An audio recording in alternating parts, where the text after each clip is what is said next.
In the Northern Realm, the unparalleled talent Su Wanqing, eager to transcend her current limits, suffered a catastrophic loss of her cultivation. Once regarded as an omnipotent prodigy and the foremost sword cultivator with the potential to reach the pinnacle of human achievement within a millennium, she now found herself bereft of her powers. Following her fall from grace, the sect leader regarded her with disdain, and the elders of her sect expressed their contempt. Even her numerous disciples, whom she had personally mentored, turned their backs on her, severing their ties and seeking guidance from other elders. With her cultivation irreparably damaged and no hope for restoration, despair enveloped Su Wanqing, leading her to contemplate ending her life. However, a disciple appeared, a student she had brought into the sect as a child, whose talent was deemed insufficient, rendering any hope of success bleak. Initially, this disciple intended only to offer comfort, acknowledging the profound bond formed over years of mentorship. Yet, at this critical juncture, a system awakened. The wife pampering system has activated. The host comforts her despondent wife, earning a reward that restores her cultivation, the eternal spring technique. Simply by employing this technique through massage, her meridians can be rejuvenated. The thunder roared, illuminating the scene where countless disciples had gathered before the Shaozhu peak of the Taishan sect. This peak was one of the 8 prominent peaks of the sect. The multitude of disciples knelt, bowing their heads, before drawing out their daggers.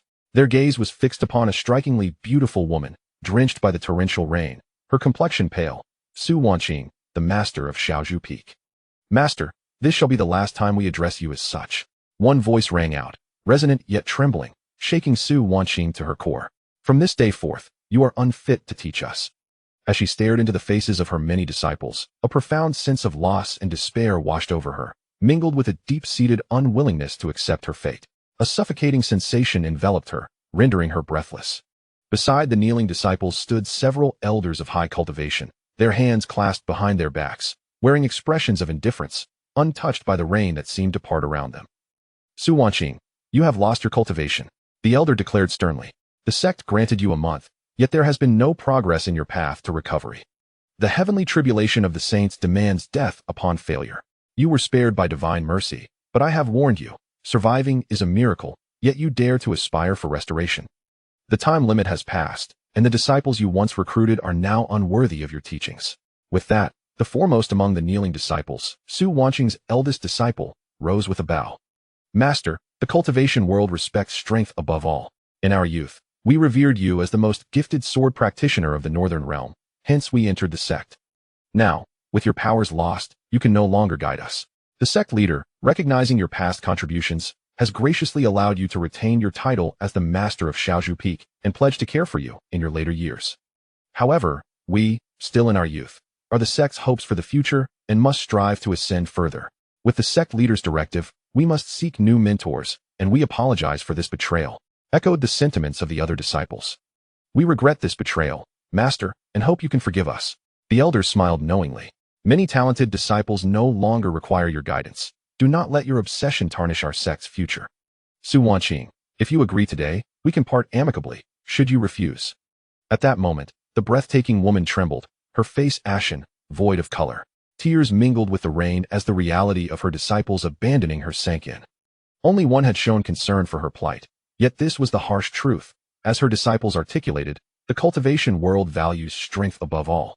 Once the most gifted sword cultivator of the Northern Realm, she had reached the pinnacle of the 6th realm at a tender age, on the verge of a breakthrough to sainthood. Had she not pursued an accelerated path, perhaps her heart would not have faltered, leading to her devastating injury. Upon realization of her plight, the sect had offered her numerous medicinal pills, believing she could regain her former prowess. Yet, as the days passed, no sign of recovery emerged. Resources are lifeblood to a sect, and the leader granted her a month, acknowledging that surviving the saintly tribulation was already a miracle. However, miracles do not repeat themselves, and thus it was no surprise that the sect's patience waned. Given the circumstances, can I truly hinder your departure? A young man, his expression conflicted, gazed at the nearly broken woman before him. Chu Ning inhaled deeply. 18 years ago, he had been rescued by his master and cared for at Shaozhu Peak. Yet, his lack of talent left him at the mere 3rd layer of body refinement. Talent, after all, is the foremost requisite in the cultivation world. Surrounded by disciples of higher realms and formidable elders, what could he possibly do? Yet, the pressure from the many disciples was palpable. It was not merely the sect leader's directive. These disciples understood all too well that remaining here was futile, prompting their exodus. Chu Ning sighed heavily. Humans are not mere plants. Who among them is devoid of emotion? Yet, those surrounding him displayed a callousness that cut deep. Were all cultivators truly so heartless, devoid of even a kind word? Unable to contain himself, Chu Ning finally spoke. Fellow disciples, Master has dedicated years to your instruction. Is it not exceedingly harsh to abandon her at the mere mention of sect principles? Furthermore, the elders know well that my master has contributed immensely to the sect. Our current status as one of the 7 great sects of the human realm is in no small part due to her efforts. To act thus is unjust and will surely invite ridicule from the world. Though his cultivation was scant, he could not remain silent. He wished to express his outrage toward the callousness of these individuals, both disciples and elders alike, but his lack of strength rendered him impotent, leaving him only to speak on behalf of Su Wanqing. One elder scoffed, Chu Ning, a mere waste of space. How dare you speak? A third-layer body refiner after 18 years dares to act with such arrogance before us. While your words bear some truth, the Taishan sect has graciously allowed her to retain her title as Master of Shaozhu Peak, providing for her future. Is that not sufficient? With that, he suddenly raised his voice in anger. Speak again, and you shall be expelled from the Taishan sect. You are unworthy to remain here. They had previously refrained from reprimanding Chu Ning out of consideration for his connection to Su Wanqing, but now, they felt no need for restraint. Chu Ning's eyes trembled as he clenched his fists. Just as the elder had said, the weak are often denied the opportunity to voice their thoughts. A disciple brandished a dagger, severing their ties with a decisive cut. Today, I sever my connection with my master. Henceforth we shall have no further association. Witnessing this act, Su Wanqing, already on the brink of despair, felt a wave of bitter anguish wash over her. Xingyue, you were my first disciple. Do you truly have nothing more to say? The young woman bowed deeply. Elder Su, from this day forth, I shall be a disciple under the sect leader. Su Wanqing had anticipated this betrayal and turned to the others. Miaoyin, you are the disciple I have watched over most closely. You, Elder Su, we have severed our ties. There can be no further connection. Heartbroken, torn, suffocated, she was on the verge of collapse, helplessly watching as her once loyal disciples abandoned her.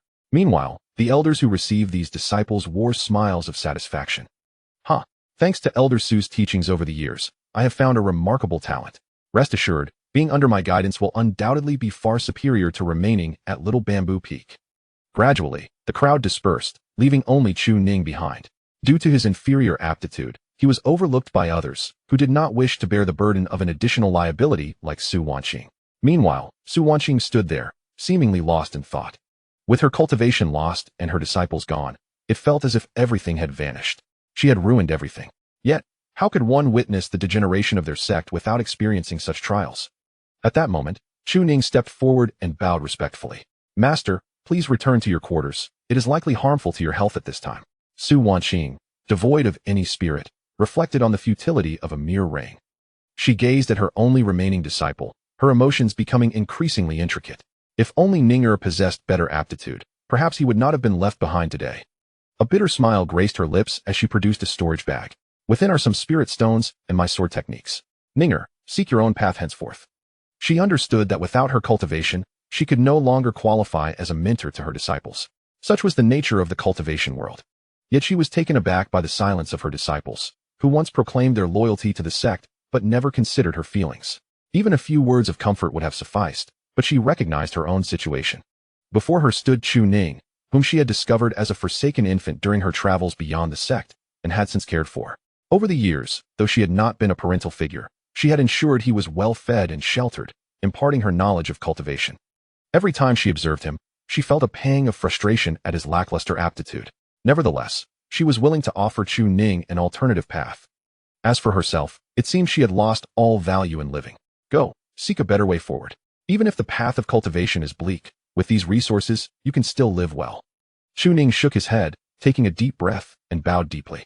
Disciple is forever grateful for the shelter you provided, Master. Without it, I would have surely perished at the hands of beasts. Your kindness is unforgettable, and I wish to remain by your side. Ultimately, my path as a disciple is hopeless. Since there is no opportunity for cultivation, it is better for me to spend the remainder of my life serving you, in gratitude for your nurturing and teachings. The debt of gratitude for his upbringing surpassed all else. As a transmigrator, he had a broader understanding of moral matters and did not confine his thoughts to this realm. Could it be that when a master loses her cultivation and has little to offer, she should simply depart?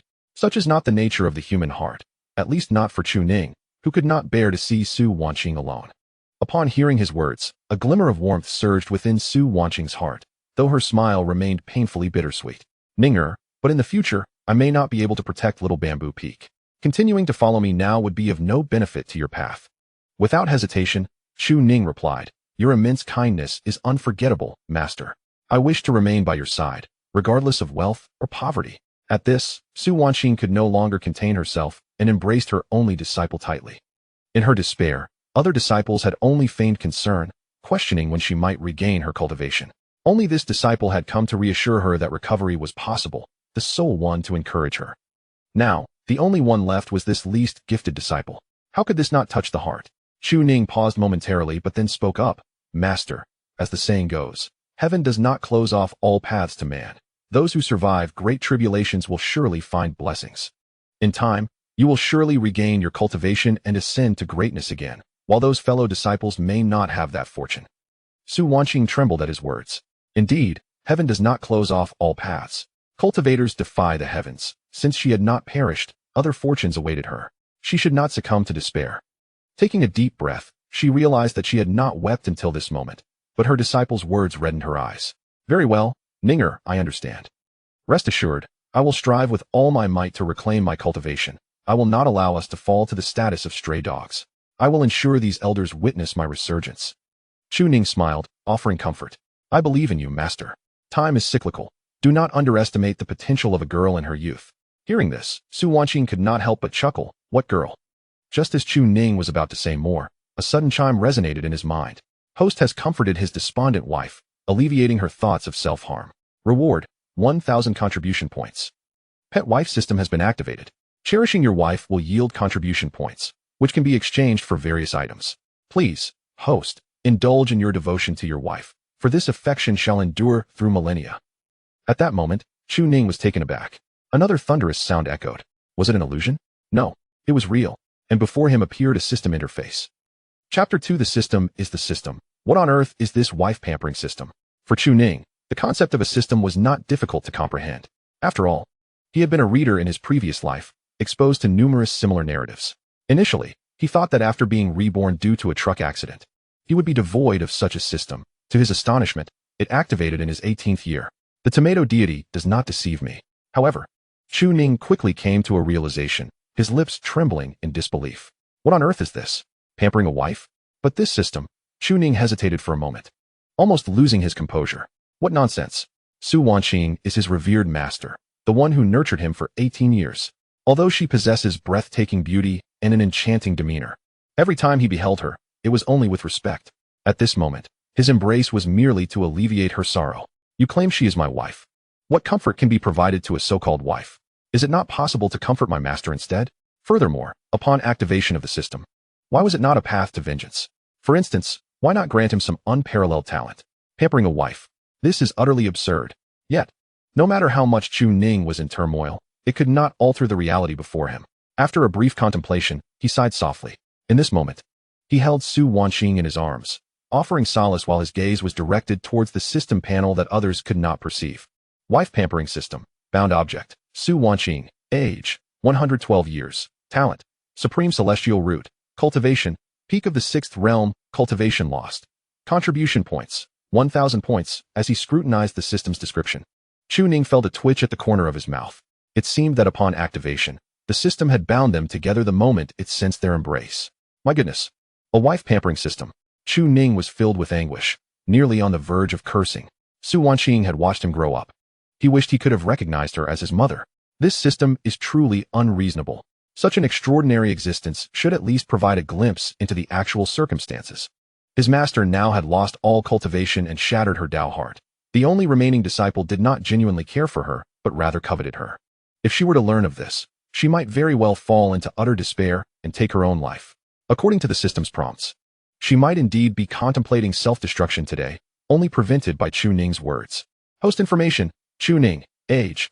18. Talent. Ordinary spiritual root. Technique. Ethereal swordsmanship. Not yet initiated. Realm. Body refinement level 3.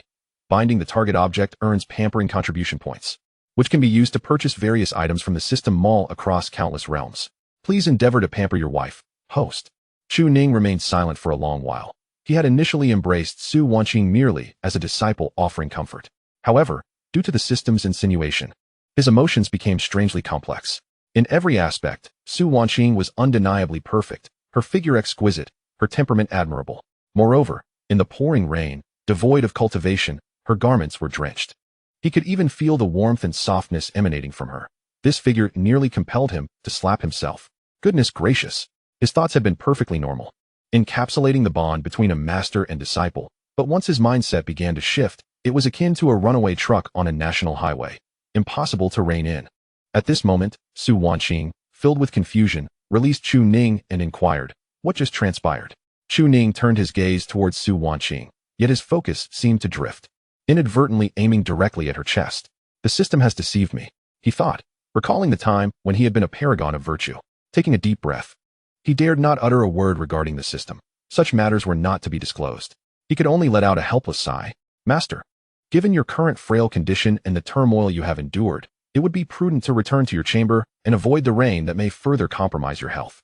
Su Wanqing paused momentarily, a warm sensation flowing through her heart, and she merely nodded slightly. "Indeed, Ninger, you too must take care. However, rest assured, I shall not neglect my well-being. If you truly wish to remain by my side, I fear you may soon find yourself wandering the world." She offered a bittersweet smile. "The sect leader has promised to preserve my position as the head of Shaozhu Peak, yet I doubt his sincerity. He is no benevolent figure. Should I lose my cultivation, I will be of no use to the sect, and he will surely not allow us to thrive." Upon hearing this, Chu Ning's expression turned icy. Those wretches! How much has Master sacrificed for the Taishan sect?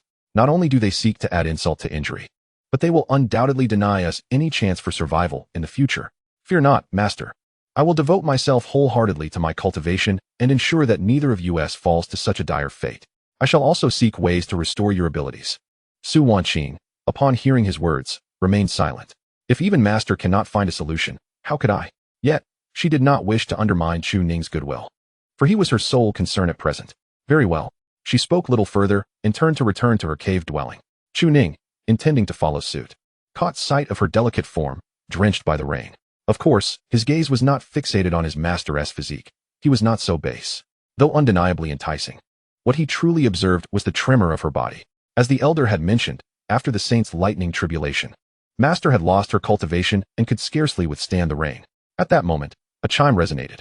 "Persuade your wife to return to her chamber and spare her the torment of the torrential rain. Reward, contribution points 100. Contribution points balance, 1,100 points." Chu Ning was momentarily taken aback. So this is the function? Previously, he had received 1,000 points. This time, it was a mere 100. It appeared rewards varied based on different actions.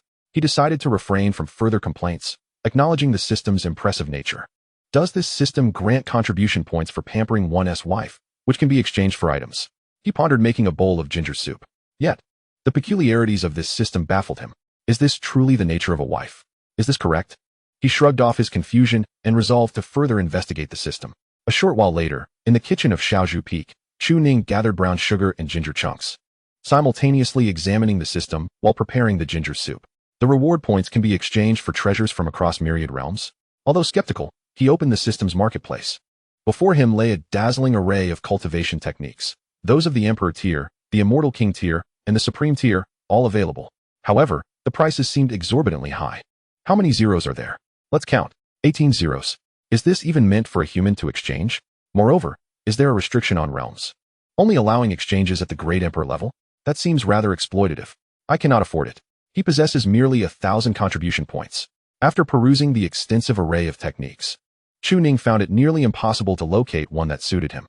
"System, do you have any techniques appropriate for me?" A mechanical voice devoid of emotion responded, searching. "Please hold.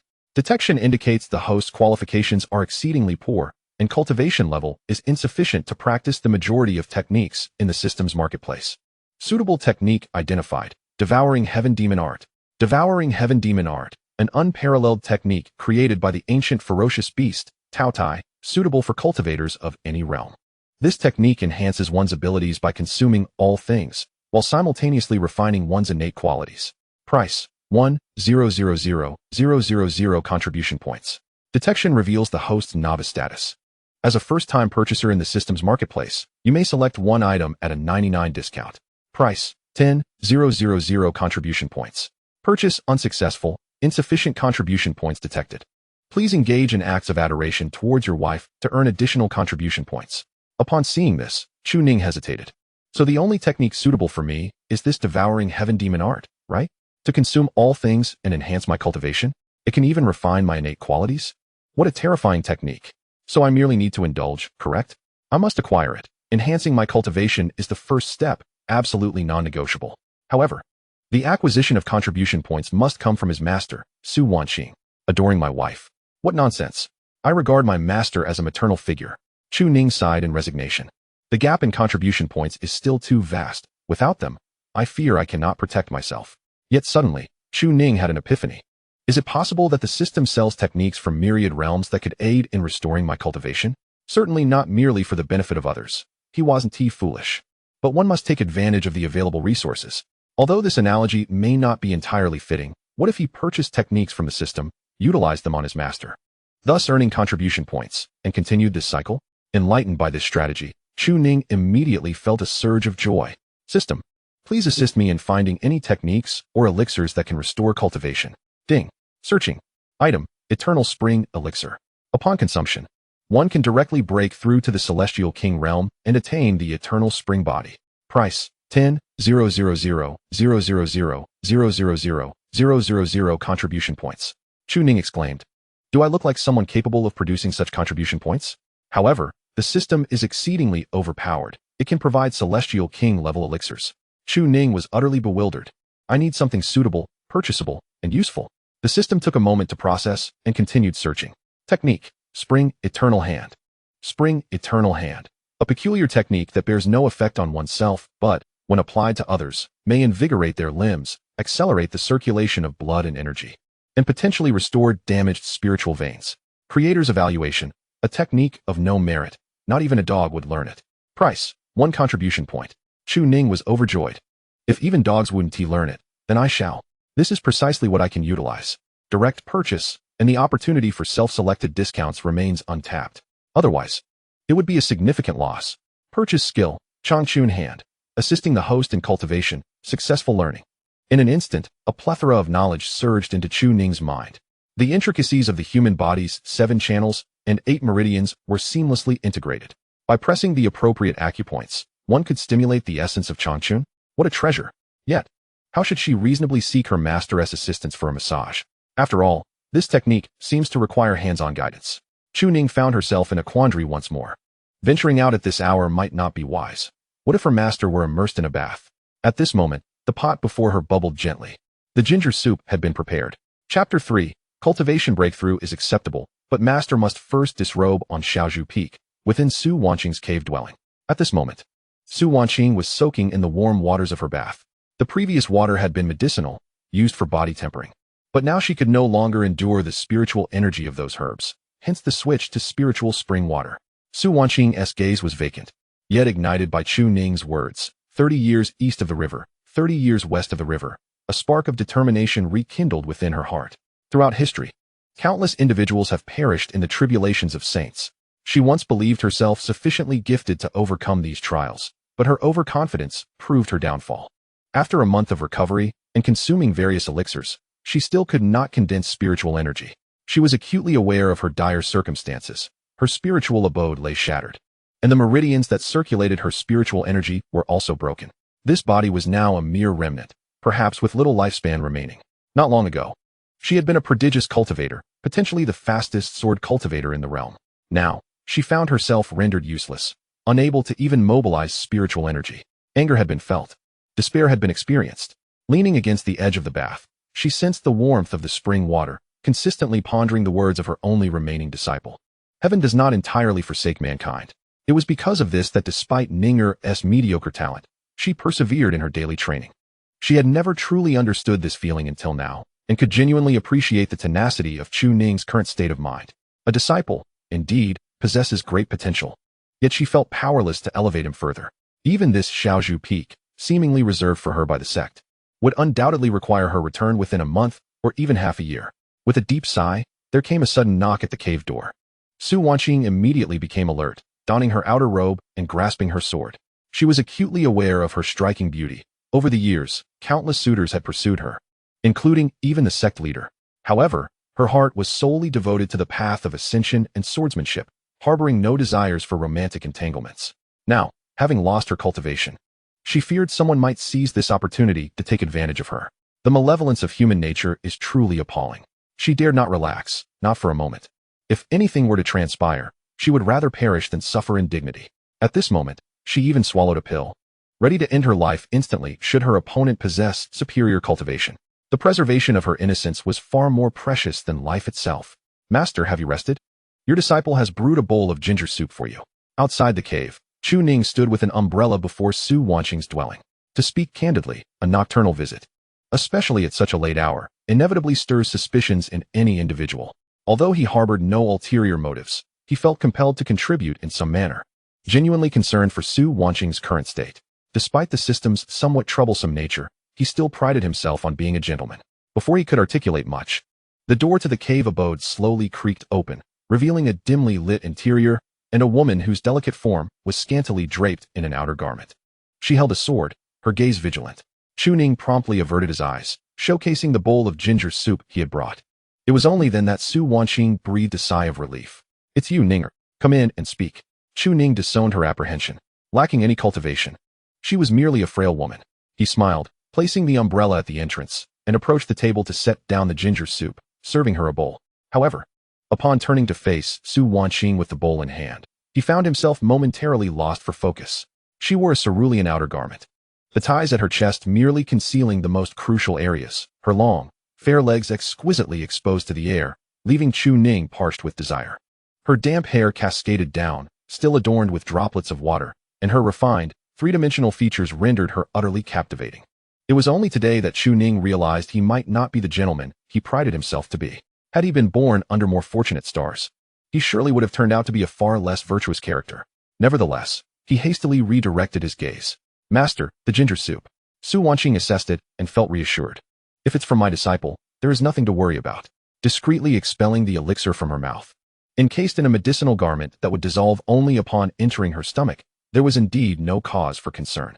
Ninger, your thoughtfulness is appreciated. Su Wanqing accepted the ginger soup and seated herself beside Chu Ning. As anticipated, a chime resonated. Detected that the host has delivered timely assistance, soothing the heart of his wife, rewarding contribution value, 1,000. Chu Ning's spirit soared. Evidently, actions that brought joy would yield greater rewards. However, this smile immediately caught Su Wanqing's attention. Ninger, what are you smiling about? Chu Ning quickly regained his composure, fervently shaking his head. It's nothing. Merely a thought that crossed my mind.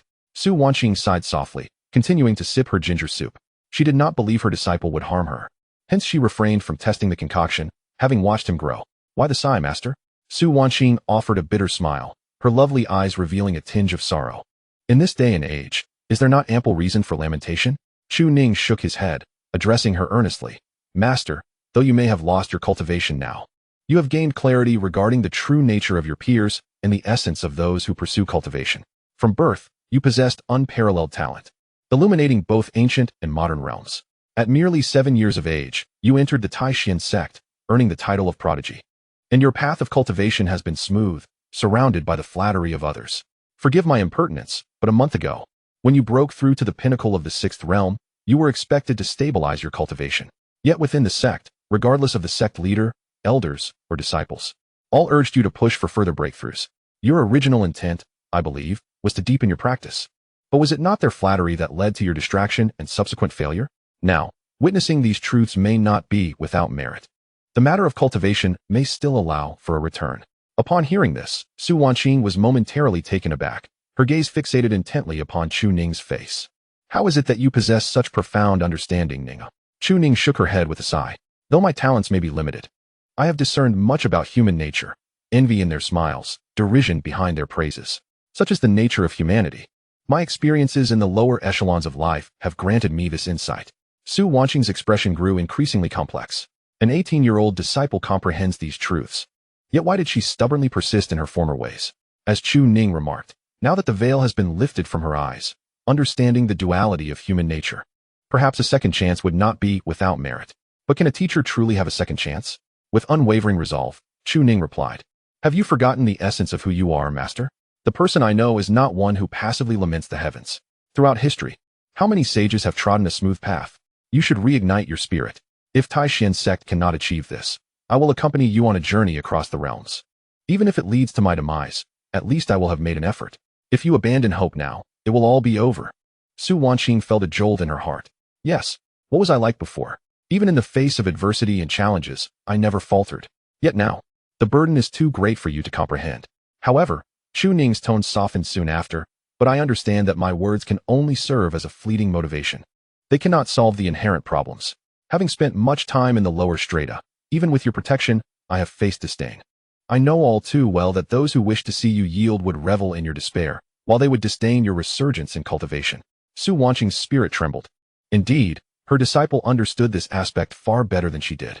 Master S' current state of mind must be heavy, feeling life lacks value. Yet to me, you remain the omnipotent master. Even if you never achieve a breakthrough in this lifetime, I will remain by your side, serving you until the end, without regret. Upon hearing these words, Su Wanqing's pupils quivered violently. Truly, as the world asserts, it is in times of adversity that genuine affection is revealed. They do not come seeking you at your peak, but remain steadfast in your lowest moments. She should not be this way. Ding. Detection of host's wife's heart restored. Reward contribution points. 10,000. Triggered pet wife critical hit. Random upgrade of cultivation technique. Changchun hand has been upgraded to Changchun indestructible method. System evaluation. The host truly excels in cherishing. Chu Ning was momentarily stunned. She was taken aback. These words were sincere, spoken in an effort to comfort. Not wishing for her master to succumb to despair. But could this truly be considered an unexpected delight? Changchun indestructible method. For those who cultivate this technique, the essence of eternal spring can naturally flourish within them, enabling self-healing of injuries and enhancing the speed of cultivation. At its pinnacle, one can achieve the embodiment of eternal spring. Creator's evaluation. The deduction is fairly competent, yet ultimately lacks significant utility. Continue to refine. Remaining contribution points. 10. 100 now. The contribution points required for the devouring heaven demon art were finally complete. It was truly an unexpected delight. Even Chu Ning was unaware of why such a substantial reward mechanism was triggered. Yet, in the next moment, Su Wanqing suddenly burst into laughter. Ha ha ha. Chu Ning was left dumbfounded. Wasn't it said that indulging one's wife would restore the Tao heart? What has caused the master to go mad? Master, what is wrong with you? Su Wanqing rose, her laughter ringing out joyfully. A century of cultivation pales in comparison to the enlightenment gained from a sudden fall in one's realm. It is you, Ninger, who has enabled me to comprehend the true essence of the Tao heart. Fear not, Ninger, for I shall devote my entire life to finding a solution regarding your cultivation. I will undoubtedly help you see the Su Wanqing you envision. Chu Ning was taken aback, finally feeling relief. Ah, so this was merely a release after being penned up for too long? As long as she isn't mad, that's all that matters. Speaking of which, with the meridians restored, could this be an upgraded version of the eternal spring technique? The eternal undying art might even allow for the cultivation of the eternal spring Tao body. The Tao body seems to be innate. Can one truly attain it postnatally? The quality of this technique is certainly extraordinary. Perhaps there is a chance. Master, I have something to say, though I am uncertain whether it is appropriate. Su Wanqing's gaze was sharp yet proud. Her aura had returned to its former glory after regaining her Tao heart. Speak. There is nothing between us that cannot be discussed. I once studied a certain technique, an accidental discovery, which can heal one's own injuries and assist others in repairing damaged meridians. Su Wanqing shook her head. It is not merely about restoring the meridians. This involves the fragmentation of the spiritual palace. One can only mend the damaged meridians by repairing the spiritual palace first, a feat few can achieve. Indeed. None that I know of. Chu Ning hesitated for a moment, contemplating that the creator of this technique must be quite remarkable. What if I were to try? If there truly is a chance? Su Wanqing pondered for a moment, realizing that her disciple would not harm himself. Let us give it a try. A dead horse can be treated as a live one. Very well, then Ning, how shall we proceed? Master, you must first remove your clothing. Su Wanqing was taken aback. The atmosphere in the cave instantly became tense. She looked at her disciple in shock. Ninger, what did you just say? Chapter 4. If not removing them, is it not for comfort? Sensing the awkwardness of the situation and the sudden alertness in Su Wanqing's gaze, Chu Ning quickly spoke up. This method of mine is a form of external massage technique, utilizing the essence of eternal spring to deliver energy into the master's body through external manipulation. With that, he began to circulate the eternal undying art. Eternal spring, the essence of rejuvenation forever. Spring symbolizes the birth of all things, the merging of life. Eternal spring corresponds to everlasting existence. The eternal spring Tao body embodies this as well. Su Wanqing was slightly taken aback, feeling relieved. She had thought her disciple was harboring ulterior motives. Perhaps it was her own dark thoughts. Su Wanqing shot Chu Ning a playful glare and chided, "Next time, be clearer, lest you cause misunderstandings."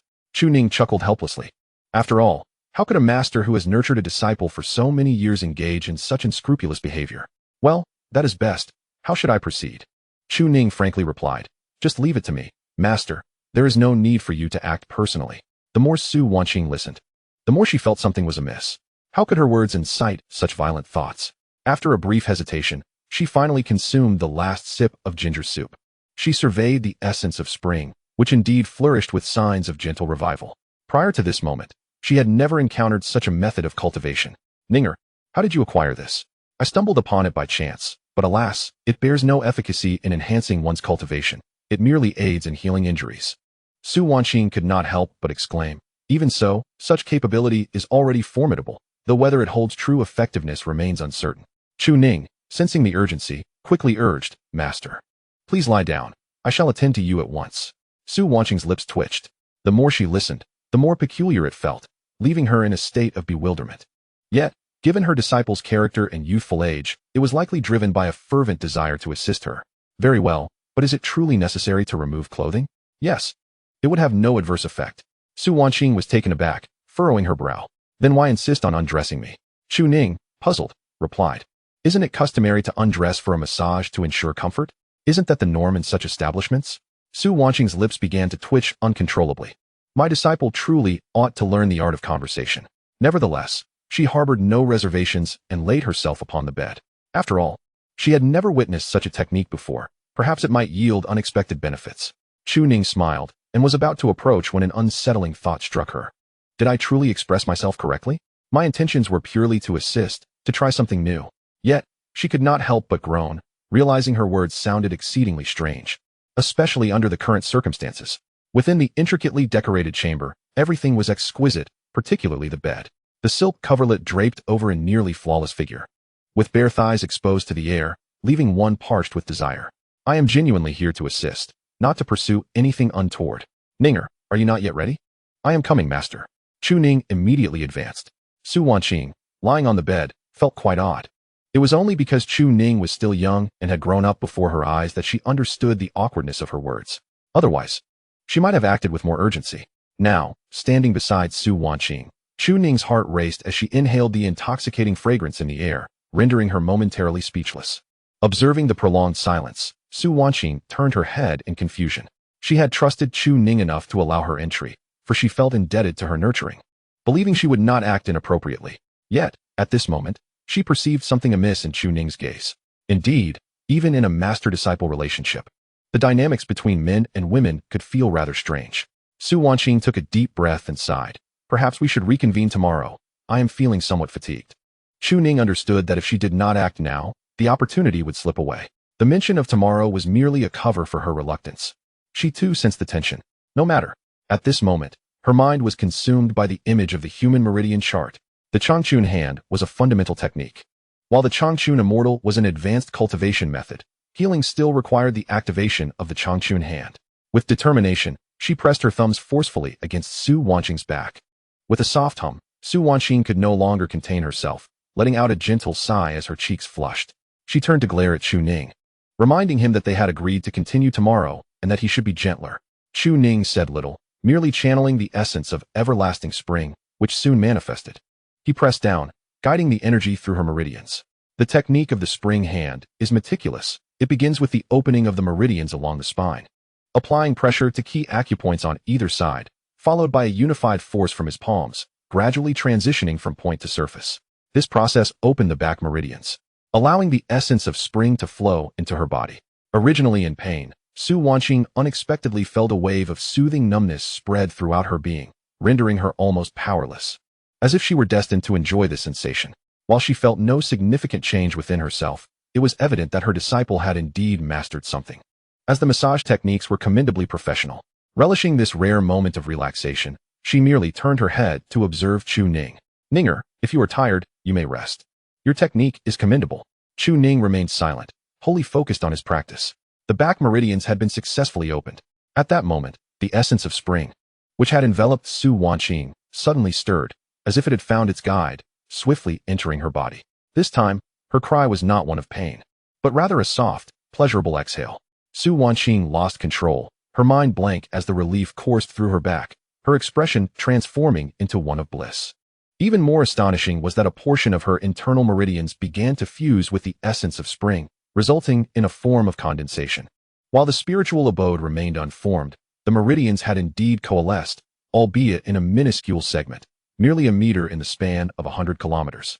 Yet, this small triumph sent waves of exhilaration through Su Wanqing, who had exhausted countless methods to regain her cultivation. Ninger, you truly can. Chu Ning did not utter a word.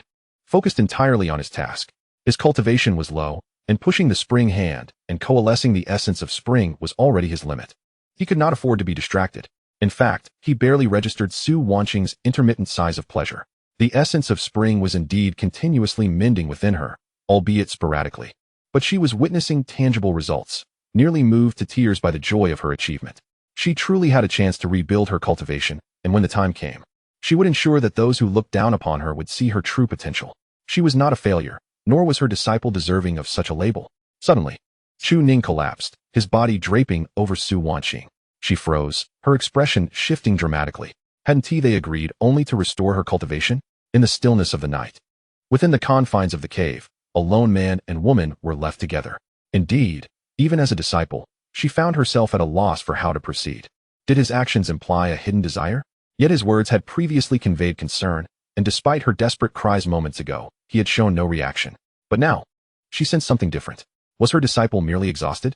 Before losing consciousness, Chu Ning heard the system's notification sound. Ding.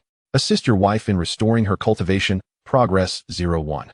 Reward contribution value 5,000. System comment. A true husband who cherishes his wife does not merely speak empty words, but takes practical actions.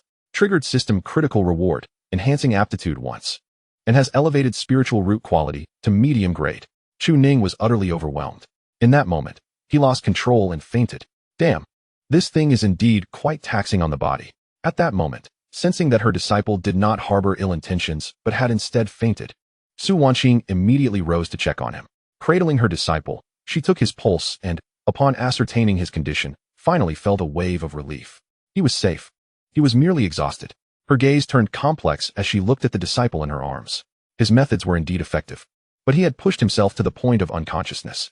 Unsure of what to say, she felt a mix of emotions, whether it was excitement at the prospect of recovery or gratitude for the disciple's genuine concern for her well-being. At least in this world, there was someone who cared for her feelings, who valued her existence.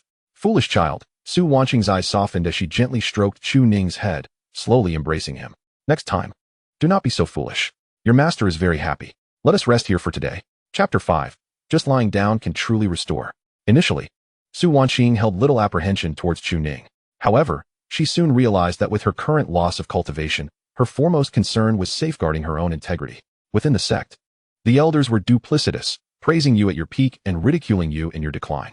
Even if she had truly committed an offense, her only recourse would be to die to preserve her purity. Su Wanqing had prepared herself for such eventualities. Her initial thoughts of ending her life were largely due to this realization. Enduring humiliation merely to survive was not what she, Su Wanqing, desired. She would rather shatter into pieces than live in disgrace. But she had not anticipated that her disciple could genuinely assist her in restoring her physical form. Although progress was minimal, it represented hope. On the bed, Su Wanqing gazed tenderly at the unconscious Chu Ning, gently covering him with a blanket. Ninger, you have grown. Upon the first operation of the eternal spring technique, Chu Ning also lost control. Seeing the progress, he thought to push further. Unexpectedly, he became completely exhausted and fainted. However, when he opened his eyes again, what greeted him was not his own cave dwelling. A finely crafted wooden bed, with a faint, alluring fragrance wafting through the air, instantly jolted Chu Ning upright. Where am I? A glance revealed that this was none other than his master's cave. He had lost consciousness last night, in Su Wanqing's room. He reached out to touch the silk blanket, exquisite and smooth, akin to the skin of a woman. Reminiscent of the gentle caress he had given Su Wanqing yesterday, undeniably enticing. Chu Ning inhaled sharply. Now, his heart was indeed unsettled. With a resigned deep breath, he checked the system panel. Chu Ning. Aptitude. Medium-grade spiritual root. It seems that in assisting his master to restore her cultivation, he had received a critical reward, thus enhancing his own aptitude.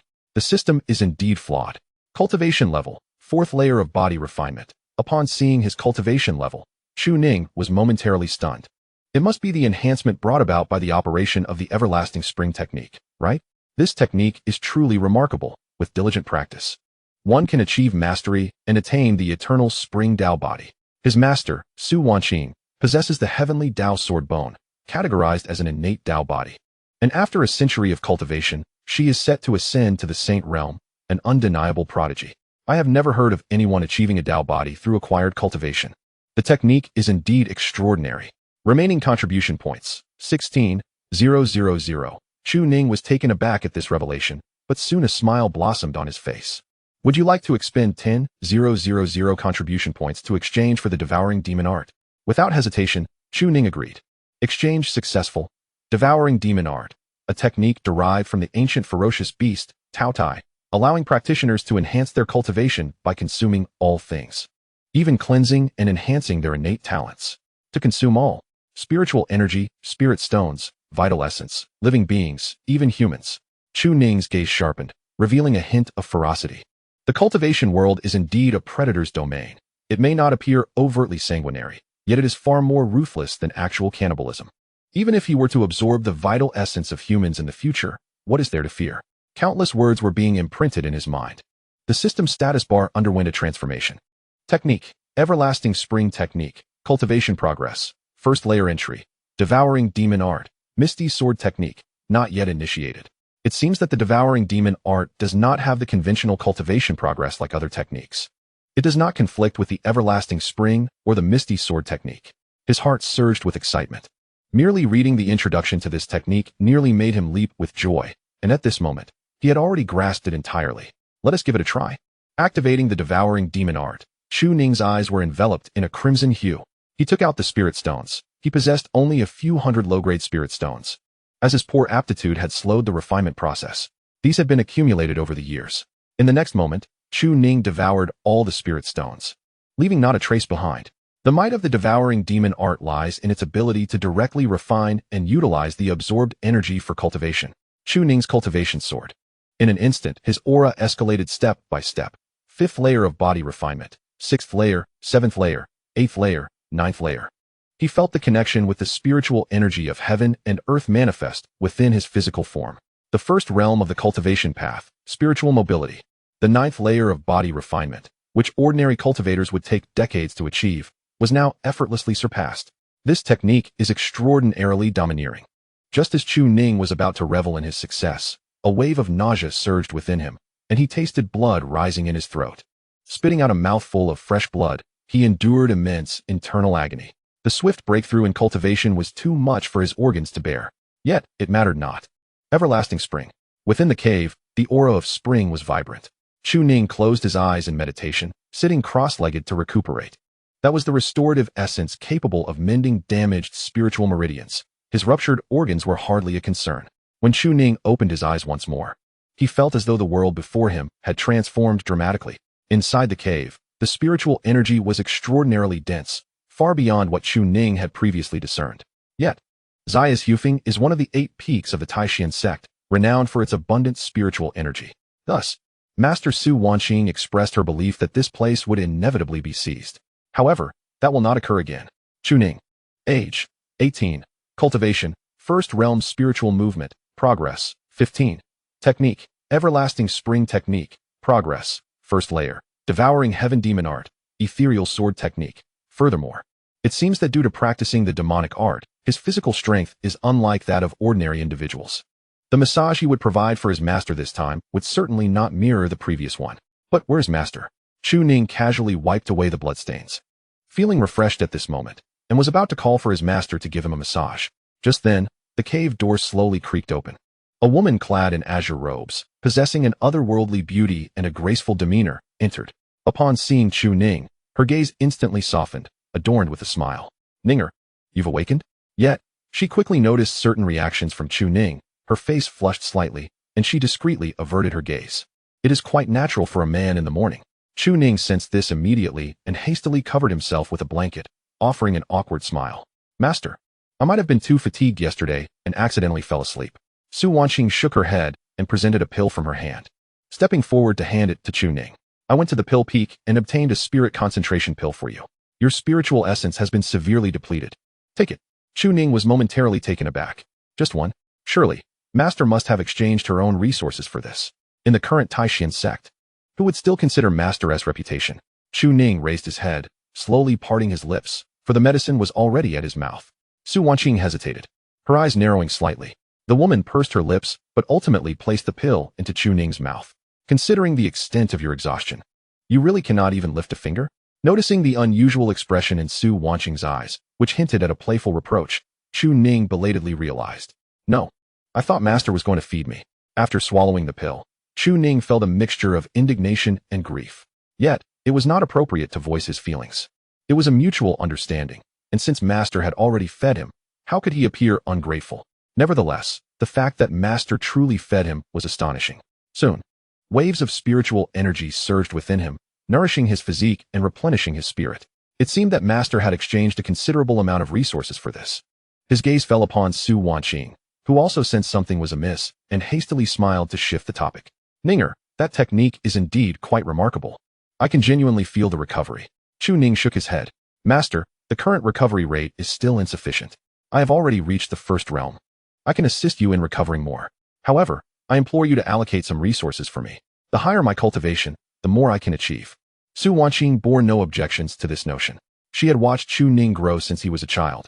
Over the years, resources had not been a constraint for him. However, due to his mediocre aptitude, he required a month to refine a low-grade spirit stone. Over time, he had refrained from asking. Yet Su Wanqing continued to seek opportunities for him, regrettably yielding no results over the years. But this statement left Su Wanqing astonished as she gazed at the Chu Ning before her. You have reached the first realm? Last night, was it not still the third layer of body tempering? After a moment of contemplation, Chu Ning offered a reasonable explanation. In truth, by healing his master, the disciple could also reap benefits. While practicing that technique, he unexpectedly discovered that it could assist him in enhancing his cultivation. Su Wanqing inhaled deeply. Had you been aware of the marvelous applications of that technique earlier, your cultivation might have rivaled that of your master. This indeed allows one to traverse the path of years in a single day. Without hesitation, Su Wanqing retrieved her storage ring. Yet, she felt somewhat awkward. Within this storage ring lay her master's resources, but due to her current low realm, she could not access it. If Ninger, you can unlock it. Feel free to take the resources inside. After all, they are of no use to me now. Chu Ning was taken aback. Su Wanqing offered her own resources, years of treasure, without a second thought. Even if it was unnecessary, its value could undoubtedly purchase half of the Taishan sect. Chu Ning did not engage in excessive refusals, but at that moment, he bowed deeply. He was in dire need of resources, which were vital for the survival of both him and his wife, his master. Of course, he could not unlock it. The system, however, might have a solution. He focused his mind and activated the system. Help me search for a way to unlock this storage ring. Ding. High-grade storage ring, with powerful restrictions. Can only be opened by a 6-realm original body cultivator, or directly unlock it by consuming 6,000 contribution points. Chu Ning, you charged me 10,000 for the swallowing heaven devil technique, and now you demand 6,000 for a mere storage ring? This is outright robbery. And the system, devoid of emotion, presented that message before Chu Ning's eyes, as if asking him whether he would open it or not. Chu Ning gritted his teeth. Right now, I have exactly 6,000 points left. Is this a ploy to have me spend it all and then pamper my wife? Very well, you've got me. Exchange. The restrictions have been lifted. The host may take freely. Chu Ning promptly stored the items away, certainly not intending to reveal the resources directly in front of her. It would be too complex to explain. He preferred not to disclose the existence of the system, for a common man is innocent, but one who possesses treasures is guilty. At this moment, Chu Ning merely gazed at Su Wanqing before expressing his gratitude once more. Rest assured, Master, the disciple shall never betray your trust. The resources bestowed today shall be repaid tenfold in the future. A drop of kindness shall be repaid with a fountain of gratitude. Su Wanqing smiled faintly.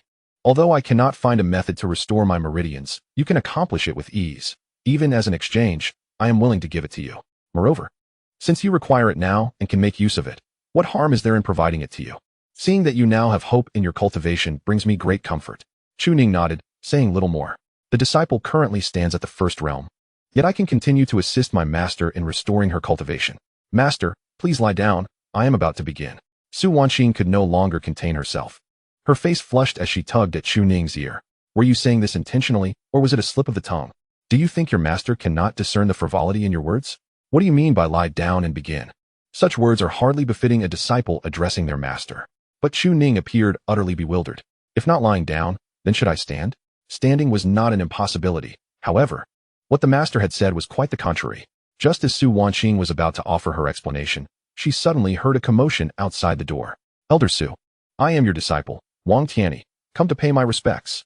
Both individuals were taken aback, and Su Wanqing's spirits instantly plummeted. Meanwhile, Chu Ning's expression darkened as well.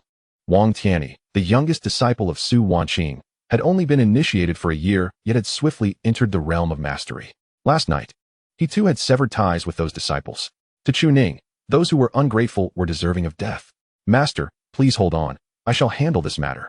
With that, he turned and exited. Chapter 6. The Concern of a Disciple, the Gratitude of Su Wanqing at Taishan Sect on the Little Bamboo Peak.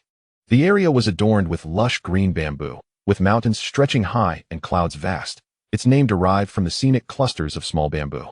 Before the main stage of Little Bamboo Peak stood a handsome young man clad in a purple robe, smiling gently with his hands clasped behind his back. The Dao robe of Little Bamboo Peak was originally of a green hue. He had just departed and changed into a Dao robe. Thus, he could hardly be regarded as a disciple of Su Wanqing. Moreover, he still referred to her as Elder Su. As Chu Ning stepped outside, Wang Tianyi was momentarily taken aback. He knew Chu Ning, but why had he emerged from Su Wanqing's dwelling? However, he did not dwell on it. After all, despite Su Wanqing's loss of cultivation, her integrity remained intact, and she would not casually associate with just any disciple.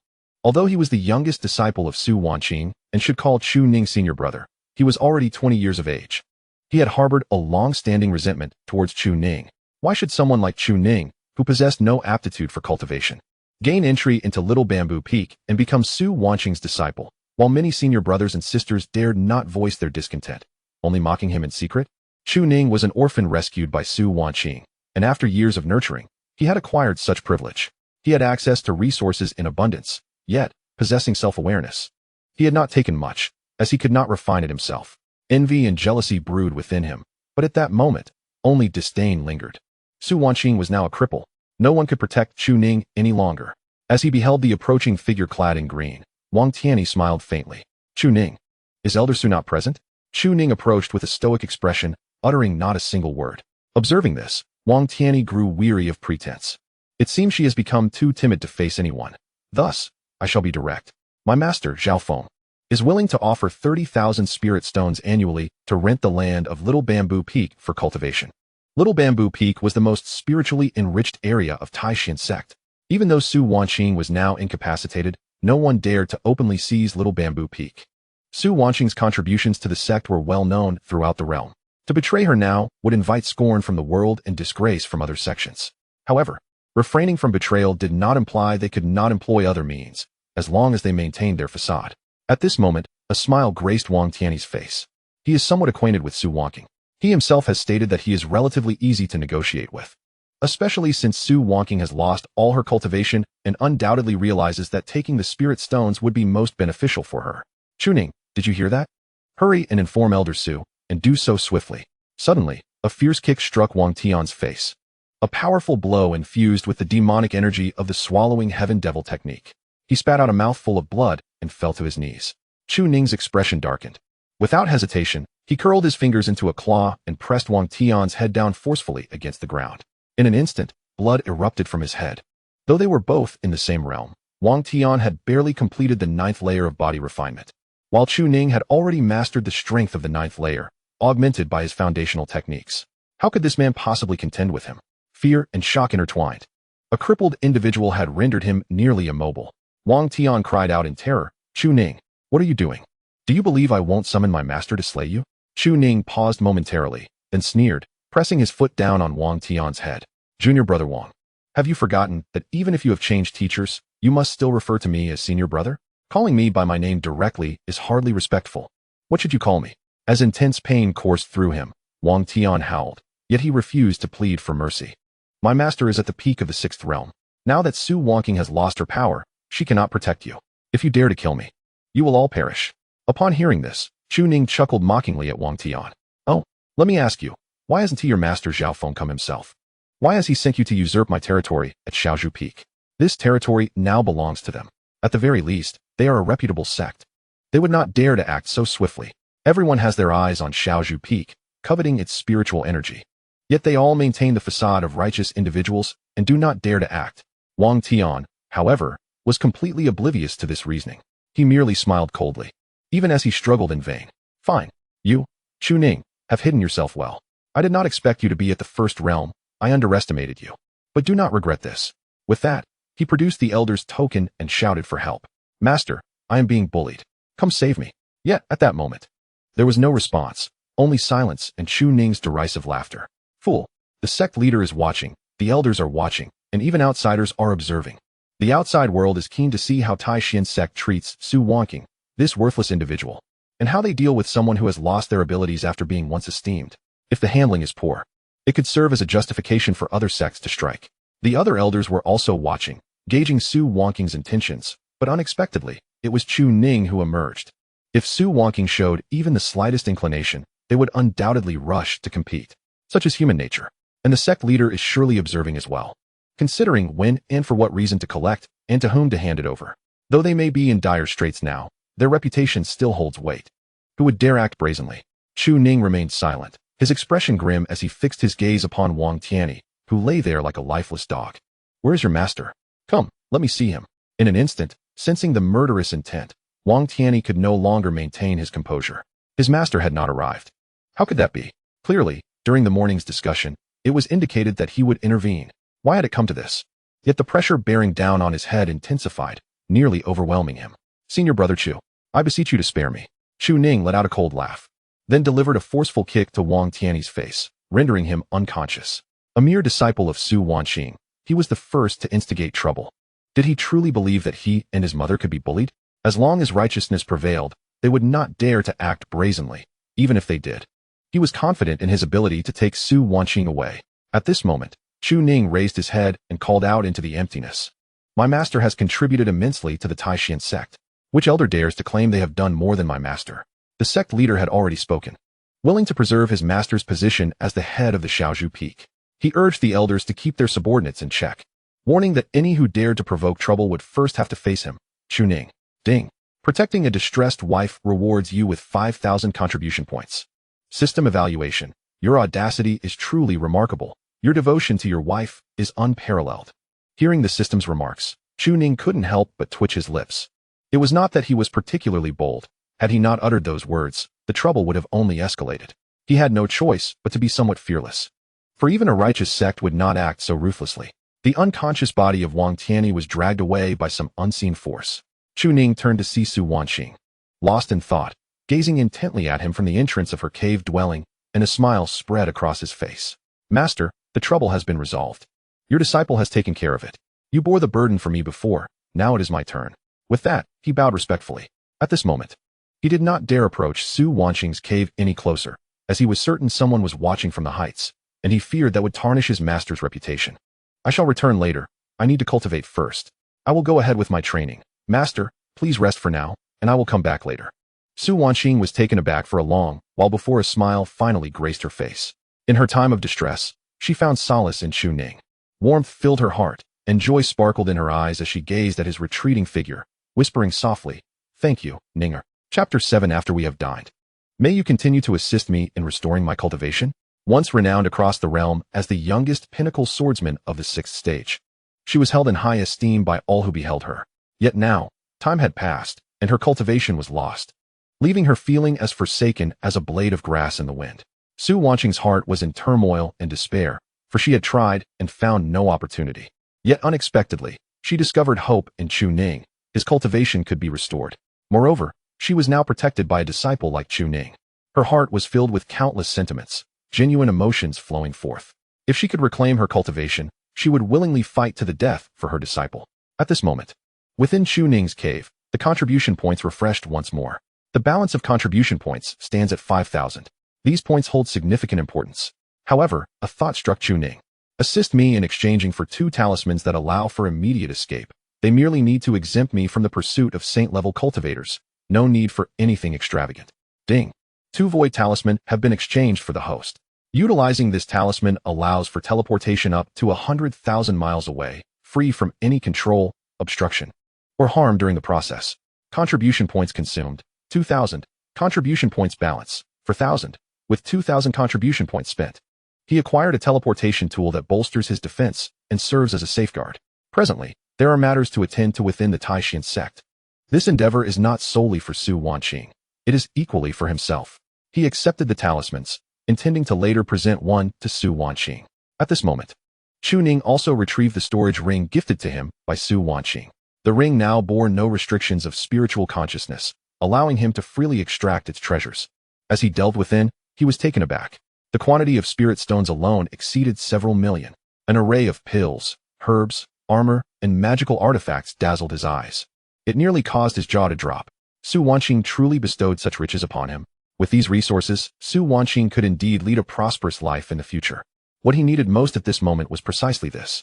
His gaze turned complex as he glanced towards Su Wanqing's cave dwelling. A drop of kindness deserves a fountain of gratitude. Fear not, master. Your cultivation shall be restored with my assistance. Without a moment's hesitation, he extracted a portion of spirit stones and immediately began refining them using the Devouring Heavens demon technique. This technique is severely forbidden among the righteous sects, and he could not allow outsiders to discover it. Thus, he resolved to acquire a more suitable cultivation method. After all, the Devouring Heavens demon technique is merely for cultivation. The ethereal sword technique demands extensive time for practice, which he was disinclined to pursue. The Eternal Spring technique, a restorative skill, was now at his disposal. And with cultivation skills acquired, he sought a fitting, overwhelmingly powerful technique for offense. Yet for the moment, his focus remained on cultivation. The speed of enhancement through the Devouring Heavens demon technique was almost terrifying. However, rapid cultivation inevitably harms the internal organs and may even destabilize the meridians. Fortunately, the essence of the Eternal Spring technique would perfectly compensate for this. He fervently absorbed spiritual energy, and at this moment, his body expelled foul impurities. This was the amalgamation of worldly spiritual energy and his own, aiding in the purification of his internal system. The first realm, spiritual movement, involves comprehending the spiritual energy of the world, merging oneself with it, achieving a state of perfect unity, representing the pinnacle of the first realm. Upon realizing he had reached a bottleneck in his cultivation, he promptly activated the Eternal Spring technique to begin healing his injuries. The speed of absorption was swift, yet recovery would take considerable time. Nevertheless, he had ample time. Taishan sect, Void Dao Peak. Numerous disciples gazed upon Wanqing, who was dragged back like a lifeless dog. His once handsome visage had been reduced to a grotesque state. How outrageous! How audacious! A mere disciple of a worthless elder dares to lay hands upon a direct disciple of the master. What audacity! Master, leave the matter of Shaozhu Peak to us. What trouble could 2 inept individuals possibly cause? At these words, the elder at the forefront suddenly darkened his expression and rebuked. Nonsense. How could Su Dao Peak engage in such despicable deeds? The disciple, momentarily baffled, thought, isn't the notion of renting also quite disgraceful? Swapping 30,000 spirit stones for a cave dwelling is something even a dog would not consider. Aren't you also engaging in something rather unseemly? Zhao Feng's expression softened slightly as he calmly elucidated. Our Taishan sect is one of the 7 great sects of the human realm, and Su Dao Peak is one of its 8 peaks. How could we stoop to such vile actions? The disciples began to comprehend. On the surface, we cannot seize it, for they have merit on their side. Should we take it by force, the world would find it revoltingly sordid, and we might face repercussions later, as this matter could serve as a handle against us. Hence, today, we allowed Wanqing to present the notion of a rental. But master, one disciple expressed his confusion. Even though Chu Ning's cultivation is lowly, he has made a declaration that Shaozhu Peak will not be given to anyone. If we send someone again, it may not be appropriate. We must devise another strategy. Upon hearing this, Zhao Feng chuckled derisively. What is there to fear? Did he not claim he would protect Su Wanqing? I am eager to see whether a mere first-realm cultivator can truly offer protection. After all, did this fellow not previously boast of being at the 3rd layer of body refinement? He must be concealing his true cultivation. But whether a first-realm cultivator can hide or not is of little consequence. Ha ha ha. Meanwhile, several other elders were reflecting on the events of the past few days. A change in tactics is certainly required. As for whether the sect leader would intervene, if the leader truly wished to protect us, Wanqing would not have been dispatched to Shaozhu Peak. The leader is reluctant to give, but is constrained by face. But is this even a matter worth discussing? Currently, the master and disciple pair find themselves besieged on all sides, akin to fish on a chopping board. Within the cave dwelling of Shaozhu Peak, the spiritual energy surged wildly, and the speed of cultivation for those with medium-grade spirit roots had increased significantly compared to before. Chu Ning is no fool. Utilizing the devouring heaven demon art to break through carries too great a risk. One misstep, and he could be shattered. This technique, while ferociously enhancing physical strength, still requires a prudent approach. Nevertheless, even so, the devouring heaven demon art has already propelled Chu Ning's cultivation to the pinnacle of the first realm. He has consumed over a dozen spirit-breaking pills, a grade 1 breakthrough elixir, achieving numerous breakthroughs yet still failing to ascend. Poor aptitude indeed poses a challenge. However, with each failure, he can restore himself through the essence of longevity and attempt another breakthrough. Time passed, though it is unclear how long, when suddenly, Chu Ning's eyes flew open, exuding a sharp gaze. Second realm, subtle entry. At this stage, he can channel the spiritual energy of his surroundings and wield celestial techniques. This is what the world perceives as divine. Ordinary cultivators require 3 years for body refinement, 3 years for the first realm, and at least a decade of cultivation for the second realm. Yet, for Chu Ning, it has only taken a single day. Chu Ning, aptitude, medium-grade spirit root. Cultivation, second realm, subtle entry, progress. 1. Technique, devouring heaven demon art, eternal spring indestructible method, second layer. Ethereal sword technique, not yet initiated. Due to a lack of practice, he has certainly not entered the realm. As night fell, it would be best for Professor Su Wanqing to provide guidance. The concept of eternal spring seemed to have reached the second level due to its frequent use. He sensed a transformation within himself, as if a small sprout was emerging from a tree in his spiritual abode, continuously emanating the essence of eternal spring. He pondered how much he could assist his master in their cultivation today. Speaking of which, did he not need to seek a manual for the technique he desired? At least one that could serve as a trump card. The devouring heaven demon technique would be best kept hidden. If discovered, escape would be his only option. After all, those of the righteous path were most adept at preaching against evil and upholding justice. And he certainly did not wish to be labeled as a practitioner of the demonic arts. He requested assistance in finding a suitable technique for his cultivation, one that possessed formidable lethality and was undeniably domineering. The system, devoid of emotions, was merely a tool to be utilized. He could hardly be bothered to address it. Yet, the system remained indifferent, its lack of sentiment evident. It merely exchanged contribution points for items. Searching. Technique retrieved. Dragon Elephant Suppression Technique. Dragon Elephant Suppression Technique. Cultivating the essence of the dragon and elephant, it is a forceful and fierce method, representing the pinnacle of physical prowess. However, it is extremely challenging to master, requiring relentless refinement of the body. Upon reaching great mastery, one can transform into the form of a dragon or elephant, unafraid of any Buddha, demon, or spirit. Creator's evaluation, truly fierce. Price, 100,000 contribution points. Chu Ning was taken aback. He had heard of this technique before and was astonished to find it available. The creator's evaluation, truly fierce, seemed quite fitting. Although the price was considerably lower than those astronomical figures associated with other techniques, Chu Ning only possessed 4,000 contribution points, clearly insufficient. What to do then? Should he indulge in pampering his wife? The mere thought of this title made his lips twitch. Alas, he was certainly not a rebellious disciple, though his master did have a tendency to desire such affection. Chu Ning sighed deeply. He was still too conflicted. The key obstacle lay in his heart. But perhaps he could consider it as treating his master with care? Just as this inexperienced young man pondered, a knock echoed at the cave's entrance. To his surprise, night had fallen rapidly. Ninga, came Su Wanqing's gentle voice from outside the door, continuing, after a day of cultivation, it is time to rest. I have prepared dinner. Could you assist me afterward? Without hesitation, Chu Ning replied, whatever you require, master, I am here to help. Outside, Su Wanqing felt her cheeks flush deeply. She had expressed this before, yet her disciple never seemed to heed her words. Why was it that his seemingly pure intentions to assist in restoring her cultivation stirred such thoughts within her? It appeared that the disciple was not the one overthinking. Rather, it was she. Truly, her heart was in disarray. Chapter 8. Su Wanqing's concerns. She sensed that her issues were far more profound. For Su Wanqing had lost all her cultivation. She did not fear the prospect of losing everything once more, as she already had nothing left. What she feared was losing her purity, and she had even prepared herself for the possibility of self-termination should such matters arise. In this present moment, The fact that Chu Ning has discovered a means to rekindle her cultivation has ignited her fighting spirit anew, which naturally elates her. Yet, she remains merely a frail woman, devoid of any real strength, and it is inevitable that her thoughts may stray. As Chu Ning steps outside, Su Wanqing, her cheeks tinged with a hint of crimson, gazes firmly at her disciple, wishing to correct some of her words.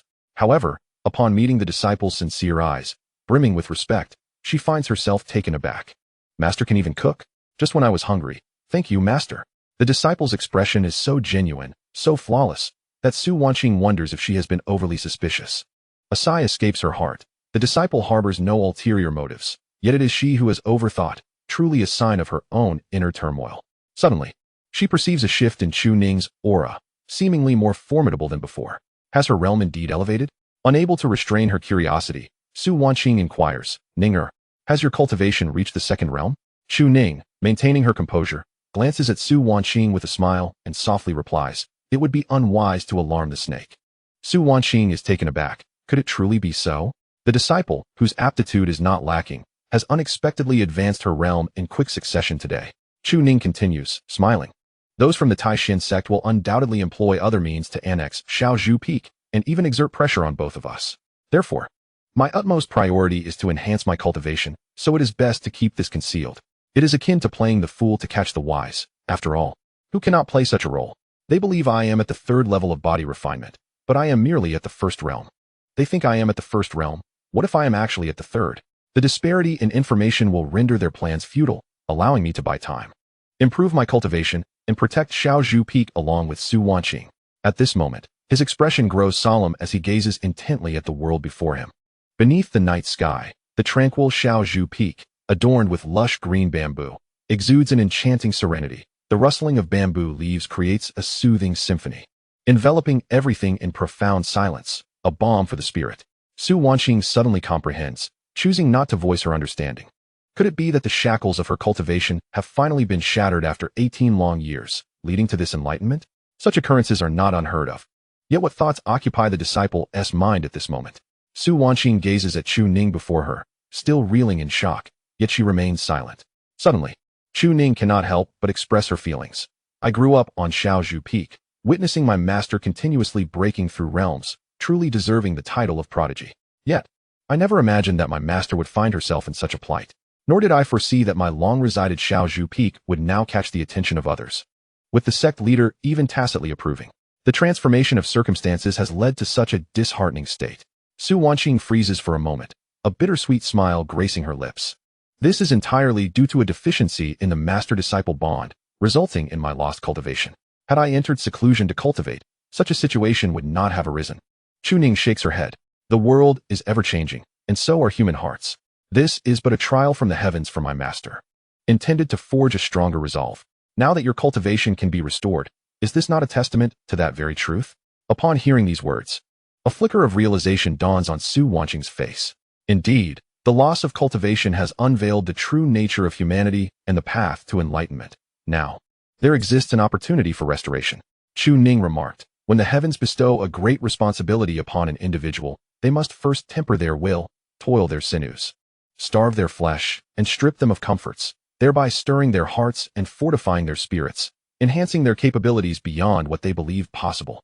Her heart trembled at these profound words.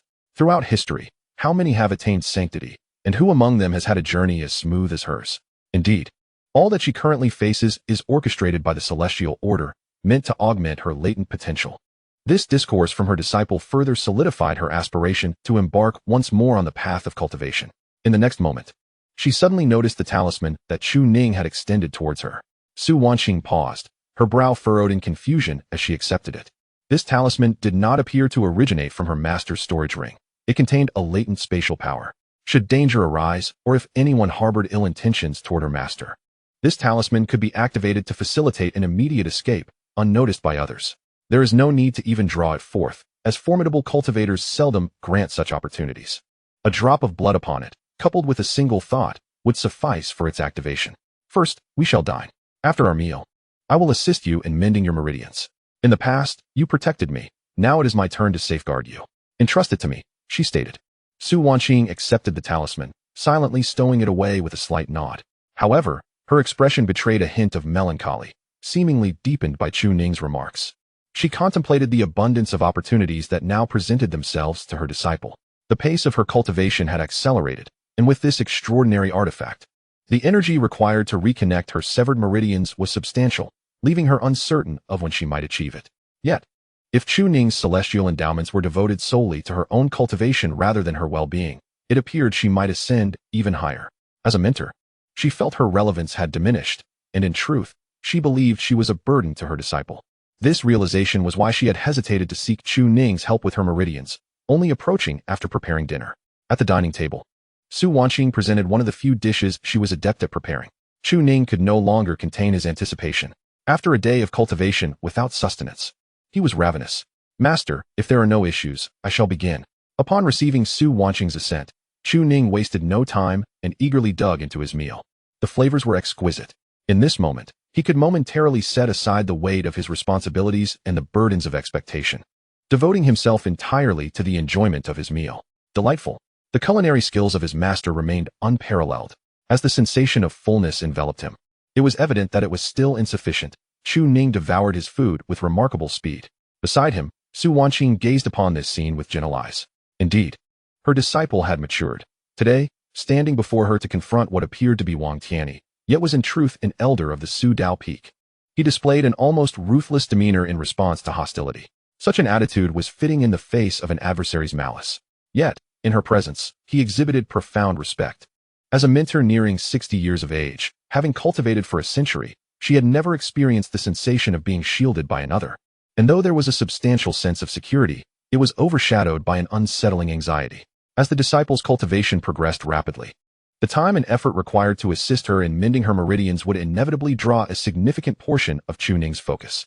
At this juncture, she found herself bereft of any substantial offerings. This predicament, wherein a mentor could not provide tangible benefits to her disciple, rendered her exceedingly conflicted.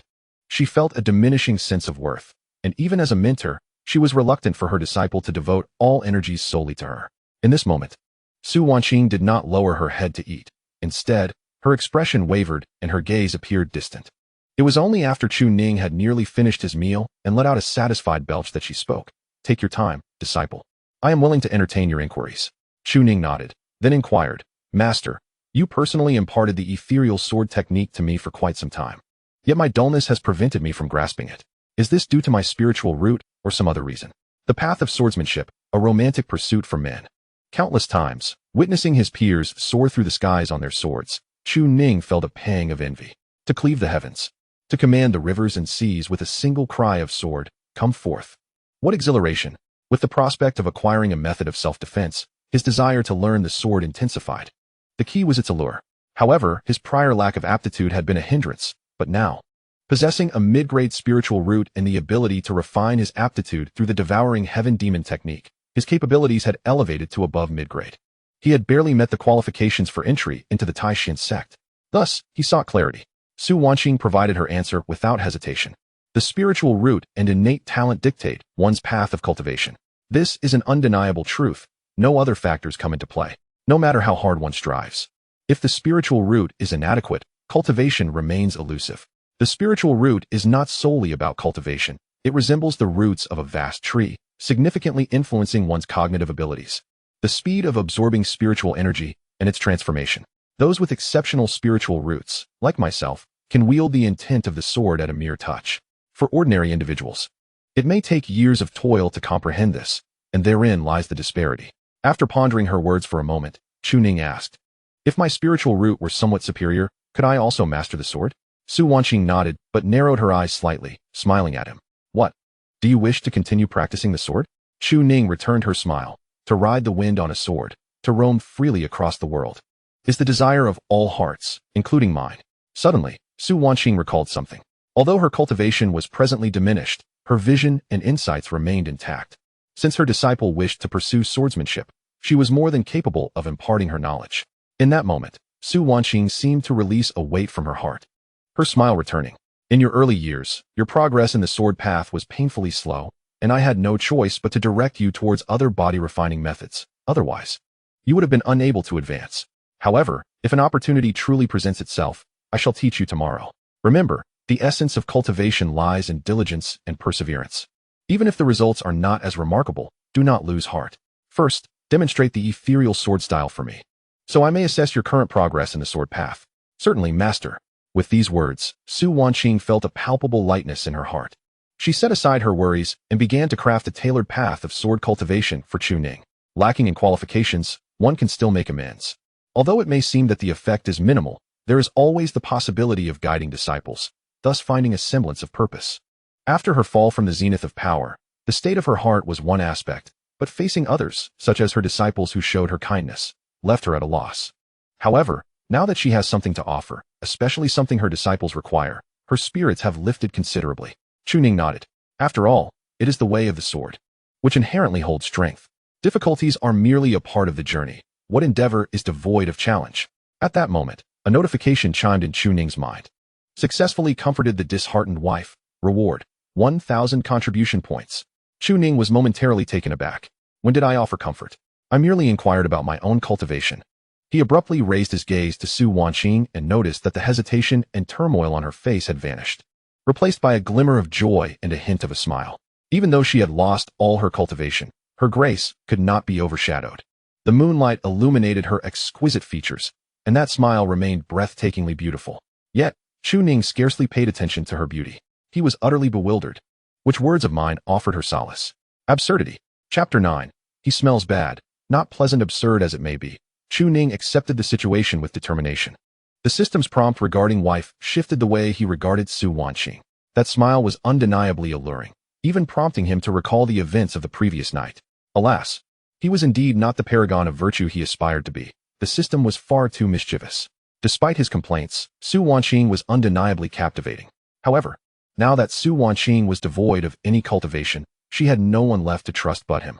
Should the truth be revealed, it might shatter the pride of such a proud individual, leading her to believe that his words were merely a ploy to win her favor. Those words were indeed spoken by a disciple who wished to prevent his master from despairing. In his youth, he had also been nurtured by Su Wanqing's teachings, harboring a longing for longevity, despite knowing his mediocre talent. That year, she had gently stroked his head and smiled, saying that even if he were to face insurmountable obstacles in his cultivation, as long as he followed her, no one could harm him. Such confidence and the genuine concern of a mentor are the reasons behind Chu Ning's current turmoil. Nevertheless, it is best to indulge her. Assisting in the restoration of her physical form is also part of cherishing his beloved. Once, his master stood before him. Now, he would shield her from the storms of life.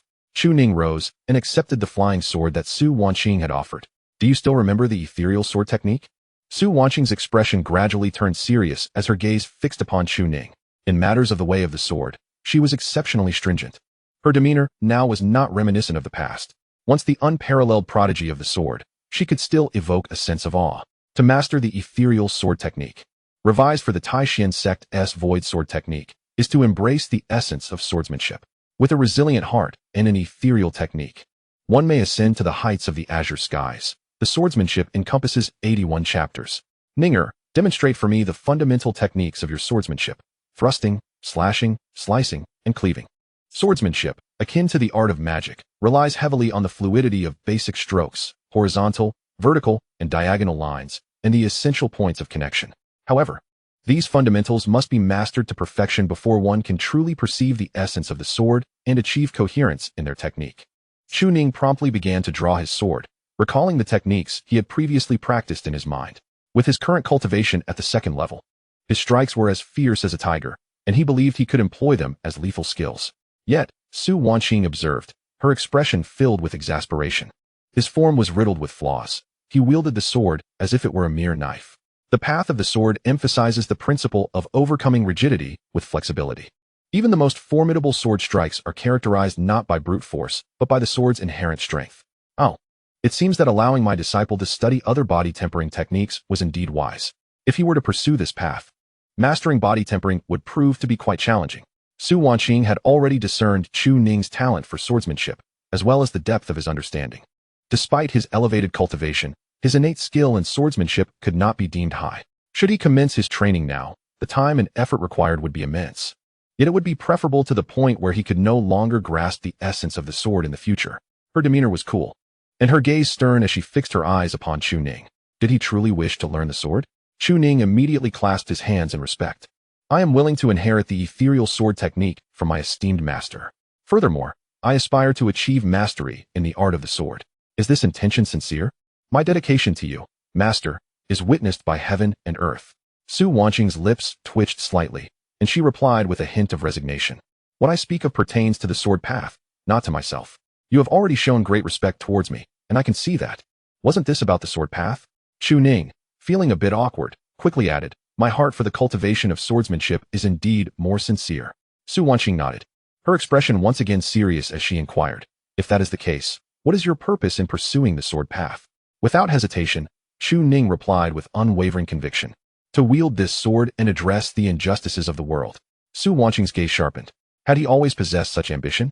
No, her words had often been misconstrued. For one with an ordinary spiritual root to reach the third level of body tempering was deemed impossible in the eyes of society. For years, he had persevered through the trials of nature, remaining steadfast in his training to strengthen his body. Could his resolve be anything less than unwavering? Indeed, within him resided such grand aspirations. Had his potential been akin to hers, he would undoubtedly rival her prowess as a formidable swordsman. Su Wanqing's heart was now convinced that even if his innate abilities were lacking, he would resolutely tread upon the path of swordsmanship.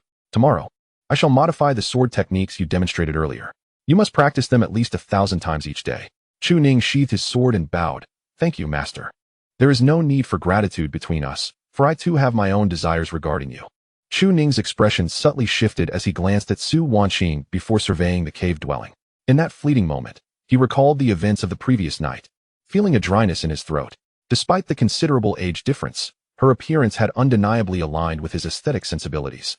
Mature, intelligent, beautiful, and possessing an exquisite physique.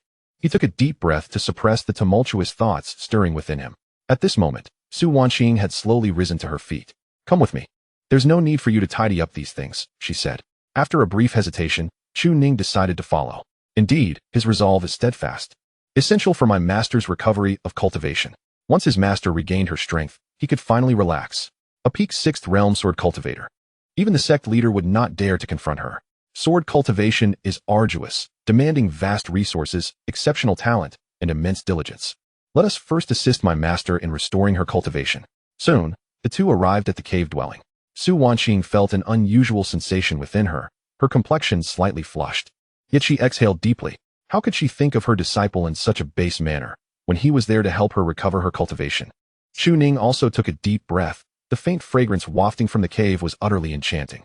I came to restore my master's cultivation. How could I entertain such indecent thoughts? A man and a woman stood there, both momentarily speechless, evidently unsettled. It was Su Wanqing, slightly older, who broke the silence. Ninger, you must have been quite exhausted yesterday aiding me in my cultivation. Today, there is no need to overexert yourself. Simply do your best. Chu Ning regained his composure and smiled. At that time, my realm was somewhat lower, but now I have a better grasp. You need not worry, master. Su Wanqing nodded and unhesitatingly approached the bed, with Chu Ning promptly following behind. You may lie down, master. Ninger, I have something to say to you. The woman's gaze was peculiar as she looked at Chu Ning, her face flushed. Chu Ning, puzzled, asked, what is it, master? Su Wanqing clenched her fists, her lips quivering as she spoke. Although I understand you did not intend it, it is best to refrain from speaking in such a manner when conversing with women. Chu Ning was taken aback. What should I refrain from? Su Wanqing abruptly halted mid-sentence. Her disciple was here solely out of affection for her, to help restore her cultivation. If she said more, would it not imply that she believed he harbored ulterior motives? Perhaps it was best left unsaid, as long as they both understood the implications. It sufficed. Ultimately, it was a harmonious relationship, a tale worth telling. However, the proximity between them was palpable, and as Su Wanqing lay down, she suddenly caught a whiff of an odd scent. Ninger, do you smell something? Chu Ning was momentarily stunned, but quickly regained his focus. Oh no. After my practice today, I expelled impurities from my body, but I remember I cleaned up. How could there still be a smell? It's unpleasant. He promptly turned away. Master, wait. I'll take a bath first. The more he spoke, the stranger it sounded. Su Wanqing's ears turned slightly red upon hearing him, but she still called out to him. That odor is from prenatal impurities. Ordinary water will not suffice for cleansing. There is a spiritual spring in this room where you can wash. Chu Ning paused, glancing at the spring and then at the blushing Su Wanqing. Is that appropriate? The bond between master and disciple was pure and unblemished. Su Wanqing, suddenly breaking the tension, remarked, do not be overly concerned. I have watched you grow. Upon hearing the words, Chu Ning nodded vigorously, refraining from further comment. In truth, he had only seen the smaller version as a child. He had never encountered the larger one. He shook his head dismissively and, without hesitation, leaped into the water. Disrobing would seem rather peculiar. Su Wanqing, witnessing this action, could not suppress a laugh. Not stripping down and yet managing to cleanse oneself so thoroughly was commendable. However, since he was unwilling to present himself to his master, she resolved to procure another set of garments from his room. Yet, as she departed, her gaze lingered a moment longer. Had only a few years passed, and his physique had become so robust? She hastily averted her eyes and departed with swift steps. Chapter 10. Garments, a reward from the master, perhaps? Chu Ning indeed possessed a sturdy build. His wheat-colored skin showcased exceptionally smooth muscle contours. Garbed, he appeared cultured and refined. Yet once stripped of his attire, his muscular definition was revealed. This was the fruit of years of arduous training, and his physical strength was commendable. However, due to recent breakthroughs in his cultivation and the expulsion of impurities, his skin had become even fairer. His visage, already handsome, was further enhanced by this newfound pallor, granting him an air of dignity and grace. Gazing at Su Wanqing's retreating figure, Chu Ning wasted no time. He promptly commenced his cleansing. Although it was indeed his master's bath, such a rare spiritual spring was hard to come by. To his surprise, there was even soap used by his master nearby. However, he deemed it inappropriate to use. Within the spiritual spring resided abundant, yet gentle spiritual essence. Merely rinsing himself, the faint odor on his body dissipated. In fact, after washing his hair, it became even more lustrous. This was far superior to any shampoo or body wash he had ever encountered. Chu Ning also discarded his old garments, realizing they were beyond salvage. Yet, the richness of the spiritual essence in the spring was remarkable. Considering the time, it seems Su Wanqing had just arrived at her room. The swallowing heaven demon technique appeared capable of devouring all. Could it consume this essence as well? Chu Ning immediately activated the technique and absorbed a portion. Indeed, it was possible. However, it paled in comparison to spirit stones. Chu Ning, age, 18, cultivation, second stage, progress, 7. The third stage, knowing destiny, is within reach. The classification of cultivation realms is quite stringent. The 9 layers of body refinement must be completed before the body can accommodate spiritual energy. Yet, upon mastering the 9 levels of body refinement, one could surpass the martial masters of mortal dynasties. The first stage, spiritual movement, pertains to the comprehension of spiritual energy and the cosmos. The second stage signifies an entry into the realm of understanding. The next realm, knowing destiny, involves recognizing one's insignificance in the grand tapestry of existence, nurturing this resolve, and striving ever upward against the heavens. Progress will not be slow. Knock, knock, knock. The door to the cave dwelling was rapped upon.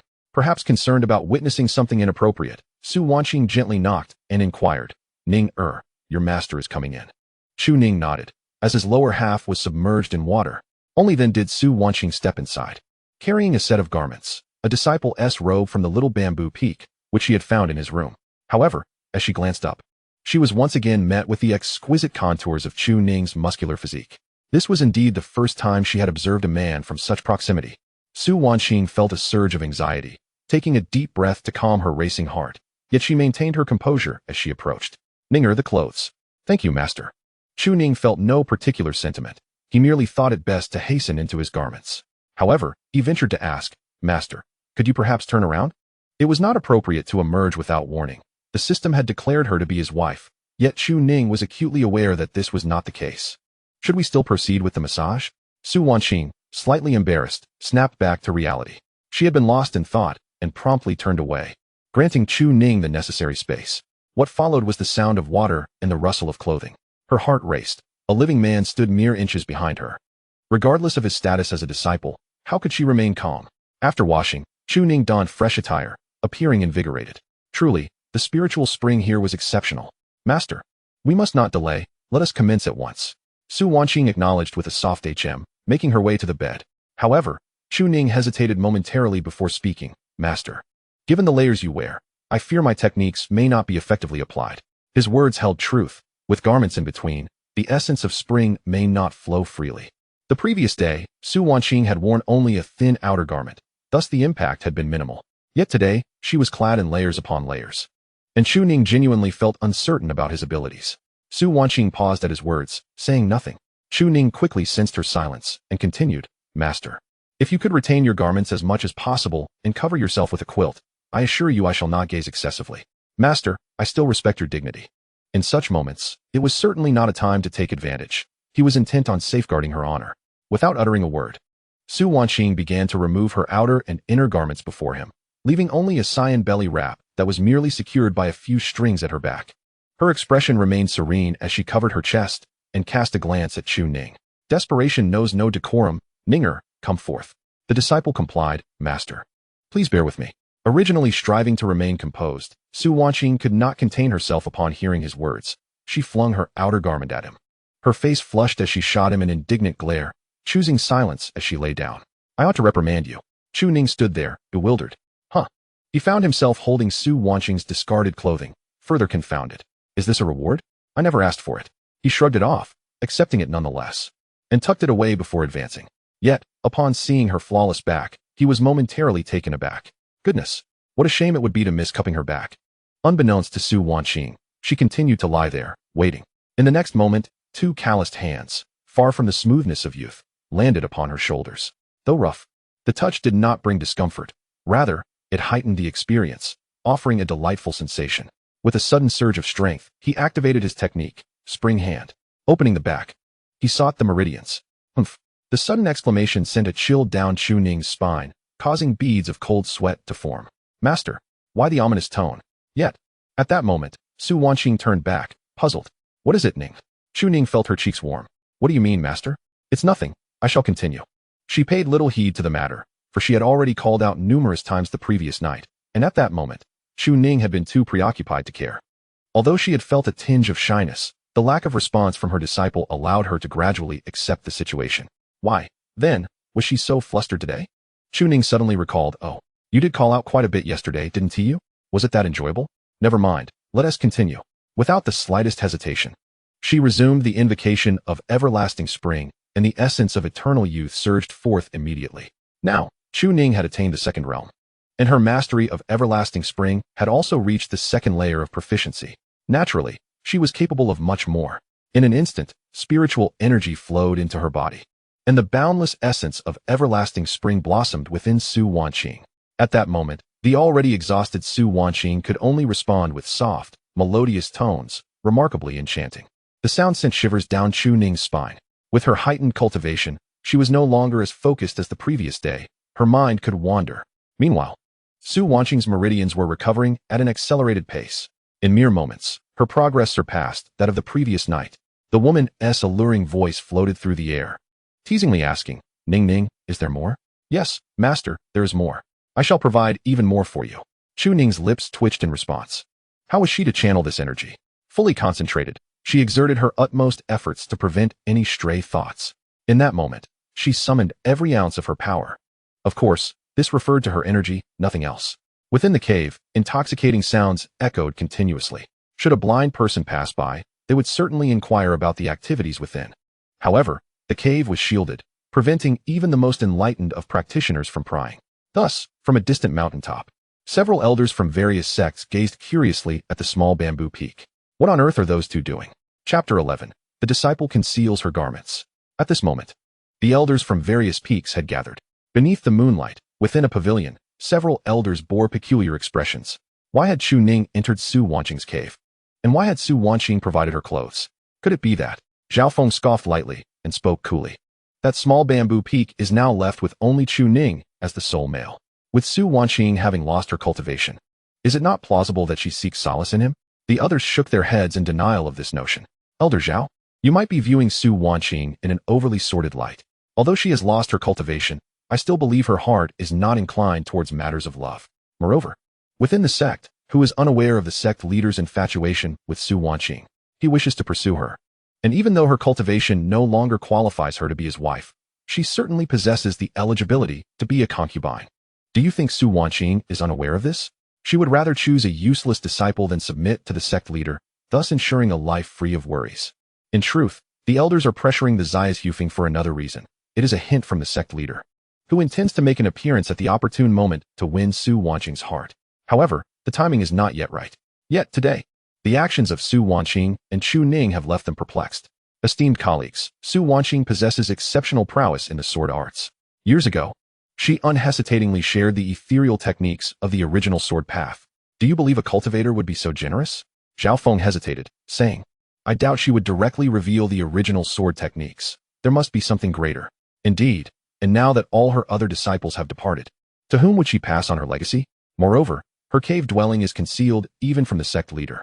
Do you not find today's Chu Ning rather peculiar? A mere third-level body refining practitioner nearly defeated Wanqing in an instant. The elders were taken aback. Are you suggesting that Su Wanqing has a legacy intended for Chu Ning? Absolutely. This could pose a significant problem if she is unwilling to part with it. We certainly cannot acquire it. That woman, she possesses a legacy yet chooses to hide it away, bestowing it upon a useless disciple. Everyone, we must devise a way to obtain her legacy. To untie the bell, one must find the bell ringer. We should approach the sect leader to discuss this matter. After all, Jiang Qingyue is Su Wanqing's foremost disciple, making her the most suitable for this task. Yes. Today has been a full hour longer than yesterday. It was only when Chu Ning was utterly exhausted and could barely move that he finally paused. With a chime, a notification from the system sounded. Detected. Host has restored 1 meridian for the wife. Reward contribution point 10,000. Detected. Host has restored 1 meridian for the wife. Reward contribution point 10,000. Overall detection. Host has restored 10 meridians for the wife. Detected that the host's wife is currently in high spirits. Cumulative reward contribution value 100,000. System comment. Without accumulating small steps, one cannot reach 1,000 miles. Without gathering small streams, one cannot form a river or sea. The journey ahead is arduous. Yet, this time, a critical hit did not occur. Chu Ning held on, gazing at the system panel.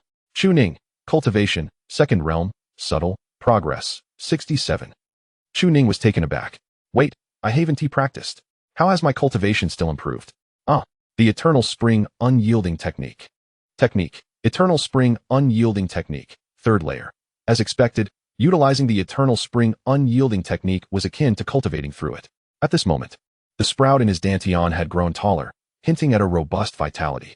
Upon reaching full maturity, he might even achieve the Eternal Spring Dao body. Truly, it is worth it.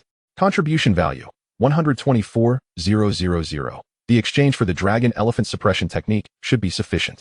Any surplus could be considered for magical artifacts, attack talismans, or life-saving items. And of course, he could seek out techniques suitable for Su Wanqing. Yet today has yielded bountiful rewards.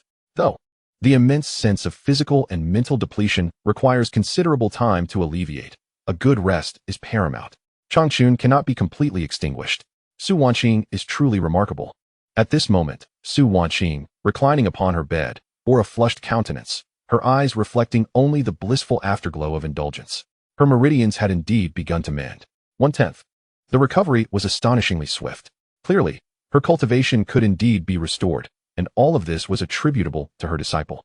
She turned her gaze towards Chu Ning, only to be startled by the dark circles beneath his eyes, prompting her to rise and envelop him in a warm embrace. Ninger, have you exerted yourself to such a degree? Did I not advise you to do only what you can? She promptly produced a few medicinal pills, having exchanged her resources for 3, one of which she had consumed earlier that morning. Now, she directly placed the remaining 2 into Chu Ning's mouth. In an instant, the potency of the medicine surged forth, and the once exhausted Chu Ning felt an overwhelming drowsiness descend upon him. It was truly refreshing. It was not his intention to deplete himself so greatly. The fervent nature of his calls had rendered him nearly incapable of restraint. Master, are you aware of how enticing you were just now?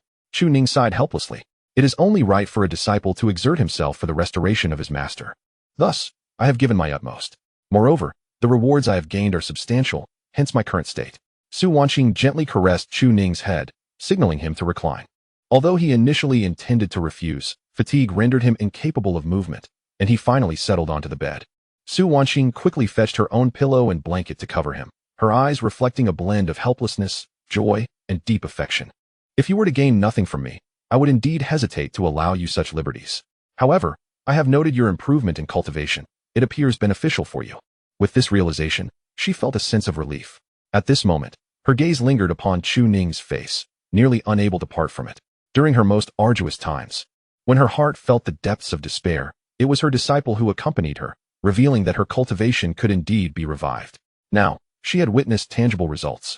Her meridians had been restored by 1/10. At this rate, she might regain her full cultivation within half a month. A smile graced her lips as she spoke softly. The restoration of my cultivation to 1/10 is all due to you. She tenderly brushed her fingers through his hair, acknowledging that while the process of recovery had been rather intense, the outcome was ultimately favorable. Disciple, you harbor no ulterior motives, which is what truly moves me. Chu Ning weakly replied, if my cultivation were higher, I could restore even more. In the future, I shall practice during the day and come to assist you in your recovery at night. How does that sound? Ninger, my recovery is of little consequence. Your cultivation is of greater importance. As for that storage ring, should you truly be able to unlock it, you are free to utilize its contents as you wish. Not merely for my sake. A smile crept upon Chu Ning's lips. What does it mean to be unimportant? It is only when my master's cultivation flourishes that I may follow closely in her footsteps. With these thoughts, he succumbed to a deep slumber, his final gaze lingering on the grand curves concealed beneath her garment. Master, indeed you possess great allure, yet you mistakenly believe me to be innocent. While I find myself unable to claim such purity, alas, the heart of a rebellious disciple still beats within him. Su Wanqing, oblivious to these musings, merely tucked the blanket more snugly around Chu Ning. When one feels weary, it is only natural to seek repose, even upon her bed, for she harbors no qualms. The floor would suffice as well. However, it is understood that men and women cannot share the same bed. Su Wanqing, resolute as ever, intended to sleep on the ground, rising thereafter to seek her garments. Yet, at this moment, she possessed only a single undergarment, while her outer robe had mysteriously vanished. A wave of perplexity washed over Su Wanqing. Where could her clothing be? Was it possible that it had been inadvertently concealed by Chu Ning? Despite her restless searching, she found nothing, and doubt began to creep into her mind. She had neither ventured outside nor been pressed by Chu Ning. How could her attire be so elusive? It was indeed a conundrum. Nevertheless, her body was steadily recovering, which was a blessing. As for her garments, she could simply don another. Just as Su Wanqing prepared to rise, her gaze fell upon a corner of the green robe. Stunned, she froze, extending her hand to cautiously grasp it. To her astonishment, she extracted her outer robe from within Chu Ning's possession. He had secretly hidden it upon himself. Su Wanqing's expression shifted dramatically, her eyes wide with disbelief as she regarded her disciple. Chapter 12. The past of Su Wanqing. At this moment, within Su Wanqing's cave dwelling, the silence was palpable, broken only by the gentle sound of water flowing from the nearby spiritual spring, which resonated with remarkable clarity. In addition to these external sounds, the deep, rhythmic breathing of Chu Ning could be heard. He was utterly exhausted and sleeping soundly. Su Wanqing stared, transfixed, at the outer robe clenched tightly in her hand. How could this be? Could it be a misunderstanding? Perhaps that the robe had inadvertently rolled into her disciple's garments, coincidentally landing within the storage layer of Chu Ning's outer robe? The design of her disciple's robe was not complex, lacking the inner pockets typical of scholarly attire. It was impractical for a cultivator whose focus was on drawing swords and casting spells. Instead, there was a pocket designed at the chest to hold simple items. Yet this pocket required opening to store anything. Was it conceivable that she had pulled open Chu Ning's robe, neatly folded her own outer garment, and placed it inside? Su Wanqing's gaze grew increasingly peculiar, her lips trembling. It was a possibility, indeed. After all, in the realm of cultivation, the world is filled with wonders and oddities. Yet, how could such a notion be taken seriously? It was absurd. Who would believe such a preposterous event transpired? It was evident that Chu Ning had folded and placed it there himself. What purpose could he have for her outer robe? Reflecting on the events that had just transpired, Su Wanqing noted no peculiar behavior from Chu Ning. His only concern had been the distinction between the sexes, as he endeavored to ensure she did not overly fret about such matters, focusing solely on her healing and aiding her in mending her meridians. Su Wanqing had taken notice of his efforts, which had emboldened her to remove her outer robe and undergarment while facing away from him. But at this moment, could it be that her disciple? Su Wanqing pressed her hand to her chest, her complexion flushed, her gaze fixed on her disciple with utmost peculiarity. Surely not. He was quite respectful of his teacher, and if news of this were to circulate, his reputation would be tarnished. It must be that she was overthinking, after all. An outer robe should not bear such significance. Yet, what was she to do with this robe? Should she reclaim it? Upon her return, what shall the disciple do upon discovering this tomorrow? Surely, an explanation would be necessary. Yet, how shall she respond when the time comes? After all, such matters are unfamiliar to her. While there have been suitors in the past, this particular suitor is a disciple. Pausing for a moment, Su Wanqing hastily rose, her heart filled with a mix of urgency and frustration, as she shoved her outer garment into Chu Ning's embrace, just as it had been taken out. It was as if she had chosen to ignore the situation altogether, refusing to respond. It would be prudent to rest early, for tomorrow would likely hold no significant events. She spread out a mat and settled beside the bed, extinguishing the candle. Listening to the sound of Chu Ning's deep slumber, she found herself unable to drift into sleep for a long while. Her heart was a tempest, contemplating how the disciple had aided her in restoring her cultivation. Now she was growing, and her own powers were gradually returning, allowing her the possibility of once again standing atop the pinnacle. Or perhaps, she pondered, the disciple had secretly hidden her garments for some unknown purpose. Youthful and impetuous, what if it were true? What then would she do? Overwhelmed by her tumultuous thoughts, she finally succumbed to a deep slumber after what felt like an eternity. The night swiftly passed. On the following morning, Su Wanqing awoke and turned to see that Chu Ning was still resting. Whether she felt relief or something else entirely, she exhaled a sigh of relief, quickly changed into a red outer garment, and exited. Currently, her cultivation required sustenance. Fasting was no longer an option.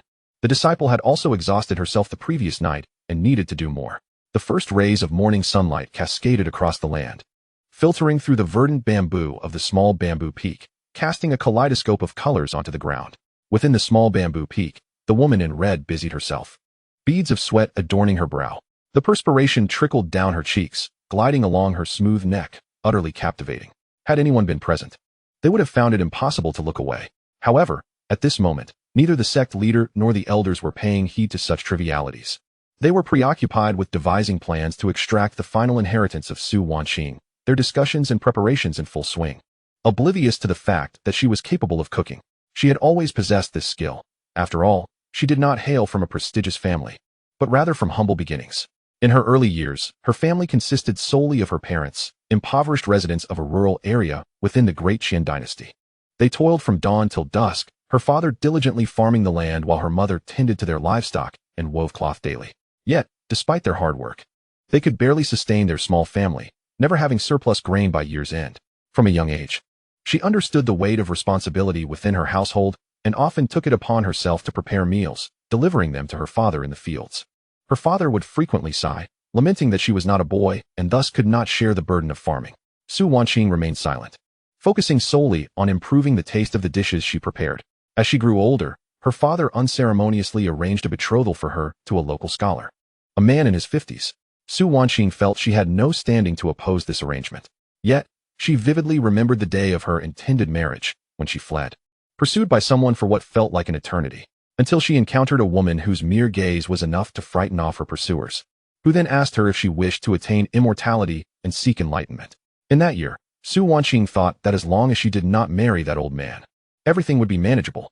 Thus, she entered the Taishan sect, becoming the esteemed disciple of the master of Shaozhu Peak. However, her mentor, having reached an advanced age, could only instruct her for a decade before passing away, subsequently entrusting Shaozhu Peak to Su Wanqing. Fortunately, Su Wanqing proved to be exceptionally talented, rapidly elevating her abilities to a level that deterred others from coveting this place. Later, after attaining significant progress in her cultivation, she returned home to visit her parents. Naturally, she could not reveal her presence, instead discreetly sending them silver and wealth to ensure their well-being. Now, with her mentor deceased and her parents having peacefully departed, Su Wanqing found herself alone presiding over Shaozhu Peak.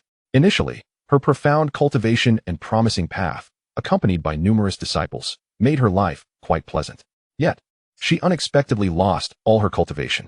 Upon losing her powers, she was reminded of her mortal origins, realizing that many matters could no longer be resolved with ease. Even the act of starting a fire became a challenge. Nonetheless, she clearly remembered past events and quickly mastered the essentials. Cooking became one of the few areas where she could still feel a sense of value. Thus, her diligent figure appeared particularly earnest. As she found the current circumstances almost dreamlike, how could a prodigious sword cultivator find herself cooking? Even though she had occasionally indulged in cooking before, never had she approached it with such seriousness and focus as she did now. After all, when great responsibilities are to befall a person, they must first endure trials of the heart and labor of the body. Her disciples spoke wisely. Thus, whether she was the once great sword cultivator or the presently powerless Su Wanqing, both were indeed true. Everything was refining and testing her resolve, and her path still held promise. Regardless of Shaozhu Peak or her own integrity, she sought the right to choose, rather than remaining in her current predicament. After preparing 4 or 5 dishes, with congee simmering in the pot, Su Wanqing felt quite elated, a smile gracing her lips as she turned to return to her cave abode. It was then that she suddenly recalled the events of the previous night, causing her heart to stir. Well, let us pretend it never occurred. As long as her heart remained unburdened, What was there to fear? Ultimately, she was not young, with considerable experience, and she deemed Chu Ning's interest in women, given his youth and lack of female company, to be perfectly natural. However, when the moment was right, she would offer some clarity. Indeed, that was the way to proceed. Su Wanqing, who had never encountered such complex matters, pressed her lips together, intending to knock on the door. Yet at that moment, a greeting suddenly came from behind her. "Master, it is your disciple Jiang Qinghua, paying respects." Su Wanqing's expression shifted instantly, her complex feelings towards Chu Ning transforming into a cold demeanor, her countenance becoming expressionless as she turned to look. She felt no emotion, only indifference. "Have you not already pledged yourself to the sect master? Why do you come here now?" Chapter 13. Perhaps a suitable technique for Su Wanqing? Within the cave, sunlight streamed through the window, illuminating Chu Ning's face. The blinding light swiftly roused Chu Ning from his slumber, and he gradually regained consciousness. A dull ache throbbed in his head, a clear after-effect of excessive exertion. However, it was of little concern. Moments after awakening, he discovered a reservoir of spiritual energy within him, his soul remarkably robust. Turning his gaze, he noticed a grass mat and a pillow on the ground. It appeared that his master had spent the night there. Chu Ning couldn't help but smile wryly. He had intended not to sleep in this spot again, feeling it somewhat inappropriate, yet here he was for a second time. The previous night's events had been exceedingly tantalizing. He had to remain fully focused, yet inadvertently. He had drained himself completely, utterly devoid of energy. Reflecting on the previous night, a faint blush crept over Chu Ning's face. While he possessed a sense of morality, certain desires were undeniably absent.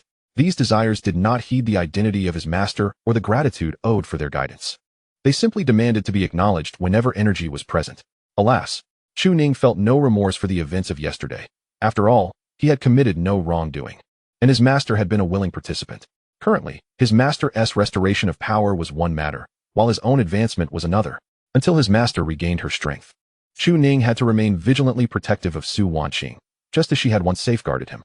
Chu Ning, Constitution, Medium Grade Spiritual Root, Cultivation Level, Second Stage, Progress, 67. Technique, Everlasting Spring Technique, Third Layer, Devouring Heaven Demon Art, Transcendent Sword Technique, not yet initiated. After a moment of contemplation, Chu Ning expanded his spiritual awareness and discerned that Su Wanqing was in the kitchen preparing a meal. Within the cave, the spiritual energy was far more abundant than that found in his own abode. Perhaps it would be best to fully replenish his cultivation here. He promptly retrieved a spirit stone and initiated the Devouring Heaven Demon Art. Dark energy enveloped him, not only surrounding him with spiritual energy, but also infusing him with the formidable essence it provided. At this moment, the energy transformed by the Devouring Heaven Demon Art threatened to tear Chu Ning's internal organs apart. Yet, it mattered not. The Everlasting Spring Technique would heal him. The two techniques complemented one another perfectly. Cultivation Level, Second Stage, Progress, 100 complete. In less than a quarter of an hour, not only had he maximized his cultivation, but the Everlasting Spring Technique also mended the injuries within him. A breakthrough to the third stage was imminent. The third stage, known as knowing fate, is when a cultivator acknowledges their own insignificance and develops a reverent heart toward the heavens and earth, thereby paving the way for immortality. This awareness was innate to Chu Ning. He was destined for longevity.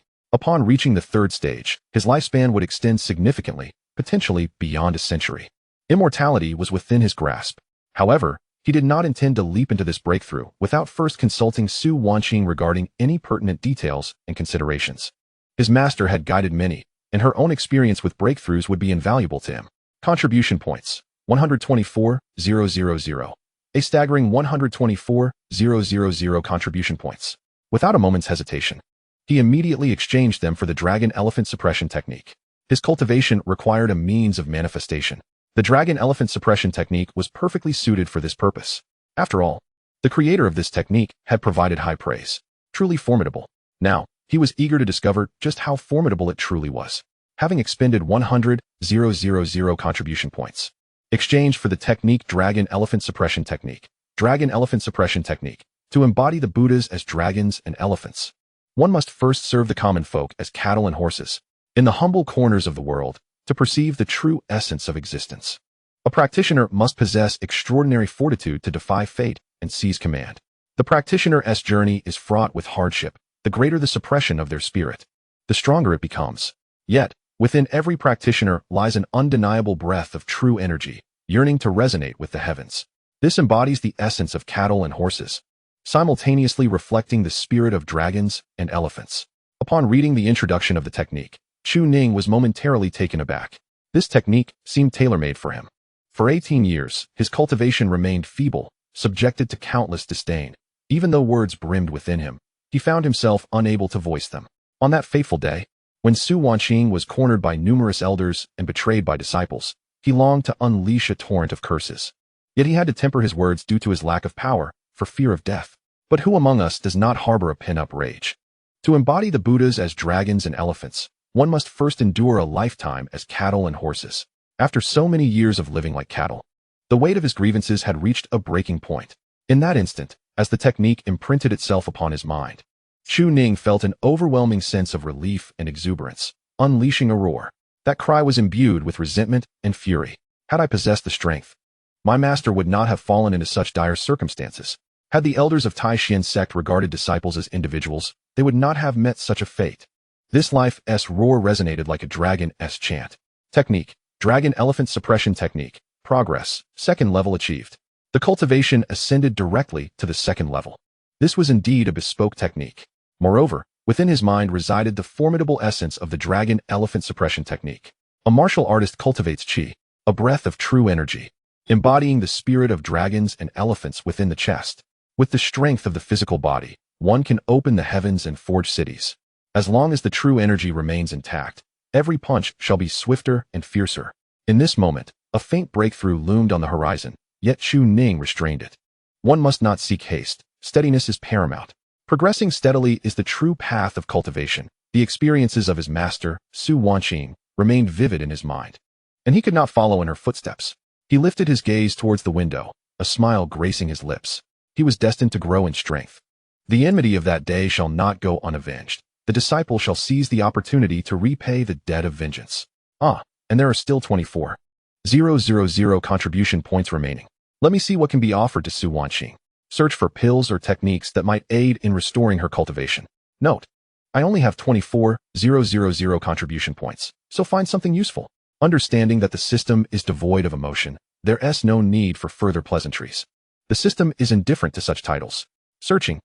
Successfully retrieved technique. Martial reversal of all severances. Martial reversal of all severances. A dual cultivation technique of law and body. Both pathways lead to the ultimate truth. However, the progress in body cultivation is slow, necessitating abundant resources to enhance physical prowess. This method forges the spirit with true energy and the body with vitality. Achieving dual cultivation. Creator's evaluation. This technique is suitable for prodigies who have lost their cultivation, but for the average practitioner, it is rather lackluster. Price: 30,000 contribution points. Damn it. Another technique I cannot afford. Yet, there is little difference between 24,000 and 30,000. A simple massage for my master would suffice. The progress of the massage is linked to the contribution points, with a score of 1 being roughly equivalent to 10,000. This is quite remarkable. A single massage can yield 1,000,000 contribution points, opening the door to countless possibilities. This technique seems particularly suitable for Su Wanqing's current situation. However, Chu Ning felt the need to inquire further. The dual cultivation of law and body undoubtedly leads to complications in the later stages, necessitating substantial resources. Presently, Su Wanqing's cultivation can be restored, but should she continue along her original path, or pursue this new practice, which offers at least a measure of self-protection? Ultimately, it depends on Su Wanqing's own thoughts. For now, it is best to hold on to this. Suddenly, Chu Ning sensed something amiss. Outside, it appeared that 2 women were engaged in conversation, one of whom had a voice he recognized all too well. Senior sister? No, she is no longer that. Jiang Qingwei. Chu Ning's gaze turned icy. The eldest disciple of Su Wanqing, the first to sever ties with her in front of all. Was she here to mock his master? If that were indeed the case, he would show her no mercy. Chapter 14. Taking one's life to prove innocence? Then by all means, end your life. With a thud, Su Wanqing was taken aback as she beheld her former disciple, Jiang Qingwei, kneeling before her. The young woman, clad in a green robe of the Shaozhu Peak disciples, knelt with utmost sincerity in her eyes. She produced a pill from her hand. Master, this is a pill I obtained from the sect leader. I had heard that the sect leader possessed such a pill, but he would never bestow it upon anyone who was not his direct disciple. Jiang Qingyue's gaze was intense as she looked at Su Wanqing and bowed deeply once more. You have taught and guided me, master. How could I disregard past kindness? Now, The sect leader has granted me this pill for my cultivation, and I hope you will accept it. In recent days, she had sought this pill and even joined another elder's faction alongside her fellow disciples, yet she would always remain a member of Shaozhu Peak. After saying this, she presented the pill with both hands, her eyes fixed on Su Wanqing. At that moment, Su Wanqing was momentarily stunned. What? She went to the sect leader to obtain the pill, and this is her motivation? Is it truly so? Meanwhile, the exquisitely beautiful woman in green wore a simple smile. Master, I have suffered greatly in silence. The mysterious sword technique, which she had thought to be her master's most formidable skill, had surprisingly been held back.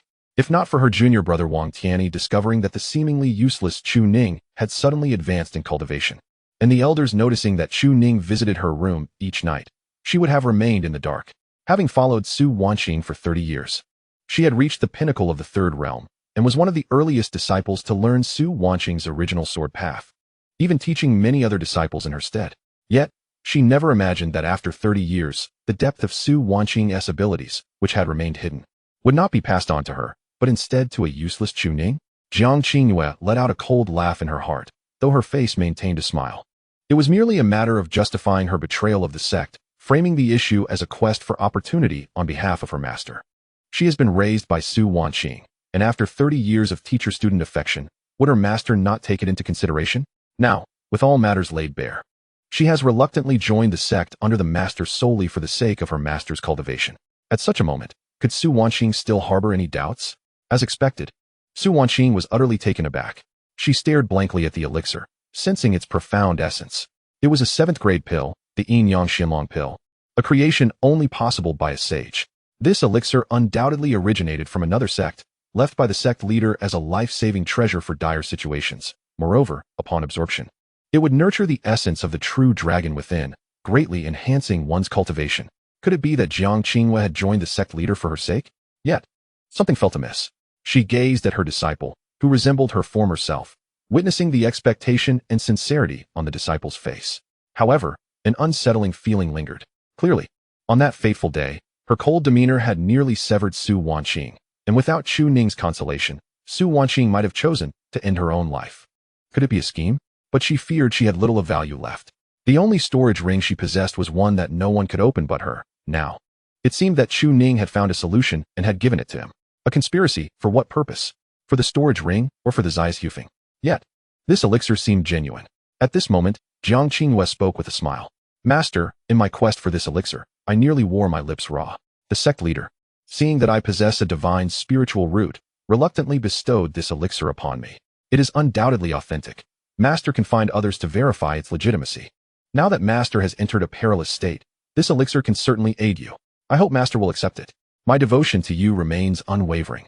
As long as you are my master, you shall forever be my master. Su Wanqing hesitated for a long while, not reaching for the elixir, but instead gazing at Jiang Qingyue with a stoic expression. She had already been hurt once and had come to understand many truths in recent days. Moreover, she had long since lost the qualification to teach others. Indeed, she no longer had the right to do so. So why did Jiang Qingyue still come? Furthermore, would the sect leader truly be willing to part with a 7th-grade elixir? Su Wanqing was no fool. The sect leader would never relinquish such a treasure, let alone give it to Jiang Qingyue. There must be ulterior motives at play, though she was unsure of their true intent. It certainly would not align with Jiang Qingyue's claims. Su Wanqing smiled faintly, as if she had seen through her disciple's facade. I have no use for this elixir. The Yin Yang Xinlong pill is meant for those on the brink of death. I have suffered a complete loss of my meridians due to my breakthrough. Since the sect leader has gifted it to you, you should consume it yourself. Jiang Qingyue was taken aback. No use. How can you know it is of no use if you haven't tried it? This is the highest quality elixir that time and sect can offer. How could it possibly be said to be useless? The sect leader has already stated it is definitely effective, which is why he sought to exchange it for your trust. As for your consumption of it, how could she dare to consume it? If she did, the master would be able to refine her into a pill the very next day, extracting its medicinal power anew. Yet, this minor dilemma would not elicit the slightest hint of weakness from Jiang Qingyue, who merely smiled in response. The disciple expressed concern for her master's well-being, suggesting that perhaps the master should give it a try, especially since this had been procured through great effort. Should the master refuse, the disciple would also relinquish it without hesitation. Su Wanqing chuckled softly, her hands gathered in her sleeves as she scrutinized the kneeling Jiang Qingyue, who seemed utterly unfazed by the pill. Qingyue, if you were to hand it over to me, How would you respond if the master inquired about you? Without a moment's hesitation, Jiang Qingwei replied, the disciple has long been prepared, having fabricated the appearance of consuming the pill. Moreover, even if the master were to discover the truth, she would not have the heart to eliminate her disciple. Su Wanqing narrowed her eyes slightly. Such a forthright reply suggested that she had anticipated the need for a justification. But what else do you hope to gain from me? She did not sigh but instead deepened her smile, remaining silent. Upon witnessing this, Jiang Qingwei hesitated for a moment. Master, do you not trust your disciple? Indeed, I do not trust you. The woman was taken aback, quickly retorting, the bond between disciple and master is as profound as the stars are to the sun and moon, as evident as heaven and earth. Now that the master has no means of recovery, I have resorted to this desperate measure, only to avoid exposing the truth. Su Wanqing continued to smile. I no longer care for such matters. Ultimately, my cultivation has reached an impasse. You may take the pill back and use it for yourself. After all, I am but a broken vessel, capable of nothing but awaiting the end of my days. At that moment, Jiang Qingwei was suddenly assailed by a thunderous noise. She must earn the master's trust. There was undoubtedly a legacy within her. If handled well, the Yin-Yang Xianlong pill could be entrusted to her with no reservations. Gritting her teeth, Jiang Qingwei abruptly drew her sword, pressing it against her neck. Master, if you do not trust your disciple, I can prove my innocence with my life. I only wish for you to believe in me, so I may die with honor, even if I perish as the disciple of the ethereal sword immortal, Su Wanqing. Of the northern domain, Su Wanqing, unyielding to threats, found herself at a loss. There was no choice but to prove her innocence in this manner. After all, they had shared 30 years as master and disciple. How could she not trust? Yet at that moment, Su Wanqing appeared to find some amusement in the situation. Is someone urging you on? It was evident that there were ulterior motives at play. Though she wore a smile, her heart was increasingly heavy with sorrow. 30 years of master-disciple affection, reduced to such a state. Can it not evoke laughter? At this juncture, Su Wanqing gazed at Jiang Qingwei with a mere smile. Oh, you wish to end your life to prove your innocence? Very well, then. This sentiment was not only shared by Jiang Qingwei. Even the elders and the master observing from the shadows were taken aback. How had Su Wanqing become so ruthless, disregarding their 30 years of bond?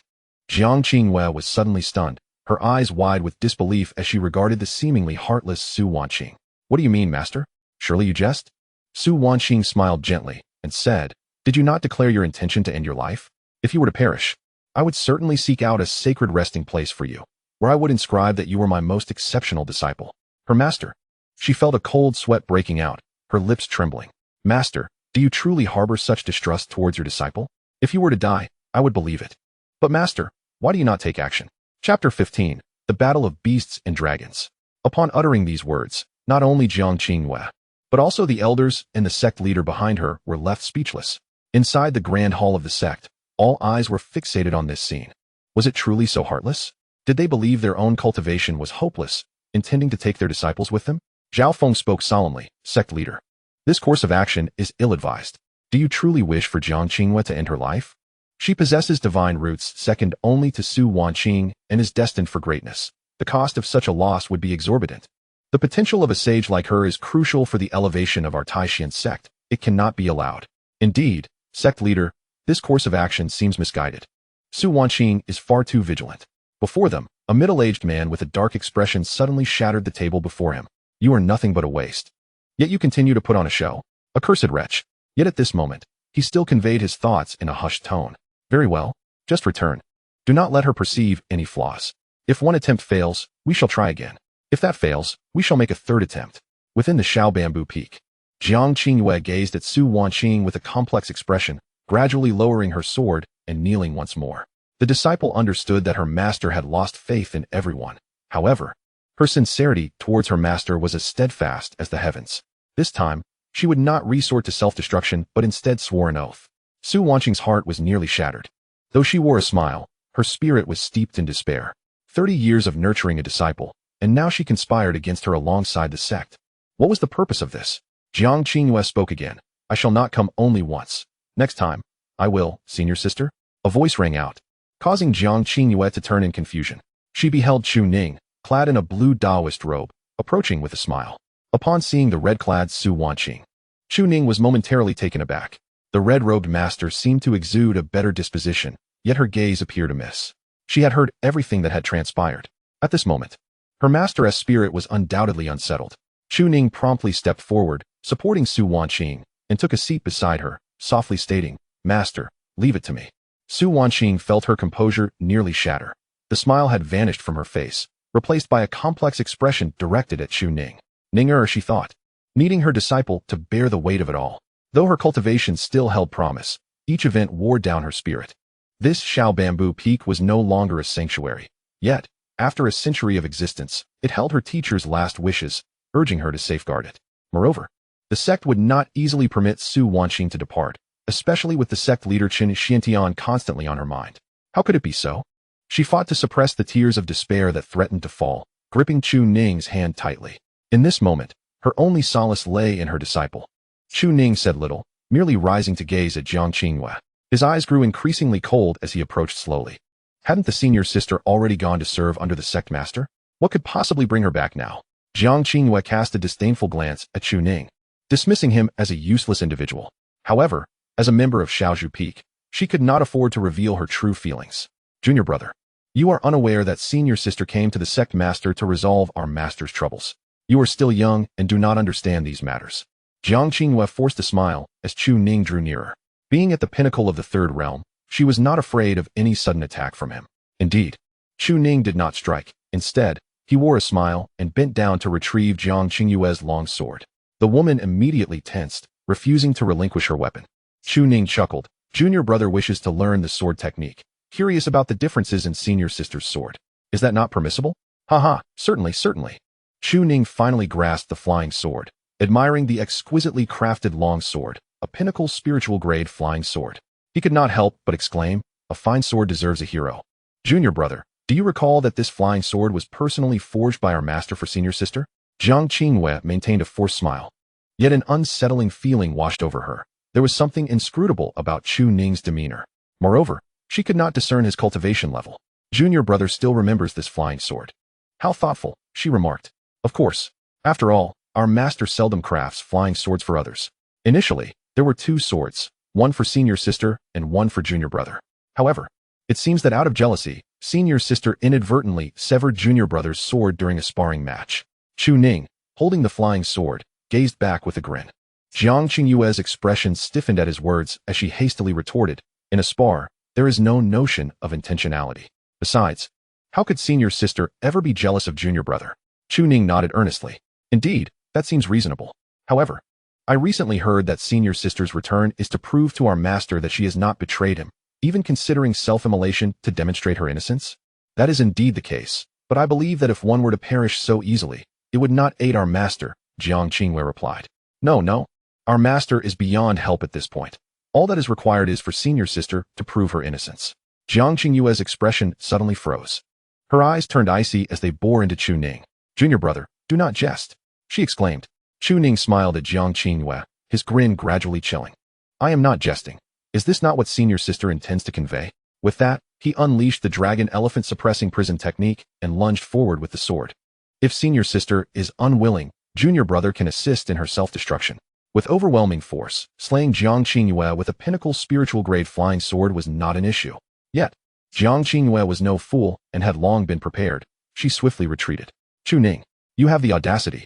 No matter what, I am still your senior sister. Do you wish to harm a fellow disciple? Chu Ning rose, exerting his strength to shatter the pinnacle spiritual grade flying sword. At that moment, blood flowed from his hand. Not far away, Su Wanqing's eyes widened in shock. Ninger, do not worry about our master. It is of no concern. This sword is not worthy of being wielded by certain individuals. Chu Ning slowly rose, his expression devoid of emotion as he gazed at Jiang Qinghua before him. Even with the formidable strength granted by the dragon elephant suppression technique, he was bound to sustain injuries. Yet, it mattered little. The essence of eternal spring endures. Senior sister, shall I, alongside our junior brother, assist you in your self-termination to prove your innocence? Is it not a fortuitous circumstance?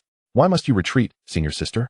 Jiang Qinghua's fury surged. Her eyes locked onto Chu Ning with fierce intensity.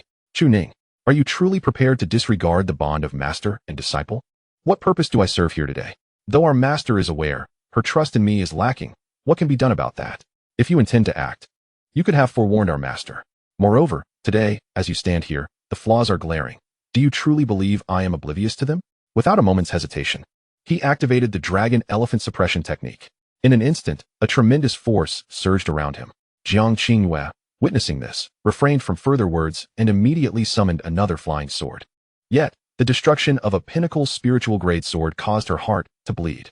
If you insist on this path, then allow me to demonstrate the disparity in our strengths.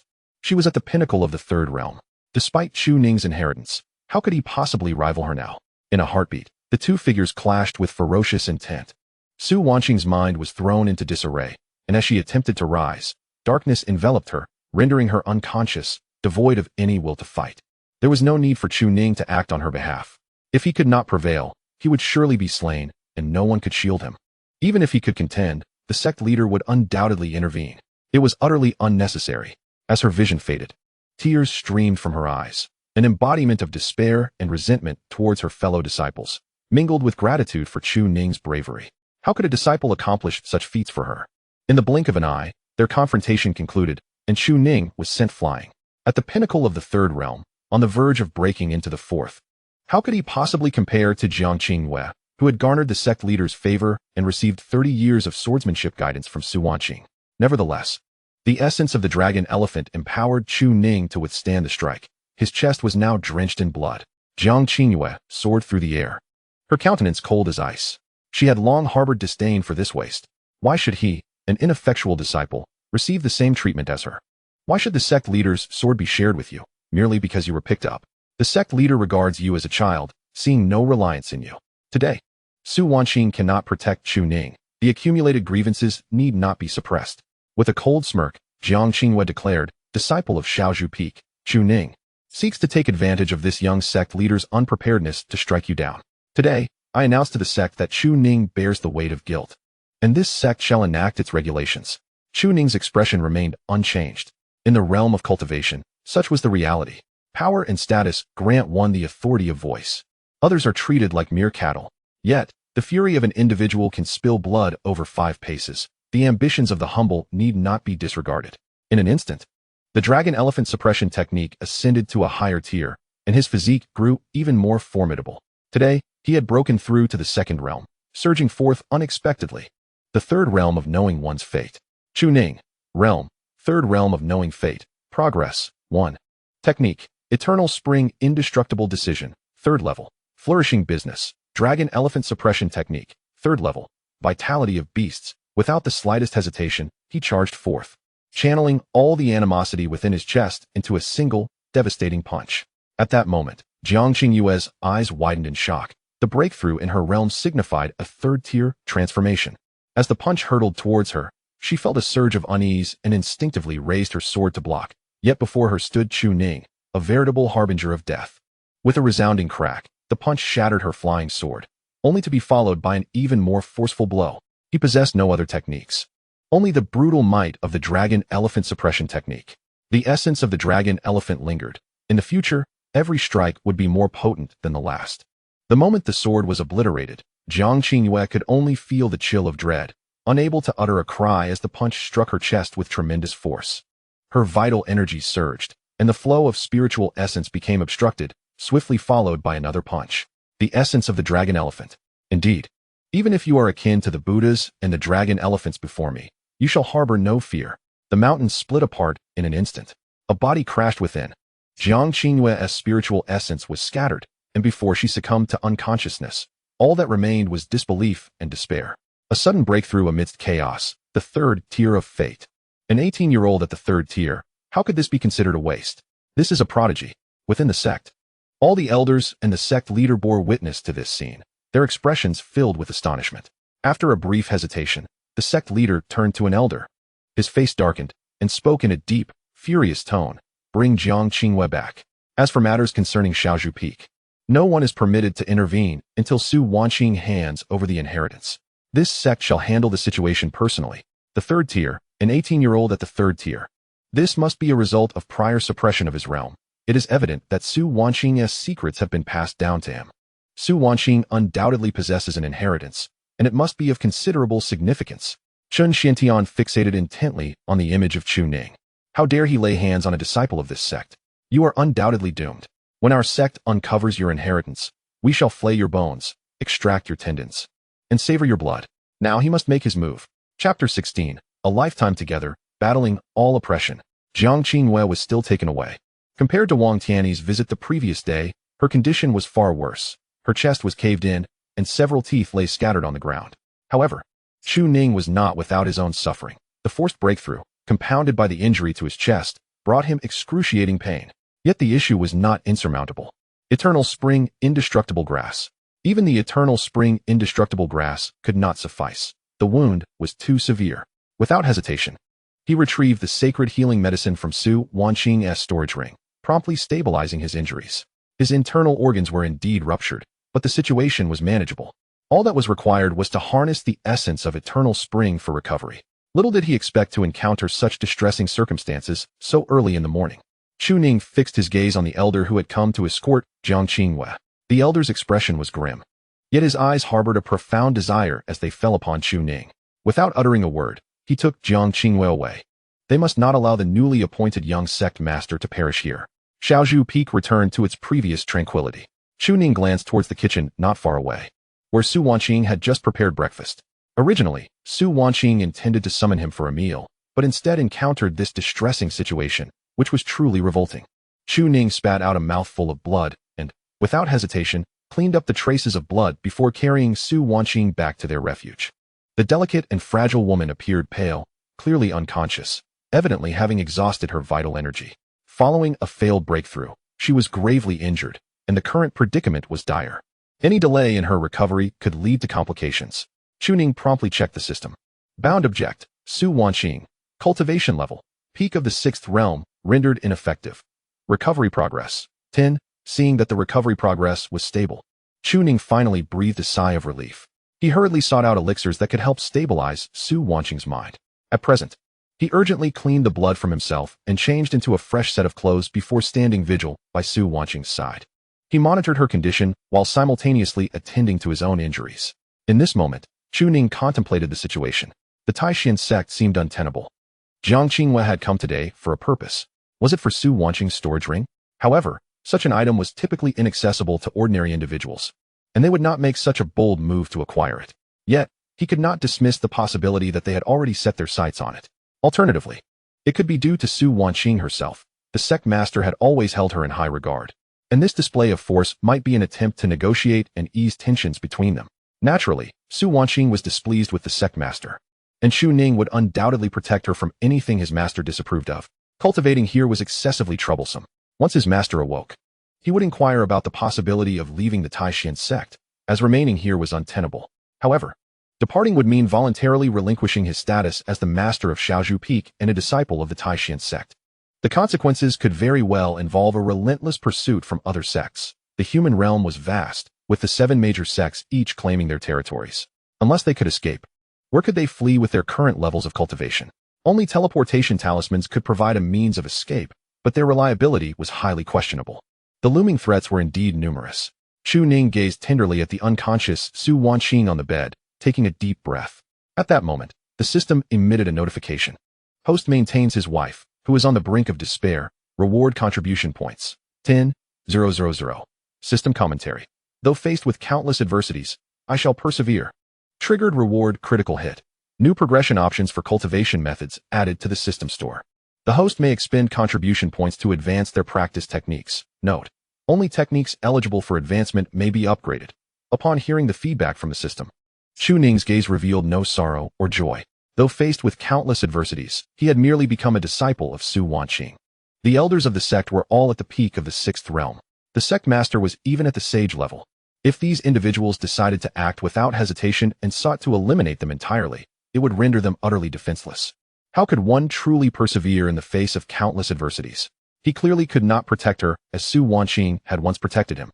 All he could do now was strive to the best of his abilities. The only one master can rely on is him. Feeling the injuries within finally healed, Chu Ning began to explore the newly developed content of the system. Cultivation method advancement. Cultivation method. Everlasting Spring technique. Advancement cost. 100,000 contribution points. Devouring Heaven demonic art. Dragon Elephant Prison Suppression Technique. Advancement cost. 1,000,000 contribution points. Misty Sword Art. Advancement cost. 10,000 contribution points. Chu Ning was momentarily taken aback. Why did the consumption of contribution points vary so greatly? He quickly formed a conjecture. The everlasting spring technique initially had a price of only 1,000. The system had previously triggered a random advancement for this technique, elevating it to a secondary level, which should cost 10,000. Now that an advancement was required, it indicated a transition to a tertiary level, demanding 100,000 contribution points.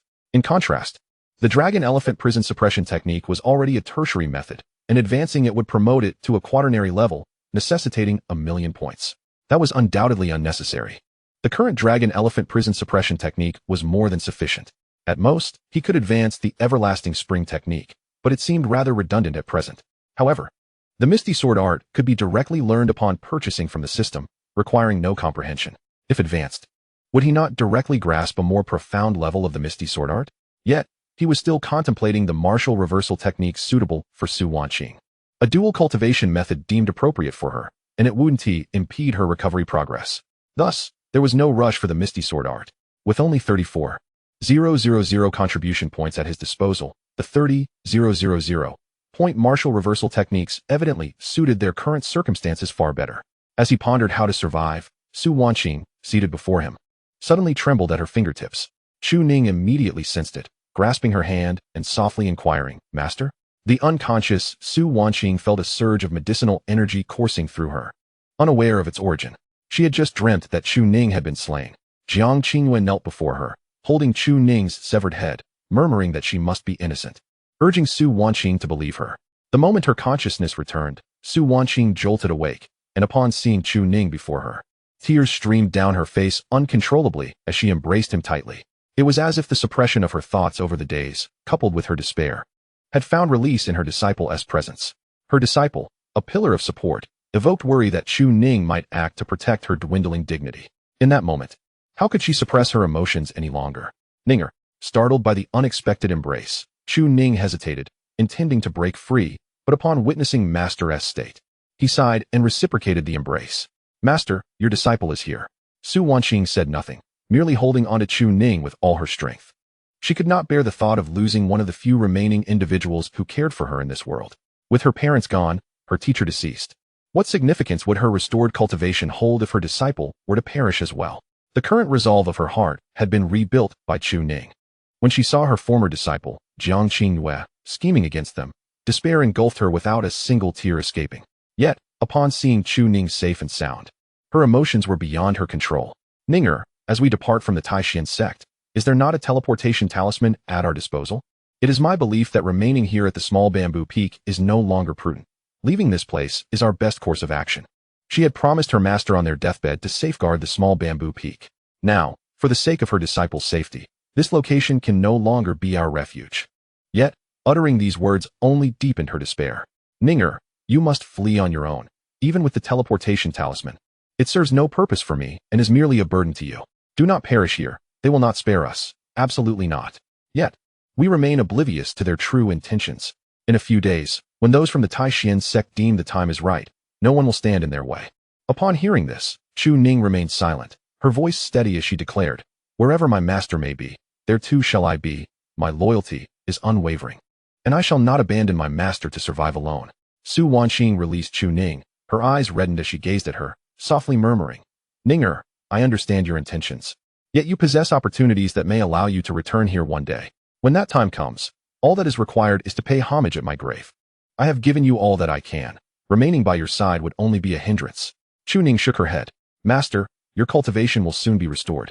I have already attained the third realm of understanding fate, and moreover, I possess a technique that harmonizes both body and law. This method is perfectly suited to your current circumstances, but it comes with the challenge that subsequent cultivation demands a simultaneous mastery of body and law, far more arduous than the past ascensions. Should you wish, I can impart this technique to you immediately. If you do not, my breakthrough to the sixth realm will soon grant us the means to protect one another. This will not take long, at most half a month. No, 10 days. In these 10 days, your cultivation will surely be restored, and there is no need for self-reproach. If you were to reconstruct your cultivation, what challenges could possibly deter you from reaching the pinnacle of enlightenment again?" At this moment, Su Wanqing appeared dazed, realizing that even in this critical juncture, her disciple had not given up on her. This sentiment transcended mere master-disciple affection. Without further contemplation, Su Wanqing grasped Chu Ning tightly, inquiring, "Will I possess the strength to protect myself if I cultivate this technique?" Chu Ning nodded. "Indeed, by cultivating, you will at least no longer be a burden. As you said, when heaven bestows a great responsibility upon a person, it tests their resolve, exhausts their physical strength, and leaves them in hardship. Now that there exists a technique for you to safeguard yourself, how could one refrain from practicing it? Would I allow my disciple to face the malice of the world alone? Absolutely not. Furthermore, attaining enlightenment as a sage is fraught with challenges, and I have the confidence to surmount those thresholds once more." Seeing the determination in Su Wanqing's eyes, Chu Ning immediately began to exchange and retrieve the technique. The art of martial reversal. Upon witnessing the technique, Su Wanqing's expression shifted, her grip tightening around it. The Taishan sect is no place to linger. However, the realm of humanity is dominated by the 7 major sects, and there is nowhere to escape without being captured. We must venture to the Chaos Sky Domain. Ninger, to the Chaos Sky Domain. This place is devoid of law and order, only strength and power prevail. The sects of the human realm dare not enter. And though danger lurks, the malevolent souls here are preferable to the beasts with human faces outside. Chu Ning took a deep breath. The Chaos Sky Domain, is it? The distance from this place is estimated to be 1,000,000 miles, while the teleportation talismans can only reach 10,000 miles. It matters not. We shall utilize several talismans to approach as closely as possible, and then devise a means to proceed further, regardless of the myriad challenges that may arise in the future. I, as your disciple, will remain steadfast by your side, wishing only for a lifetime of companionship in our endeavors against all adversities."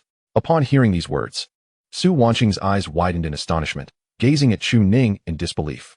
She did not heed the other phrases, but focused intently on the 4 words "a lifetime of companionship." At that moment, her heart was in turmoil, yet she was acutely aware that she should not exhibit any feminine affectation. What does a lifetime of companionship signify? In this world, where can one find a kindred spirit who understands and shares in one's struggles? Su Wanqing embraced her disciple tightly, her gaze filled with unprecedented determination. "Ninger, a lifetime of companionship. Let us fight against all adversities together." Chapter 17. Has he grown up? Su Wanqing displayed no signs of shyness. She was quite adept at discerning the gravity of the situation. At that moment, regardless of the intent behind her disciple's confession, it was a profound gesture from one willing to support her in times of peril and share in her fate. What could it matter if she accepted it? She understood Chu Ning well. Once uttered, he would take responsibility for his words. With such support, her trust in him was solidified. Soon, Su Wanqing released Chu Ning, locking her gaze onto his eyes. "Ninger, I must ask you, what transpired after your encounter with Jiang Qinghua?" Without hesitation, Chu Ning recounted the events that had just unfolded. Su Wanqing was momentarily taken aback, then stared at Chu Ning in utter disbelief. Jiang Qinghua was also one of her disciples, a peak practitioner of the 3rd realm at the age of 50, on the verge of breaking into the 4th realm. A master of the 4th level of the ethereal sword technique, with ample combat experience, and yet she had been rendered unconscious by Chu Ning. "What is your condition?" Chu Ning smiled and shook his head, still holding Su Wanqing's hand. "I am unharmed. The essence of spring can mend your injuries as well as my own. However, it cannot be said that I am entirely unscathed. I will require some time to recover, though it does not impede our current actions." Su Wanqing's expression was complex as she gazed at Chu Ning, at a loss for words. His growth had progressed to a point beyond her comprehension. He was now capable of defeating Jiang Qinghua, and it was evident that he would soon rival her as a prodigy in the sword arts. How could she remain here, when those of such caliber would undoubtedly depart first? Yet, Su Wanqing quickly sensed something amiss. Logically, this should have been their opportunity to pin down the 2 of them and expel them from Shaozhu Peak without hesitation, yet they exhibited no signs of action. No, that cannot be. Could it be that the sect members have reconsidered their course? Yet they were not the type to have such a change of heart. There must be another reason. At that moment, Chu Ning inquired, "Master, why did Jiang Qinghua come to seek your vindication?" Su Wanqing shook her head. "I suspect it may have something to do with my storage ring, but I am unable to access it, and even if sect leader Qin Xiantian were to attempt to force it open, it would only result in the complete destruction of everything within. Therefore, it is unlikely to be the case. Since the other party harbors ulterior motives against us, it is indeed perplexing that such a favorable opportunity has arisen." As Su Wanqing pondered this, her gaze fell upon the bewildered Chu Ning, causing her to momentarily pause. No, it seemed she had stumbled upon an insight. No one within the sect is aware of your true cultivation level, right? At least, until now, no one has known. Su Wanqing suddenly comprehended. "My dear disciple, I understand now. With your current 3rd level cultivation, you can contend with the 50-year-old Jiang Qinghua. even surpass her.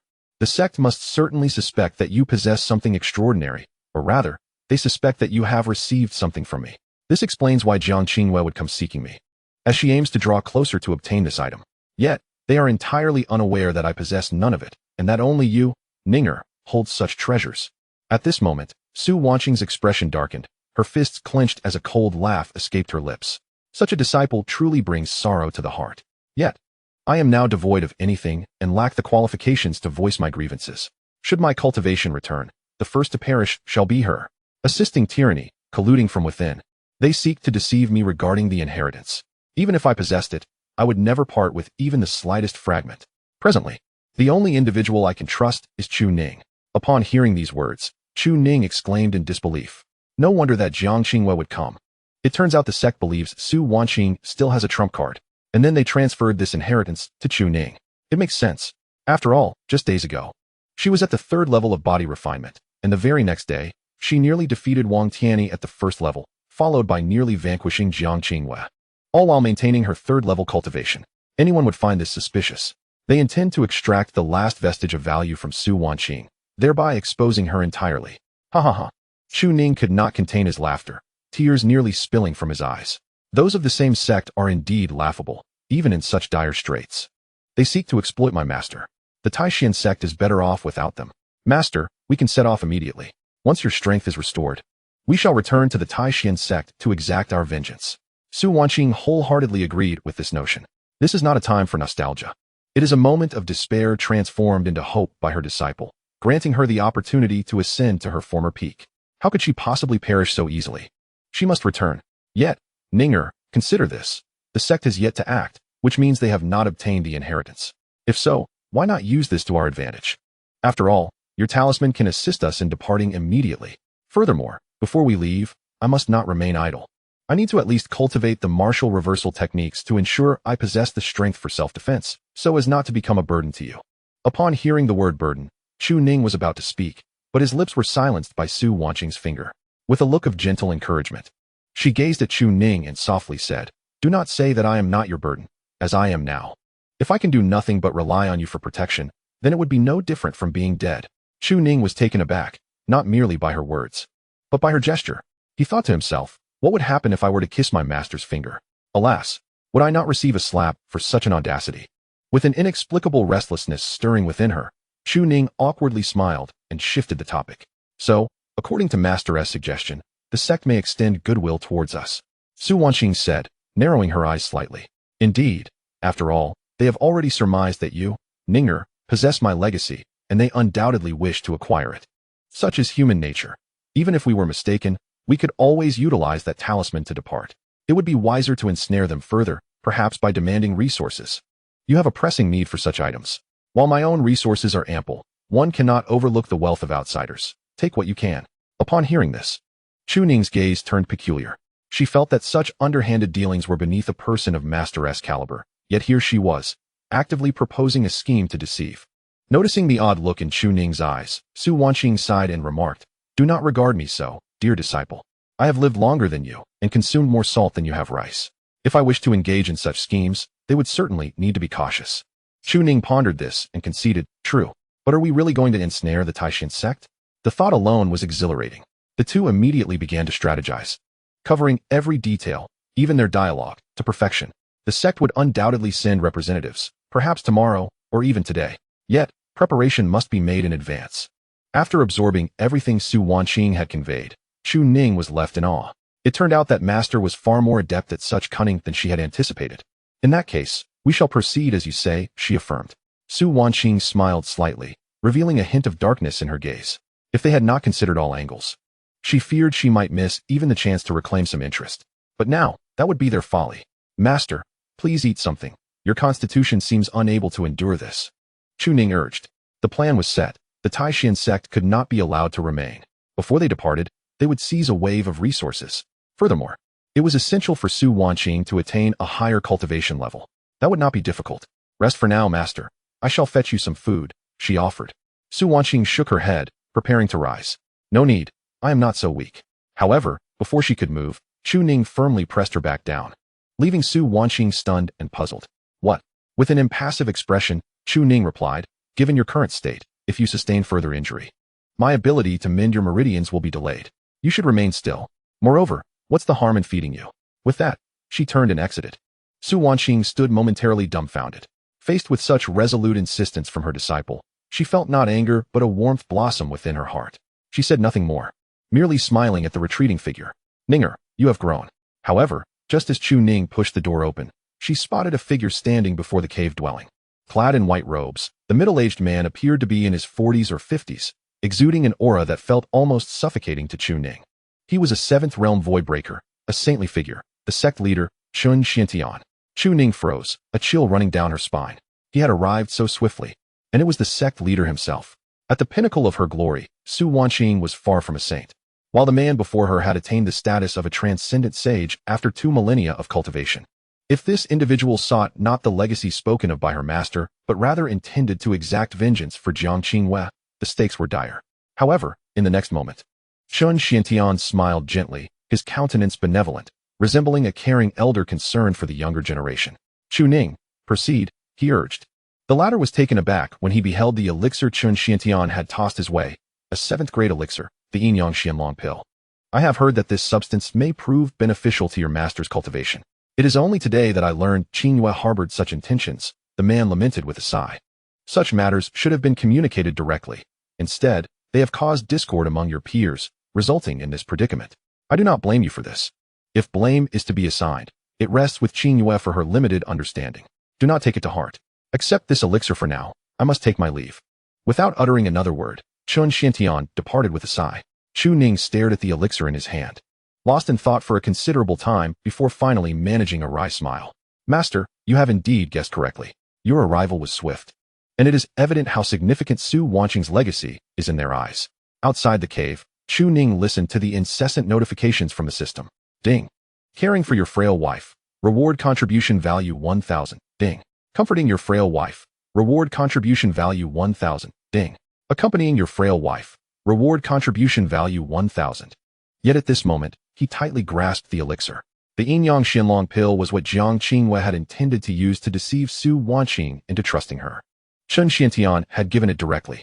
The Taishan sect lacked 7th grade alchemists capable of concocting this elixir. It must have been procured at a steep price. It emanated with the forces of yin and yang, and the essence of dragons coalesced within, exuding a powerful and terrifying potency. Yet, it could be consumed by cultivators of any realm, as its effects were triggered by the continuous enhancement of the user's cultivation. This very reason rendered it highly esteemed by Chun Xiantian. In times of peril, this item could even reverse the forces of yin and yang, transforming life from death, an exceedingly formidable substance. Indeed, the sect now believed that Chu Ning had inherited a legacy. Chun Xiantian had personally intervened. They were in grave danger. A single misstep could lead to their demise. Yet there was no need for fear. As long as they maintained this perception, they would be safe for the time being. However, the system was entirely fixated on his wife. Chu Ning felt utterly exasperated. Damn this system, is this how you choose to play? He thought. All right, I suppose I am accustomed to it now. Su Wanqing was aware that someone had arrived, but was oblivious to their identity, continuously calling for Ninger. Chu Ning hesitated for a moment, disregarding her calls, and immediately invoked the system. Can this elixir heal the wounds of someone with a damaged cultivation? The 7th-rank Dan, the Yinyang Xianlong Dan, possesses profound medicinal potency. For ordinary cultivators, consuming it can enhance their cultivation to a certain degree, before the effects of the medicine are entirely expended. The improvement in their realm will reciprocate with an increase in cultivation. After consumption, one may also acquire a portion of the Dragon Shin energy, making it most suitable for those on the brink of death. The subject bound is Su Wanqing, who is in a critical state and can utilize the Yinyang Xianlong Dan to restore her meridians. The progress remains uncertain, as no similar conditions have been detected. However, the medicine is inherently inclined towards breakthroughs at the point of death, thus its use for restoring cultivation is not advised. Chu Ning paid no heed. If restoration is possible, that suffices. Yet, what ulterior motives might be at play? There exists a restraint within. Upon consumption of the Dan, the restraint activates, rendering one akin to a walking corpse. Chu Ning's expression suddenly turned cold. Such meticulous planning? Indeed, trust within the sect is a luxury not to be afforded. Is it possible to erase the imprint? 1,000 contribution points have been expended to erase the imprint. Chu Ning smiled faintly. Engaging in schemes with us? We have anticipated your intentions. You wish to play with conspiracies? Apologies, but I have my safeguards. With this, there shall be no issues. Chu Ning chuckled. If Chun Xiantian were aware of his protective measures, he would likely be utterly dismayed, having consumed a significant amount of contribution points. It is said that one reaps what one sows. Time to recoup from the master. Such tasks as serving meals must not be left to the master's hands. That is one of the few opportunities for extra contribution points for Chu Ning. Soon, he arrived at the kitchen. The meal still radiated warmth. Chu Ning promptly heated it with spiritual energy and then lifted the table. Within the cave abode, Su Wanqing remained seated on the bed. Upon seeing Chu Ning return, she quickly regained her composure. Ninger, your master truly could have come herself. But who was it that visited earlier? Her voice was weak and frail, clearly not reflective of her current state, and she attempted to rise. However, Chu Ning firmly pressed her down. First, let us eat, then we shall discuss. Su Wanqing's cheeks flushed uncontrollably. Now devoid of her cultivation, she feared being unable to retaliate against her disciple's lightheartedness, yet she trusted him. Nevertheless, she need not underestimate her own capabilities. Eating was still within her means. Your health is still in the process of recovery. It is no trouble for me to take care of you, master. Su Wanqing chose not to elaborate further, merely nodding, a smile gracing her lips. With you by my side, I can always feel at ease. Chu Ning smiled back, lifting the bowl and feeding Su Wanqing spoonfuls of porridge. Her complexion visibly reddened. Yet Chu Ning remained silent. It was not until they had nearly finished half the bowl that he revealed the identity of the visitor. It was Chun Xiantian. Su Wanqing's gaze sharpened. Chun Xiantian came. In that case, it seems your master's speculation was indeed correct. What did he say? Chu Ning replied with a mocking smile. He merely sought to assist Jiang Qingyue in proving her innocence, truly believing we had not discerned the truth. He produced the Yingyang Xianlong Dan and presented it at Su Wanqing's lips. This is the Yingyang Xianlong Dan, the very one Jiang Qingyue brought today. Your intuition was spot on, master. They genuinely believe we possess a legacy. Chu Ning smiled and spoke. After all, it was sent by Chun Xiantian. Why not partake in it? I have examined it, and there are no issues. Upon seeing the elixir, Su Wanqing recognized it almost instantly. Indeed, it was genuine. However, she shook her head. This elixir was merely rumored to enhance the restoration of meridians, but not to a significant extent. Otherwise, Chun Xiantian would have presented it long ago. It was precisely for this reason that he was reluctant to part with it, believing that even if he provided the elixir, it would not suffice for restoration. In the sect, what was valued was profit, and now it had been brought forth merely because we possessed greater worth, thus prompting Chun Xiantian's actions. Ninger, you should consume it. We can only rely on you now. Others are untrustworthy. This elixir will greatly enhance your cultivation. Chu Ning furrowed his brow. Master, your recovery is the priority. Even without hope, it would benefit your future. Yet Su Wanqing was well aware. But she also understood that there were those who needed it more than she did. She believed her disciple could journey further than herself, and in this moment, he required it more. However, gazing at Chu Ning's almost solemn expression, Su Wanqing recognized that refusal would be futile. With a smile, she inquired, do you realize that after consuming this elixir, each elevation prior to the 6th realm can directly reach the mid-level? In times of peril, it can provide you with an opportunity to defy fate and alter your destiny. Chu Ning shook his head. But I know I am defying fate for you, master. I shall not miss any opportunity. As for my cultivation, there is no need to rely on this elixir. The swallowing heaven demonic art will suffice for my advancement. Seeing that further explanation bore no fruit, Su Wanqing's expression turned bitter as she slowly parted her lips. Without hesitation, Chu Ning directly consumed it, his face alight with anticipation. Master, how do you feel? Su Wanqing smiled and nodded. The medicinal properties have already manifested. It is quite beneficial for me, and I can sense my meridians recovering. However, once she spoke those words, her expression gradually revealed a complex emotion, followed by a resolute gaze. Chu Ning did not observe this. It seemed she had made a significant decision. At that moment, he let out a sigh of relief and immediately focused his mind to summon the system. Let us check the progress. Binding target, Su Wanqing. Realm, peak of the 6th realm, invalidated. Talent, supreme extreme celestial root. Cultivation recovery progress, 11. It was also 11 before. Why is it still the same? Wasn't it supposed to have recovered? He had yet to comprehend this when suddenly, a face leaned in close. Then he felt a hand grasping the back of his head, and in the next moment, Chu Ning widened his eyes in astonishment, sensing the soft lips of the woman before him brushing against his own. What? Master, a morsel of the elixir, imbued with a hint of kanji's aroma, was placed into Chu Ning's mouth, and Su Wanqing promptly pressed on his throat, making him swallow uncontrollably. After accomplishing this, she released Chu Ning, her face adorned with a gentle smile. Ninger, elevate yourself swiftly. I believe your advancement is the key to restoring my cultivation. Unexpectedly deprived of his first kiss, unexpectedly fed an elixir, and unexpectedly feeling a surge of immense cultivation spreading within him. Chu Ning was taken aback, his eyes widening in surprise, with no opportunity to speak. He could only immediately sit down to assimilate the effects of the medicinal pill. He found it uncontrollable. The key was whether his master had a hidden agenda. Chu Ning was both amused and exasperated, but before he entered seclusion to absorb the medicinal power, he cast a glance at Su Wanqing, whose face was slightly flushed.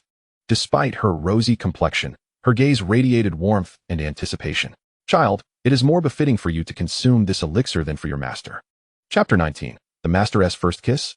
Fear not, the disciple shall take responsibility. Su Wanqing was fully aware of her actions. In the relationship between a master and disciple, such intimacy was unprecedented. In the realm of humanity, the utmost importance was placed on the transmission of teachings, where the bond between master and disciple was paramount. If word of this act were to spread, she would undoubtedly be ridiculed. How could a master dare to kiss her disciple, even if it was merely to deliver medicine? Others would care not for the reasons behind it. Only mockery would ensue. Yet Su Wanqing understood clearly that giving the elixir to her would yield little advantage. The disciple's advancement was of utmost importance. His improvement could protect her and aid in her recovery, not to mention that this elixir would greatly benefit Chu Ning's future. It was a pill that even Chun Xiantian would hesitate to consume.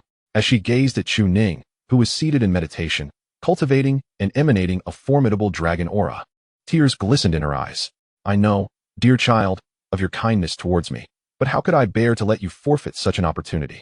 Focus on your cultivation and grow swiftly. True affection knows no bounds. And how could Su Wanqing concern herself with the distinctions of gender? Ding. Feeding your wife earns you 1,000 contribution points. Ding. Making your wife's heart flutter earns you 5,000 contribution points. System commentary. In subtle moments, and in times of adversity, true human emotions are revealed. Chu Ning heard the system's response, but remained focused on refining the medicinal pill. The potency was overwhelming. A 7th-grade elixir, though it could nourish silently, was not something that could be refined in a short span of time, especially since Chu Ning's physique had not yet fully recovered. He had to employ the eternal spring technique to assist his cultivation for a swifter process. An inexhaustible torrent of cultivation energy surged into his body, and refining it would require a considerable duration. However, he was not inclined to focus solely on cultivation at that moment. He yearned to inquire why Su Wanqing had resorted to such means to administer the medicine to him. It nearly terrified him. His heart had raced exponentially just moments ago, and it was a challenge to rein in that overwhelming emotion. Chu Ning found himself in a state of bemusement. His master was too cunning. He, as the disciple, had been ensnared, and now his first kiss was lost. Yet, the lingering sweetness of that moment still danced upon his lips. Cough, cough. No time for revelry. Back to cultivation. Time passed unmeasured, and Chu Ning had completely assimilated that wave of medicinal power. The benefits of the Yinyang Xianlong pill were evidently not yet exhausted. He sensed a new wave of dragon aura manifesting within him. Was this a gift from the elixir? Without a moment's hesitation, he seized the moment to refine it. At that instant, magnificent patterns began to coalesce upon his form, exuding an otherworldly mystique. Dragon Elephant Suppression Technique Breakthrough. 4th level, Dragon Form Manifested. Upon reaching this realm, the dragon aura can manifest a nascent form, enhancing the physical prowess of the body. Cultivating to the pinnacle allows one to condense the body of the dragon elephant. Chu Ning. Age. 18 qualifications. Medium-grade spiritual root cultivation. 3rd realm of knowing destiny. Progress. 87. Technique. Dragon elephant suppression technique. 4th layer. Dragon body manifestation. Devouring heaven demon art. Eternal spring unyielding art. 3rd layer. Everlasting life. Ethereal sword technique. Not yet initiated at this moment. Chu Ning suddenly opened his eyes, an overwhelming aura erupting around him, followed by a thunderous roar. It was the sound of dragon's roar and elephant's trumpet. The Yinyang Profound Dragon Pill bestowed upon him a trace of dragon aura, enabling Chu Ning's dragon elephant suppression technique to break through to the 4th layer. His cultivation had ascended to the later stage of the 3rd realm of knowing destiny.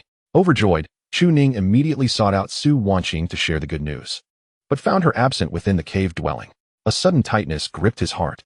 Recalling Chun Xiantian's intentions towards Su Wanqing and his plans to utilize the slave brand to obtain resources, he hurriedly stepped out to search for her. Master, master. As he pushed open the door, he was greeted by the knight's embrace.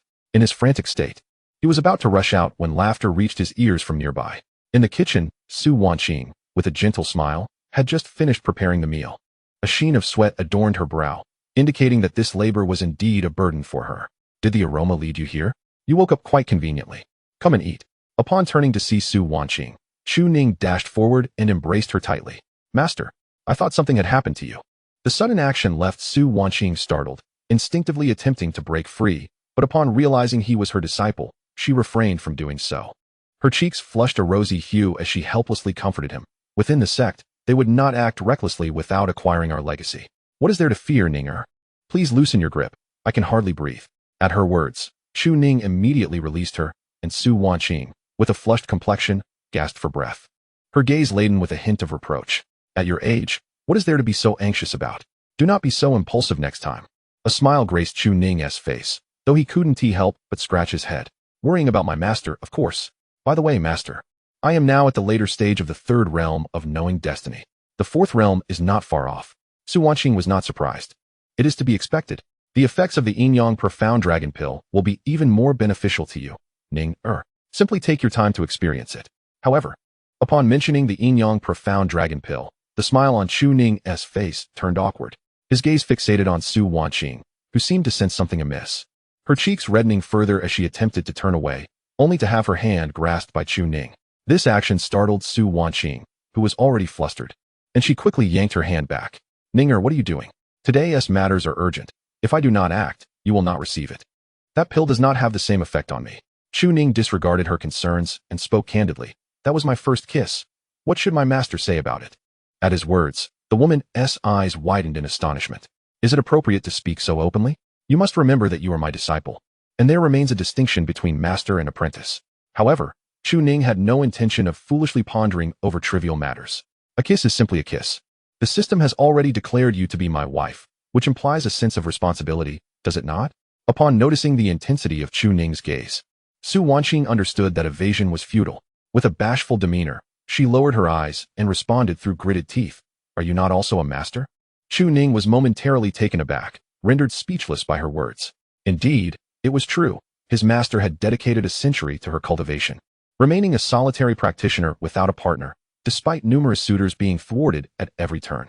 Moreover, her previous high level of cultivation deterred anyone from harboring inappropriate thoughts, allowing only furtive glances in secret. Have I taken away my master's first kiss? No, it was she who bestowed her first kiss upon me. Does that mean the disciple must take responsibility? Suddenly, Su Wanqing lifted her head, firmly grasping Chu Ning's ear, reprimanding him. I told you that in urgent matters, one must act with pragmatism. What can you do if you refuse me? You have been as stubborn as a mule, refusing to heed any advice. Indeed, were it not for her insistence, Chu Ning would have likely remained unyielding, and thus, his cultivation would not have flourished as it has. I do not require your responsibility. If you wish to help, simply focus on restoring my cultivation, she stated, constrained by the impropriety of discussing such matters with a disciple. It was, after all, a transgression against propriety. Chu Ning, albeit not in pain, lamented as she tugged at his ear, fully aware of the awkwardness of the situation. Yet, since a beginning had been made, he had no intention of remaining overly compliant. After all, Su Wanqing was undeniably beautiful, and he had often dreamed of her. Now, those dreams had materialized. Finish your meal quickly, do not dawdle. Chu Ning exclaimed with a smile. Yes, master, he replied, his gaze unwaveringly fixed on the enchanting visage before him. Her exquisite beauty, tinged with a hint of rosy hue under the night sky, was strikingly captivating. Chapter 20. Hypocrisy and duplicity within the grand hall of the sect. The elders from various peaks gathered, with sect leader Chen Xiantian seated prominently, alongside the now-recovered Jiang Qinghua. An elder raised his hands in salute, speaking up. Sect leader, the young sect master has sustained serious injuries. Her internal organs have been displaced, and she should still be resting. Yet, Jiang Qinghua, filled with animosity, gritted her teeth and replied, It matters not. Since my master has summoned me, we must discuss how to deal with that worthless wretch. I shall peel his skin and extract his tendons, rendering him unable to live or die. The elders inhaled sharply, feeling a chill run down their spines. Yet for Jiang Qinghua, her fury was justified. Having been beaten into unconsciousness, her resolve nearly shattered by an opponent who was once a mere failure, who could blame her for her rage? However, sect leader, if the Yin-Yang Profound Dragon Pill is given, what can they do if they still refuse to impart the inheritance? Chen Xiantian smiled slightly, a shadow passing over his face. Do you take me for a fool? Naturally, I have manipulated the yin-yang profound dragon pill. Once Su Wanqing ingests it, I will be able to sense her through my methods, thus completely controlling her. Not only her inheritance, but even this person remains hers. At that time, he, Chen Xiantian, would be the plaything. You, Su Wanqing, claim to be lofty? When that day arrives, it will be a true predicament for you, where survival becomes impossible and death is a futile desire. The elders were all filled with joy, eagerly expressing their approval. Jiang Qingyue also breathed a sigh of relief, though a sense of regret lingered. That elixir would enable her to break through to the fourth realm, but alas, it was not meant for her. Esteemed elders, within the realm of humanity, is there anyone who has achieved the third realm of destiny by the age of 18? At this moment, Chen Xiantian was in high spirits, his laughter resonating. Yes, the disciple of the heavenly grotto sect's Taoist, who achieved the third realm of destiny at the age of 16, possesses a spiritual root even more formidable than Su Wanqing's, being a natural Tao body. But who is Chu Ning? A waste who was deemed unworthy to enter the sect after a spiritual root test, merely a third-layer body refinement practitioner even after 18 years.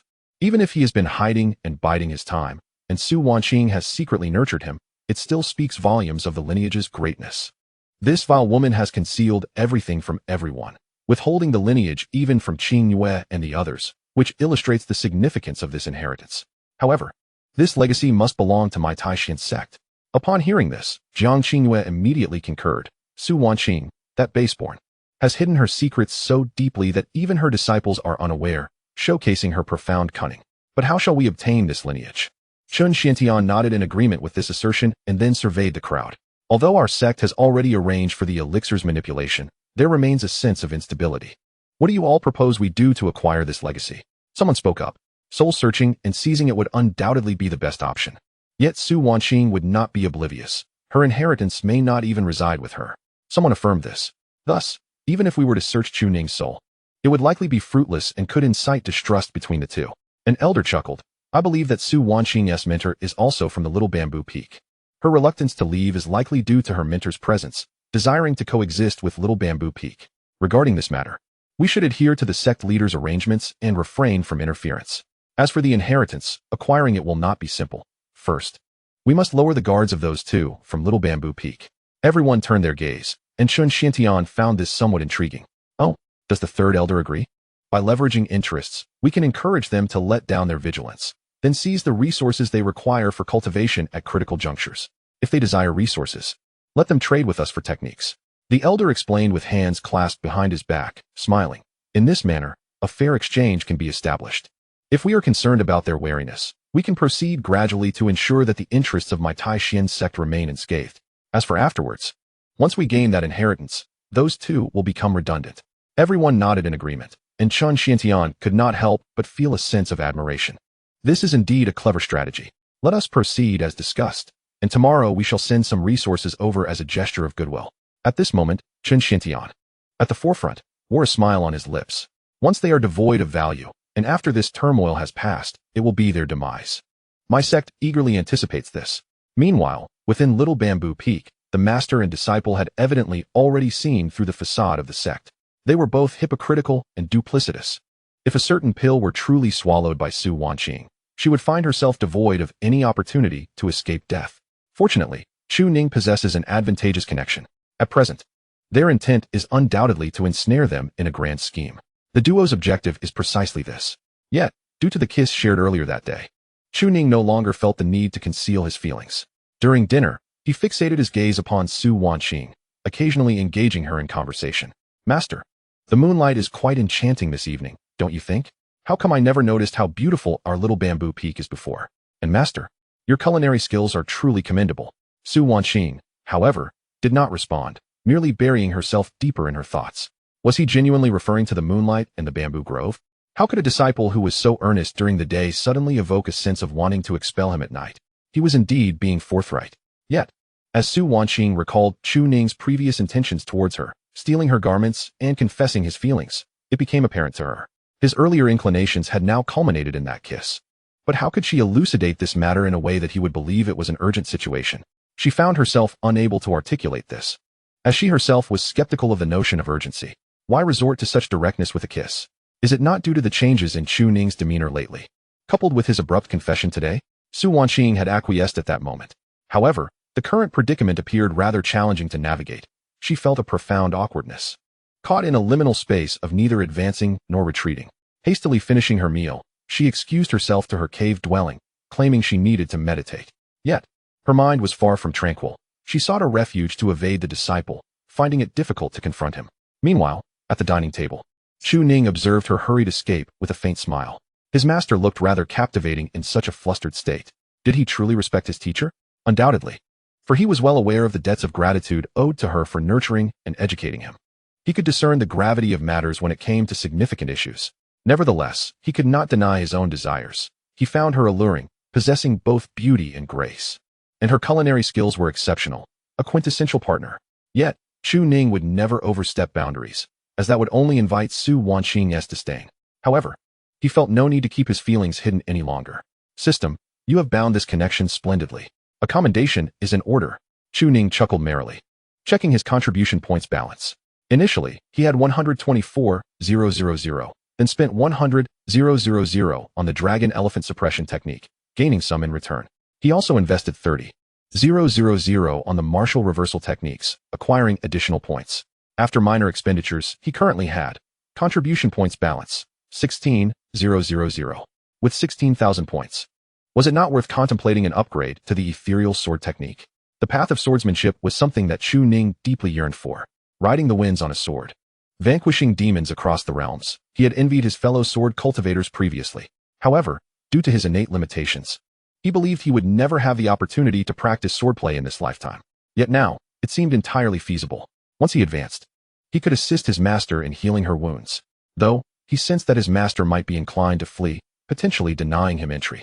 However, it matters not. A mere reason will suffice, for the restoration of one's cultivation is of paramount importance. Master, assist me in advancing the ethereal sword technique. Chapter 21. My master's abode is quite difficult to enter. The Eternal Spring Unyielding Technique and the Dragon Elephant Suppression Technique are both worthy of advancement. The Eternal Spring Unyielding requires 100,000 contribution points, while the Dragon Elephant Suppression Technique demands 1,000,000. The Ethereal Sword Technique, however, requires merely 10,000. 10,000 is neither too much nor too little. It benefits not only Chu Ning, but also, once Su Wanqing regains her cultivation, allows her swordsmanship to ascend further. Yet, Chu Ning could not suppress his doubts, sensing something amiss. What form does the advancement of the technique take? System, does the advanced technique still count as the original? Or is it something you have procured from the future, the ethereal sword technique that my master advanced? The heavenly path is flawed. All beings inherently possess imperfections. The purpose of technique advancement is to compensate for the deficiencies of the original method with the advantages of other techniques, akin to the study of technique deduction. Thus, Chu Ning understood.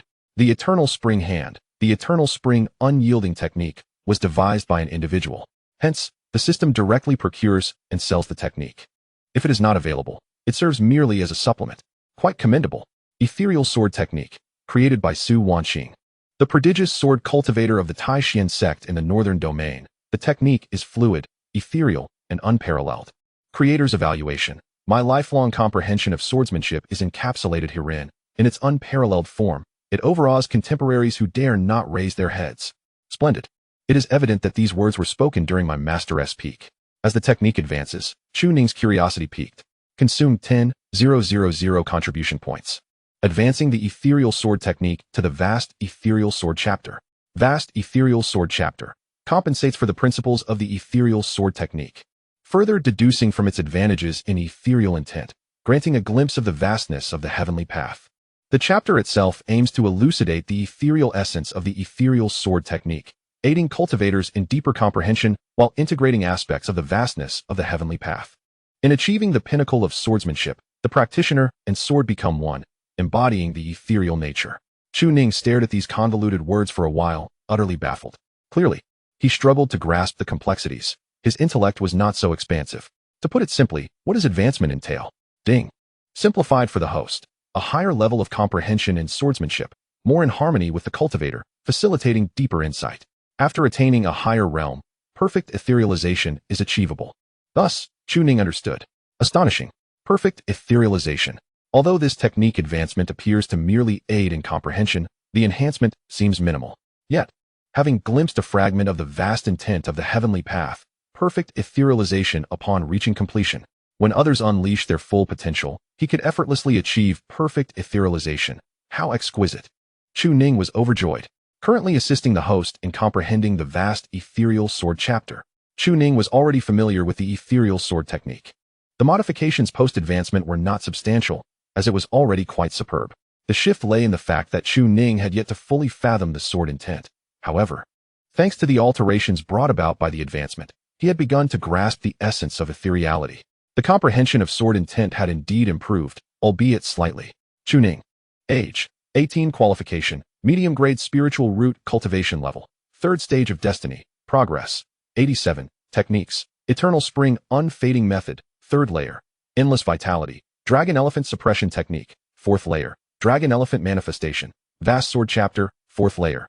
Entering the hall, Chu Ning paused, momentarily taken aback. He had a vague understanding of the ethereal intent and could utilize it, akin to experiencing a state of profound tranquility. However, he had yet to fully master the sword intent. To leap directly to the 4th layer was astonishing. How could this be? Chu Ning quickly deduced that the essence of this technique resided in the ethereal sword intent. The foundation of swordsmanship was built upon mastering basic sword techniques. Once proficient in sword techniques, one would then cultivate sword intent.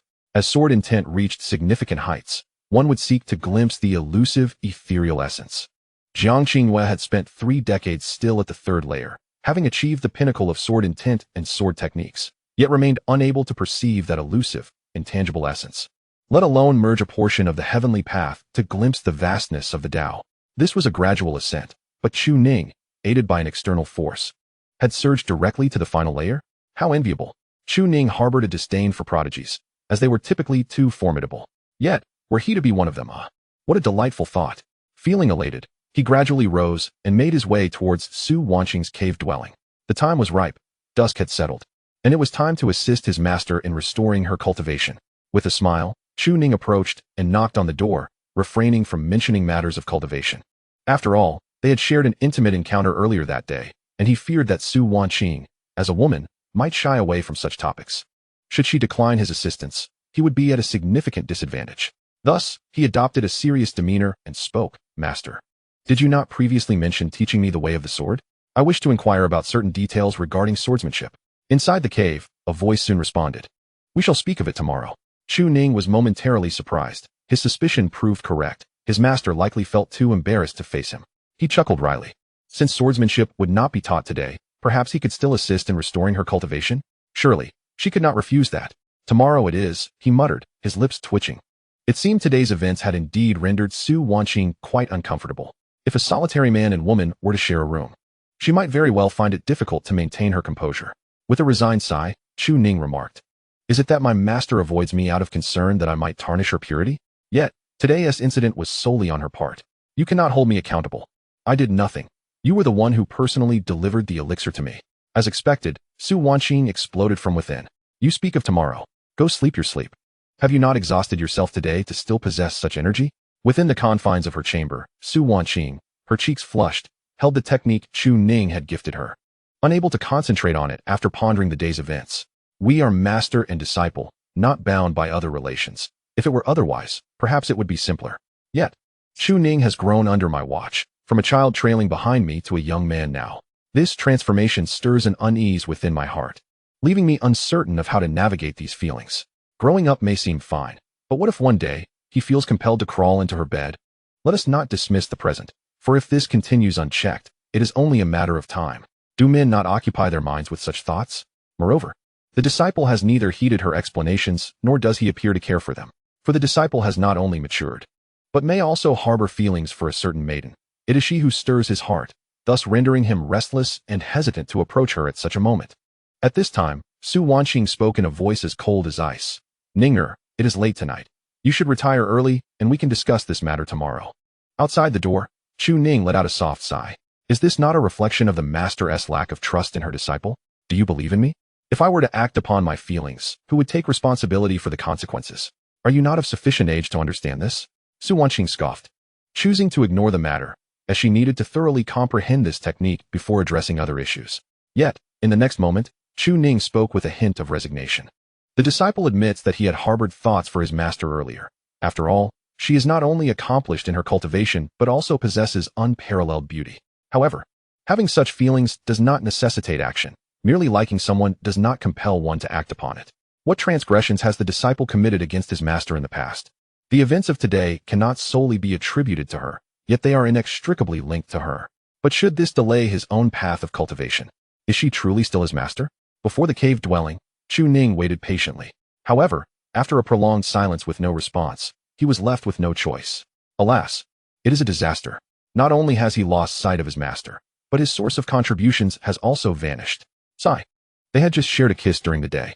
Now, she is nowhere to be seen in the evening. The thoughts of a woman are indeed difficult to decipher. Just as Chu Ning was about to depart, the cave door creaked open.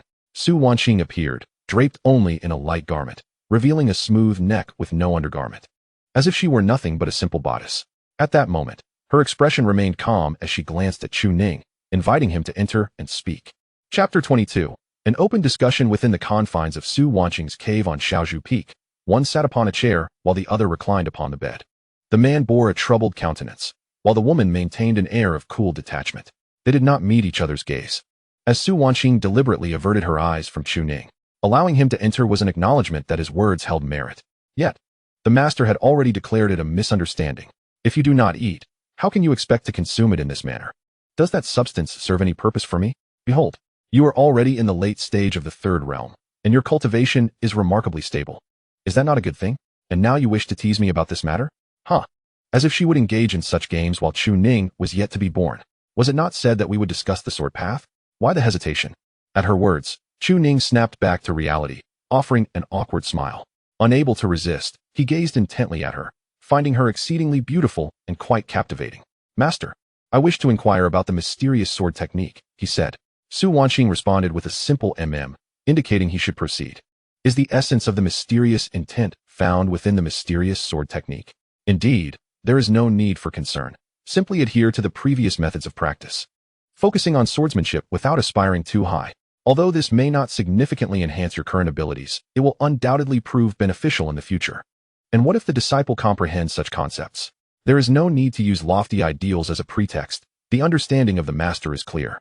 Jiang Qinghua has cultivated the way of the sword for 30 years, yet has not grasped the essence of ethereality, remaining at merely the third tier of swordsmanship. If Chu Ning claims to have understood, then he must be quite the prodigy, no? As for such absurdity, Su Wanqing possesses discernment. It is simply an excuse.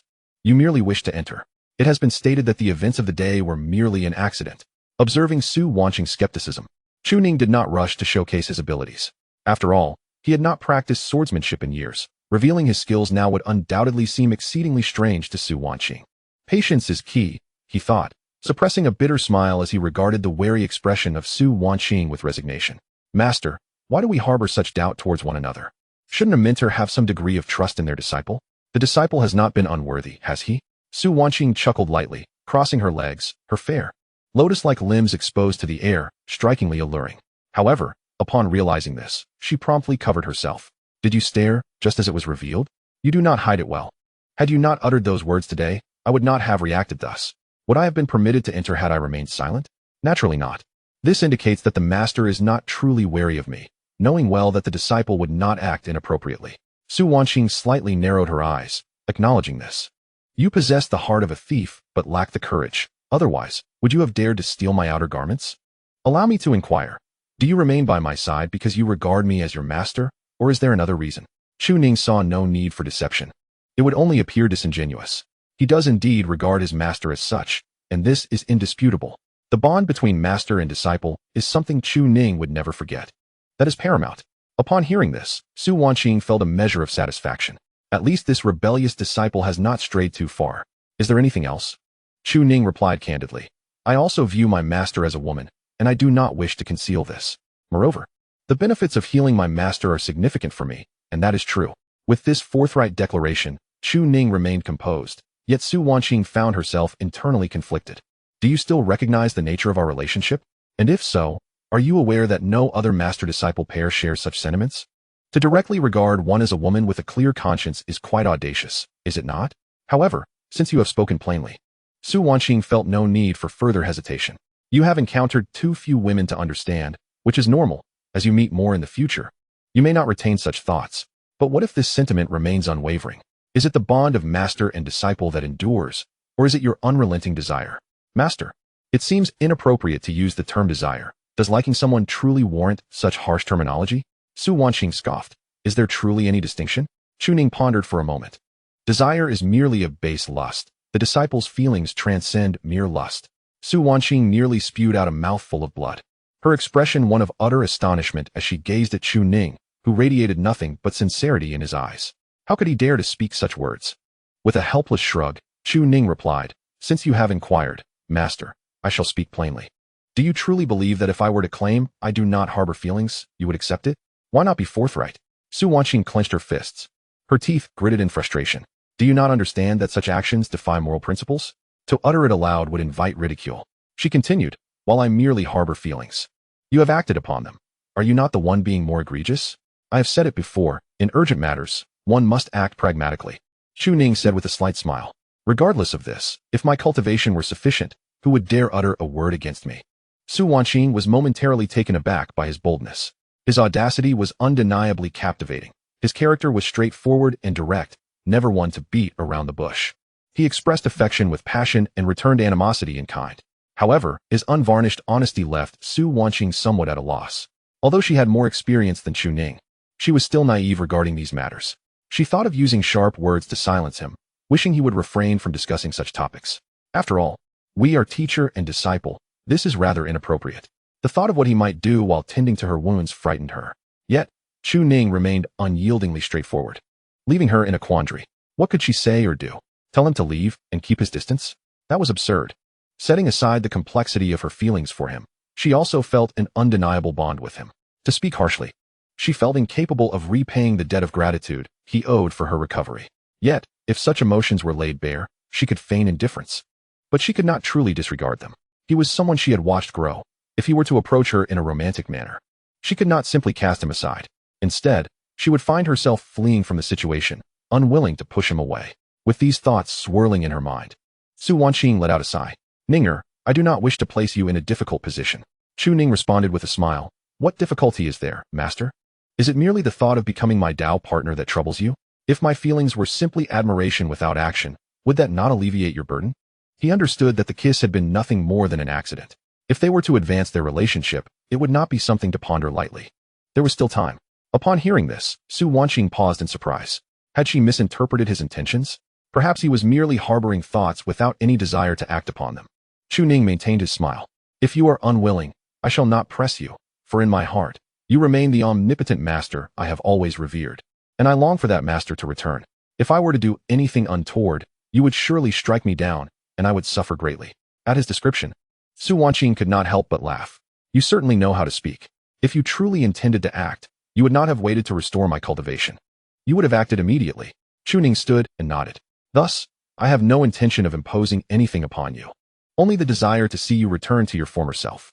Even when discussing this matter and seeking the acceptance of the master, it is essential for her to once again stand majestically at the pinnacle of this world, is it not? Su Wanqing offered no response, merely gazing at the approaching disciple. His affections for her were indeed apparent, and her judgment was not mistaken. The confession made earlier today was a testament to that. Her acceptance stemmed from an undeniable bond with her disciple, a complex web of emotions. Yet, to engage in a discussion about it was a daunting task. For her perspective remained unalterable, at least for the time being. However, the disciple provided her with an escape from this predicament. Asserting that their feelings were confined to the realm of master and disciple, devoid of romantic entanglements. Her internal conflict was ultimately unnecessary, for the disciple was not just anyone. He was someone who genuinely respected her views and did not seek to exploit her vulnerabilities due to his power. At that moment, Su Wanqing felt a slight tremor in her heart, her defenses entirely lowered. The kiss exchange today was to be regarded as a thing of the past. She bore no resentment, as she recognized the growth of her disciple. He had matured into a reliable presence. At this juncture, Chu Ning stood before Su Wanqing, his hands resting gently on her shoulders. Was the disciple about to assist his master in shedding her burdens and healing her wounds?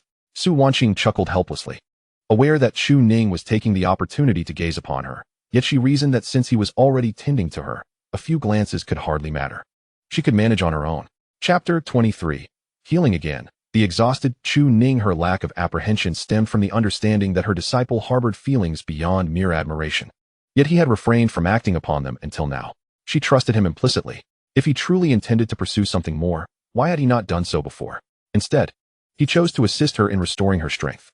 Their bond was unwavering, undeniably rooted in the affection shared between a master and her disciple. A lifetime of companionship was assured, whether as mentor and pupil or as partners in the path of cultivation. Both roles could be reconciled. However, the notion of viewing her disciple as a man felt peculiar to her, as she still recalled Chu Ning's youthful appearance, dark and undeniably endearing. Now, standing by her bedside, could she truly invite him to join her? Would he dare to ascend the bed? It seemed he had disregarded their master-disciple relationship entirely. Nevertheless, Su Wanqing did not mind. To be cherished by such a disciple, who even praised her beauty, brought her a small measure of delight. This affection was pure, a rarity in the ruthless realm of cultivation, and she found it acceptable. Yet, accepting her disciple's advances was a source of great headache for her. She knew he was about to commence. His calloused hands found their place on Su Wanqing's back, the tingling sensation providing an unexpected comfort. Those calluses did not diminish the experience. Rather, they enhanced it. As for Chu Ning, why had he not yet ascended to the third tier of his cultivation? He was certainly capable of channeling energy from a distance. Yet, he was mindful not to squander the essence of his past achievements. One must never forget their roots. Originally, Su Wanqing had thoroughly grasped Chu Ning's healing techniques infused with the spirit of longevity. However, this time felt distinctly different. Behind her, Chu Ning immediately began to channel his entire cultivation. The essence of eternal life, cultivated through 3 layers and at the pinnacle of the 3 realms, generates a vitality of everlasting spring that is incomparable to anything previously experienced. In an instant, this overwhelming vitality coalesces and swiftly permeates Su Wanqing's meridians. What was once a mere stream has transformed into a mighty river. A sudden, unexpected exclamation escapes Su Wanqing's lips. She had not anticipated such an abundant influx. Despite her attempts at control, the sheer magnitude is staggering. Ninger, wait. She must first refine this vitality before addressing anything else, lest she be overwhelmed and risk collapse. Su Wanqing immediately rises, leaving Chu Ning momentarily stunned.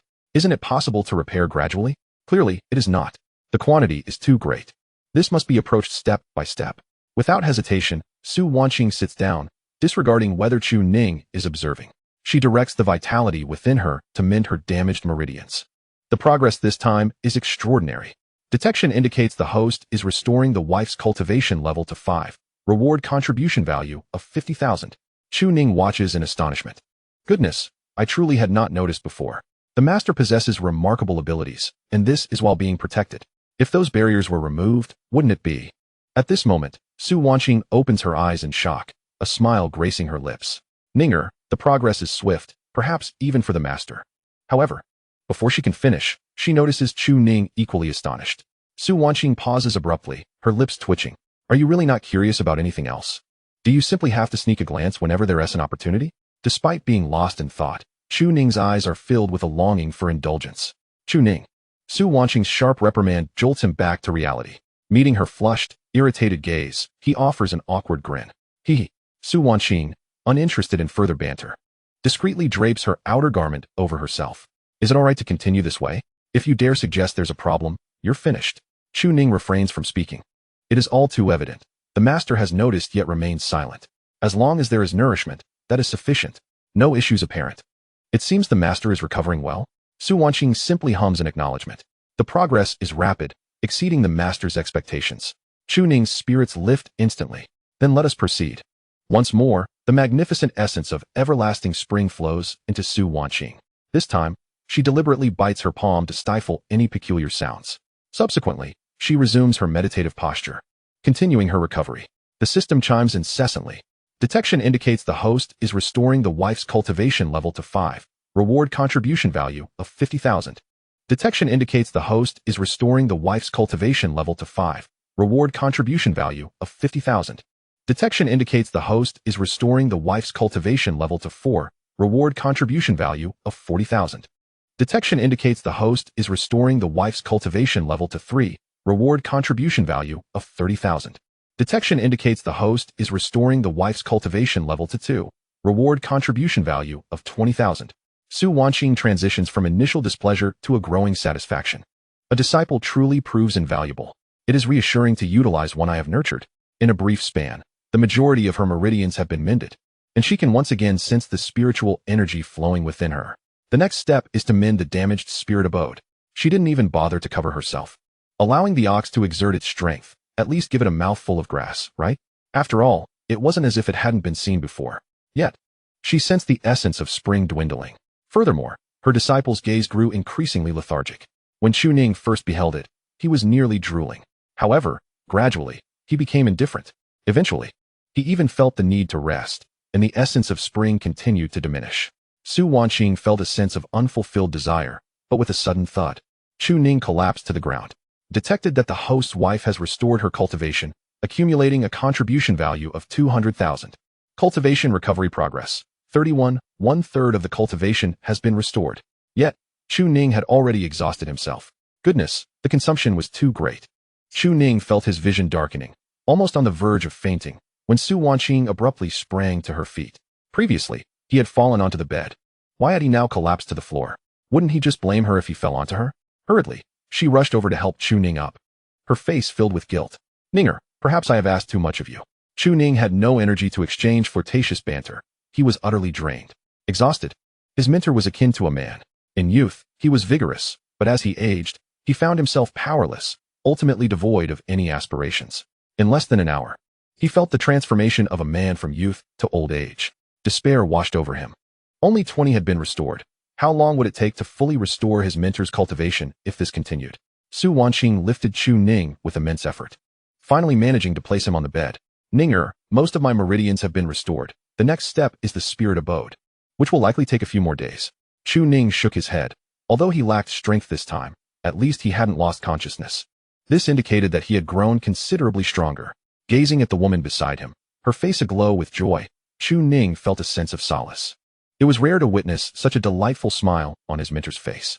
The woman gently stroked Chu Ning's hair and covered him with a blanket, saying, "Without you, Ning, I would not be this way." Chu Ning managed to smile.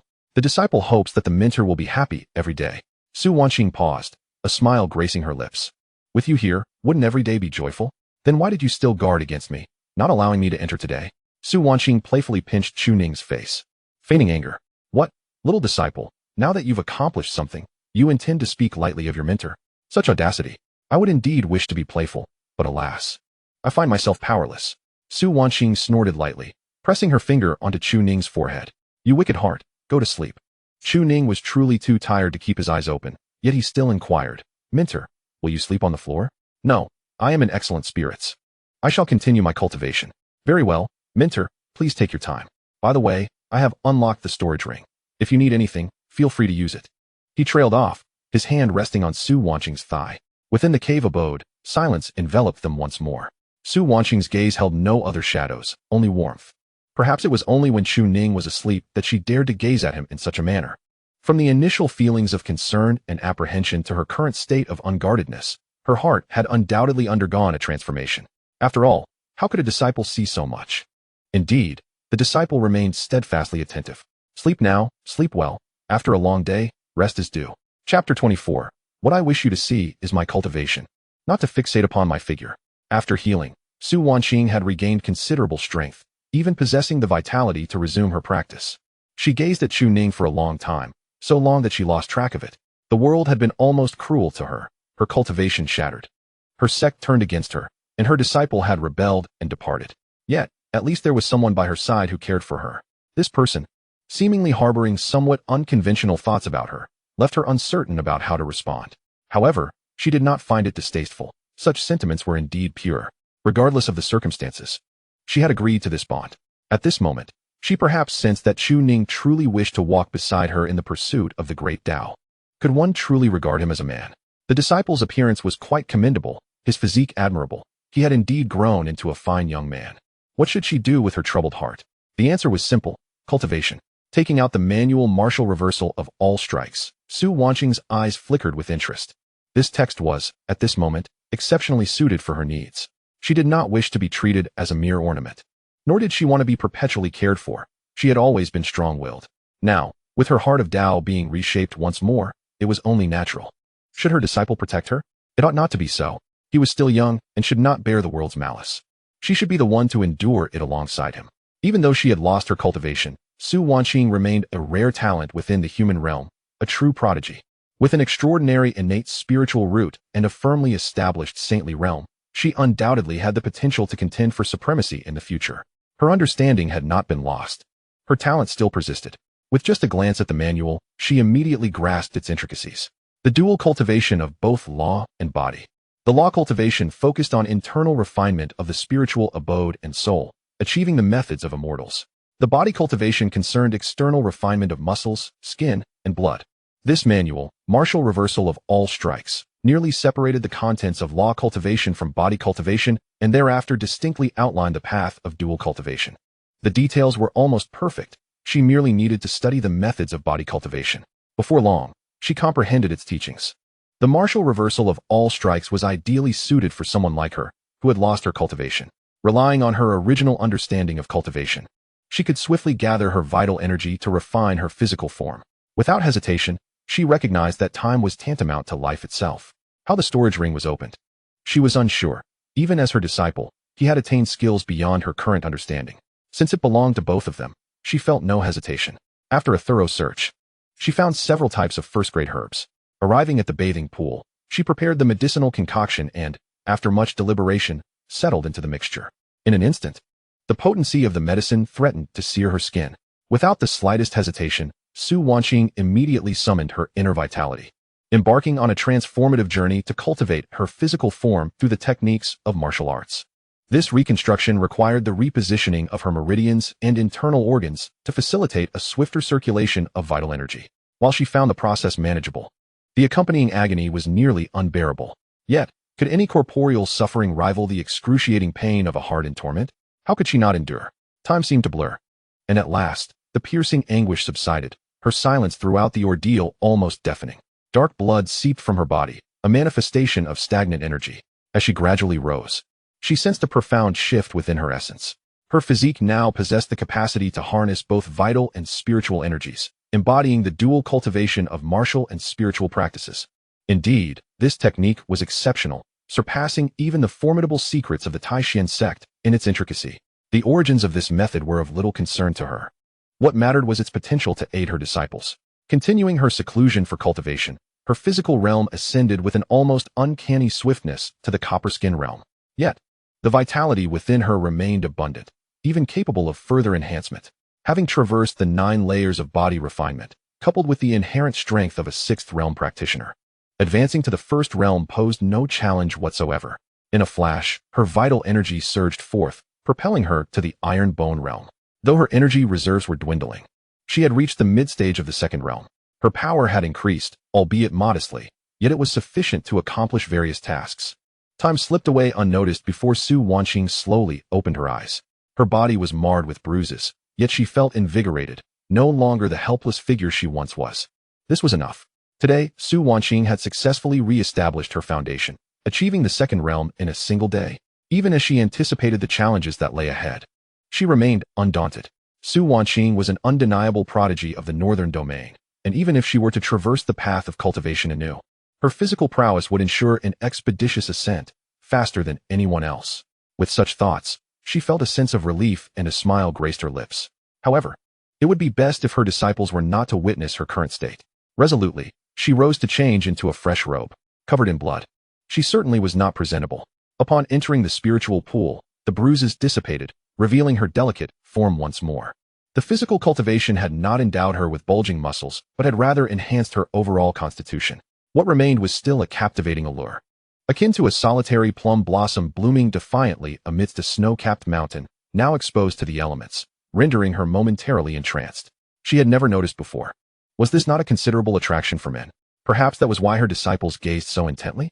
Su Wanqing could not suppress a chuckle. They were still too young. With time, such endearing antics would surely fade. Meanwhile, Chu Ning remained in a deep slumber, undisturbed. Su Wanqing swiftly found an outfit, a golden belly wrap and a flowing white robe. Once she donned them, she felt invigorated to the utmost. The sensation of regaining her self-preservation abilities was truly exhilarating. Cooking, cooking, cooking, she mused, recalling that her disciple hadn't eaten the night before and would surely awaken ravenous. With this thought in mind, Su Wanqing hummed a cheerful tune as she headed to the kitchen, clearly in high spirits. Meanwhile, on the bed, Chu Ning was gradually stirring. It was time to rise. Someone had to be the early bird. Currently, he was practicing the dragon elephant suppression technique, a vigorous endeavor indeed, a boon of youth. Suddenly, he opened his eyes wide. The fourth layer of eternal spring. Chu Ning sprang from the bed and, without a second thought, rushed outside, barely registering Su Wanqing calling him to breakfast behind him. Su Wanqing, pondering her recent transformations, wished to share that she was no longer a mere ornament. Yet, it seemed Chu Ning was oblivious, as he quickly found a nearly withered blade of grass. Eternal spring. A stream of pure essence enveloped the desiccated grass. Chu Ning inhaled deeply. This technique was not merely a method of restoration. Eternal spring embodied the essence of life. Such a cultivation practice was unparalleled in this world. At its pinnacle, it could even bring the dead back to life, rejuvenating the elderly and restoring failing organs. This was indeed the essence of vitality. How remarkable the creator of this technique must be, crafting something so potent that even a dog wouldn't dare to learn it. Well, if dogs want to learn, I shall. Master. Chu Ning turned, smiling at the cooking Su Wanqing. She looked back, puzzled. What is it? Master looks exceptionally beautiful. The corners of her mouth twitched. And without further ado, she grabbed a spatula and approached him. It was early morning, and there was no time for frivolous thoughts, only for earnest cultivation. Su Wanqing articulated each word deliberately, her gaze filled with feigned annoyance, though she did not strike him with force. Nonetheless, the spatula made a series of sharp taps on Chu Ning's head. He, unfazed, felt exhilarated. Master, my abilities have grown stronger. I can at least manage 2 hours of practice starting tonight. At his words, Su Wanqing paused in surprise. Such rapid progress? Just last night. He had only practiced for an hour. Quite confident, are we? She remarked, her expression softening into a smile. How many days did it take you to reach the third realm? It took me less than half an hour. Now, with the techniques of martial reversal, I possess means for self-defense, and I must share this with my disciple. Ninger, do you notice anything different about me? Chu Ning looked at Su Wanqing before hesitating. Did you change your clothes?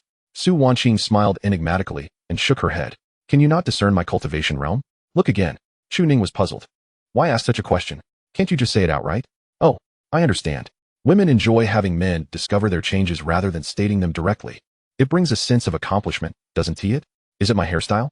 Su Wanqing let out a soft chuckle, unable to contain her amusement. Are you merely observing my outward appearance? Of course, it encompasses much more than that. Chu Ning felt a slight headache coming on. It wasn't about clothing, hairstyle, or even physical looks. Was it about the inner self? At that moment, Chu Ning froze, unable to suppress a gulp, his gaze slowly drifting downward. Master, it cannot be what I think it is. Su Wanqing furrowed her brow. What do you mean by this or that? You cannot even discern my cultivation level. I have made no effort to conceal it. Following her gaze, Su Wanqing's expression, once filled with mirth, suddenly stiffened. Rebellious Disciple. Chapter 25. The rebellious disciple grows bolder. In the kitchen, Su Wanqing seized Chu Ning by the ear, her face flushed to the roots of her hair. I showed you my cultivation. My cultivation. Can you not see my current realm? What are you looking at? Chu Ning felt a wave of embarrassment wash over him, wanting to disappear. But you didn't clarify. I thought you were going to demonstrate. Hurriedly, Chu Ning smiled and said, Congratulations, Master. I had no idea that after your recent recultivation, you would already possess such a formidable aura. Surely, you have made significant progress in your physical cultivation. By the way, Master, is this the second realm now? Su Wanqing sneered. So now you can see it? Chu Ning scratched his head, laughing. I only slept for one night, and your progress is astonishing. I truly did not anticipate this. Do you think I have guessed your current third realm? I, too, am concerned about your cultivation progress. Yet what are you thinking about? Do I need to spell it out for you? As she spoke, Su Wanqing let out a delicate hum. Chu Ning decided it was best to let the topic pass. Otherwise, it would become unbearably awkward. Master, may I assist with the cooking? Once the meal is ready, we shall eat. Go wash your hands. Yes, Master. The awkward conversation finally subsided, and they sat across from each other at the dining table. A lavish spread of dishes adorned the table, with an array of meats and vegetables, something the little bamboo peak was never short of. Chu Ning savored his meal, truly hungry after not having eaten the previous night. Su Wanqing, however, was intently observing Chu Ning's cultivation. His progress seemed almost on par with her own. When did he become such a prodigy? This was quite favorable. She would not be a burden to her disciple. Moving forward, his cultivation should continue to be refined with medicinal herbs.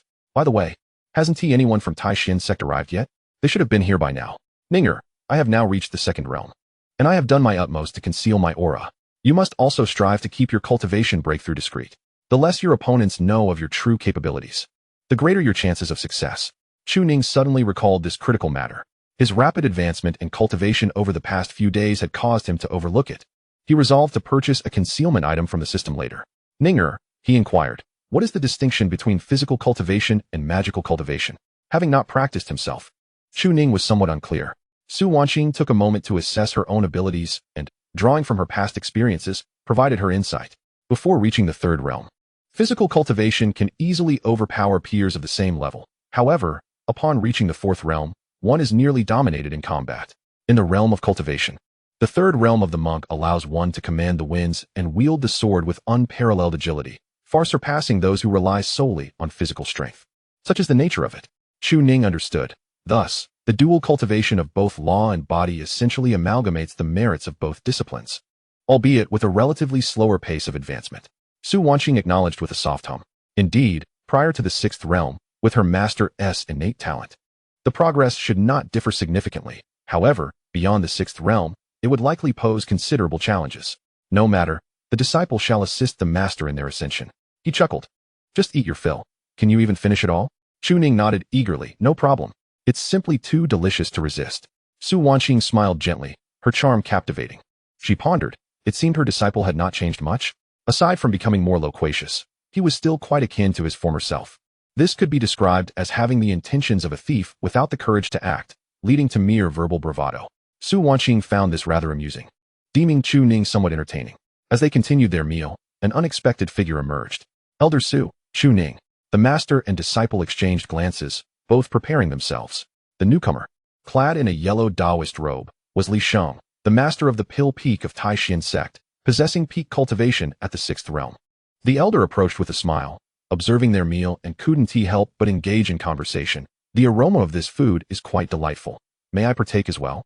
Su Wanqing narrowed her eyes with a smile. Misinterpreting her mirth as consent, the elder was about to sit down, but was swiftly met with Su Wanqing's retort. What do you think you are? Get lost and don't obstruct us. Do you even deserve to eat? The elder's expression froze in shock. He had not anticipated Su Wanqing would deliver such words with a smile. His eyes flickered with murderous intent, yet upon recalling her status and the legacy behind her, he restrained himself. Vile woman, now reduced to a mere shell, dare you behave so audaciously?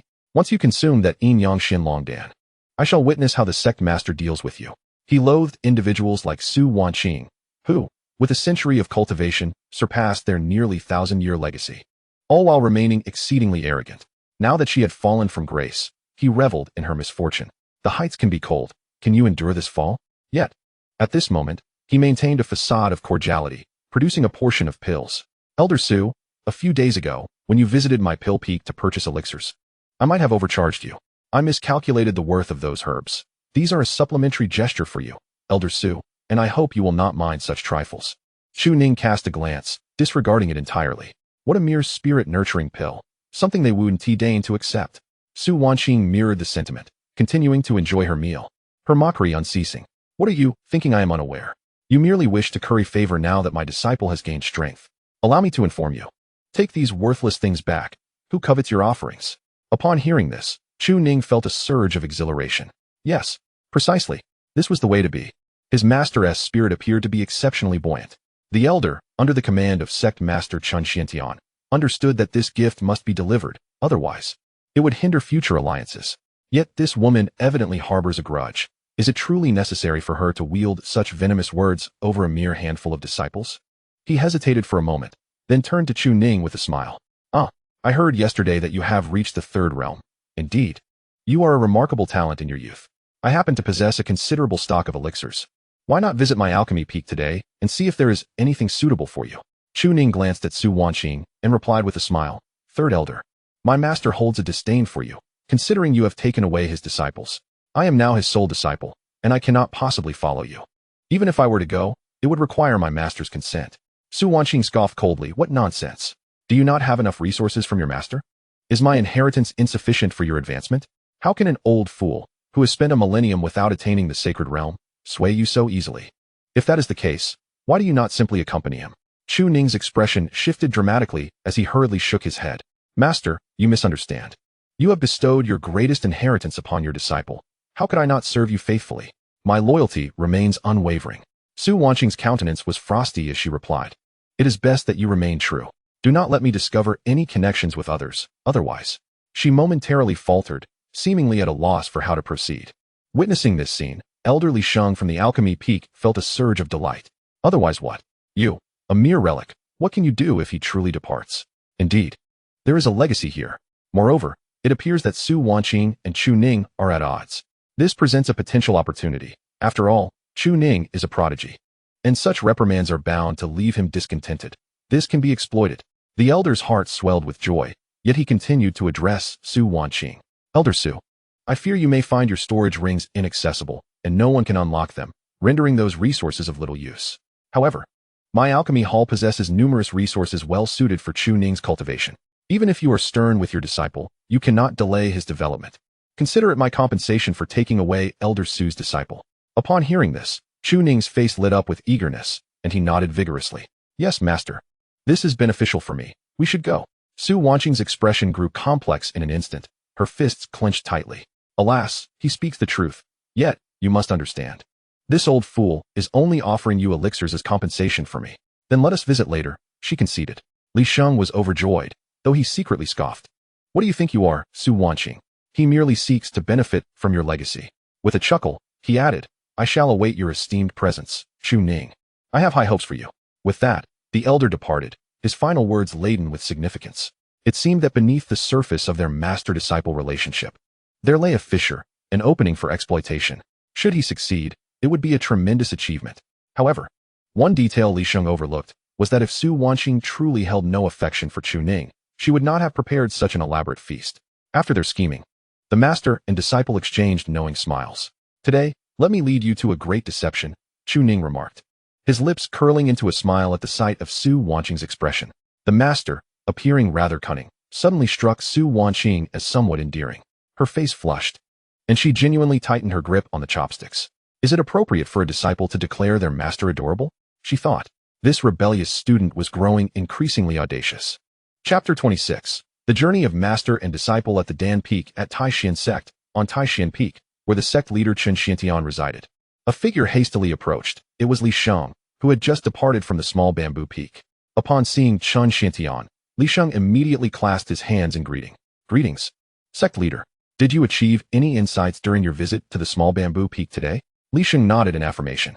Chu Ning has reached the third realm of the knowing fate cultivation, and his foundation is stable. Unlike the unstable breakthrough he experienced yesterday, he evidently progresses swiftly.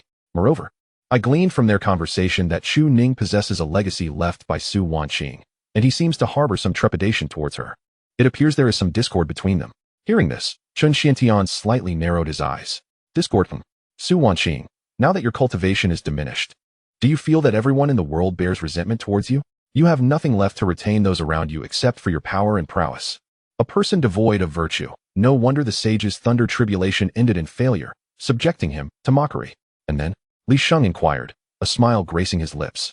Subsequently, I suggested that he could come to the Dan Peak to procure some elixirs. With Su Wanqing lacking resources, it is evident that Chu Ning would be envious and could be swayed. Chen Xiantian nodded in satisfaction. If that is the case, we shall approach Chu Ning.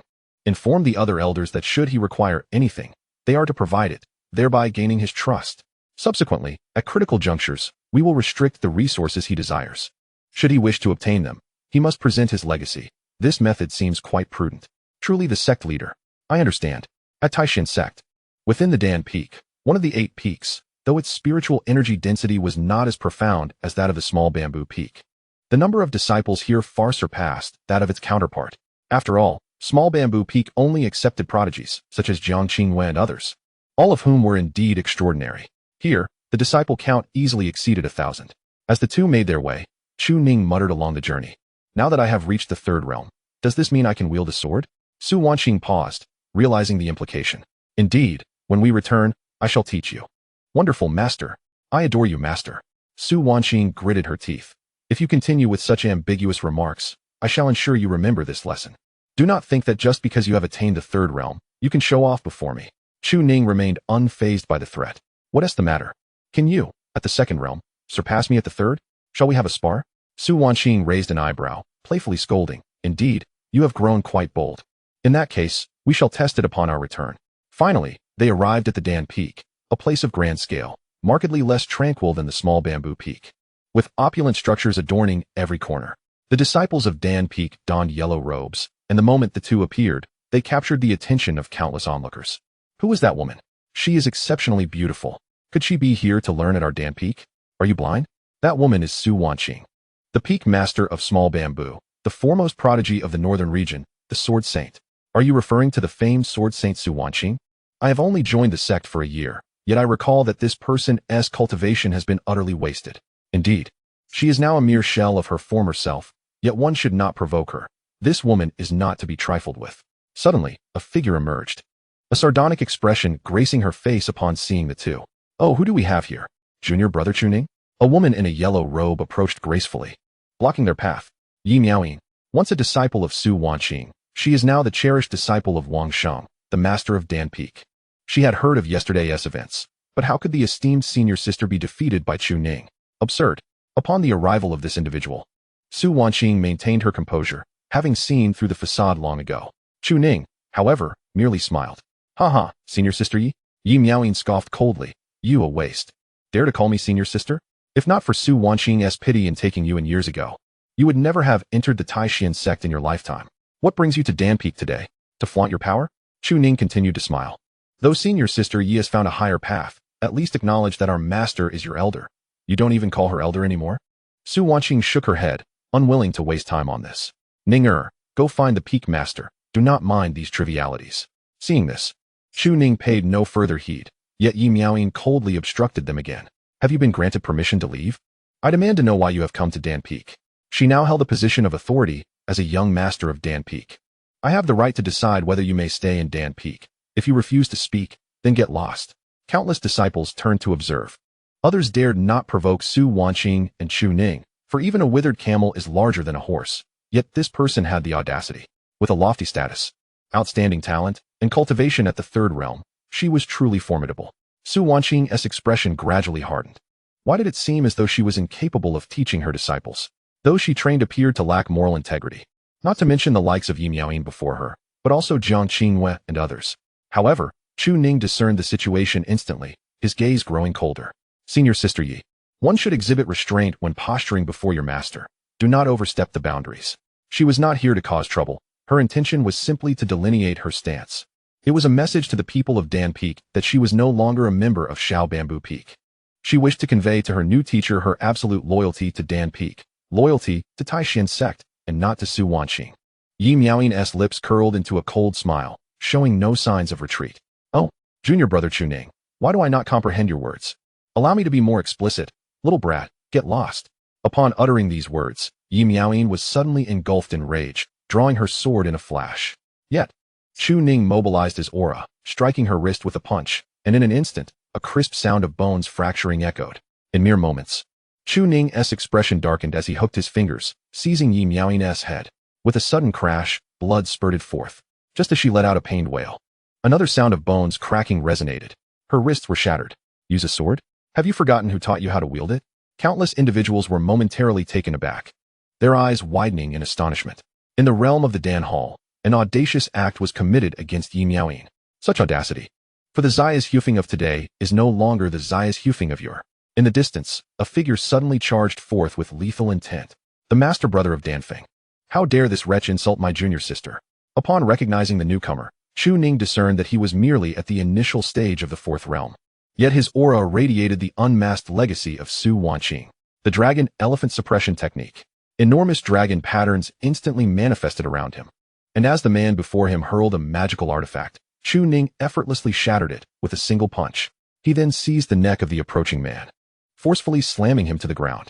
In the blink of an eye, the adversary was subdued. The two men lay on the ground, howling in anguish, while Su Wanqing, noticing the fierce gaze from Chu Ning, suddenly came to her senses, realizing they needed to put on a facade.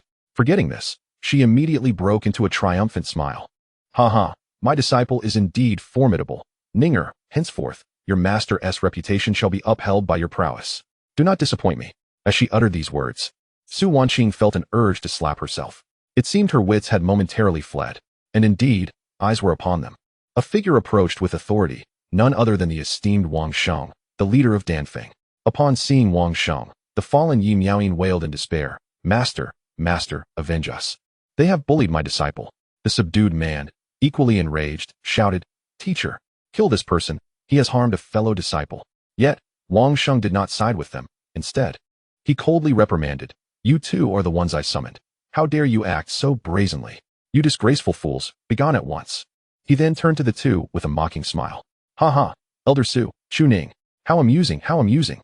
Please, this way." Su Wanqing responded with a sardonic smile. "Today, your disciple has offended me, so you must present me with some medicinal pills. After all, my disciple is in dire need of them." After saying this, Su Wanqing cast a casual glance at Chu Ning. "Your master is here, demanding pills on your behalf. After your training, do not let my expectations go unfulfilled." Chu Ning, with a bitter expression, replied, "But master, am I merely practicing to satisfy your expectations? I have fallen to such depths. If you wish for me to restore your former glory, what else could it be for? But master, silence. Spare me your prattle." The elderly man before them, noticing the despondency on Chu Ning's face, felt a surge of delight within. "Ha ha, rest assured, Elder Su. Foolish woman. If I truly revealed their intentions, would they still come? They seek to witness your disciple's prowess, after all. Indeed, utterly terrifying. Ha ha ha, an opportunity has arisen." With the objective achieved, the two shared a brief exchange of glances. "How well do you think I performed?" Chu Ning expressed his utmost approval. The old man appeared quite pleased. "Yes, a cheerful demeanor is beneficial." Chapter 27. First, let's obtain some medicinal pills amidst the gazes of countless Danfeng disciples. Su Wanqing marched at the forefront, her head held high and a proud expression upon her face. The expression on his face seemed to convey, "This is my disciple. Can you, a group of unseeing fools, comprehend this? My current disciple far surpasses my previous ones. Though she may possess nothing now, she still has the potential to revive our sect's glory." Meanwhile, Wanqing and Chu Ning walked side by side, the elder's face consistently beaming with smiles. "Hee, foolish woman. Do you truly believe that the radiance surrounding you stems from your own merit?" It is, in fact, due to Chu Ning. He subtly scrutinized Chu Ning's demeanor, occasionally casting furtive glances. The more he observed, the greater their opportunity appeared. Within the Dan Peak Hall, junior disciples promptly presented seats. Su Wanqing and Chu Ning took their places, while the Peak Master, Wanqing, wore a smile. "Elder Su, your disciple is indeed enviable. At merely 18, she has reached the third realm of destiny. She may well surpass your own achievements in your youth." Chu Ning chuckled lightly. "Elder Wang, you flatter me. This is all thanks to my esteemed master." Su Wanqing snorted disdainfully, her expression devoid of warmth. "If I can teach a Jiangqinghua, I can certainly cultivate someone even more exceptional. Even if I lack cultivation now, there shall be others to uphold the banner of my little bamboo peak. As for you, who dares to covet my little bamboo peak?" Elder Su's words suggested that previous misunderstandings had been resolved. With a wave of his hand, he affectionately called, "Little Chu." At that moment, dozens of disciples entered the hall, each bearing elixirs. A purple sandalwood box revealed a remarkably refined third-grade elixir. Upon opening it, the fragrance wafted through the air, instantly capturing Chu Ning's attention. "Elder, such an abundance of elixirs." Wanqing spoke calmly, explaining, "This is the third-grade Destiny Insight Pill, which will bolster your foundation in the third realm and greatly benefit your cultivation. This one is a third-grade healing pill, capable of swiftly mending common injuries. And this is the true essence Qi restorative powder, which, once consumed, will continuously replenish your inner energy, proving invaluable in combat." With that, he produced a storage ring containing the 20-odd third-grade elixirs, which he then entrusted to Chu Ning. "Currently, you require many resources for your cultivation. Elder Su is constrained and unable to provide these for you. As elders of the sect, it is our duty to support you. Accept them."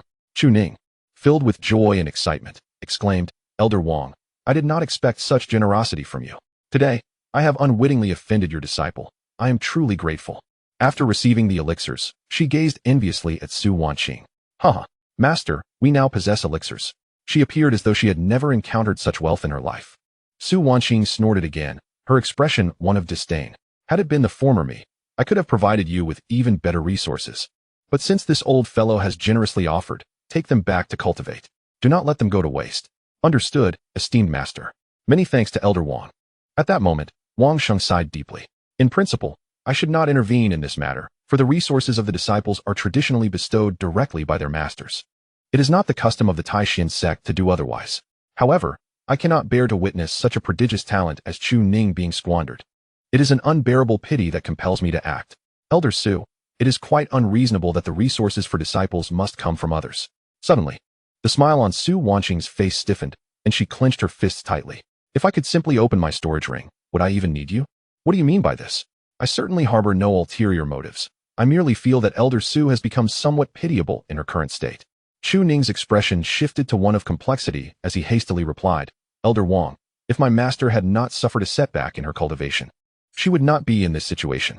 Wanqing sighed deeply, his tone earnest, but her cultivation has indeed been impaired, and it is unlikely she will recover.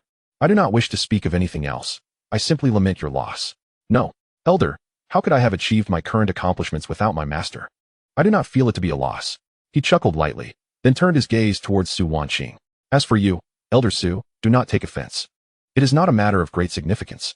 However, in her current state of heightened sensitivity due to her lost cultivation, Su Wanqing's face darkened with anger as she suddenly stood up. In my prime, you would have done everything to present me with pills, practically begging me to accept them. Now, merely asking for some pills, and you speak to me in such a condescending manner. Truly, a fallen tiger is bullied by dogs. Chu Ning, return those pills to this old dog. We have no need for them. Yet, upon hearing this, Chu Ning immediately cast a regretful glance at the pills, hesitating, but master, without the cultivation pills, my progress will be painfully slow. Are you now disregarding my words? Wanqing stated sternly, Chu Ning, keep them. These pills are for you. Not for Su Wanqing. She is currently devoid of cultivation. Shall we allow her to hinder your progress? Where will she procure such pills? I am, in a sense, your uncle in this regard. Consider these pills as an investment in your training. If you require more, do not hesitate to seek me out again. Pay no heed to her opinions. What aids you is what truly matters. At this moment, Su Wanqing glared at Chu Ning with fury. Have you heard what your master said? Return them. Chu Ning felt a surge of conflicting emotions as he glanced between Su Wanqing and Wanqing. Ultimately, he surrendered the pills. I apologize, Elder Wang. I will heed my master's advice.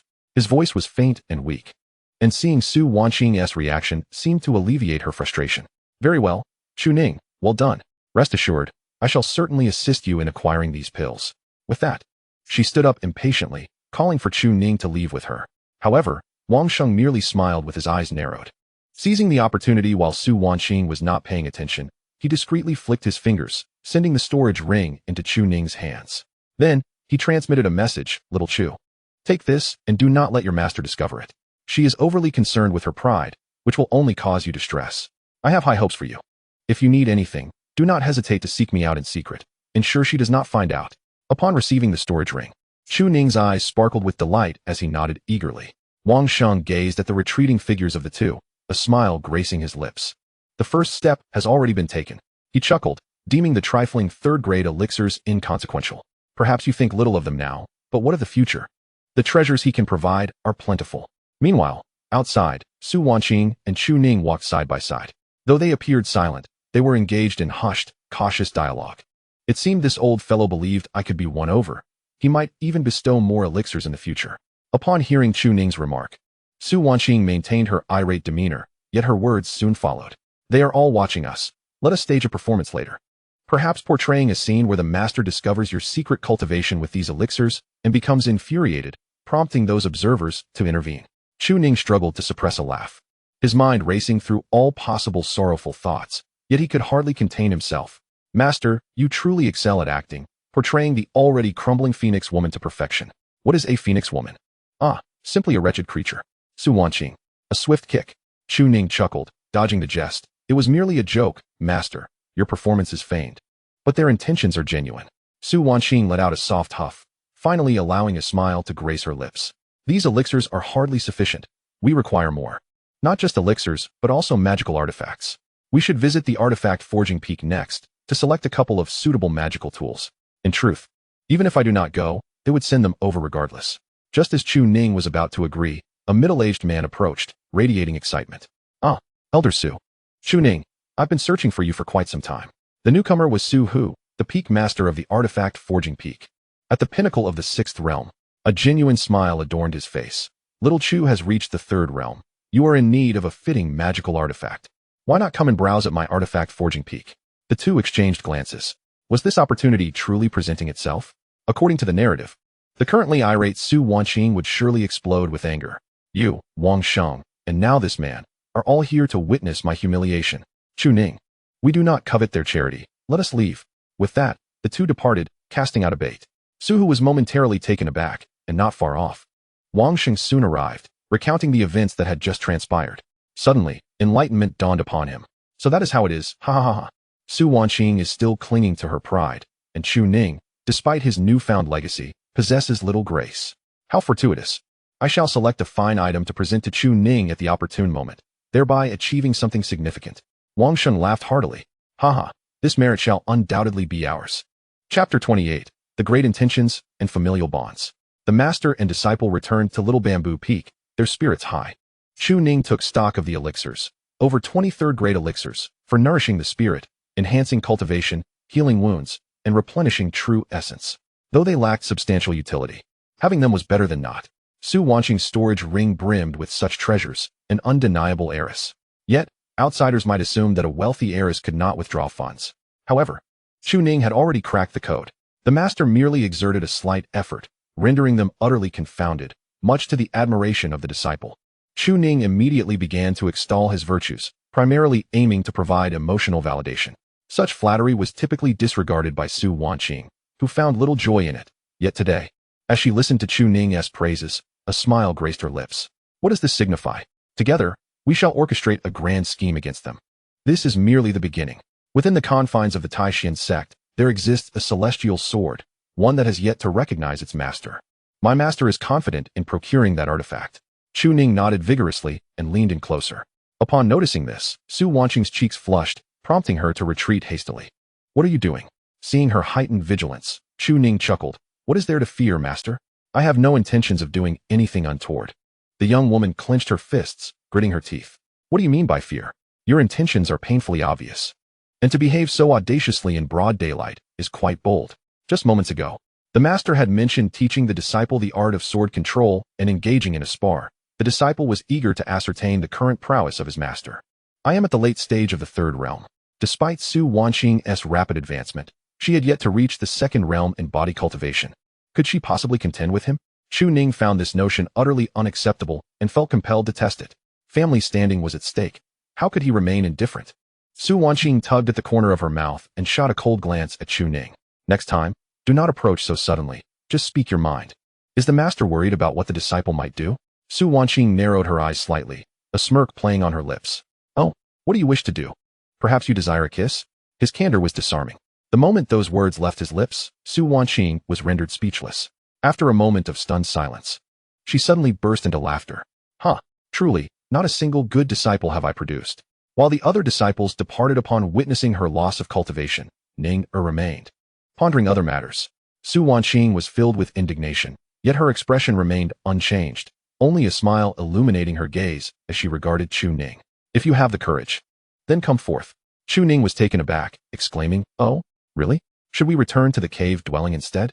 Su Wanqing's smile widened. No matter. For here we have the shade of the trees, and no one shall see us. Come forth, Ning. Her tone was peculiar, sending shivers down Chu Ning's spine. Yet, he could not decipher Su Wanqing's intentions.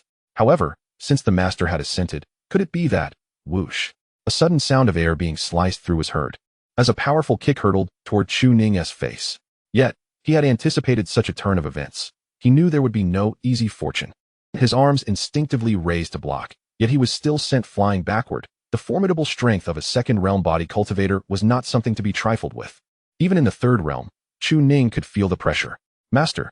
He tumbled back, a smile gracing his lips.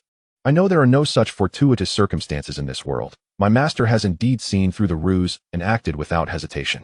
Su Wanqing wore a smile as well, casually snapping a 3-foot-long bamboo behind her. If you can surpass your master, perhaps there may be an opportunity? To kiss me? How audacious of you to suggest it. Previously without power, you now possess it, yet you dare to behave so recklessly? Today, she must teach this rebellious disciple the true meaning of respecting one's master and the path of learning. Upon hearing this, Chu Ning's gaze suddenly turned icy, and an overwhelming aura surged forth from him in an instant. The fourth layer of the dragon elephant suppression art manifested with a display of dragon energy.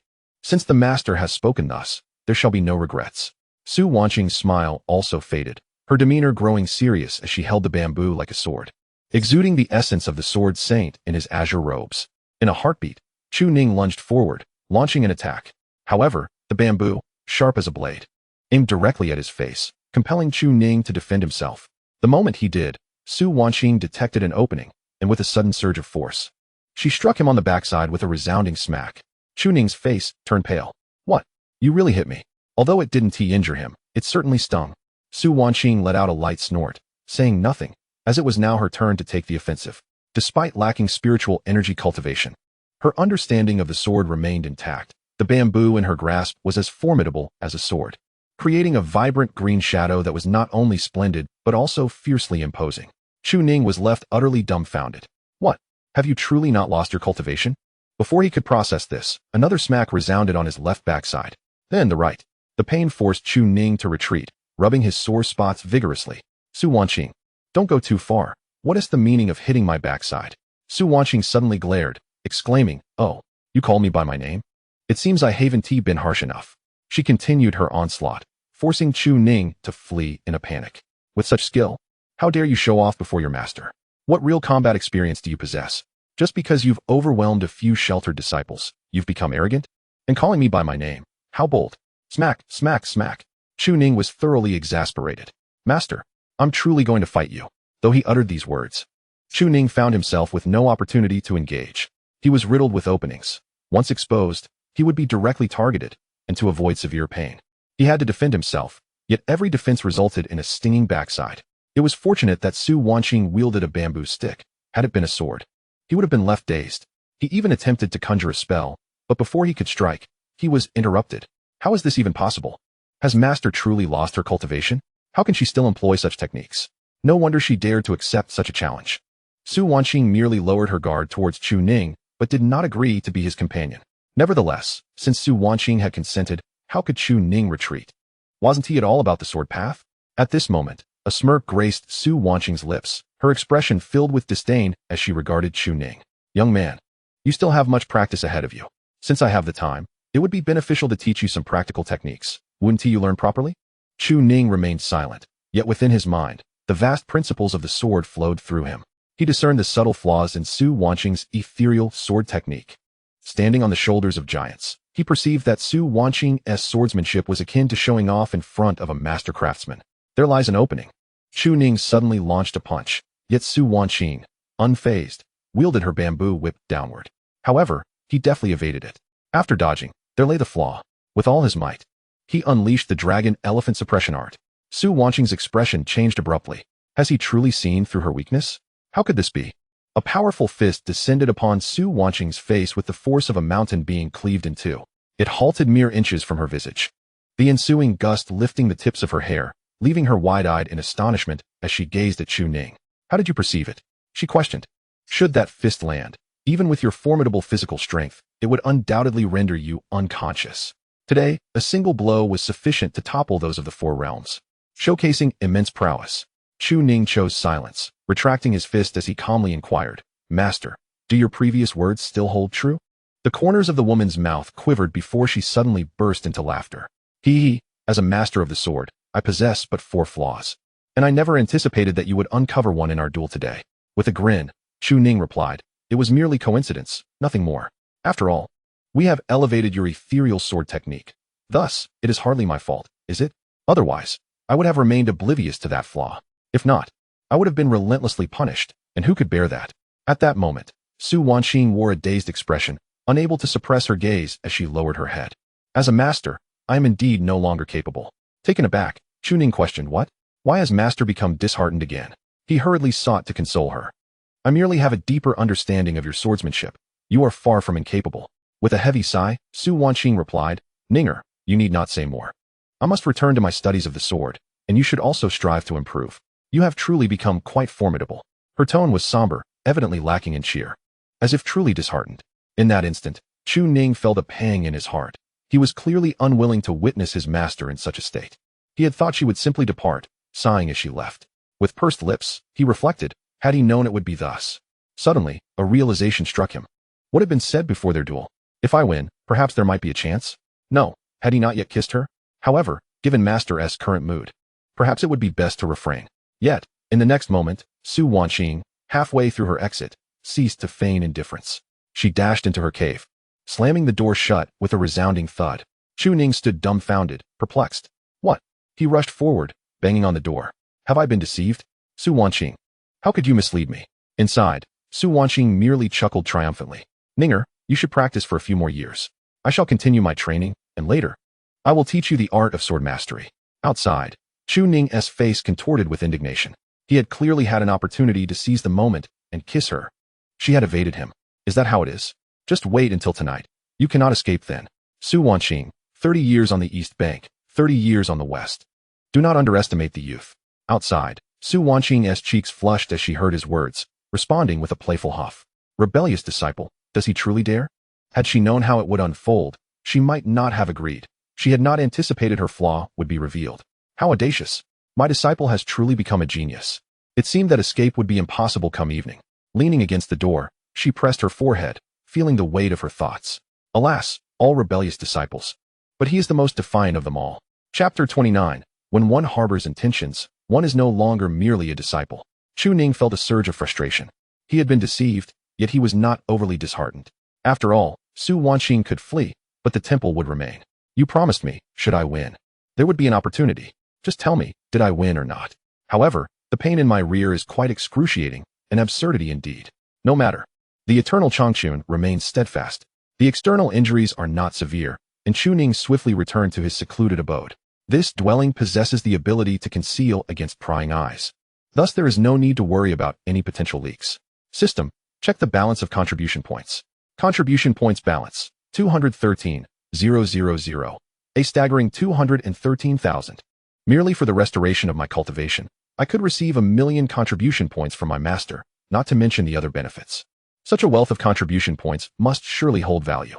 Yet, Chu Ning is no fool. He understands that not everything at hand must be spent, especially since his current techniques are already quite formidable.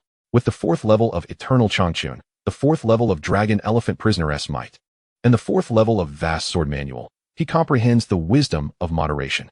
In his confrontation with Su Wanqing, he recognized his inadequacies. If he were truly to face someone with such practical combat experience, he would be utterly outmatched. Even Su Wanqing wielded a bamboo stick, primarily to teach him a lesson. Should a real fight ensue, Chu Ning would undoubtedly be left bloodied and perhaps still unable to prevail. Practical combat experience must be sought through sparring with Su Wanqing during his free time. Realizing this, Chu Ning did not hesitate. Please assist me in finding techniques or elixirs that can conceal my cultivation level. System is searching, please wait. A 3rd-tier cultivation is already quite formidable. He does not wish for the sect to discover his advancement, preferring that they only perceive him as a 3rd-tier cultivator. The 4th tier is within reach. Advancing 1 tier each day, this pace is not slow, is it? Yet, such abilities should remain hidden, best not discovered by others. Concealment Pill can hide cultivation levels below the 7th-tier sage. Only those at the pinnacle of contemporary power can accurately assess the host's cultivation. Price, 100 contribution points. This seems rather inexpensive. A mere 100, quite a bargain. It is likely of little utility, hence the low price. Chu Ning promptly purchased 2 pills. For now, he must focus on his training, striving to reach the pinnacle of the 3rd tier first. After swallowing the elixirs, his cultivation concealed, Chu Ning immediately began to devour resources voraciously. He then continued to practice Eternal Changchun, compensating for the damage caused by the devouring demon technique. With every benefit comes a drawback, yet if I can resolve the downsides, I will truly be a prodigy. First, I shall train, and later seek my master to learn sword control. In the adjacent cave, Su Wanqing found herself lacking the motivation to train. She felt a bit disheartened. Why is it that all the disciples I have taught seem to be rather unsavory characters? Is there truly something wrong with my teaching methods? With a wry smile, she felt a pang of bitterness in her heart. Jiang Qingyue, Yi Miaoyin, and the like, a bunch of miscreants. Just looking at them makes her want to eliminate them. Yet killing them would lead to troublesome consequences, unless she regains her strength. They are greatly restricted, which is why they plan to leave, seeking freedom from others' constraints. As for Chu Ning, she had little to say. He is slow to act, yet resolute, though his stubbornness can be vexing. However, a man need not be overly meticulous. A clear understanding of right and wrong suffices. But as this disciple is one she has nurtured, how can he view her without the lens of femininity? It is indeed perplexing, a source of great vexation, as one contemplates a desire to confront him, yet finds oneself reluctant to do so. Alas, how does one navigate such turmoil? Ultimately, there lies a certain reluctance within my heart. It is merely that the discussion of such matters causes my pulse to race uncontrollably. After a brief respite, she glanced at the time and proceeded to prepare a meal. Just as Su Wanqing stepped outside, she was promptly noticed by Chu Ning, who immediately bounded forth, a radiant smile gracing his features. Master, I told you, you may escape the monk, but not the temple. Su Wanqing cast a sidelong glance at Chu Ning and replied coolly, at this juncture, it would be wise to exercise caution, for there may be those watching you. Do not overstep. After dinner, I shall teach you the art of sword control. Chu Ning, fully aware of the implications, dared not act recklessly. With peak cultivation at the third realm, he approached her with a smile, as Su Wanqing had already grasped the spatula. What? Do you not understand my words? How dare you come closer? Yet, Chu Ning remained unperturbed, discreetly producing a pill and offering it to Su Wanqing. A pill that conceals one's cultivation level. Su Wanqing's gaze sharpened. Is there truly such a thing? She recollected that within the storage ring, there seemed to be no such pill. No need to concern yourself. It is merely a fortuitous find of mine. Please, partake. Upon hearing this, Su Wanqing regained her composure and accepted the pill. She would never allow Chu Ning to feed her directly. However, after receiving the pill, she could not resist teasing. Indeed, it conceals one's cultivation? You haven't added anything peculiar, have you? Chu Ning chuckled in response. I may have added a hint of aphrodisiac powder. You shall find out soon enough. Naturally, Su Wanqing was skeptical, giving him a sharp look before swallowing the pill. As the effects of the medicine began to spread to Chu Ning's eyes, it seemed as though Su Wanqing's cultivation fluctuations had vanished entirely. Ninger, how does it fare? The effect is remarkable. Even the sect leader cannot discern your current level of cultivation. The woman nodded, her expression one of satisfaction. If that is the case, then it is splendid. It can serve as a hidden trump card. Will you be teaching me sword control shortly? With your current cultivation, mastering sword control should pose no challenge. However, we shall engage in further practice, for your skills remain insufficient. You have yet to fully grasp the control of your own cultivation, do you understand? Chu Ning leaned in eagerly, grinning. What I wish to discuss is precisely that matter. By the way, Master, may I assist you in preparing the meal? Can you? I can chop vegetables. He would not squander the opportunity to be alone with Su Wanqing. She did not decline, though she sensed his potential ulterior motives. Instead, she merely gestured toward the ingredients not far away. Do you know how to handle them? Chu Ning nodded vigorously. I understand. In the distance, others were still observing. Many aspects remained hidden, yet the actions of the two were crystal clear. Why do I feel as though these two resemble a married couple? Is it not normal for a master and disciple to share a close bond? Besides, although Su Wanqing has lost her cultivation, she is not someone just anyone would approach. They are merely friendly. Furthermore, that lad has been raised by Su Wanqing since childhood. Such a relationship seems improbable. Indeed, let us continue to observe. And when the opportune moment arises, we will inform the elders. As the day approached noon, the atmosphere thickened with anticipation. Under the scorching sunlight, Chu Ning quietly squatted in the kitchen, refraining from interrupting Su Wanqing as she prepared the meal. While he was adept at slicing vegetables, he was utterly inept at cooking, being proficient only in the art of eating. Su Wanqing remained focused on her culinary tasks, exuding an air of diligence. Chu Ning gazed intently, his fascination unabashed. Since his master was already aware of his feelings, why pretend? It would only seem hypocritical. He watched openly. At this moment, his spiritual awareness and intuition were remarkably keen, allowing him to clearly observe the beads of sweat trickling down Su Wanqing's neck from several meters away. The sweat itself was inconsequential. What captivated him was how it cascaded down her neck, heading towards the delicate valley of her chest. Having always found Su Wanqing exceedingly beautiful, Chu Ning was instantly entranced, fixated on the bead of sweat as it traveled closer and closer. Just as it was about to fall, a hand suddenly wiped it away, leaving Chu Ning with a sense of profound disappointment, a feeling akin to striving for a lifetime, only to fall short at the final moment. Alas, a look of discomfort crossed Su Wanqing's face. She felt a bit warm. Previously, her lack of cultivation had not seemed to hinder her, but now, her abilities could not shield her from the heat. Even cooking had her drenched in sweat, feeling sticky and uncomfortable. Suddenly, she sensed something amiss and turned abruptly, finding her disciple staring intently at her. Su Wanqing was momentarily taken aback, her cheeks flushing crimson, and she clenched her fists, gritting her teeth in annoyance. Is it pleasing to the eye? Chu Ning, caught off guard, stammered an affirmation. Indeed it is. In response, a spatula flew towards him. Dinner is ready. Serve the food. Chu Ning, not daring to linger, immediately sprang into action, yet could not suppress the urge to swallow hard. Parched and dry, he quickly took a sip from the water jug. A celestial being should not be adorned with sweat. She ought to embody perfection. Yet, the sight of Su Wanqing, glistening with perspiration and rolling up her sleeves to cook, possessed an allure that struck Chu Ning as remarkably feminine and enticing. Every facet of Su Wanqing radiated a unique charm. Was this the allure of a mature mentor? Seemingly ordinary yet profoundly captivating, it stirred a tempest within him. The more he pondered, the more agitated Su Wanqing became, unable to refrain from kicking Chu Ning twice. What kind of disciple had she taken on? You must suppress those inappropriate thoughts. Later, I will teach you sword control, and if you misbehave, I shall strike you down. Would you truly? He mused. If you were my disciple, you would surely hesitate, but are you truly so now? When it came to emotions, one could be indifferent at times and not at others. Such clarity was perplexing. Chapter 30. Half an hour of sword control, astonishing Su Wanqing. For a moment, she found herself at a loss, caught between laughter and tears. Su Wanqing was unsure whether to laugh or cry, how to describe her current emotions. Perhaps, she found her disciple rather amusing. His words were sincere, devoid of any pretense. What should have been an embarrassing moment for her somehow felt less awkward.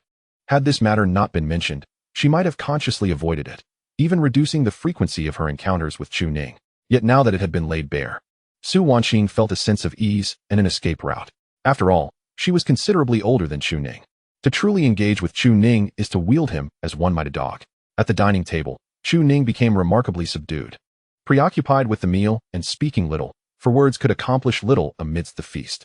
Indeed, when he remains silent, he appears quite agreeable to Su Wanqing. Perhaps, she mused, it would be best to seal his lips. With such thoughts, her spirits lifted. Moments later, Su Wanqing finished her meal first.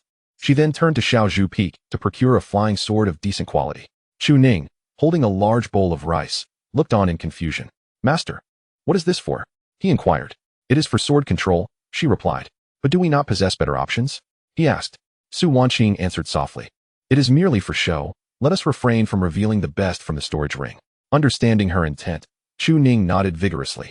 Master may impart the essentials of sword control. I shall practice while I eat. Indeed, this was Su Wanqing's intention.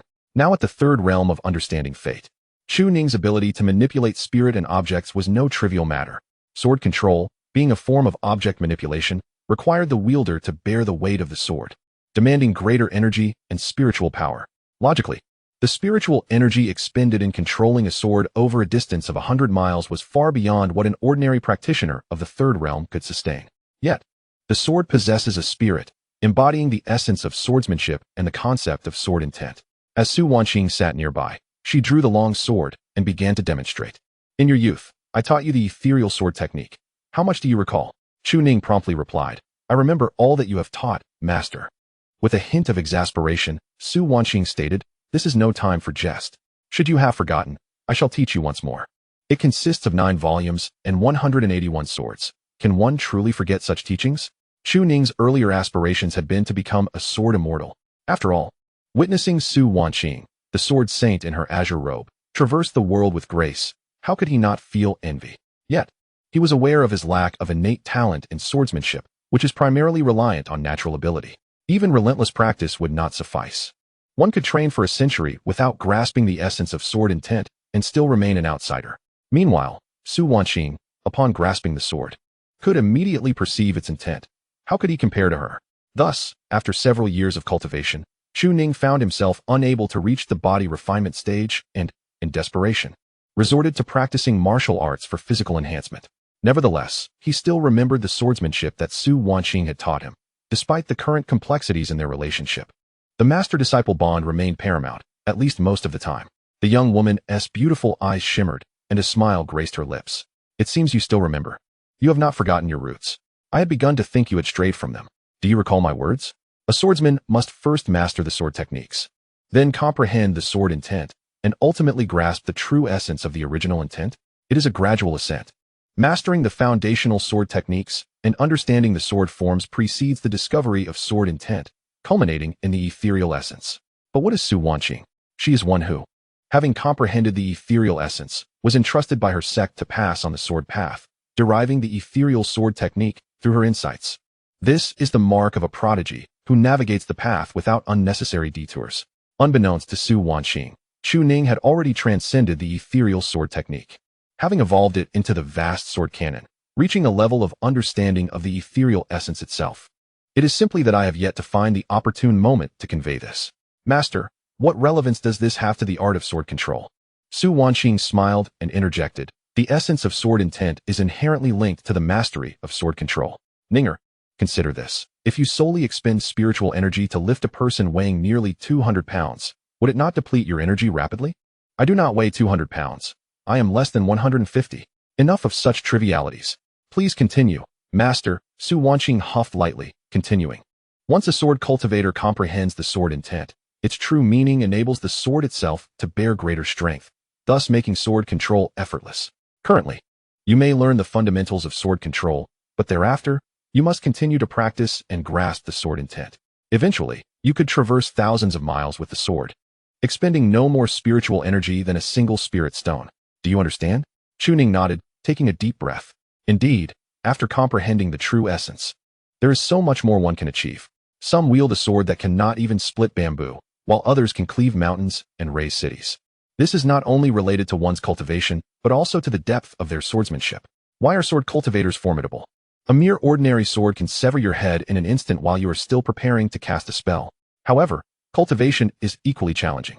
Jiang Qingwei, as the foremost disciple under Su Wanqing, with her divine spiritual root, has practiced sword techniques for 30 years and has only reached the 3rd tier. Chu Ning, who has yet to unlock his potential, progresses faster in a single day. After finishing his meal, Su Wanqing handed him the flying sword and took his bowl, proceeding to wash the dishes. She regarded this as a commonplace task. Her disciple is currently engaged in cultivation and has much to accomplish. It would be unreasonable to burden him with such menial chores. After all, it is but a trivial effort. As Chu Ning grasped the flying sword, he began to manipulate it with spiritual energy. Soon, he was able to stabilize it with relative ease. But what if he were to place a person on it? Without hesitation, Chu Ning leapt onto the sword, causing it to crash to the ground.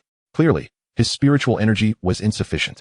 Therefore, he directly infused spiritual energy into the sword, lifting it to take flight. Yet, the consumption of energy was alarmingly excessive. Summoning all his spiritual energy, he concentrated it on the sword, barely managing to lift it. A sensation of weightlessness enveloped him as he successfully ascended half a meter above the ground.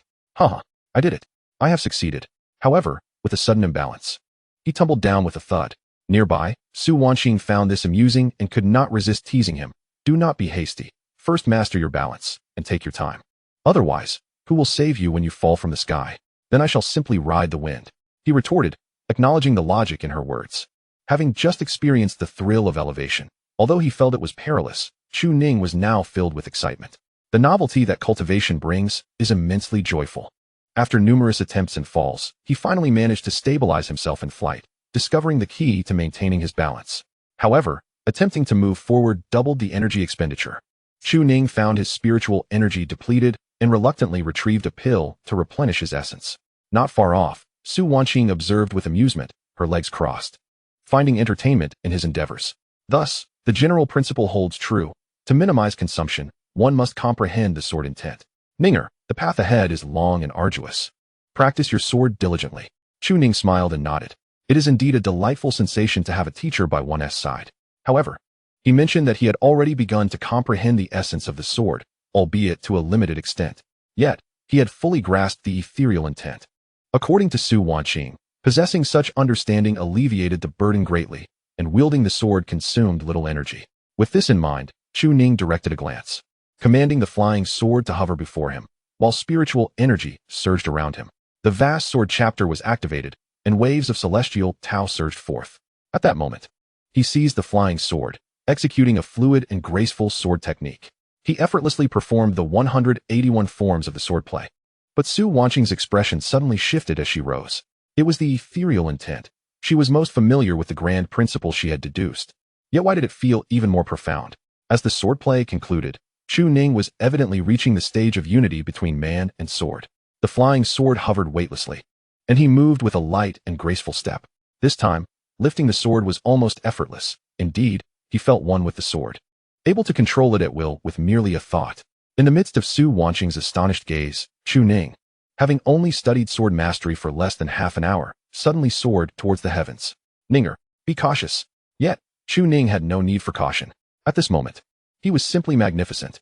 The wind roared in his ears as he ascended beyond towering mountains. The little bamboo peak came into view, followed by the Taishan sect, and he ascended above the clouds. The sect beneath him appeared diminutive, and in the far north loomed a colossal snow-capped mountain, standing majestically. In other directions, the various sects of the human realm were visible, including the 6 great sects of the Upper Clear Tao. with the Taishan sect being one of the principal sects of the human domain. Breaking through the clouds, he beheld the azure sky and the vast landscape below. Riding the wind upon his sword, he felt an exhilarating freedom, a joy unparalleled.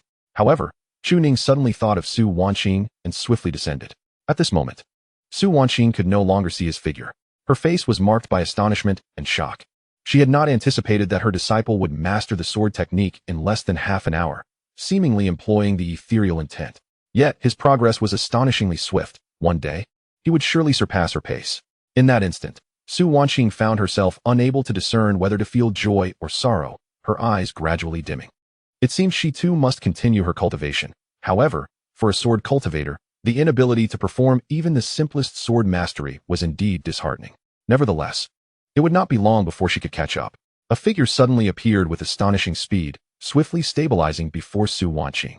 A young man clad in azure robes, though not extraordinarily handsome, exuded an increasingly evident aura of immortality.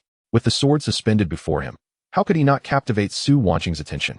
Yet, in the next moment, she saw Chu Ning extend his hand. Since master cannot wield the sword, I shall be your sword. Su Wanqing was momentarily struck dumb, her heart trembling at this profound declaration. He is his own sword. Chu Ning spoke with a smile. Disciple wishes to show master something. Of course, if master is afraid. Su Wanqing shot him a sideways glance, her beautiful eyes narrowing as she firmly grasped his hand and stepped behind him. Afraid? When had she ever been afraid? She had never feared any existence for her own sake. Now, for Chu Ning, she felt no fear either. Seeing his plan succeed, Chu Ning hastened his pace. Su Wanqing's face turned ashen in an instant. She was not adept at sword control yet. She was a body cultivator and could not even manipulate the wind. Terrified, Su Wanqing clung to Chu Ning's back, gently chiding, Ninger, slow down, not even a bit slower. Su Wanqing was at a loss for words. Just because one possesses a bit of strength, does one need to show off in front of the master? But the disciple was quite powerful now. Her gaze softened, and a slight smile graced her lips. Chapter 31. Cunning Chu Ning, always scheming.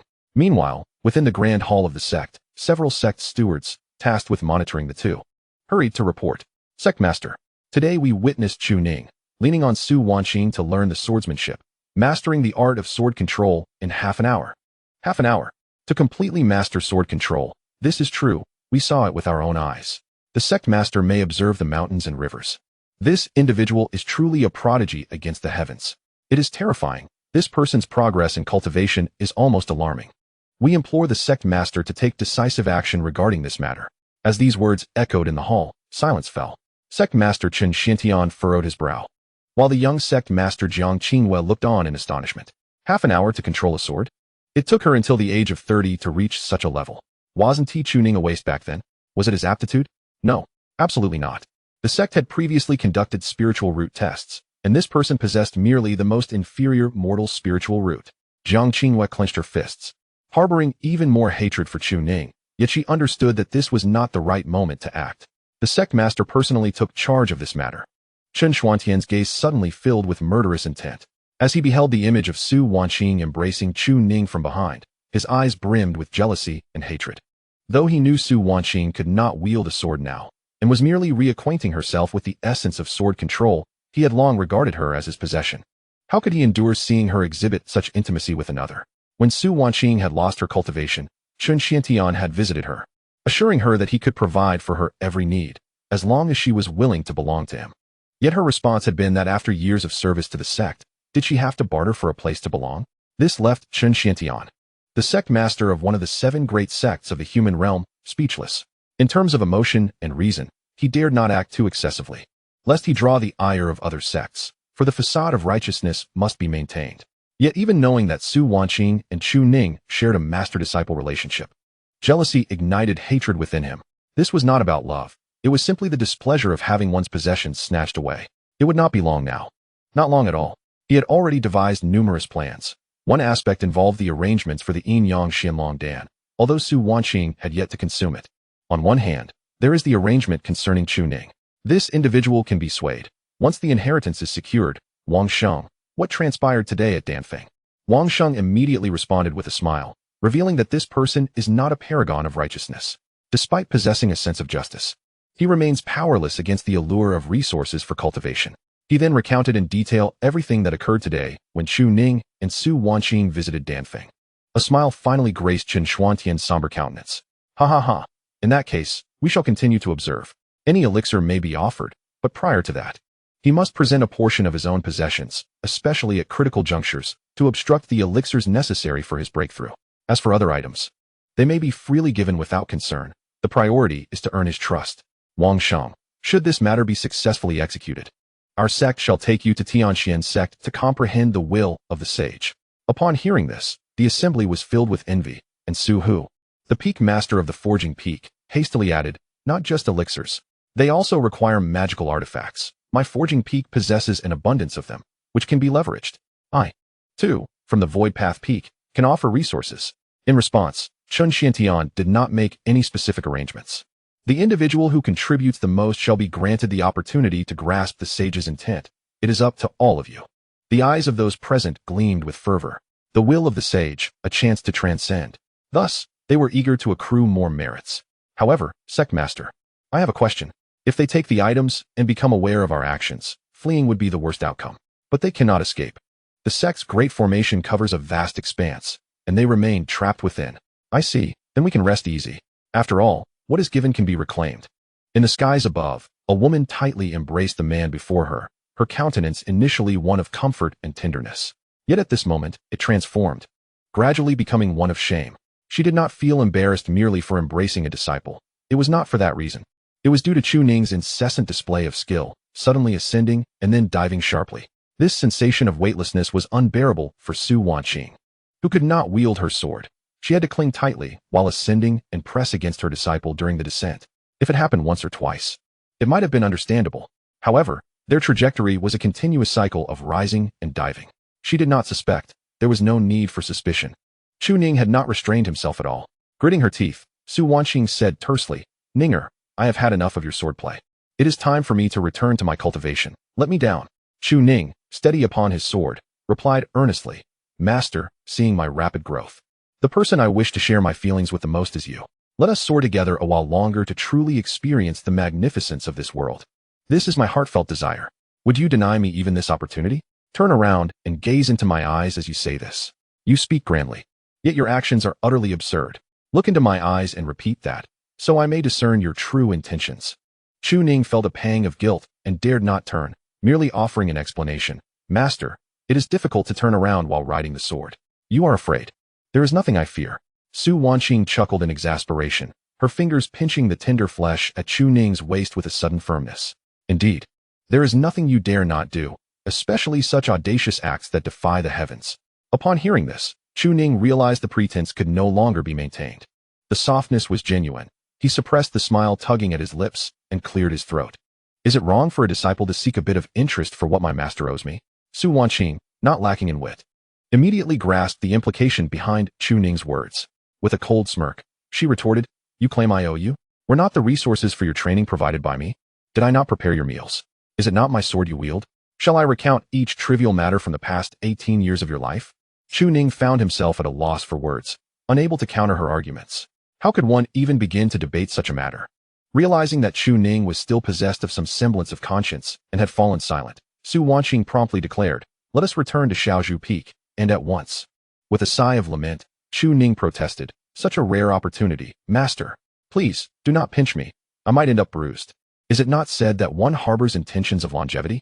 What harm could this little injury bring? Perhaps it is because you have been too lenient that I have become so audacious. Su Wanqing huffed softly, yet moments later, she felt herself plummeting. Her body pressed closely against Chu Ning's once more, and he could not help but smile, even through her clothing. The warmth and softness of her form were palpable, a joyful manifestation of their path in cultivation. Without the ability to ride the sword, how could one experience such sensations? In that instant, Su Wanqing was seething with indignation, contemplating jumping down to escape being so brazenly handled by Chu Ning. It should have been evident that riding the sword could lead to such liberties. Yet soon enough, they landed safely. Without a word, Su Wanqing leapt off the sword, turning to search for a bamboo stick. Chu Ning, feeling a twinge of guilt, quickly grasped her hand. Master, what transpired just now was a misunderstanding. Please do not be angry. Observing Chu Ning's cheerful demeanor and his complete lack of remorse, Su Wanqing's ire only intensified. Release me. We are teacher and disciple. What manner of conduct is this? Chu Ning recognized their situation. They were under scrutiny, and once they left the cave, their actions would indeed become freer. However, if he let go now, he would undoubtedly face repercussions, for his master was clearly fuming. After much contemplation, he finally devised a way to extricate himself from this predicament and lowered his voice. Master, you mentioned that even the sect members, in pursuit of legacy, cannot discern the true essence of that legacy. Could we not deceive them into believing we possess something valuable? If we were truly to offer something of worth, or seek that fabled celestial sword, do you think the sect would so easily part with it? Su Wanqing furrowed her brow at his words. I had not considered that possibility. Seeing her expression, Chu Ning felt a surge of relief. It seemed he would escape punishment after all. Indeed, this matter warranted careful thought. Might it be possible to offer them a taste of sweetness, to make them believe they were receiving the true legacy, thus motivating them to exert greater effort? Once the scheme commenced, it would need to be comprehensive. To outsiders, he would appear as one who had inherited Su Wanqing's legacy, yet his temperament was meek. A favored disciple who listened only to his master and possessed no voice of his own, ideal for manipulation and treachery. If this angle were to be considered, would not all aspects become far more convenient? Su Wanqing's attention was immediately captured, and the thought of continuing to reprimand Chu Ning vanished. The issue at hand was not significant. Her master possessed numerous exceptional techniques within her storage ring, albeit with a steep learning curve. Bestowing them upon her disciples would be an unwise choice. After all, she was no fool. With a beaming smile, Chu Ning responded, Master, simply entrust this matter to me, and I shall handle it with utmost care. The day is drawing to a close. We must make some arrangements. Upon saying this, he couldn't help but fondle his delicate fingers, causing Su Wanqing's cheeks to flush once more. Rebellious disciple. Was he preparing to make arrangements? Was the charade to continue? In that case, she would persist in her role as the dissatisfied master. With that thought, she vented her anger unabashedly by delivering a swift kick to Chu Ning. Chu Ning, you may think that mastering sword control renders you invincible, but let me remind you. I, Su Wanqing, comprehended sword control directly back in my day. If you do not continue to cultivate, if you do not strive for improvement, who will avenge the humiliation I have endured? This time, Chu Ning did not evade her ire. He was fully immersed in his role, gazing at Su Wanqing with an expression of grievance. But master, I have been working very hard. Not nearly enough. You are still far from satisfactory. Go and cultivate further. But I lack elixirs. Master, the moment those words escaped his lips, it was as if Su Wanqing had touched a raw nerve. You insolent wretch, do not dare mention elixirs. If I do not witness your progress in cultivation, then you may leave. With that, she stormed off in a fit of rage. Chu Ning wore an expression of distress. Yet at that moment, he produced a storage ring filled with elixirs gifted by the sect leader. His heart swelled with excitement. Fortunately, Elder Wang provided me with some elixirs. Otherwise, I would truly struggle to meet Master S' expectations. Meanwhile, those watching from a distance immediately reported back. Although they were puzzled by Chu Ning's audacity to take Su Wanqing's hand, such trivial matters went unnoticed. All eyes were on Chu Ning's current reactions. Without delay, Chu Ning stealthily set off to train. Chapter 32. The Dragon Elephant Suppressing Prison Technique, Frenzied Version. Upon returning to her cave dwelling, the first thing Su Wanqing did was to stomp her feet in frustration. Rebellious disciple. How did I raise such a wayward child? One who has been nurtured since childhood. Given everything they desired, logically, even a disciple would not dare to entertain such thoughts. They ought to respect their master. Even male disciples, upon witnessing her loss of cultivation, would express disdain rather than harbor ulterior motives. A master's identity should not be viewed through the lens of gender. With strength, one can be revered as a teacher. But without it, one is deemed worthless and may leave at will. Engaging in such rebellious acts would undoubtedly invite ridicule and scorn, even unwarranted attacks from other cultivators. In the human realm, there are rules, a code of conduct between master and disciple, and moral principles. Yet, Chu Ning seemed indifferent to these truths, preoccupied instead with how to gain an advantage from Su Wanqing. Previously, his actions had been clandestine, observing her from the shadows, furtively exploring her garments to pilfer items. However, due to Su Wanqing's kiss, the situation had escalated beyond control. She was evidently unable to manage it, especially after having publicly confessed, which would only serve to make her a laughingstock. Once a teacher, forever a father. As a woman, she ought to embody the role of a mother. Yet, Su Wanqing found herself in a state of utter helplessness, torn between laughter and tears. Despite her internal conflict, she could not bring herself to dismiss her disciple. After all, the boy's intentions were as transparent as day, yet he dared only to act furtively. Would he truly have the audacity to commit any egregious acts? As such thoughts crossed her mind, she let out a cold huff. It was simply that she did not wish to toy with Chu Ning, otherwise, he would undoubtedly be led astray.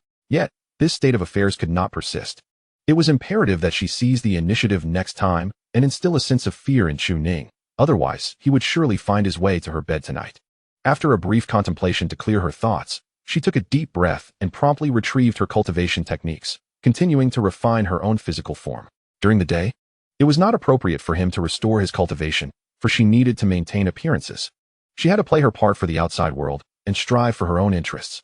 Achieving even a 1 or 2% progress each day was already commendable, and she felt a sense of satisfaction, especially considering the previous lack of opportunities. She could not afford to slacken her efforts. Thus, she closed her eyes and focused, channeling her vital energy. Countless eyes were fixated upon the little bamboo peak. As time ticked away, the sun gradually descended, casting elongated shadows of the bamboo stalks, while the horizon was painted in hues of red and orange. At that moment, Su Wanqing stepped out and hurried to the entrance of Chu Ning's cave dwelling. I wonder to what stage Ninger has advanced in his cultivation. But suddenly, Su Wanqing's expression changed dramatically as she kicked open the cave door. Chu Ning, what are you doing? She detected the scent of medicinal pills. Wanqing, who had been watching from behind, froze in shock. This woman had discovered everything. Was her sense of smell truly this acute? Indeed, within the cave, Su Wanqing's voice rang out in a cold reprimand. Beast! Scoundrel! Who permitted you to take their pills? Do you hold me in such disregard, ignoring my words? I should never have passed on the legacy to a waste like you. Without a teacher. How could you have reached this point? This concerns my reputation, do you understand? Her words reached the ears of onlookers, who caught snippets of the commotion, though they were not entirely clear. Then, they witnessed several pills being hurled out. Enraged, Su Wanqing picked up a stone and charged forward, while Chu Ning, with tears welling in his eyes, protested. Master, please. I only thought of you. How can I cultivate without these pills? But Su Wanqing was unyielding, ruthlessly trampling the pills underfoot and smashing them with the stone. Waves of spiritual energy emanated from beneath her feet. Scoundrel! Unworthy disciple! The onlookers were utterly moved. This woman had truly lost her mind. Logically, Su Wanqing should have accepted the pills, as she could no longer produce them. Yet here she was, shattering them all for the sake of her pride. Indeed, she had gone mad. Meanwhile, the two on Little Bamboo Peak exchanged glances.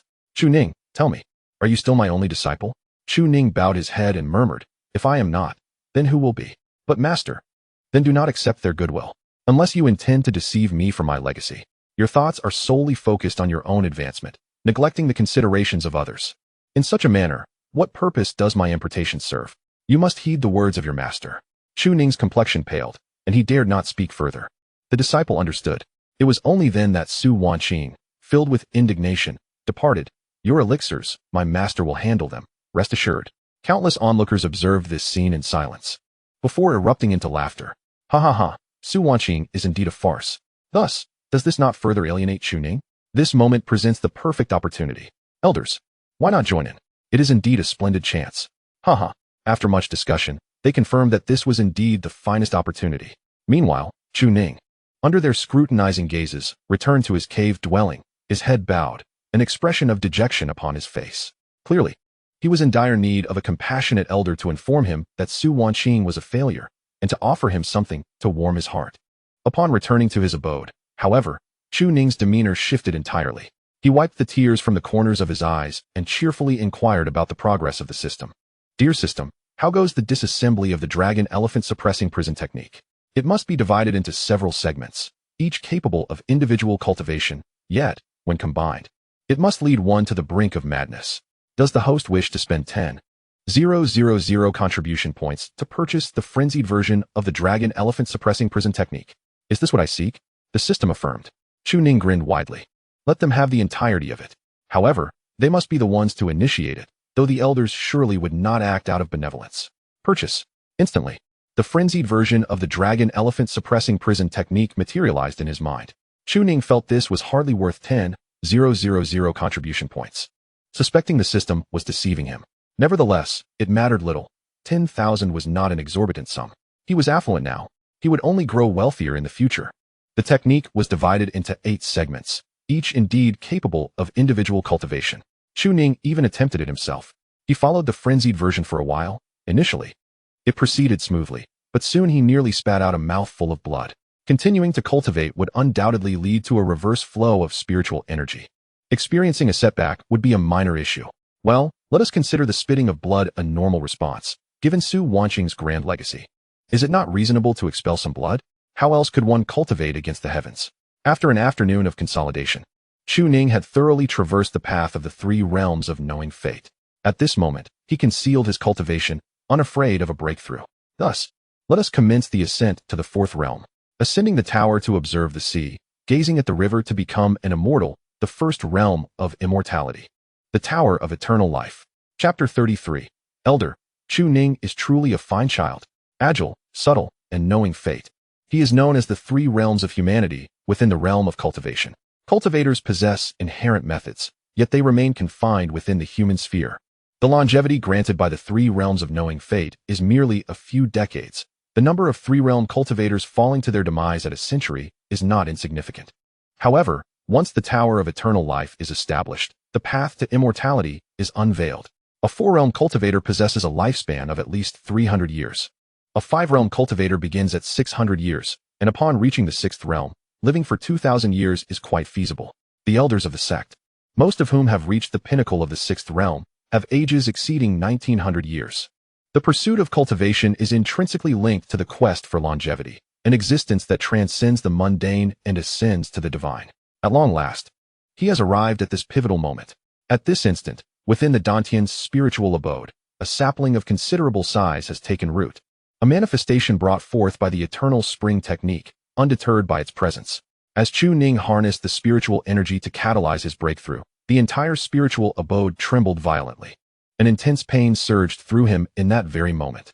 The longevity tower, indeed, has been forged within the microcosm of the spiritual abode, akin to the formation of a new entity, albeit manifested through the essence of spiritual energy, establishing a foundation.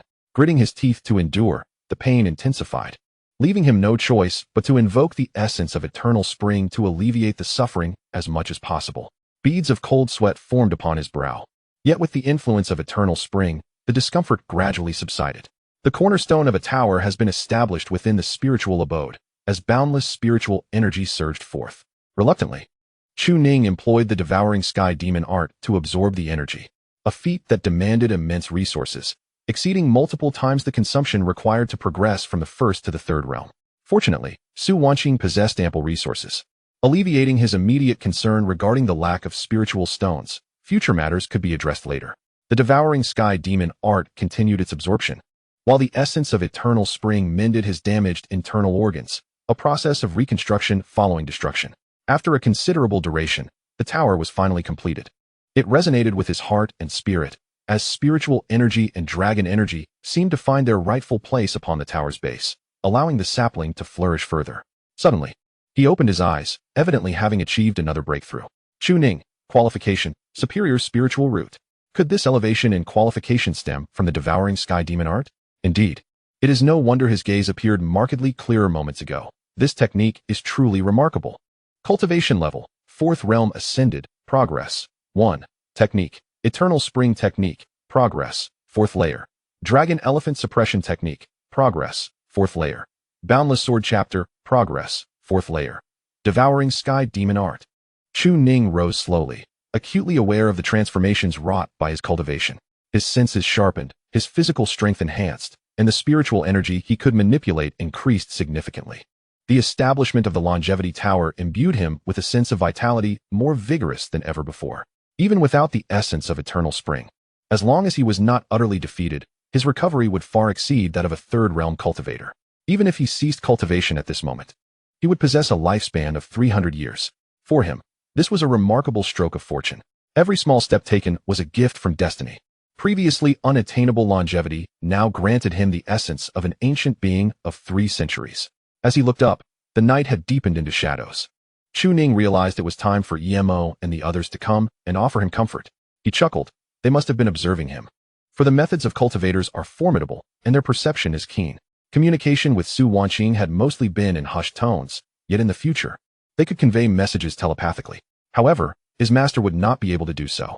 As he pushed open the door, the once spirited 18-year-old cultivator, having ascended to the fourth realm, instantly transformed his countenance. A lamentation of sorrow, resentment, and confusion washed over him. With a deep gaze, he looked upon Su Wanqing's cave dwelling. In his eyes, there was resentment, indignation, and profound sorrow. He softly murmured, "Master, I merely wish for our lives to improve." Upon finishing his words, he produced a gourd of wine. A solitary soul requires sorrowful wine to soothe the heart, with no one to comfort him. He could only drink alone beneath the moonlight. He arrived at a cliff, where silence enveloped him. The moonlight was radiant, occasionally interrupted by the calls of nightingales and the persistent chirping of crickets. As he swallowed a mouthful of fiery liquor, the intense burn brought tears to Chu Ning's eyes. Yet, the anguish brought by the wine was far less agonizing than the torment of a devoted disciple for his master. "Master, I only wish to enhance our lives. If you cannot provide me resources, why should I refuse those offered by the elders? In the realm of cultivation, it is a game of give and take. Without strength, one is destined to be oppressed. Once I possess strength, will you not be safer?" As he spoke, he took another hearty gulp of wine, sobbing. "Why do they not come?" Chu Ning observed that his facade was insufficient. He let out a resounding roar towards the heavens. "I am not a puppet of my master. I yearn to carve my own path. I do not wish to remain in this state. Master, why can you not understand me? In this world, no one comprehends my plight." With his head raised to the sky and a heart full of fervor, he felt that his achievements were trivial in Su Wanqing's eyes. Never satisfactory, no matter the circumstances.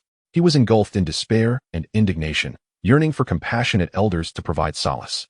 However, after a long wait, the wine was exhausted. With a dizzy head, he lamented, "Damn, was my act in vain?" In frustration, he smashed the wine gourd against the ground. Regardless of everything, his master had given him life and the opportunity to cultivate. He vowed to strive earnestly. Yet, as he turned, he suddenly spotted several figures standing nearby, causing him to shudder in fright. By heavens! Thankfully, I did not give myself away. The hidden six-realm cultivators were undetectable even to him, a testament to the vast chasm in their cultivation levels. Among them was Wanqing, the master of the Pill Peak, Su Hu, the master of the Artifact Peak, and Zhao, the leader of the Void Dao Peak, with Wanqing being the one who had gained Chu Ning's favor earlier that day. The elder smiled as he produced a wine jug. "Chu Ning, come, let us fill your cup." Chu Ning was momentarily taken aback, his eyes revealing a myriad of emotions. "Elders, why are you here?" Detected celestial wine, non-toxic. Only then did Chu Ning feel at ease to accept it, taking a hearty drink. "What exquisite wine." Wanqing, with a smile, patted Chu Ning's shoulder. "In truth, we have been watching you closely." "Why, elders, do you gaze upon me so?" "Because Chu Ning, you are extraordinary. Your achievements are significant, and you have the potential to go far.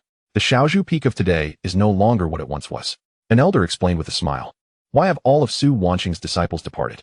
It is because she has never possessed virtue.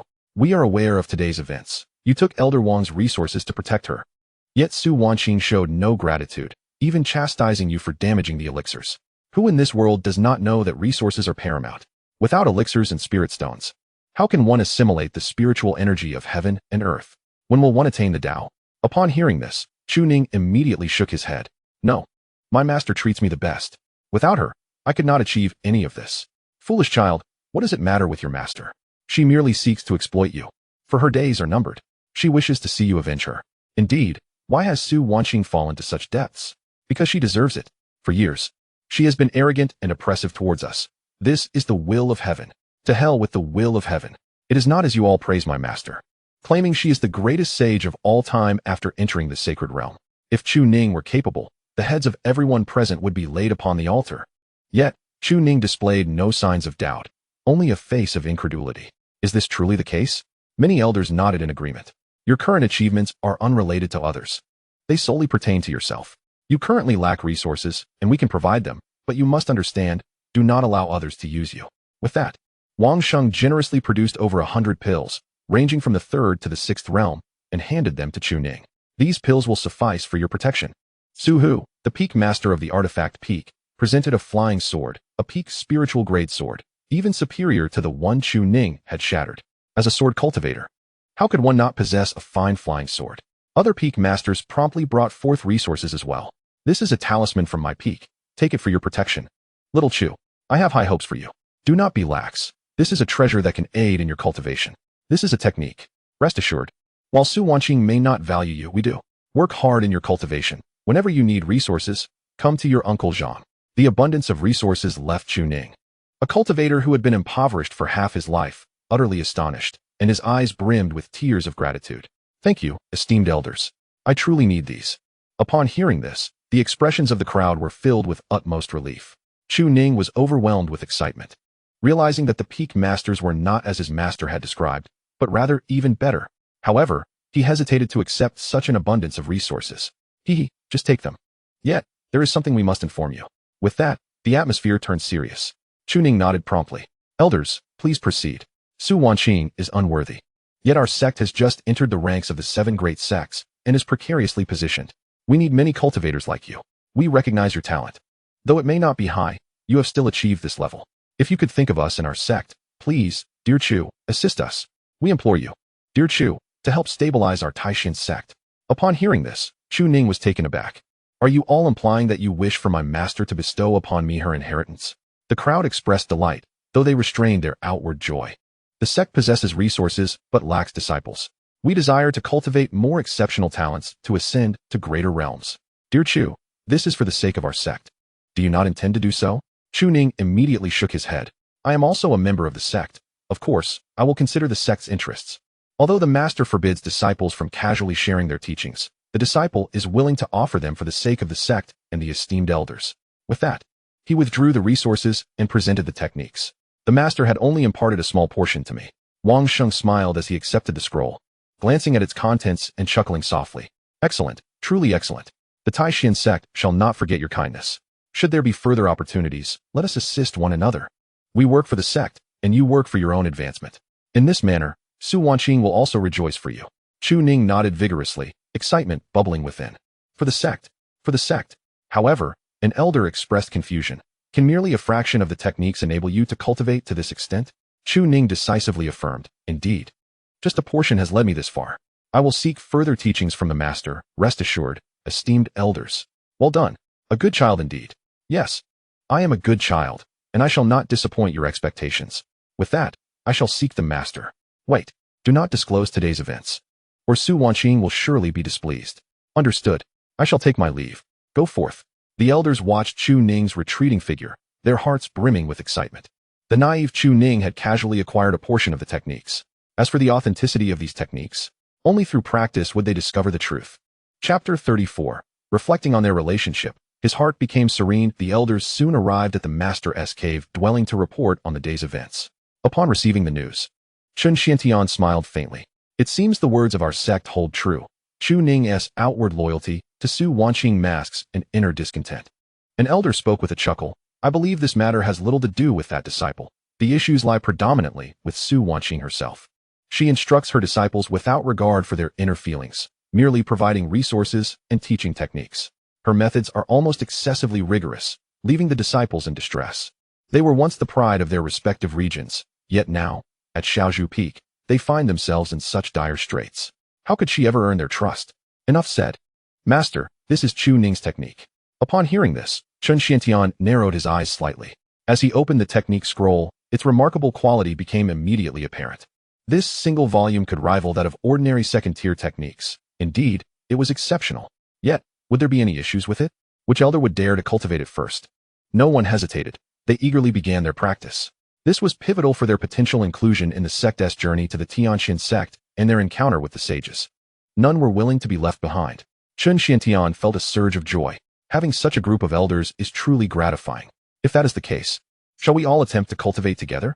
Before long, everyone sat cross-legged, following Chun Xiantian's guidance in their practice. Dragon Elephant Suppression Technique.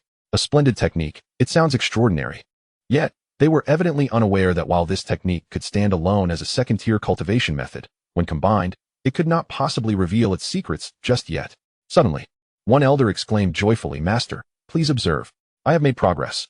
This technique, merely a small scroll, is already remarkably profound. I too have made considerable progress, indeed splendid. Haha, this is a remarkable treasure. Su Wanqing has surprisingly concealed such a method, yet why does it seem to lack numerous elements? And the flow of its operation appears rather peculiar? Nonsense. This is incomplete. Chu Ning has not yet fully grasped it. That is indeed true. Observing the situation, without any hesitation, Chun Xiantian confidently accepted it. Esteemed elders, this pertains to the future honor and disgrace of our Taishan sect for the next millennium. I implore you all to pay heed. Whoever contributes the most shall be taken to the Tianxian sect. Continue to attract that Chu Ning within the Shaozhu Peak. Chu Ning hastened to Su Wanqing's abode. Soon, Su Wanqing opened the door and promptly gestured for Chu Ning to enter. With a beaming smile, Chu Ning presented all the resources, utterly delighted. Master, look at this. Ha! So many resources, what a windfall. Magical artifacts, pills, talismans, defensive items. Though they pale in comparison to your resources, one should never refuse a gift freely given. Su Wanqing glanced at the resources, showing little concern. These things were of no use to her. She could simply keep them, and if they became unnecessary, she could sell them later for spirit stones. Chu Ning nodded vigorously. However, at this moment, Su Wanqing appeared somewhat perplexed, unable to comprehend one matter. Ninger, how did you manage to devise a method to contend with them? I merely enhanced my abilities. Chu Ning replied cheerfully, I simply modified the technique at will. The divided methods can be practiced individually, yet the progress will be minimal. However, once practiced as a whole, the meridians will undoubtedly rebel. At that point, losing one's way in cultivation will be a minor issue. The likelihood of falling in realm is quite high. Su Wanqing was taken aback, inhaling deeply, modifying at will, allowing for separate practice. Yet the overall cultivation could lead to such dire consequences? Had he truly accomplished this? If so, how profound must one's understanding of the technique be? She gazed at Chu Ning in astonishment for quite a while, eventually breaking into a smile, unable to suppress the urge to ruffle his hair. Yet, after 2 gentle strokes, she noticed the glimmer of amusement in his eyes, hesitating before withdrawing her hand. It felt so strange. Even a simple gesture of affection left her flustered. She wished it were not without reason, for she was aware her disciple held her in high regard. Let us put these things away. If needed in the future, we shall use them. If that method earns their trust, tomorrow we shall proceed to the forging peak, and I shall teach you how to bond with that sword spirit. The celestial sword, the only one in Taishin's sect, had never recognized a master, rendering it unusable by anyone. Currently, it resided at the forging peak, serving as a treasured relic of the sect. Chu Ning nodded, quickly stowing away the resources, though he couldn't help but feel a twinge of confusion. Master, I have heard of that celestial sword. It is said to possess sentience, making it difficult to reclaim through ordinary means. If you, a person of such caliber, cannot subdue it, how could I? Do you mean for me to intervene personally? Su Wanqing shook her head, and they both took their seats. Su Wanqing poured a cup of tea for Chu Ning, seeking to dispel the lingering scent of alcohol. Chu Ning chuckled, one must sing in the face of wine, otherwise, how could I express the depths of my sorrow and indignation? The mention of this topic caused Su Wanqing a headache. I find my acting to be excessively theatrical, and the transformation of my image in their eyes is quite significant. I fear they might discern some flaw. Ninger, I did not intend to express it in such a manner. It was merely to better reflect my character. Do not take it to heart. Of course, Chu Ning is well aware of this. In urgent matters, one must adapt, right? Is it not simply a matter of scolding him a couple of times? He will surely awaken once he returns at night, having sought out a bargain. This behavior aligns well with his character. They likely wish to witness Master in such a state of despair. Upon hearing this, Su Wanqing's eyes flickered, landing on Chu Ning's face. Her lips unable to suppress a smile. Without you, I fear I would have truly descended into madness. How will Master repay me? Su Wanqing's cheeks flushed slightly, and she was about to caution Chu Ning against such audacity, having contemplated this matter since today. Yet, this young man had never been involved with so many women. She likely was his first, and thus he might not possess much experience. Once a woman's confidence wanes, a man, regardless of his experience, can easily advance. As long as she maintains the initiative, she holds the advantage. With this thought, Su Wanqing crossed her legs, slightly squinting her beautiful eyes. A hint of alluring mischief gracing her exquisite features. This left Chu Ning momentarily stunned. What does that expression mean? Ninger, how would you have me repay you? Her soft, beguiling voice startled young Chu Ning. Without hesitation, he chuckled. Of course, the kiss promised during the day was to be fulfilled. Master had been thinking about this. Su Wanqing immediately gritted her teeth, suppressing the urge to curse, yet still smiling. After the kiss, what else do you wish to do? Chu Ning paused, perplexed. After the kiss? Observing Su Wanqing before him, he felt a twinge of confusion. Were they being so forward today? Hadn't it always been him taking the initiative? After the kiss, would he assist Master in restoring her cultivation? Once her cultivation was restored, what then? This query left Chu Ning momentarily speechless. Typically, one would be exhausted afterward, and surely sleep would follow. Yet why was Master asking so many questions today? Logically, she wouldn't require him to do anything else. Would Master consent if he suggested they sleep together? Sleep beside Master? Su Wanqing nearly choked on her own blood. What nonsense. He dares to say anything. Yet, she maintained her composure. Why did this differ from her expectations? Ideally, she should hold the advantage. Such words should elicit embarrassment from a disciple, yet he remained so unfazed. However, Chu Ning was unconcerned with such matters. What was Master inquiring about? Could it truly be possible? Regardless of what he was asked, he would answer candidly. Having shared a kiss, What was there that could not be said? He was indeed quite forthright. Still smiling, Su Wanqing fought to suppress her inner shame and irritation, continuing to speak cheerfully. If all these things were done, is there nothing else you wish to pursue? Such as what, master? This time, Chu Ning was genuinely baffled. Su Wanqing, at a loss for words, thought, what else could there be? Taking a deep breath, she refused to believe she could not manage Chu Ning. At this moment, the hem of her skirt subtly lifted, revealing her pale, elongated legs before Chu Ning, instantly capturing his attention. For instance this, Chu Ning gazed intently. Recognizing this as a chance bestowed by his master, he would not hesitate to seize it. In the next instant, Su Wanqing was taken aback. His master's legs were remarkably smooth. It was the disciple's first experience touching a woman's leg. Thank you, master. The woman stared in astonishment at Chu Ning, who continued to caress her thigh, unable to restrain herself any longer. Why did this differ so greatly from her expectations? How was he maintaining such composure? Su Wanqing gritted her teeth, suddenly rising in anger. Rebellious disciple. Following that, she delivered a swift kick. Today, having reached the late stage of the second realm, it would be outrageous not to subdue this wayward disciple. Chu Ning smiled and looked up, casting a glance. In that moment, his spiritual energy directly seized control of Su Wanqing's thigh, rendering her immobile. At this moment, his hand remained unyielding, continuing to explore. The solidified spiritual energy could transform all things. The means of ascending the four realms was indeed the mark of a celestial being. Chu Ning spoke with a smile. As my master has granted this opportunity, I certainly cannot let it slip away. However, I sense something peculiar about you today, master. Perhaps you intend to tease me, to take the initiative, but it backfired, as you did not anticipate that I would not fall for it? Only an innocent young lad would blush. Though I am inexperienced, I am not naive. Whatever tactics Su Wanqing employs, I shall not hesitate to engage. Realizing she had been seen through, Su Wanqing's face flushed deep red. This was her own fault for seeking trouble. If she remained silent, Chu Ning would not act. But if she spoke, he would have the justification to do as he pleased.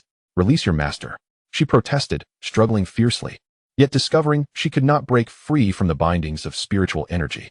Why could a cultivator in the four realms dominate a physical cultivator of the same tier? It was solely due to the application of spiritual energy. Su Wanqing quickly sensed something amiss. This technique. She gazed incredulously at her disciple, who was drawing ever closer.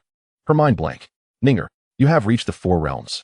From the third layer of body refinement to ascending the four realms, whether in strength, sword intent, or realm elevation. Your progress is astonishingly rapid. Yet she sensed something was wrong.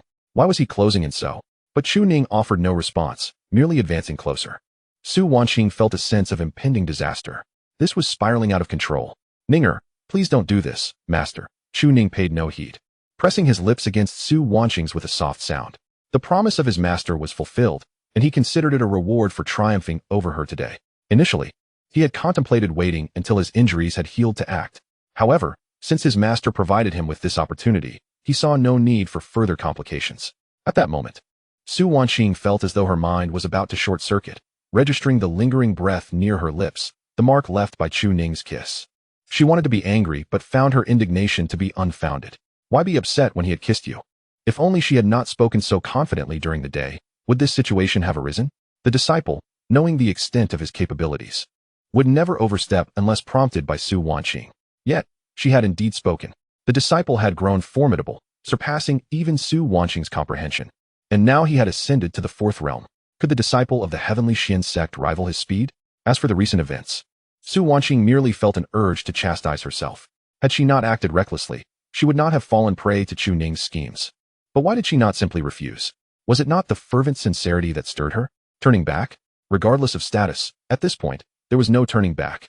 Su Wanqing was released, a consequence of Chu Ning's fourth realm prowess.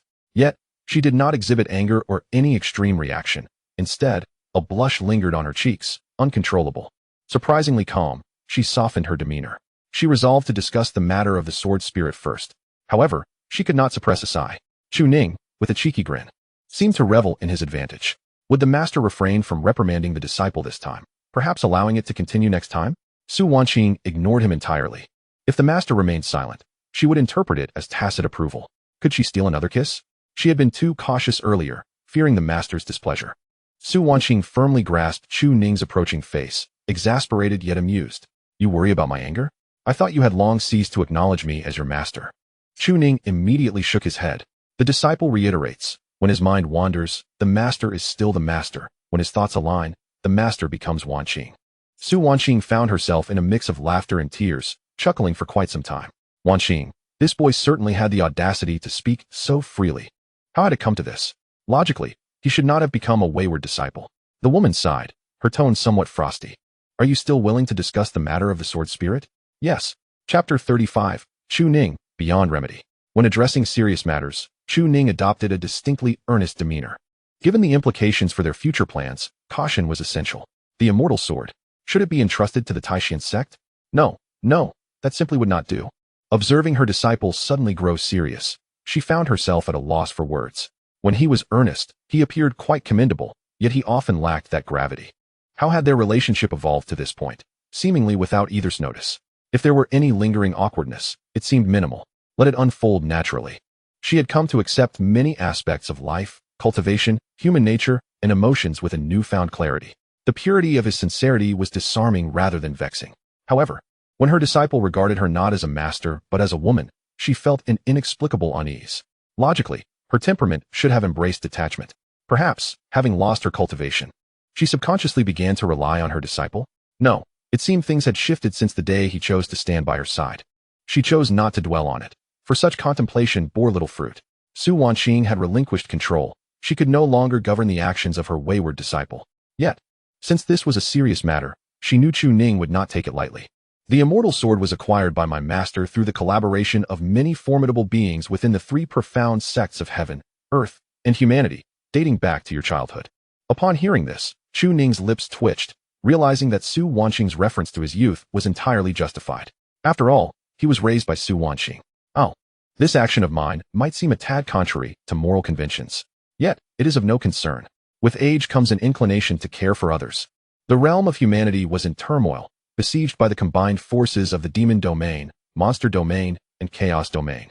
All due to the emergence of a grand secret realm. Chu Ning seemed to recall some details. It must have been about 10 years ago when Su Wanqing often ventured out for over 10 days at a time, returning each time injured, only to recuperate and set out again. Reflecting on those times, Su Wanqing continued. Everyone desired to secure the rights to explore that secret realm, leading to fierce competition among the various clans.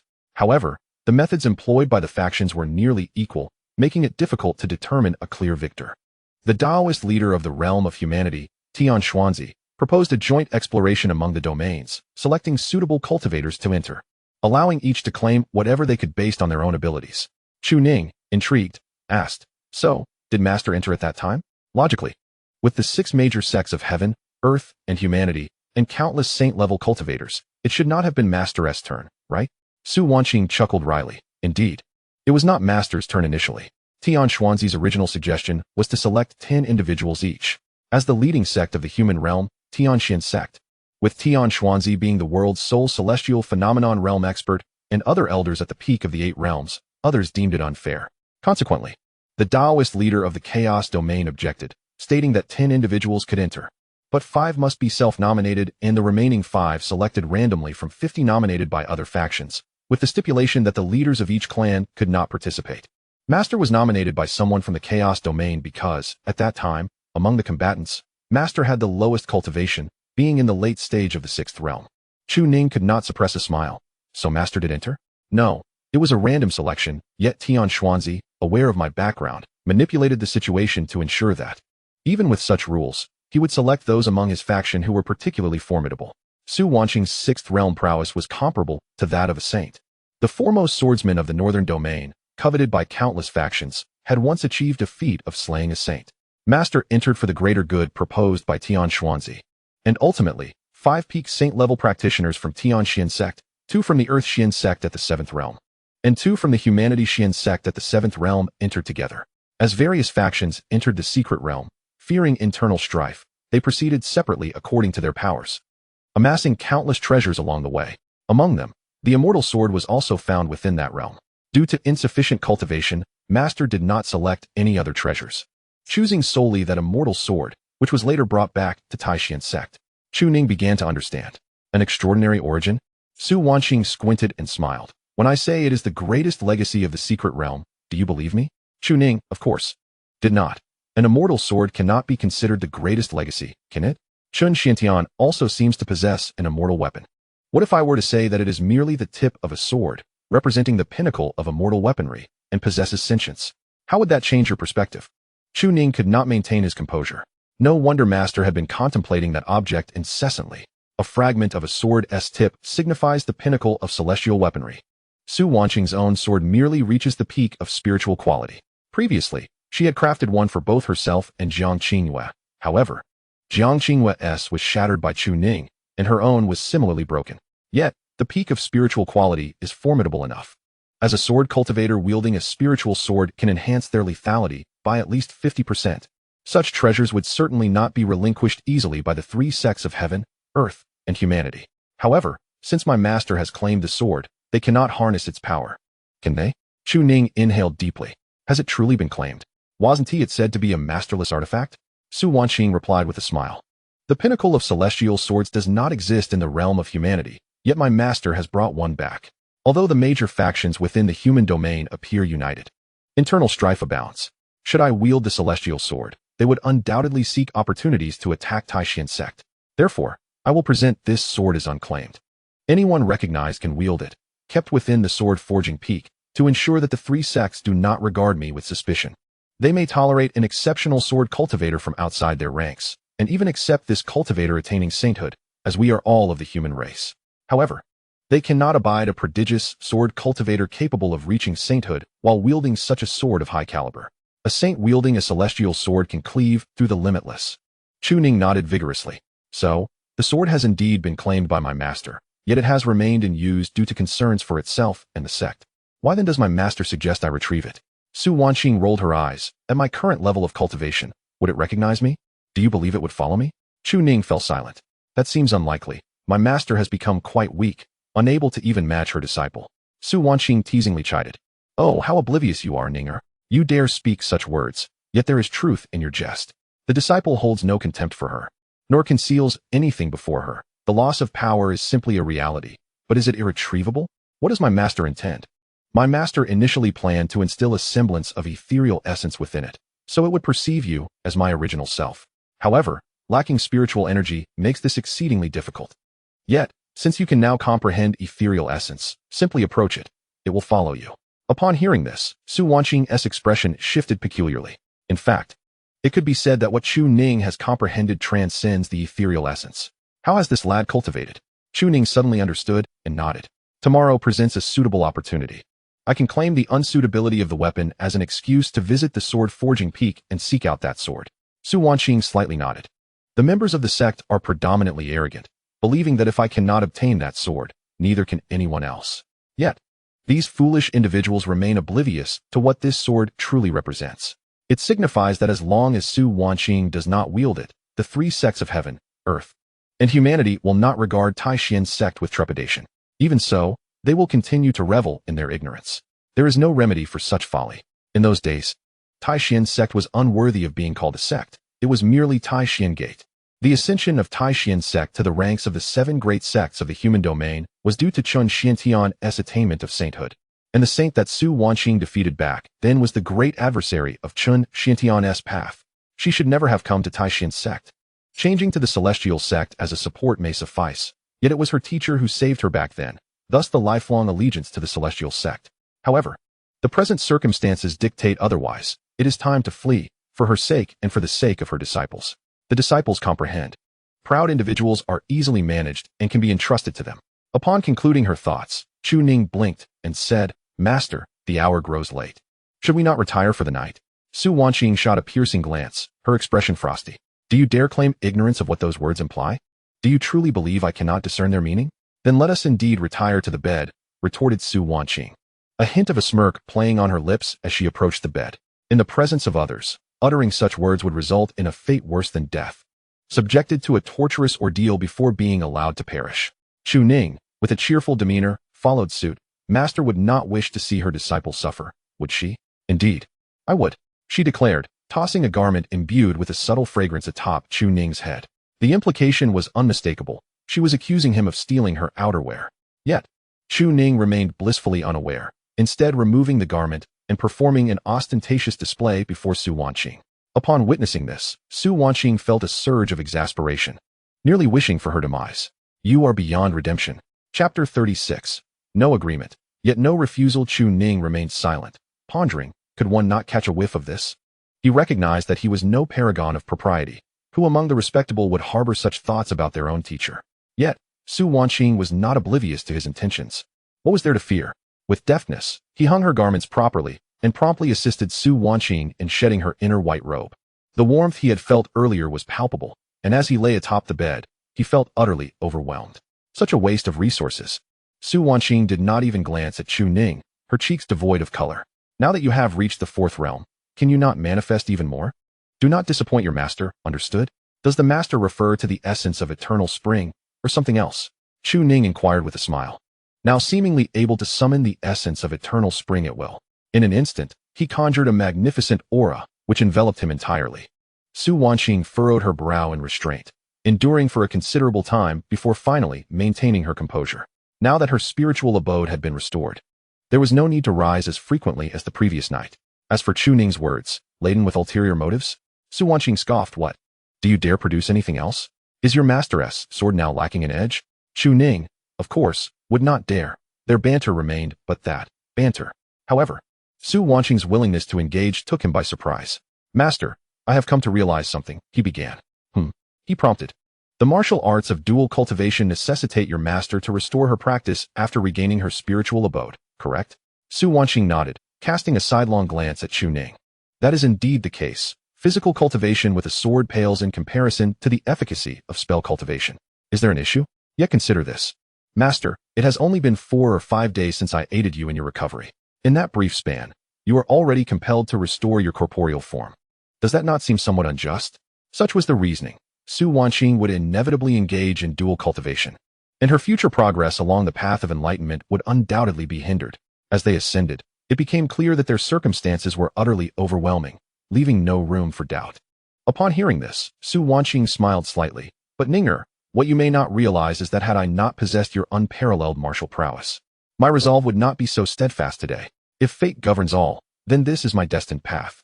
Moreover, who could have anticipated that our dear Ninger would elevate her cultivation so swiftly, reaching the fourth realm in such a short span? It was merely intended as a means of self-preservation, allowing us to flee without fear. Now, it seems there are no issues, as the changes have been remarkably profound. Chu Ning blinked, remaining focused on her recuperation. Is the disciple from your esteemed household? I feel it would have been more fitting to name you Su. For in such a case, you would be half my daughter. Would you still dare to entertain any frivolous thoughts? Su Wanqing's tone was laced with sarcasm, clearly displeased. Chu Ning, however, seemed unfazed, as he had no desire to change his name. Chu Ning was perfectly suitable, while Su Ning could go to the devil. What if the disciple were to call you mother? How would you respond? Su Wanqing was momentarily taken aback, realizing that Chu Ning was essentially pursuing her, albeit subtly. Though not overtly expressed, there was a mutual drawing closer. Yet, to call her mother? Once a teacher, always a mother. Is there any issue with such words from a disciple? Chu Ning's smile deepened with significance. After all, she was not his biological mother, but rather his mentor, and there was no blood relation, which made this dynamic all the more intriguing. Su Wanqing was both amused and exasperated. Where do you derive such peculiar notions? It defies all ethical norms.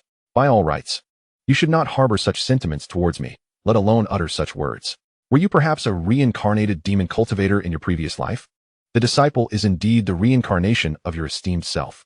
Besides, generally speaking, demon cultivators do respect their teachers. Indeed, demon cultivators also honor their mentors. Chu Ning was momentarily stumped, but the means of retaliation were simple. He gathered his strength, preparing for a sudden burst. When he unleashed his energy, Su Wanqing could not help but emit a soft gasp. Chu Ning. Su Wanqing glared at him, her cheeks flushed, but Chu Ning remained unfazed. Do not forget that you are currently relying on me to restore your cultivation. I can exert as much force as I desire. Do you believe I could make you cry out until dawn? Rebellious disciple, she exclaimed, attempting to kick him, only for him to grasp her foot firmly, rendering her unable to escape. With a mix of indignation and a bitter smile, she warned, I advise you not to restore my cultivation, otherwise, the first person I would target is you. Chu Ning was well aware that Su Wanqing's words were jest, and he chuckled in response. Even with your powers restored, you may not be able to match me. I am indeed a prodigy. A veritable prodigy. In a few years, when you step onto the grand stage of the world, you will realize just how astonishing your talents are. Do remember not to cling to my feet. Shall we continue the restoration? From the Sauls as well. The disciple can approach this from any angle. Su Wanqing chose not to engage further. This boy was far too audacious, daring to voice anything. If she were to tease him again as she had before, he might truly take her up on it. Gazing upon the scene before him, Chu Ning found himself parched, initially intending to focus entirely on his healing. However, he soon realized such efforts were unnecessary. What could he do? The strength before him was simply overwhelming. At this point, he bore no ill will towards Su Wanqing, yet she seemed to disregard him entirely. Nevertheless, Chu Ning did not overstep. His master possessed a fierce temperament and held a special regard for her. Had it been anyone else, they might have succumbed to despair. She had previously carried a blade laced with poison, but for now, everything was amicable. Chu Ning had indeed benefited considerably, and he understood that should he push too far, such opportunities might not arise again. Yet, he could not resist the urge to pose a question that had just crossed his mind. Master, if one day we were to become partners in the Tao, should I still address you as master or as Wanqing? Su Wanqing was taken aback, bursting forth with indignation. What nonsense are you spouting? Chu Ning chuckled. It is evident that I do not wish for anyone else to be your Tao partner. You have two choices. Either we remain as master and disciple, or we form a partnership in the Tao. Partnership? You must be dreaming. Do not speak of such matters. His audacity was quite astonishing, devoid of any moral restraint. Yet, she had not perceived this before. Had she truly let her guard down? Was her temper flaring? Or would such behavior hinder her chances of marriage in the future? Do I need someone to marry me? I am perfectly content being alone. Those who claim to be content in solitude often do so because they have yet to experience love. One day, when love finds them, their sentiments may change. Does my master require love? Countless men have admired me throughout my cultivation, yet such thoughts have never crossed my mind. And what of the disciple? You? You have yet to mature. Your words hold little weight. Perhaps when you have seen more of the world, you may speak again. Have you ever left the Taishan sect? Su Wanqing unleashed a torrent of reproaches, her words laden with skepticism. How many women have you encountered to make such declarations? The world is full of women of all kinds. Your sentiments towards me may have arisen from our proximity, but once you meet others, your perspective will undoubtedly shift. Let it be known, Su Wanqing had no intentions of seeking a Tao partner. With her talents and character, it was impossible for her to share her path with another woman. Who could predict what the future held? Chu Ning, still smiling, stepped forward, refraining from any playful antics, and continued to concentrate on mending his wounds. Even after experiencing the world, he held his master in the highest regard.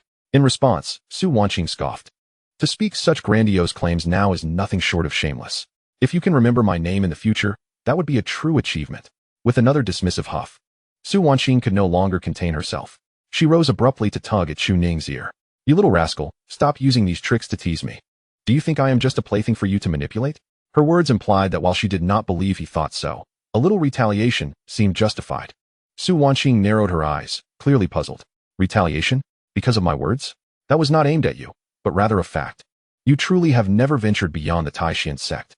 The world is vast. And are you aware that there exists a rogue within the Tianxian sect who created a ranking of the most beautiful women in the world? I merely ranked within the top 10. What will you say when you meet these individuals one day? Moreover, I am acutely aware of your true feelings towards me. Over the years, I have offered you considerable care, and you regard me as a mentor upon whom you can depend. However, that sentiment is not born of romantic affection, nor is it love. It is merely the result of years of attachment. Thus, I assert that you are still too young to comprehend such matters. So refrain from expressing these sentiments to your teacher in the future. Gazing upon the stunningly beautiful woman before him, Chu Ning smiled even more joyfully. Was the implication of his master's words that after witnessing all the other women, he still believed his master to be the best, and therefore she would acquiesce? Su Wanqing found her words suddenly lodged in her throat, and at that moment, she could only offer a wry smile, rendered speechless. Such a peculiar train of thought. Yet, she quickly conceived a way to break the impasse. Very well, let us consider it as such. Hence, until you have seen all the women in the world, your teacher will not acquiesce to your request. The corner of Chu Ning's mouth twitched. I shall never see them all in my lifetime. Upon hearing this, Su Wanqing could no longer contain herself and covered her face with laughter. Therefore, dear child, focus on your cultivation instead. Perhaps one day, you may come to witness all beings. After all, your teacher has neither rejected you nor is there any need for you to feel disheartened. Please, do not dawdle. If there are any more matters to address, bring them forth, lest your teacher be left in a state of confusion. Very well, master, I shall reserve everything for you. As soon as the words left his lips, a prompt from the system suddenly chimed in. Ding. Detected that the host has brought joy to his wife. Reward, Contribution value 10,000. System comment. Appearing passive, yet skillfully maintaining control, leaving no room for retreat.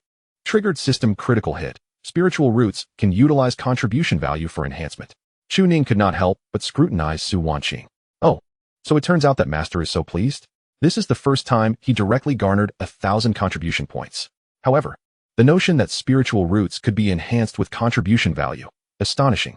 Chapter 37. Perhaps not bearing the surname Su is not so bad after all. Following this, the two of them exchanged little conversation. One lay peacefully upon the bed, occasionally emitting soft sighs, while the other remained utterly focused, daring not to slacken. Their dialogue was conveyed through actions. Each infusion of the essence of longevity represented Chu Ning's thoughts. In the early stages, a sudden surge of energy could easily yield significant results.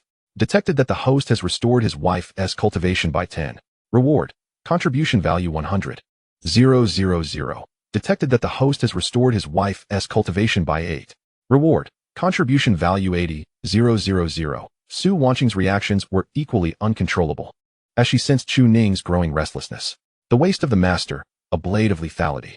Yet, as time gradually passed, fatigue began to set in. Detected that the host has restored his wife's cultivation by 6. Reward. Contribution value 60. 000. Detected that the host has restored his wife's cultivation by 2. Reward. Contribution value 20. 000. Detected that the host has restored his wife's cultivation by 2. Reward. Contribution value 20. 000. Not only was he growing weary, but his thoughts began to wane. His waist was not holding up well either. This physique, upon inspection, appeared rather average. Nevertheless, this endeavor persisted for a full 2 hours. From an initial 15 minutes to now 2 hours, this was a testament to Chu Ning's evolving prowess. Not a drop remained, Master. Chu Ning felt a slight dizziness. Yet it was not enough to bring him to the ground. He even found the energy to tease Su Wanqing once more. At this moment, when he checked the accumulated rewards, he nearly fainted from shock. Detected that the host has accumulated 30 contributions towards restoring his wife's cultivation, totaling 300,000 contribution points. Cultivation restoration progress, 61. The road ahead is long and arduous. Initially, he thought it would take ages, but now only 39 remained. Once the daytime restoration is complete, he would directly restore Su Wanqing's damaged meridians. This would bolster their confidence in facing the malice of others. Moreover, the resources required could be drawn from the sect. Currently, Chu Ning possessed 500,000 contribution points. The possibilities were endless. Yet he had no intention of foolishly spending them on immediate enhancements. The improvements gained from restoring cultivation were paramount, albeit limited by personal constraints. However, his future was long, and these contribution points were akin to savings in a bank. Spending them all at once would be unwise.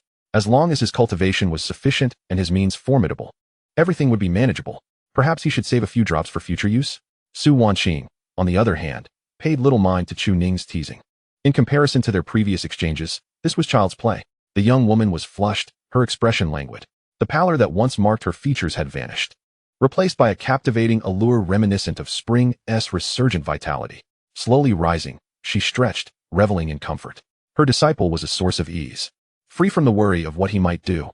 This was precisely the essence of having ambition without the courage to act, enjoying the moment without concern, and that was sufficient. In fact, she was now completely at ease with Chu Ning, even finding amusement in observing his reactions. Are you not fond of watching? Do you still have the inclination? Su Wanqing squinted playfully, a smile gracing her lips, observing Chu Ning's despondence, his expression resembling one who had been thoroughly drained. She noted that he appeared almost resigned to the world, devoid of desire, akin to a monk. Noticing this, Su Wanqing did not hesitate. She cheerfully rose to fetch some elixirs. Open your mouth, take 2 spirit-nourishing pills, and rest well. Gazing at the radiant Su Wanqing, glowing with vitality, Chu Ning felt a pang of bitterness. All of this was his doing. He did not even lift a finger, passively accepting her nourishment. Su Wanqing, with a smile, placed the pills into his mouth, showing no sign of concern. Compared to before, he had improved considerably. Previously, he would fall asleep instantly. Yet now he seemed to possess vitality. Upon hearing her words, Chu Ning's face turned pale, fearing that Su Wanqing would demand more. I can't take any more. It's truly gone. Tomorrow, Master, I promise tomorrow. Not wishing to continue, he was clearly frightened. You should have said so earlier. Having said this, Chu Ning promptly burrowed into the covers before Su Wanqing, snugging himself under the small blanket. A twitch at the corner of Su Wanqing's mouth revealed an unusual expression. contemplating how to entice him. Earlier, he had fainted, and sleeping here could be explained. But now, it was truly absurd to be so weak that he could hardly move. Yet he still sought refuge beneath the covers. Su Wanqing's teeth emitted a crunching sound as she exclaimed, "What is the matter, Lord Chu? Has this bed become yours? Am I to sleep on the floor?" Chu Ning feigned ignorance, wearing a sincere expression. "My disciple could never bear to let the esteemed master sleep on the ground. It is perfectly acceptable for the master to sleep on the bed tonight." Without hesitation, Su Wanqing raised her hand and slapped him, prompting Chu Ning to immediately shield his head. "Abusing a patient. This is utterly unjust. After all the effort I put into helping the master restore her cultivation, now that I'm deemed useless, I'm to be cast aside. Woe is me." Su Wanqing, exasperated, replied with a laugh tinged with anger, "Sleep? Sleep, my foot. If you fall asleep, the next day you'll be under the covers, engaging in dual cultivation. One to you?" Chu Ning paused at her words, taken aback. Su Wanqing's boldness surpassed his expectations. A woman of her age driving the conversation was truly beyond his capacity to handle. With a stiff resolve, Chu Ning responded, "Regardless, my conscience is clear. If I wish to sleep, I shall sleep. From this day forth, this bed shall belong to me." Furthermore, he thought, should it come to that, he would not mind enduring a little hardship. With that, he simply lay down, declaring, "I will rest here. It is comfortable and soft. This is where I desire to sleep. No one can stop me." Su Wanqing found herself at a loss. "You think you're enduring hardship? When one loses all sense of propriety, how can you speak of morals? A disciple sleeping in the master's bed, if they shared the same gender, it would be manageable, but with the opposite sex. Alas, who is truly taking advantage of whom?" She lamented, having lost her own bed. With no other option, Su Wanqing shot Chu Ning a cold glance. Her tone, though frosty, revealed her concern for him. "You have expended such immense energy. Will it not affect your foundation?" Chu Ning shook his head with a bitter smile. "This is akin to overexertion. The more one uses, the more one produces. It greatly benefits the cultivation technique itself. After all, it is advantageous for both parties." At his words, Su Wanqing let out a slight sigh of relief. "In that case, I need not worry about my disciple's restoration efforts damaging his foundation. Ning is destined to become a more formidable presence than I. It would be troublesome if I, a mere invalid, caused you to ruin your own foundation." Yet, it seemed Chu Ning had become remarkably obedient. He no longer gazed around indiscriminately, wearing an expression of disillusionment. Observing his demeanor, Su Wanqing could not help but chuckle lightly. "With you acting in this manner, I can finally rest easy, no longer fearing that someone might suddenly approach you for an advantage, especially that rebellious disciple of yours." Chu Ning looked up at the ceiling of the cave dwelling, feeling weak yet steadfast in his resolve. "I am indeed that rebellious disciple. Next time, I shall conserve some energy to take advantage of the situation, for I know the master would not bear to reprimand me. If I don't seize the opportunity, it would be a waste." "You openly admit to it? What is wrong with liking the master?" "Do not. I cannot bear such feelings from you. Your respect for your teacher is more than sufficient. It is futile to desire anything beyond that. It is simply impossible. You do not even pretend anymore." Chu Ning replied with a grin. "Perhaps I have come to see my true self and realize that concealing it serves no purpose." Su Wanqing huffed lightly, moving closer. "Might I trouble our esteemed Lord Chu to lift his head?" Confused, Chu Ning wondered what the point was in raising his head. Although he lacked strength, he managed to comply. However, as he did so, he noticed that his original pillow had been replaced by her knee. Even the warmth emanating from Su Wanqing's legs could be distinctly felt. No longer able to remain indifferent, he found himself in a state of turmoil. Raising his gaze, he was unable to catch a glimpse of Su Wanqing's face, obscured as it was. As the saying goes, lowering one's head, one cannot see their toes. Such unparalleled beauty is indeed a rarity. Yet, amidst such a tantalizing scenario, his heart remained as pure as that of a monk. He truly lacked the energy to ponder further. In the next moment, he felt a pair of hands gently pressing on the top of his head, targeting an acupoint. Instantly, Chu Ning sensed a significant alleviation of the headache brought on by his exhaustion. Even the digestion of the elixir hastened. It was as if the weariness was being dispelled. Realizing the intention behind this act, Chu Ning wore a bitter expression. Despite the provocative nature of the situation, he found himself lacking in fortitude. With a sigh, he could not help but inquire, "Master, what prompted you to assist your disciple in this manner?" With a rather expressionless visage, Su Wanqing replied, "Every time you fall asleep, the veins on your forehead become pronounced. Yesterday, I consulted some texts and discovered this is a consequence of excessive fatigue. Such pressure will alleviate it. It is merely a simple method, far inferior to what you are capable of. If the results are not satisfactory, do not blame me for my lack of skill." In that moment, Chu Ning felt as if his heart had melted, a smile gracing his face. Would he dare to hold any grievances against his master for such kindness? But would such moments be possible in the future? He resolved to offer his master even more tomorrow, ensuring her utmost satisfaction. With a flicker of annoyance in her beautiful eyes, Su Wanqing suddenly pressed down hard, nearly causing Chu Ning to cry out in pain. You little rascal. Seizing every opportunity to chatter. Sleep, will you? Look at how weary you are. Acting like a fool all day long. Don't you realize that conserving some energy wouldn't earn my reproach? Yet, as she pondered the simplicity of her disciple's desire to linger here, it seemed somewhat understandable.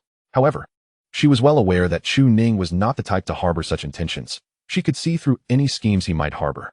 Although Chu Ning did not collapse directly to the ground, it was not due to his restraint. His cultivation had progressed, enabling him to withstand more now. Yet with her, Chu Ning would reserve nothing. How could one not be moved? After uttering those words, Chu Ning indeed became obedient. To enjoy the comfort of his master's lap, and this massage was an unprecedented indulgence, leading him into a deep, sweet slumber. Su Wanqing remained silent, continuing her ministrations while her gaze remained fixed on Chu Ning's face, unable to look away. Perhaps it was time to bestow upon him the surname Su. After all, would he still dare to covet her? Yet, at this moment, it did not seem unfavorable. Chapter 38. Ninger, allow me to refine your sinews and bones. Chu Ning had fallen into a deep slumber. Once Su Wanqing had sorted through her thoughts, she gently rose and tucked him in. As for what thoughts needed sorting, she herself could not say. She felt content with the present. Following her heart was sufficient, regardless of what fate had in store for them in the future. Was it not all part of destiny? Perhaps he was indeed her fate. With this thought, Su Wanqing smiled softly. Now, Chu Ning has fallen asleep, and it is time for her to commence her cultivation. She is determined to break through to the third realm of the willow tendon tonight. Quietly rising without causing a disturbance, she carefully tucked in the covers and paused at the bedside, unable to resist gazing for a while. When did this young lad come to believe that sleeping in her bed was a matter of course? Such a rebellious disciple, she could hardly be bothered. He even expected her to sleep? If she were to succumb to slumber, she wouldn't trust that Chu Ning would remain obedient for even a moment. That mischievous boy. Once I regain my strength, I shall teach you a lesson. With such thoughts, her spirits lifted considerably. Physical cultivation requires medicinal herbs, and breaking through naturally necessitates them as well. She was not attired, and since Chu Ning was already asleep, it would be troublesome to get her clothes wet. Thus, she extracted a portion of the herbs and proceeded to concoct the elixir required for her breakthrough to the third realm. The ingredients for the third realm were exceedingly potent.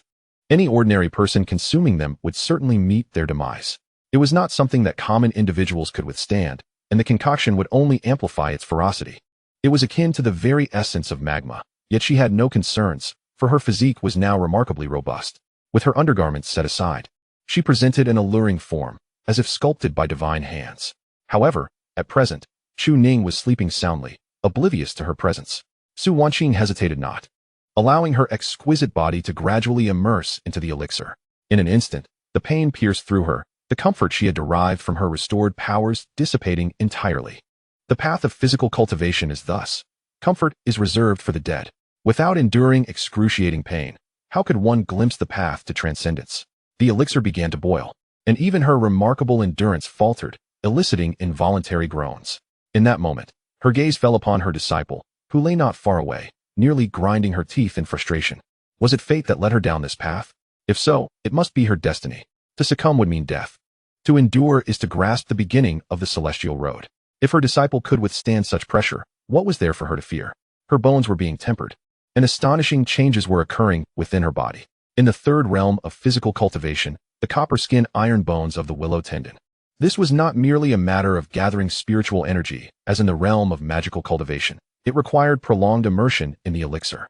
As midnight passed, she felt her entire body grow numb, her mind blank as she reflected upon the events of the past century, yet her gaze remained fixed upon Chu Ning, for that was the only way she could endure. In the third realm of physical cultivation, the realm of the willow tendon, Su Wanqing found herself draped over the edge of the bath, a bitter smile gracing her lips. It was as if she had persevered through it all. Liberation had come. Yet future trials would surely be far more arduous. But what did it matter if the suffering to come was 1,000-fold greater? She had a disciple to consider. The path of ascension for cultivators is inevitably fraught with tribulations. After much effort, she finally rose to don her fitted garments, her legs trembling as she nearly succumbed to tears. The agony was unbearable, far beyond what any human should endure. With her strength waning, she made her way to the bed, collapsing onto the straw mat. So tired, She could now empathize with the fatigue her disciple must feel. After each healing, he must have felt much the same, right? Alas, how regretful it was that she could do so little. Otherwise, would Chu Ning need to endure such hardships? With a heavy sigh, she soon fell into a deep slumber. The following morning, Chu Ning drowsily opened his eyes. Perhaps it was the restorative elixir combined with Su Wanqing's head therapy that alleviated his previous headache, though it still lingered somewhat. Yet, the spirit of spring had once again filled him.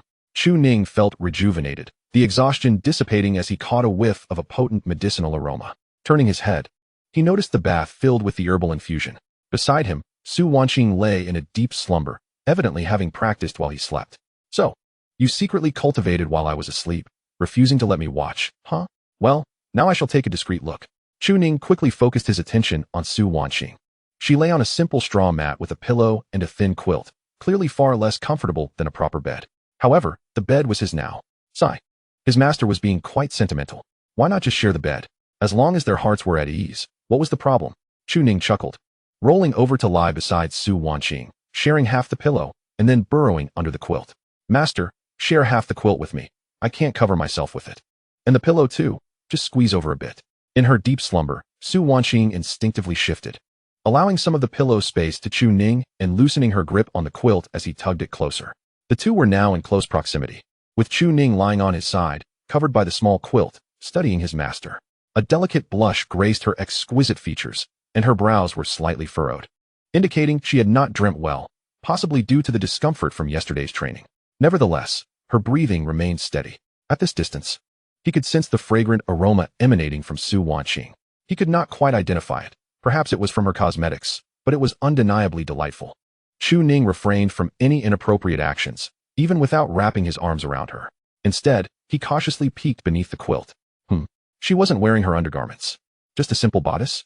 Well, that made it even less appropriate to embrace her. He could look, and Su Wanqing might scold him a bit. But if he dared to touch her, that would definitely provoke her ire. So he observed, a golden bodice. The dragon patterns on it appeared to be stretched, resembling a plump dragon. This must at least be a D cup, right? Speaking of which, how large is a D cup? Is it like two little bunnies or something? The energy and weight are sufficient, but it feels like I might be in trouble. She looks beautiful. I want to kiss her. Kissing isn't a crime, right? A secret kiss wouldn't be discovered, would it? After much contemplation, with a heart full of mischief yet lacking the courage, Chu Ning ultimately decided against it. He leaned closer to Su Wanqing, feigning ignorance, as if still waking from slumber. Master, don't pull my quilt. The pillow belongs to me. Didn't you say I could sleep on your bed? Awakened by his antics, Su Wanqing's expression was one of annoyance and discontent as she replied, Ninger, stop it. The bed is large enough. I'm exhausted. Hearing this, Chu Ning couldn't help but chuckle. But master, you keep pushing me. You're nearly pushing me off the bed. There was so much fuss. It would suffice just to be a little closer. Stop fussing, be good. Chu Ning immediately complied, positioning himself closer. For it was she who had said it first. He hadn't stirred until she had prompted him. This time, he wrapped his arms around her and pretended to be asleep next to Su Wanqing. Unaware of his presence, Su Wanqing adjusted her position and embraced him in return. Continuing her slumber, Chu Ning felt immensely satisfied, relishing the comfort of being held in such a manner, and he could even wrap his arms around Su Wanqing. There was no urgency to rise. After all, he had no fear of being seen. As he drifted off, Su Wanqing gradually sensed something was amiss.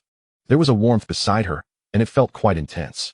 Slowly opening her eyes, she was met with the sight of Chu Ning grinning widely and greeting her. Good morning, master. Did you sleep well? Su Wanqing was taken aback, bewildered. What was happening? How did Chu Ning end up here? Immediately, she concluded that she must be dreaming. It was impossible for her to be so muddled as to share a pillow and blanket with Chu Ning. It had to be an illusion. With that thought, she closed her eyes again, hoping to drift back to sleep, perhaps still in need of rest. However, she soon jolted awake. It was not an illusion. It seemed she was indeed cuddling with Chu Ning. When had it transformed into this? A smile crept onto her lips. It appeared that this had nothing to do with her. Chu Ning had made his way in himself. Ninger, is my bed not spacious enough for you to sleep alone? Must you come here? The disciple feared master might catch a chill on the floor, so I accompanied you. Am I not thoughtful? Su Wanqing's smile widened as she nodded in agreement. Indeed, how considerate our Ninger is. Yet, the next moment, a swift punch came crashing towards Chu Ning's face. Have you no shame? Very well then. I shall no longer tolerate this. Chu Ning attempted to block the strike, but realized something was amiss. As a practitioner of the third realm, he found that he could no longer contain her energy. The might of her physical prowess felt as if it could shatter him with a single blow. It is true that practitioners of body cultivation possess formidable strength. Chu Ning swiftly retreated, yet Su Wanqing had no intention of letting him off easily. Ninger, last night you helped me recover my cultivation. As a return favor, today I shall help you refine your muscles and bones. With a punch that unleashed a fierce gale, even Chu Ning's dual dragon elephant suppression technique could only be suppressed. As for the third and fourth realms, he wasn't foolish enough to use them against Su Wanqing. But soon, a series of techniques descended upon him, and this time, even the third realm was insufficient. He needed the fourth to withstand her onslaught, yet he remained firmly suppressed, while the dragon elephant suppression technique was indeed superior. In terms of battle experience, 10 Chu Nings could not match Su Wanqing. Now reduced to a state of panic, Chu Ning awkwardly laughed as he stepped back. Master, I truly did nothing. It was you who said it. Haha, I know. Ninger, you need not explain. I am already aware. A chilling aura spread across the exquisite features of the woman before him. Isn't this to help you refine your muscles and bones? You enjoy clinging to me, do you? The opportunity is here now. There's no escape. Come. Today, whoever tries to flee shall be the biggest coward. The master is a woman. If she loses, she becomes a granddaughter. Su Wanqing exclaimed, Get lost. Such a well-behaved disciple fell asleep. How could she wake up at such a moment? It would be best to strike her down into a slumber from which she would never awaken. With a cold huff, Su Wanqing chose to ignore her. Stop dawdling. Go wash your face. Is the master no longer going to hit me? Su Wanqing, with a blank expression, replied coldly, with your shameless demeanor. What use would it be to strike you? What did you eat for breakfast? Upon hearing this, Chu Ning immediately approached with a cheerful smile, taking Su Wanqing's hand and said, Master, I'm fine with anything you prepare, as long as it's made by you. Su Wanqing shot a cold glance at Chu Ning. Truly, how shameless can one be? What on earth did I teach? My disciples have all turned against me. Alas, Su Wanqing seized her reprimand. Knowing that Chu Ning was rather inept, she had not intended to consider this matter too deeply. After all, it was not as if she had never seen it before. A mere embrace was nothing to fret over. Testing her current level, it was evident that Chu Ning wouldn't dare to take action otherwise. However, it was apparent that Su Wanqing felt a twinge of disappointment. With her enhanced cultivation, she had reached the fourth realm at the age of 18. Yet, her battle experience lagged far behind. She had indeed spent too long in a sheltered environment, and she decided it was time to increase the intensity for Chu Ning. With a wave of her hand, she announced, I shall prepare the meal. From this day forth, you must not only cultivate your swordsmanship, but also dedicate at least 2 hours each day to spar with me. Otherwise, you will never unleash your full potential in battle. Chapter 39. The Deep Bond of Fellow Disciples. Under the vast sky and the serene mountain breeze, a refreshing aura enveloped Chu Ning, causing him to momentarily focus his thoughts as he gazed upon the picturesque scenery of the bamboo grove before him. With his current level of cultivation, he could truly appreciate the unique qualities of the small bamboo peak. The spiritual energy was exceptionally dense. It was no wonder the elders had taken notice. Such a splendid place indeed. Soon arriving at the kitchen, Su Wanqing, busy with her tasks, cast a cold glance at Chu Ning. He cheerfully approached, Master. Do you need any assistance? Get lost. Disciple wishes to congratulate Master on breaking through to the third realm. Master has achieved third realm body cultivation in just 2 days. I am in awe. Su Wanqing replied with a sardonic smile. Are you here to congratulate me on my breakthrough, or to take advantage? Remove your hand from my waist. Only then did Chu Ning cough lightly and discreetly retract his hand. He truly had come to offer congratulations. Yet the master seemed to have misjudged his intentions. Why do we, as master and disciple, harbor such doubts about each other? If you had not appeared beside me this morning, would I have behaved this way? Disciple genuinely cares for the master, he added. Su Wanqing abruptly slammed the knife onto the cutting board. Speak another word, and I shall cleave you in two. Do you not see the work at hand? Go handle those ingredients. You've been bumbling about all day, utterly foolish. Without me, you wouldn't even have a meal. With a grin, Chu Ning stepped forward to handle the ingredients. What you say, master, is quite the contrary. I would never let you leave. I wish to enjoy your cooking for a lifetime. The corner of Su Wanqing's mouth twitched. What kind of meal was he referring to? Did she need to expose it? She couldn't be bothered to confront him. This boy dared to say anything. Today, the expression on Su Wanqing's face in her crimson attire lacks any allure. Instead, it exudes an air of cold elegance. I must instill a sense of pressure upon Chu Ning. Otherwise, he might become utterly insufferable. Yet, even with this pressure, he remains unfazed. As she sliced the vegetables, Su Wanqing found herself suppressing several bitter smiles. Rebellious disciple. The cutting board was nearly shattered under her frustration. Once the meal was prepared, the two sat across from each other at the dining table. Chu Ning had already mastered the art of fasting. Yet he showed no interest in pursuing it further.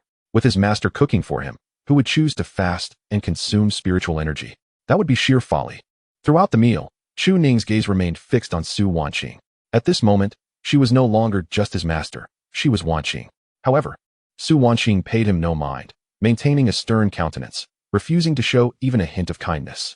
If she ignored him, perhaps he would merely continue to stare. But should she respond, he would inevitably cling to her, neglecting all seriousness. What was the point of merely gazing at her? Was she afraid of that? Su Wanqing possessed enough confidence. Was she truly worried that someone might notice the blemishes on her face? After pondering for a considerable time, Chu Ning finally recalled an important matter. I must not forget. He immediately sent a message. Master, by noon, I should be nearly recovered. How about I attempt to assist you in restoring your cultivation? Su Wanqing was momentarily taken aback upon receiving the message. This technique, he could transmit thoughts across distance now? She struggled to accept the changes that had transpired during this period, yet there was no denying the reality of Chu Ning's astonishing talent. In just a few days, he had acquired such a skill. She knew she could never reach that level, so she lowered her voice and glanced over discreetly. After all, they were outside the kitchen, and the cave abode shielded them from prying eyes. Is everything all right, Ning? All is well. Once we finish our meal, I will visit the sword forging peak to retrieve that immortal sword. Should master accompany me? Simply use the excuse that I have yet to depart, and that you seek the sword on my behalf. That will suffice. I shall go directly as you instructed. Is what master proposed entirely feasible? Absolutely. The ethereal essence will recognize it. Even if it perceives you are not me, you need only claim you are my disciple. Rest assured, master, I shall certainly bring it back. Even if I cannot, it will suffice to make a special effort. There will be no significant issues. Chu Ning nodded. This was indeed the best approach for now. After they finished their meal, Su Wanqing huffed and rose. Scoundrel, rebellious disciple, you worthless wretch, clean up this mess at once. If even a crumb remains, I shall make you regret it. I am going to rest, and do not let me catch you secretly using their elixirs for cultivation. If I do, you will face dire consequences. You imbecile. Hearing this, Chu Ning couldn't help but chuckle. She was genuinely scolding him, using the guise of acting to express her true feelings. But it mattered not, for he was unperturbed by her words. You dare to scold me, do you? Very well. I shall await your return. Fuming, Su Wanqing returned to her abode, where she began to simmer with indignation. I truly ought to strike him down. He was unable to concentrate on his meal, his gaze persistently fixated on his own chest. Last night, when you showed him, he averted his eyes, yet during the day, while assuming the role of a disciple, he could not help but stare. Alas, it appears that stern measures must be taken. Whether one is reluctant or not is inconsequential. For he is not beyond redemption, and the disciple possesses aspirations for greatness. However, instilling a sense of seriousness in this lad is an entirely different matter. Outside the cave, after tidying up, Chu Ning did not hasten to depart. Instead, he took a moment to assess the current status of his system. Chu Ning, Cultivation, 4th Realm Ascendant, Progress, 7. Technique, Eternal Spring Indestructible Art, Progress, 4th Layer. Dragon Elephant Suppression Technique, Progress, 4th Layer. Misty Sword Technique, Progress, 4th Layer.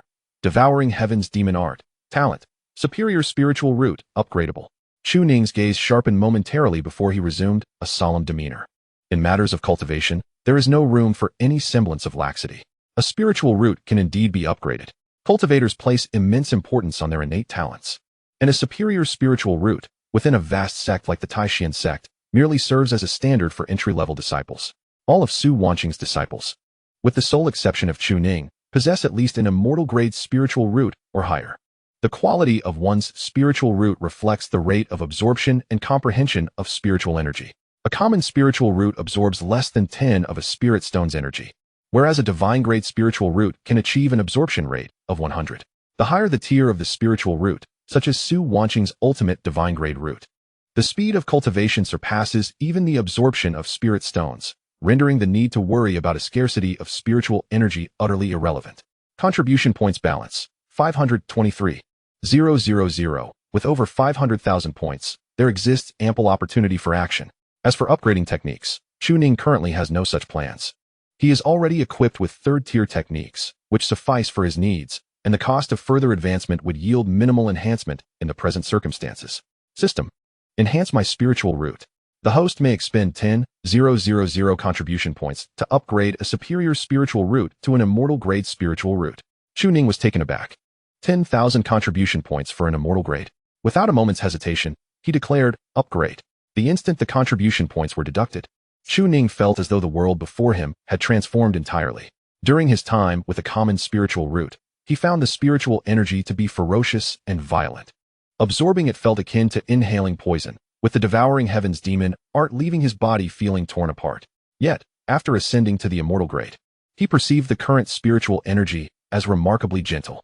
After a brief moment of hesitation, Chu Ning activated the devouring heavens demon art to absorb the celestial energy. In an instant, boundless spiritual energy surged into his body. This time, there was no need for the eternal spring indestructible art to alleviate any suffering. For there was, in fact, no pain at all. This realm is truly deceptive. It is no wonder that those with lower-tier spiritual roots find little room for cultivation, as absorbing spiritual energy rends their very insides. But for the prodigies, regardless of how they absorb energy, they remain unscathed. Damn it. Let us see what happens if I upgrade once more. Would you like to expend 100,000 contribution points to elevate the immortal grade spiritual root to a divine grade spiritual root? Upgrade. This time, Chu Ning felt an overwhelming urge to curse. In the past, spiritual energy was elusive, seemingly indifferent to his presence. Yet now, it appeared to actively gravitate towards him. Alas, the pace of cultivation is exasperating. Jiang Qingwei, despite possessing a divine grade spiritual root, has toiled for 30 years to merely reach the pinnacle of the third realm. What a sheer waste of potential. Chu Ning's lips twitched in irritation. I harbor an intense disdain for those gifted prodigies. Yet, if I were among the gifted, I could tolerate the disdain of others. Given this pace of advancement, coupled with the devouring heaven demon technique, Chu Ning yearned to utter a grand proclamation. However, after much contemplation, the unrefined Chu Ning found himself at a loss for words. Ultimately, he settled on a simple exclamation of astonishment. That sufficed. No further embellishment was necessary. With 110,000 contribution points, he had elevated his aptitude twice. Nonetheless, there was no need for concern about exposure. The effects of the concealment pill were remarkably comprehensive, adept at masking any trace. Thus, he set forth to the sword-forging peak. Towering majestically at the summit of countless mountains was an immense sword. Beneath this sword lay innumerable forges, where the volatile fire-attributed spiritual energy surged wildly. Any ordinary mortal entering would likely be incinerated. Forging swords requires the most tumultuous fire energy. At this moment, numerous disciples were engaged in animated discussions, their sole topic being the Shaozhu Peak. Have you heard? Just yesterday, Chu Ning and that Su Wanqing ventured to the Alchemy Peak, where the young master and the chief alchemist witnessed as a fourth realm cultivator was rendered unconscious by Chu Ning, while a third realm cultivator had his wrist shattered, likely rendering him incapable of wielding a sword for life. What? Isn't Chu Ning a useless individual? My friend, you must be living in ancient times. How long has this news been circulating? He is now a third realm cultivator, at the tender age of 18. That is indeed formidable, but Su Wanqing currently possesses little cultivation. She likely fears that the chief alchemist might strike without mercy. Hey, you wouldn't believe it. That chief alchemist approached like a sycophant, even offering elixirs. I heard our sword forging peak's master intended to present gifts as well, but he was snubbed. Is that truly the case? Could this individual be yet another Su Wanqing? Yet another prodigy from the northern region? I must say, the lineage's legacy is indeed terrifying. One Su Wanqing, one Chu Ning, and previously, there was that formidable old woman. Is that not Chu Ning? He approaches, soaring on his sword. By the heavens, it truly is him. Countless individuals raised their heads, beholding a figure descending from the sky. Clad in a flowing azure robe, with hands clasped behind him, he exuded an ethereal presence. Were it any other, one would undoubtedly exclaim, such is the demeanor of our cultivators. Chu Ning, in his flamboyant glory, instantly captured the attention of many deacons and elders at the sword-forging peak. They all understood that wherever Chu Ning roamed, opportunities would abound. It is young Chu. A robust man glided in on the winds, laughing heartily as he approached, as if they were long-lost friends. The surrounding disciples were taken aback. What is happening? Has our peak master turned into a sycophant? This man is none other than Su Hu, the master of the sword-forging peak, known for his volatile temper. Yet now he beamed with unrestrained joy. The burly man clapped a hand on Chu Ning's shoulder, laughing heartily. Young Chu, what brings you to my sword-forging peak? Please, come in. We shall extend our finest hospitality. Chu Ning, upon hearing this, wore a look of regret and sighed deeply. This is no longer the realm of trifles. Relying on the elixirs and artifacts provided by the esteemed elders has indeed conferred some advancement, yet I still lack a suitable weapon. Su Hu paused, suddenly enlightened. Was it that the sword from yesterday was indeed inadequate?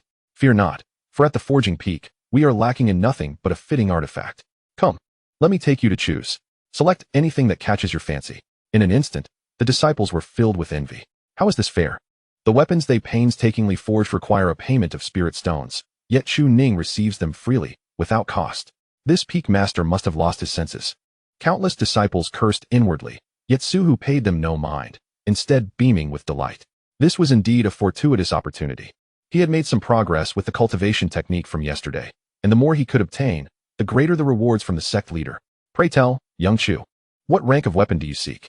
Inferior or medium grade would hardly suit you, and high grade may seem impractical. How about a spirit grade instead? Only a cultivator of the 6th realm may forge a spirit grade flying sword. How easily one might speak of it, yet I shall simply give it away. The Taishan sect possesses but 10 spirit grade flying swords. We pride ourselves on being generous. Whatever you desire shall be yours, as long as you regard me as family. Seeing this, Chu Ning could not help but smile, but he quickly added, these are indeed excellent options. Yet I still feel they may not quite suit me. Suhu laughed heartily. If they do not suit you, just say what you wish for. I can provide it all. Chu Ning murmured softly, I have heard that my master once brought back a celestial sword, and I wish to see if I might be able to recognize it. Suhu was taken aback. A celestial sword. How absurd. That sword was the crowning treasure of their forging peak. No one could take it away, for no one had the qualifications to awaken it. And now Chu Ning thought too. Suhu's expression grew troubled. Young Chu, it is not that I am unwilling, but you know that even your master could not awaken that sword, let alone you. Chu Ning, having just retrieved a book from his pocket, paused upon hearing this and then tucked it away again. If Elder Su is unwilling, then let it be. Though Suhu was somewhat slow-witted, he quickly recognized the implications. Was this perhaps a new cultivation technique? His face transformed, breaking into a smile. I am indeed willing.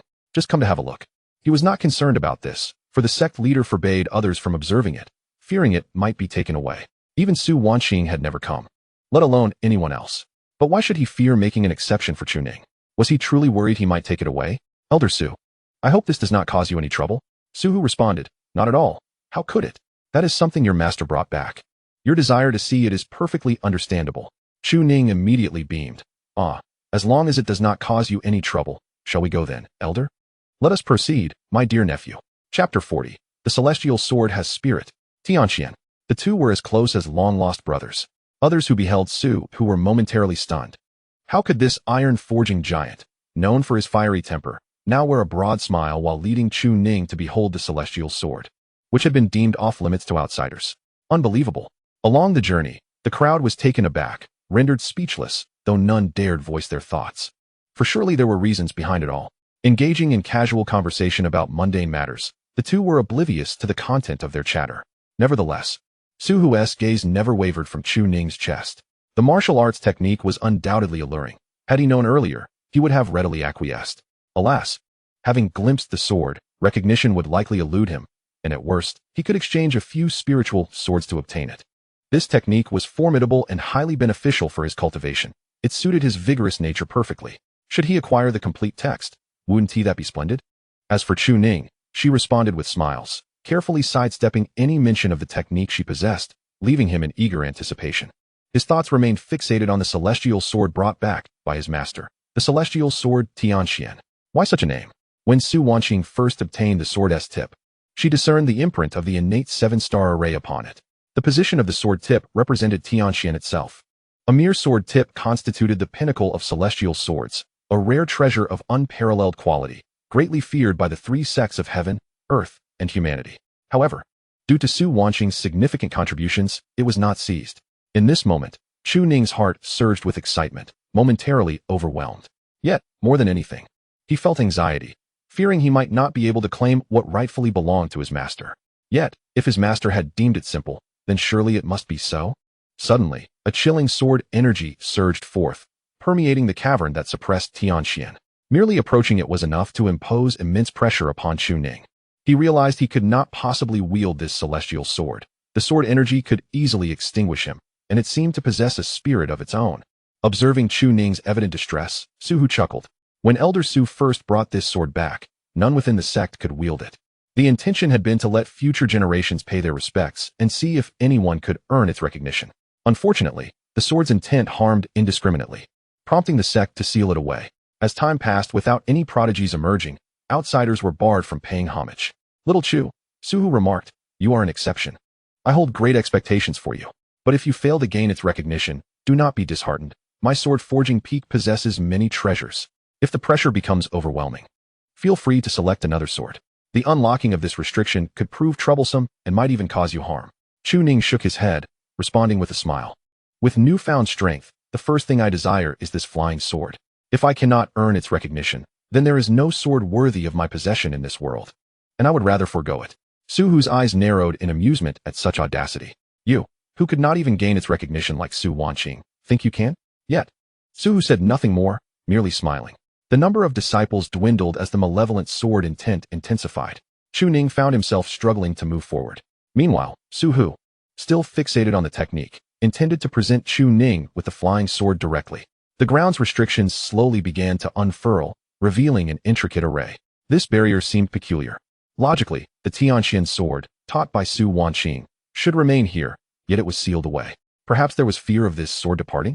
The formation gradually opened, revealing an abyssally dark entrance before them. Chu Ning felt a sudden tearing sensation across his face, blood trickling down. The sword intent was fiercely brutal. Without hesitation, he summoned the formidable power of the dragon elephant suppression technique to fortify his body, while the essence of rejuvenation continuously healed his wounds. At that moment, Suhu also felt an overwhelming pressure. The sword spirit's intent had grown increasingly ferocious, and he was filled with trepidation. However, he could not show fear, for that would allow Chu Ning to perceive his weakness, jeopardizing his pursuit of the profound techniques. As they entered the cave, a ghostly blue flame flared to life with a loud crackle. 8 powerful chains locked onto a central position, where a formation for refining spirits was situated, with a crystalline azure longsword embedded within. Something was amiss. Had the sword spirit not recognized its master? Why was it confined here? Chu Ning furrowed his brow in alarm. Simultaneously, the Tianxian sword sensed the presence of intruders, soaring from the ground to hover in midair, gazing down upon the two like a watchful overseer. I have already stated, it declared, that most of you from the Taishan sect are mere ineffectual beings, unworthy of my recognition. Depart at once, or today shall mark your demise. Chu Ning was momentarily taken aback, noting the striking resemblance of this voice to that of his master. Yet, he pondered, could a sword spirit truly possess a gender? Suhu, feeling a chill run down his spine at the spirit's words, hurriedly bowed and said, esteemed sword spirit, I did not intend to intrude. My disciple, Chu Ning, has come on the behest of his master to seek your recognition. I humbly apologize for the disturbance. Even a 6th realm practitioner like Suhu felt compelled to bow in submission, fearing the sword spirit's wrath. To prevent any potential upheaval from the spirit, the sect had even employed formations to confine it. Otherwise, it would have fled, leaving them in terror. The Tianxian sword retorted angrily, you fail to grasp my intent. I have declared that none from the Taishan sect possess the qualifications to be recognized by me. All of you, leave my presence at once. And what of your master? I care not who your master is. Chu Ning quickly interjected with a smile, my master is Su Wanqing. Might I inquire if you are familiar with her? Upon hearing this, the flying sword paused momentarily. Oh, this is different, it mused, though skepticism lingered in its tone. Why is it not the sword master herself who has arrived? Why send you, her disciple? Surely, you are a false disciple, unworthy of trust. Without hesitation, Chu Ning invoked the sword intent as instructed by Su Wanqing. A vast and profound essence emanated from him, surpassing even the ethereal quality of before. And the sword spirit instantly recognized it. Indeed, it is the pure sword intent of the sword master. Hooray, the sword master has come to seek me. I can finally escape this wretched place.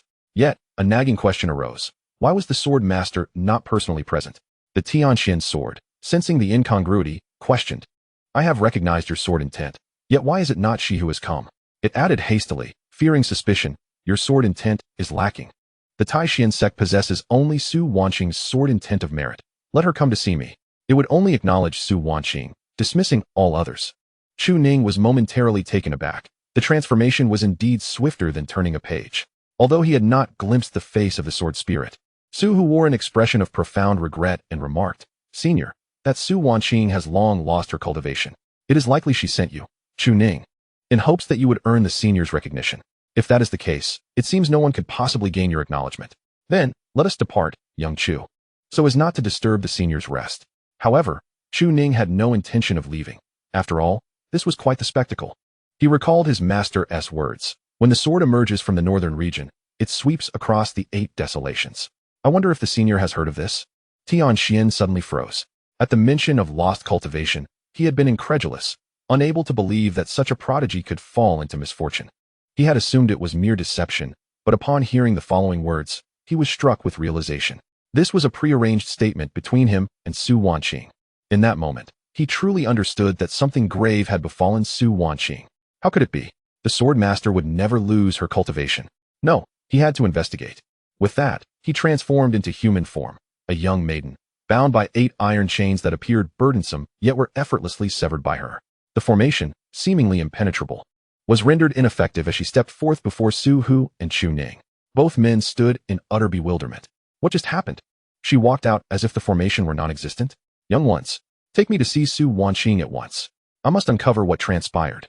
With that, she seized the bewildered Chu Ning and departed. Su Hu remained rooted in place, utterly flabbergasted. Wait, what? This formation was established by the sect leader and several elders to prevent the sword spirit from going rogue. Su Wanqing had intervened as well. Over the years, many had come to comprehend it, all under the impression that it would inhibit the spirit's rebellion. Yet, how could it simply allow her to leave? As if it were nothing? How much of this formation had been compromised? The celestial sword had departed with a human. This was a serious matter. The celestial sword had left, and it was with Chu Ning. Su Hu immediately interjected, Sword spirit, you cannot leave. This is, Tianxian regarded him with displeasure. I have now placed my esteem upon this disciple. I acknowledge him. What business is it of the Taishan sect? Su Hu found himself at a loss for words, his scalp tingling in disbelief.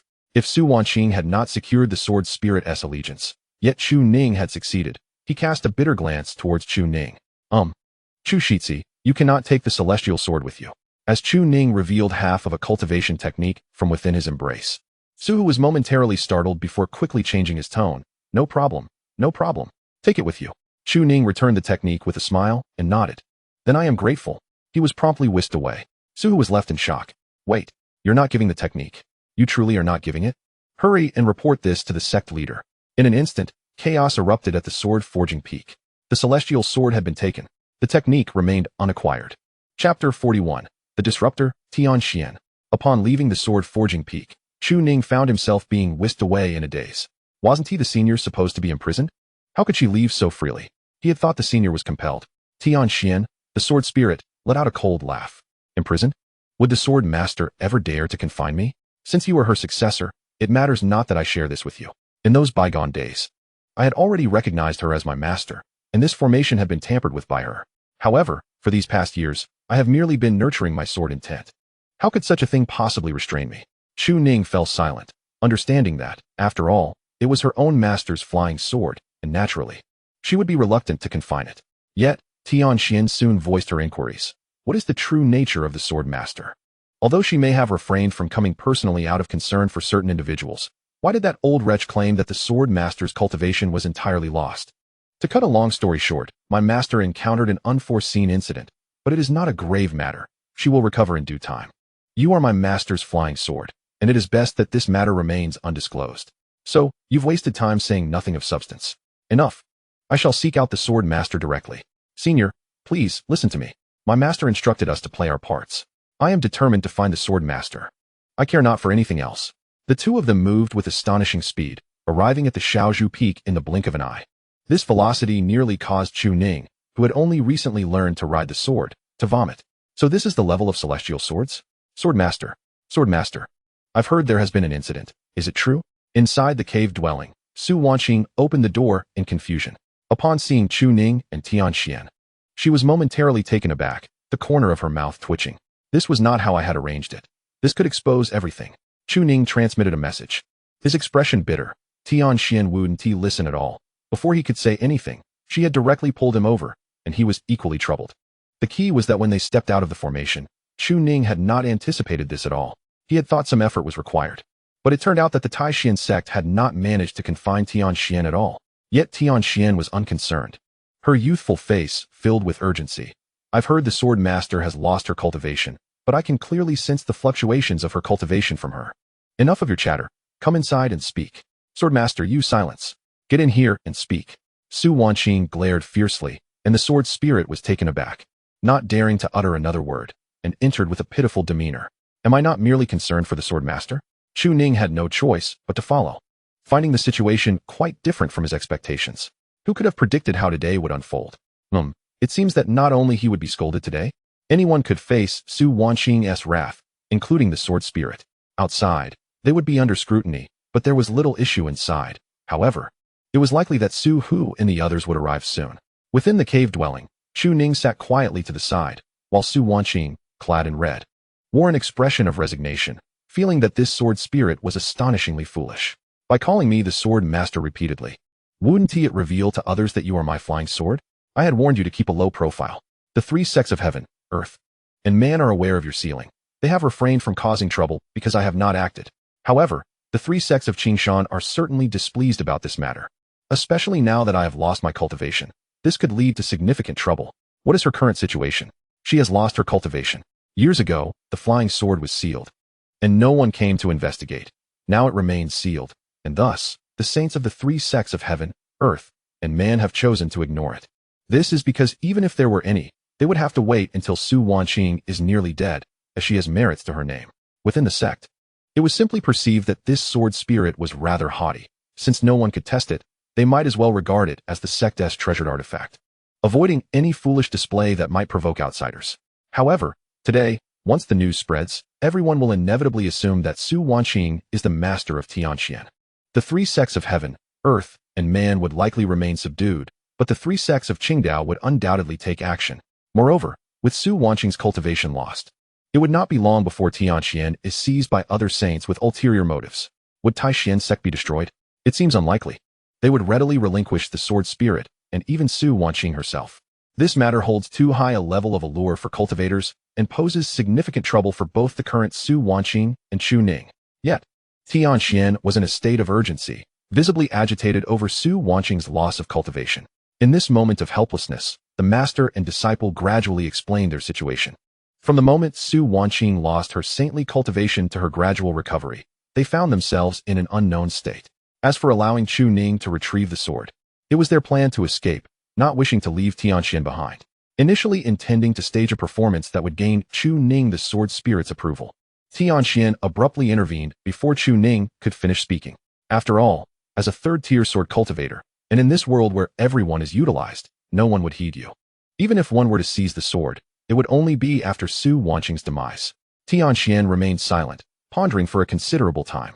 It became clear. Thus, the sword master truly has lost her cultivation, yet you evidently promised me years ago that you would assist in finding the other flying swords. Have you lost your senses? It was said that recovery was possible. Can't you perceive the fluctuations of my power? Upon finishing her words, Su Wanqing slapped Tianqian on the head, the girl holding her head in feigned grievance. Why are you so fierce even without your cultivation? I could easily strike you now. However, if the recovery of power is indeed feasible, then there is reassurance in that. So, have I disrupted the sword master's plans? Su Wanqing's expression remained impassive. What do you think? You keep addressing me as sword master, yet the words entrusted to you have seemingly vanished into thin air. But back then, the sword master said that after entering the saint realm, I could accompany you. Now that my cultivation is lost, you still insist. If you feel disdain for me, you are free to seek others. Do you think I am eager to bring you along? When I took you away back then, it was to flaunt your caliber before the saints of the three sects of heaven, earth, and man. I have never encountered such a foolish sword spirit. If you were truly formidable, you would not need to worry about my being envied. So why pursue me instead of others? The sword spirit immediately stepped forward. Looking pitiful, the sword master's sword intent resonates with me the most. Who else should I seek if not the sword master? What should I do now? It seems I have messed this up. Whatever you say, I will surely comply. Chu Ning observed the exchange between the person and the sword, pondering how good Su Wanqing was to him. Earlier that morning, he had nestled into Su Wanqing's bed, and even during their brief encounter, he had not dared to exert force. Oh, how wonderful the master is. Tonight, I shall once again find solace in the master's embrace. At this moment, Su Wanqing sighed and pointed toward Chu Ning. My plan was for you to acknowledge him as the sword master, yet regrettably, you did not heed his words and came here instead. This is the original arrangement of this seat. Since you sent someone, if you insist on causing trouble, you shall leave and not follow me again. Tianqian nodded vigorously, obedient as ever, completely unlike the fierce sword spirit from the sword-casting peak just moments ago. However, a hint of confusion crossed Tianquan's face, prompting an inquiry. Who is he? Oh right, the sword master. His realm surpasses that of the sword master. I sensed a connection to the sword master. But who is this young man with such prowess? My disciple's partner, the two spoke in unison, causing the atmosphere to suddenly become tense. The master and disciple exchanged glances. Su Wanqing glared fiercely, while Chu Ning maintained a sincere expression. Tianxian was left in utter bewilderment. What exactly is their relationship? Nevertheless, his realm is indeed quite high. His talent appears commendable.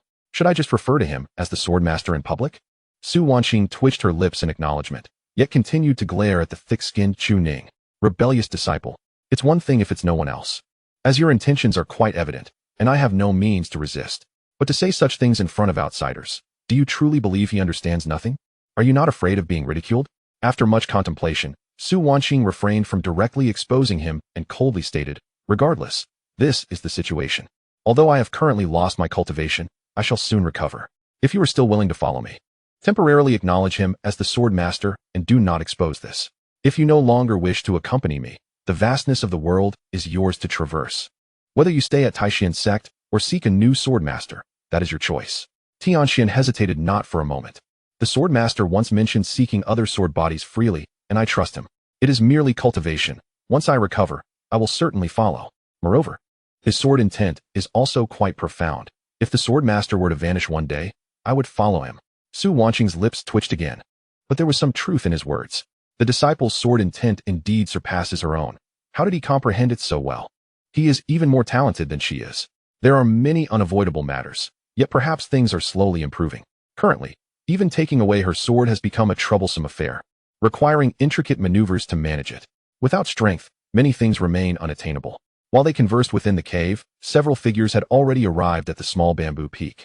Led by Chun Xiantian, accompanied by the elders from various peaks. Old Su, Little Chu, we wish to meet outside. The matter of the celestial sword pertains to the sect's grand plans, and we must investigate thoroughly. The two exchanged glances upon hearing this. Tianxian transformed into a sword, sheathed in Chu Ning's hand. Chu Ning, right? Since you two are acquainted, you may use me from now on. Hurry. We must continue our discussion without delaying the sword master's grand plans.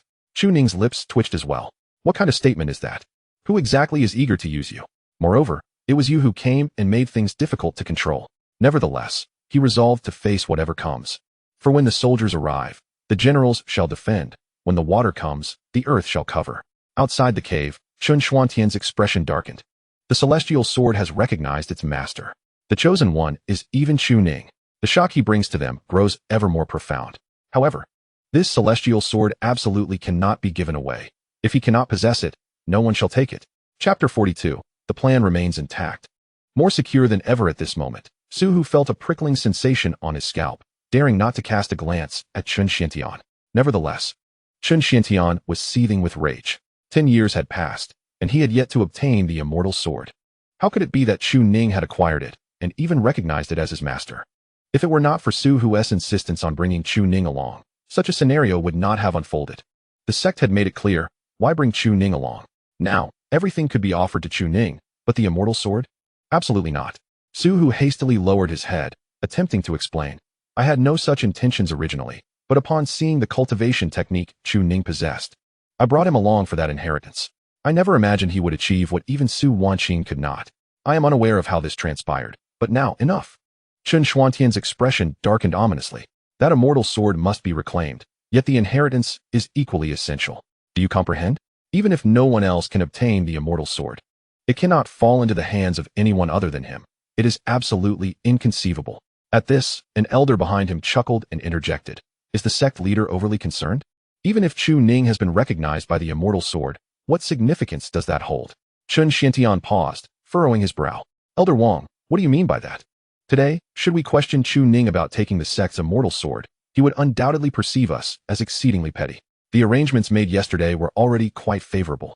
We secured a portion of the cultivation technique and gained Chu Ning's trust. Furthermore, the immortal sword was brought back by Su Wanqing, and there was indeed an understanding that it could be taken if recognized. Currently, we lack the justification, since he has acquired the immortal sword. Why not allow him to keep it? This would reflect our Taishian sect's benevolence towards them. Elder Danfeng chimed in with a smile. Even if he takes the immortal sword, he cannot wield it. A commoner finds himself in peril by possessing a precious gem. He cannot detach from the Taishian sect, so what can he truly accomplish? Su Hu was momentarily taken aback, then filled with joy, hastily nodding. Yes, Yes. Sect leader, I initially thought the same. Wang Sheng's lips curled in disdain. You fool. You simply handed over the immortal sword. The cultivation technique has yet to be secured. Truly, the blacksmiths possess little sense. This exchange abruptly snapped Chen Xiantian back to reality. Consumed by anger and jealousy. Was the immortal sword more significant than the inheritance? Both held equal importance, without a hierarchy. However, the immortal sword was of no use to them. Retaining it would merely serve as a decorative piece. While the inheritance was tangible, he had already begun his cultivation and was eager for the subsequent techniques. With this in mind, reclaiming the immortal sword did not seem to be a favorable course of action. Two figures emerged, a woman clad in red, her beauty strikingly cold, and a solemn man beside her. Upon their arrival, the elders, having previously conferred, all smiled in unison. Chen Xiantian stepped forward with a broad smile, narrowing his eyes slightly. Seeing this, Su Wanqing had already prepared the teleportation talisman. In the event of trouble, they needed to escape. Their lives were at stake. Chu Ning, too, was exceedingly cautious. All members of the Taishan sect have gathered here. Could this be an intimidation tactic? Uncertain of the current circumstances, it seems they have strayed far from their originally established path. However, as Chen Xiantian approached, he did not strike. Instead, he gently patted Chu Ning's shoulder. Little Chu, you truly obtained that celestial sword? Chu Ning was taken aback. What is this? Such friendliness right off the bat? One might mistakenly believe I am the antagonist. As thoughts raced through her mind, a smile crept onto her lips. Indeed, sect master, I never imagined that the celestial sword, which even master could not acquire, would be in my possession. With that, she unsheathed the celestial sword, Tianxian, in front of Chen Xiantian. Its sharpness was unparalleled, its sword intent cold to the bone. A pinnacle treasure coveted by all realms. Chen Xiantian was equally stunned, unable to suppress his expression as he stared intently. It should have been his. Yet, the die was cast. He inhaled deeply to quell his inner fury, forcing a smile. Excellent, excellent. I did not expect Elder Su to fail in recognition. It is indeed you who accomplished this. You are truly the pride of our Taishan sect. Thus, this sect shall honor the promise made in the past. Whoever claims the celestial sword as their own shall be its master. Chu Ning, do not betray this sword. The sect has faith in you. Not only was Chu Ning astonished, but Su Wanqing was equally taken aback. They had anticipated a demonstration of techniques to negotiate with the sect members. How confident were they? Or rather, how enticing was Chu Ning's technique? They thought the plan had been disrupted, yet it turned out to be even more secure. However, this was no time for their astonishment. Su Wanqing swiftly pulled her disciple back, showing no willingness to let Chen Xiantian approach, her expression brimming with pride. My disciple is unparalleled in the world. Just moments ago, they called me useless. They sought to rob me of my disciple and deprive me of my rightful resources. Yet today, my disciple seizes the celestial sword and breaks through to the third realm. You blind fools, do take a moment to recognize how formidable my disciple truly is. At that moment, Su Wanqing's spirit was undeniably uplifted. Why not scold them when given the opportunity? No one could escape her ire. She berated each one of them. And crucially, after her tirade, these birds dared not utter a word. Haha, we were indeed blind. Elder Su is truly not an ordinary person. Well said, Elder Su. However, the conversation soon shifted, redirecting the achievements towards Chu Ning. Wang Sheng, the leader of the Pill Peak, squinted his eyes, slowly speaking. Elder Su, your teaching methods are evidently effective. A disciple without resources or elixirs has reached such a level. It is truly admirable. The other elders erupted into laughter. Indeed, with no elixirs or resources to cultivate to this extent, our Elder Su is the greatest wonder of all time. We are in awe. Upon hearing this, Chu Ning's expression suddenly stiffened, and she hurriedly interjected, Respected elders, my master has treated me very well. I hope you will not touch upon sensitive matters. At this, Su Wanqing's expression turned rigid, yet she immediately glanced towards Chen Xiantian. Master, now that my disciple stands out so remarkably, shouldn't the resources of Zai's be restored? Or should we continue with the traditional allocation? It is evident to all that Su Wanqing is quite anxious, clearly unwilling to allow others to gossip about her. However, Chen Xiantian does not cast a glance at Su Wanqing, simply smiling as he regards Chu Ning. Logically, the distribution of our sect's resources is based on the number of practitioners, and Zai's currently has only 2 members, Young Chu and Elder Su. Allocating resources to Elder Su serves little purpose. Therefore, let us restore the cultivation quota for one disciple of Zai's. Do you, Su Wanqing, wish to play the virtuous one and seize the sect's resources? What a fanciful notion. Having finally gained Chu Ning's trust, would they grant Su Wanqing even the slightest opportunity? Upon hearing this, Chu Ning rejoiced and nodded vigorously. Thank you, master. Thank you, master. Yet, Su Wanqing responded with a swift kick.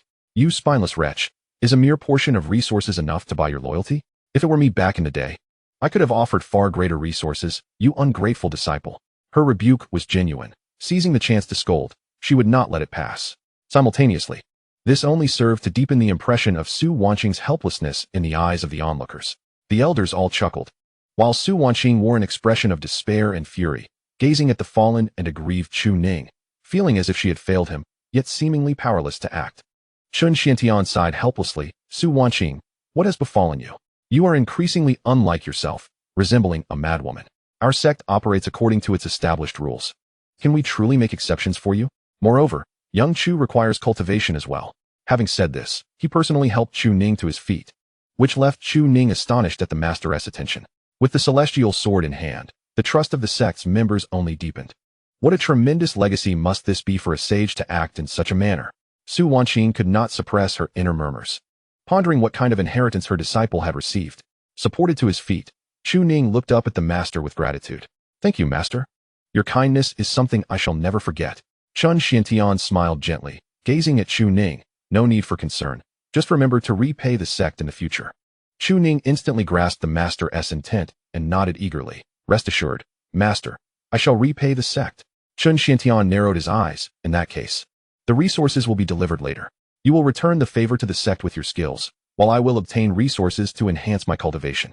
The two exchanged knowing smiles, clearly conspiring together. However, Su Wanqing was not foolish. She immediately perceived the implications. Chu Ning, do you not realize these individuals are my enemies? How dare you associate so closely with them? At this moment, emboldened by the master's backing, Chu Ning felt no fear. He calmly replied, Master, I am merely pursuing my own cultivation. Since you cannot assist me, it would be best not to interfere.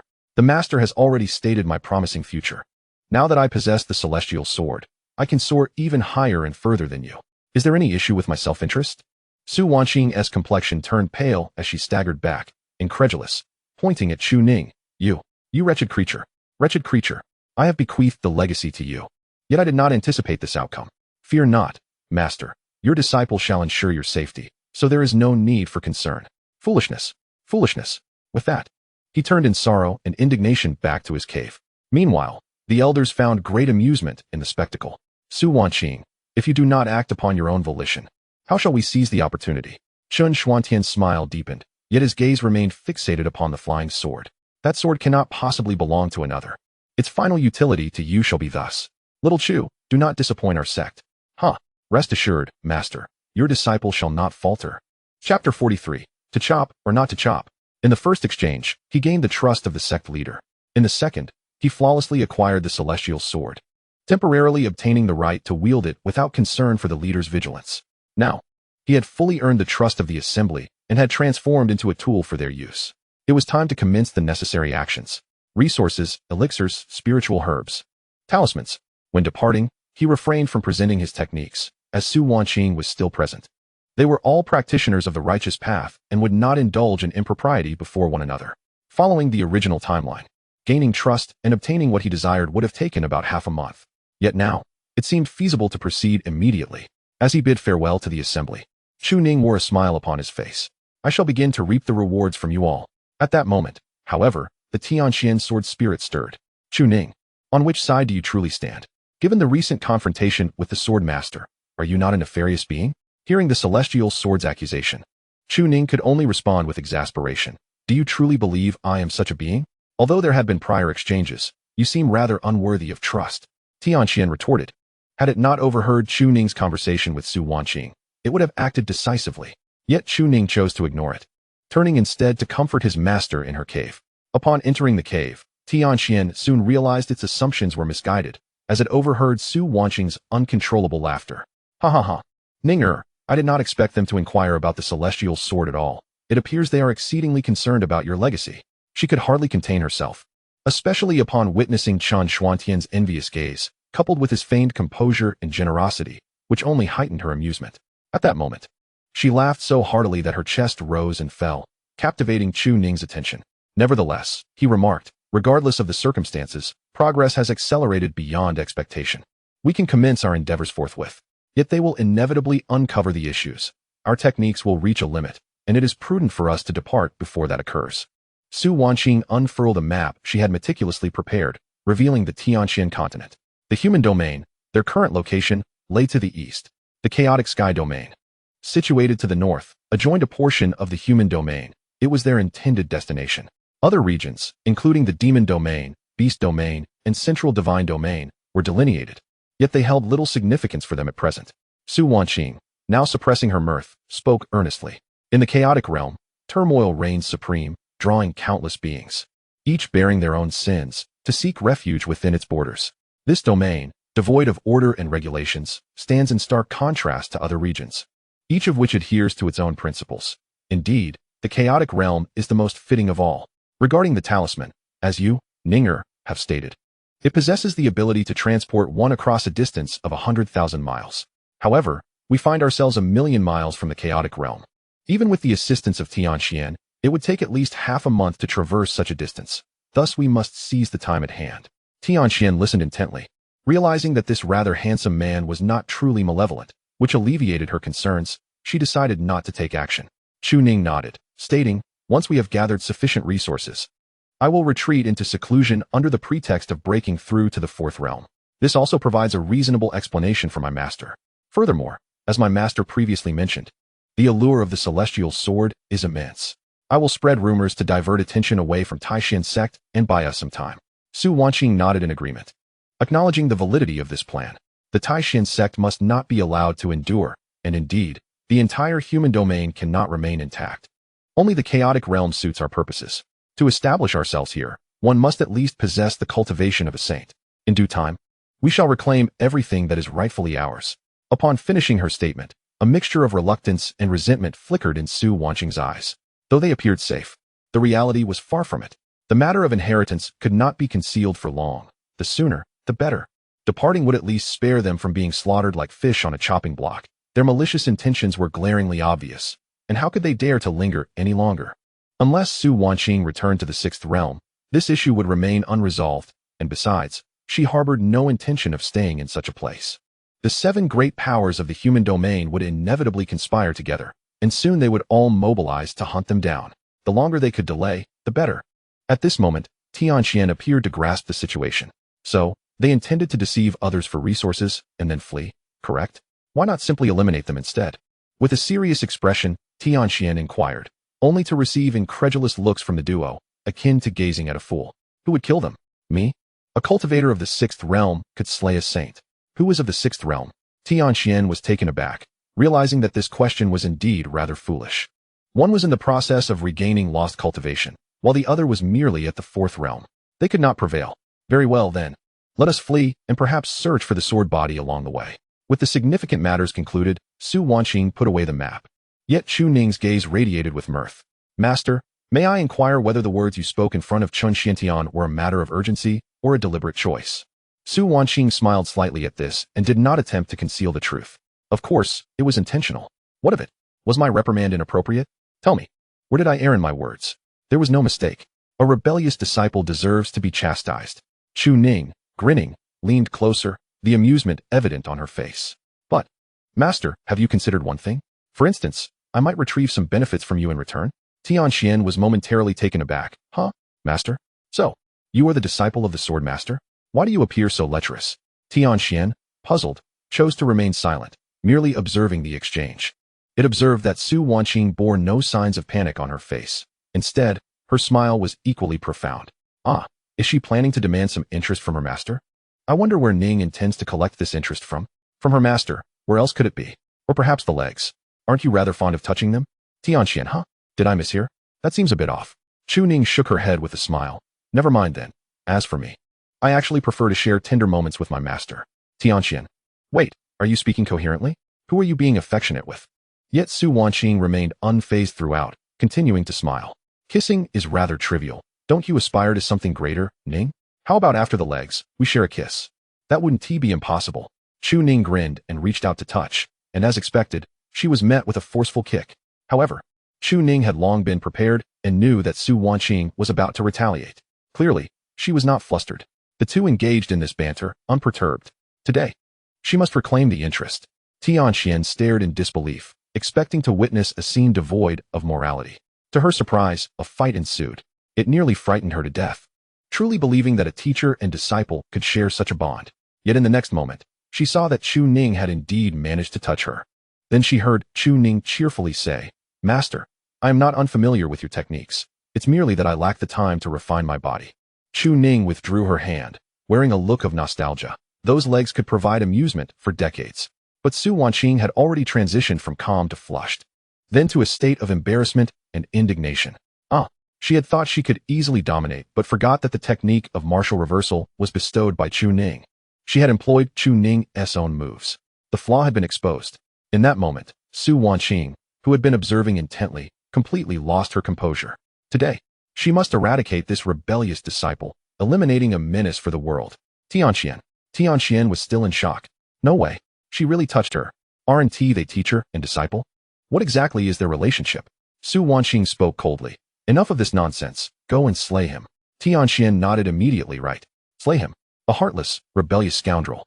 Must not be spared. In an instant, a profound sword intent filled with boundless killing intent surged forth. Even before she struck, the pressure was palpable to Chu Ning. Seeing this, Su Wanqing grew anxious. Don't actually go and kill him. Are you going to strike or not? Su Wanqing sighed in frustration. She couldn't hit. Nor would scolding serve any purpose.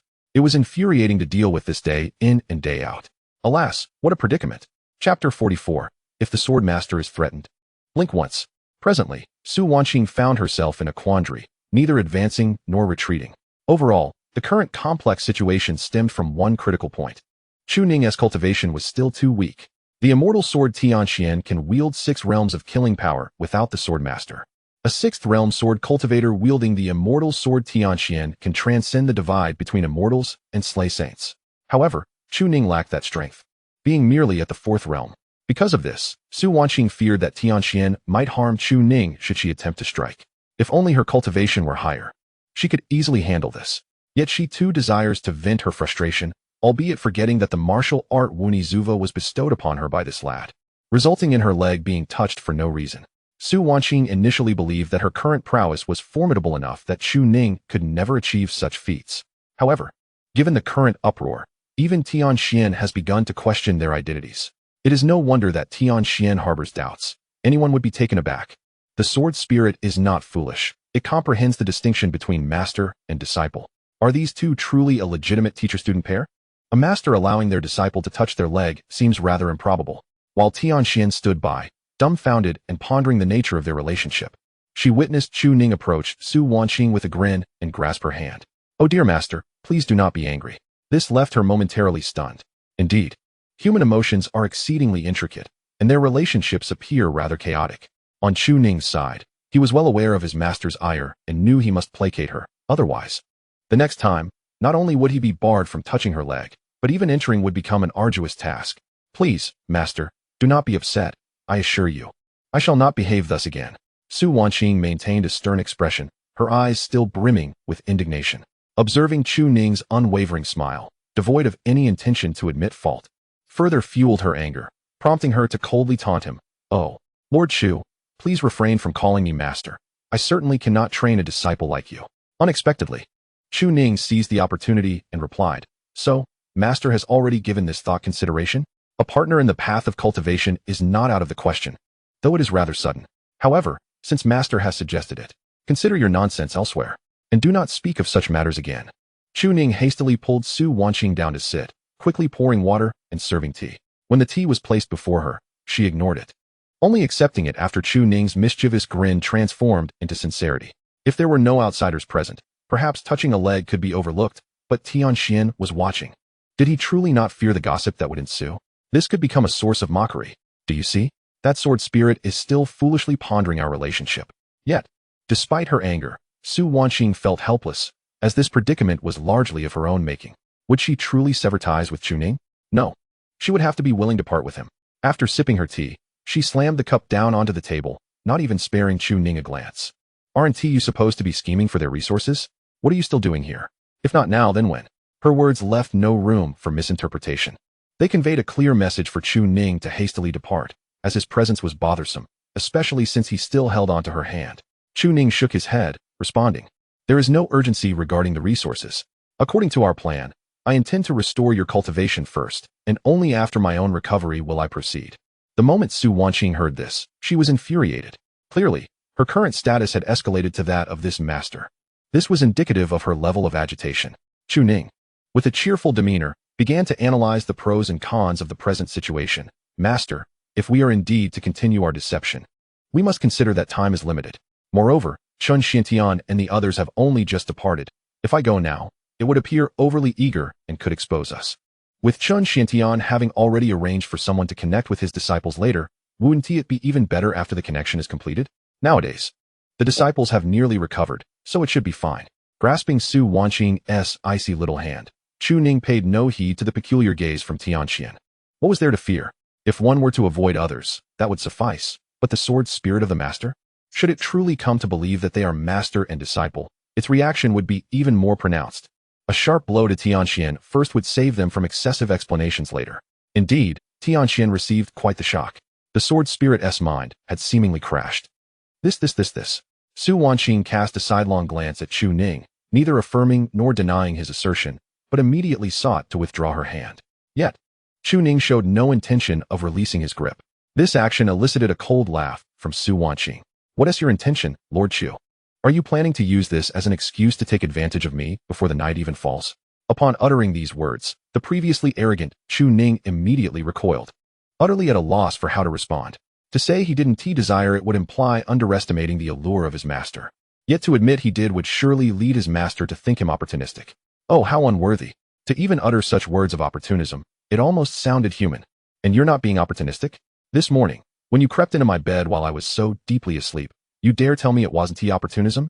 Previously, using your cultivation to kiss me didn't count as taking advantage? Now you speak as if you don't wish to be opportunistic. That is far too virtuous. Su Wanqing was almost convinced. Chu Ning faced a barrage of teasing and, unable to retort, withdrew his hand, striving to maintain his composure, though his voice remained awkward. At least regarding the restoration of cultivation, the disciple had not taken advantage, but if the master were to continue teasing, he would truly be wronged. Su Wanqing clasped her hands within her sleeves, offering no opportunity for rebuttal. After her playful banter, her expression gradually returned to normal. The fire had already been ignited, and Tianqian, upon witnessing the scene, was rendered speechless, leaving her at a loss for words. Frankly, it was the embarrassment of being seen by outsiders that troubled her more. She had expected Chu Ning to conceal something before Tianqian, yet to her astonishment, he had no intention of hiding anything from the outset. It was as if this taboo relationship had been discerned by outsiders, regardless of whether they were affiliated with them or not.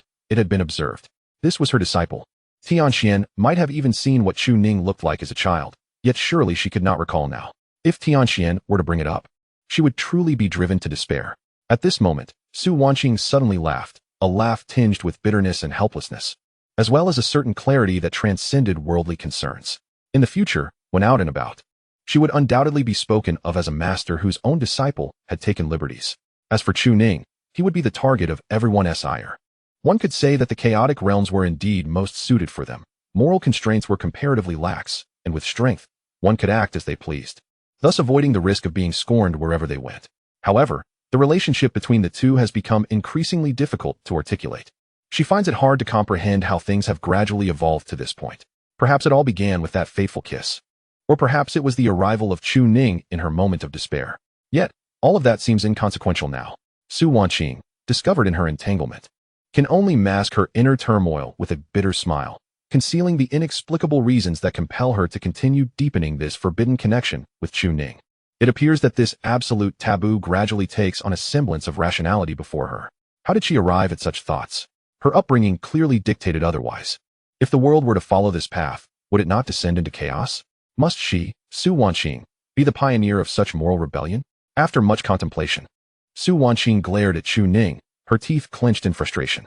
From now on, when we are in public, you must not call me master, she demanded, desperate to shield herself from the strange gazes of others. I have my dignity. Chu Ning was taken aback, momentarily speechless. He had assumed that after her prolonged silence, she was contemplating how to distance herself from him, not that she would utter such a command. Indeed, if she truly wished to reject him, she would not allow him such liberties. There was a stark contrast in how she treated him versus how she interacted with outsiders. Then shall I call you Wanqing? He suggested. only to be met with her furious glare. He instinctively recoiled, realizing the authority of the master still loomed large. It seemed calling her by her name was inappropriate. Was there a term that conveyed intimacy without arousing suspicion? How about you? He proposed. Su Wanqing responded with a swift slap, exclaiming, that would only create further confusion. This was not merely a matter of maintaining the dignity of their master-disciple relationship. In the chaotic realms, they would surely be met with hostility. Wherever they went, they would attract disapproving looks. Chu Ning quickly laughed nervously, raising his hands in surrender. I was wrong. Sister Su, dear sister. Would it suffice to address you as sister from now on? His plea seemed to appease her slightly. At least this title was somewhat acceptable. Yet, what if he struggled to adjust to the new form of address? Then we shall practice, she declared. May I also call you dear sister within the sect? Chu Ning asked, feigning innocence. Do you dare to be foolish? Do you believe I won't reprimand you? She retorted. Everyone in the sect knew he was her disciple. Should he utter such a title, it would spell trouble. Fortunately, Chu Ning was merely jesting, and he quickly added with a grin, I won't jest with Sister Su anymore.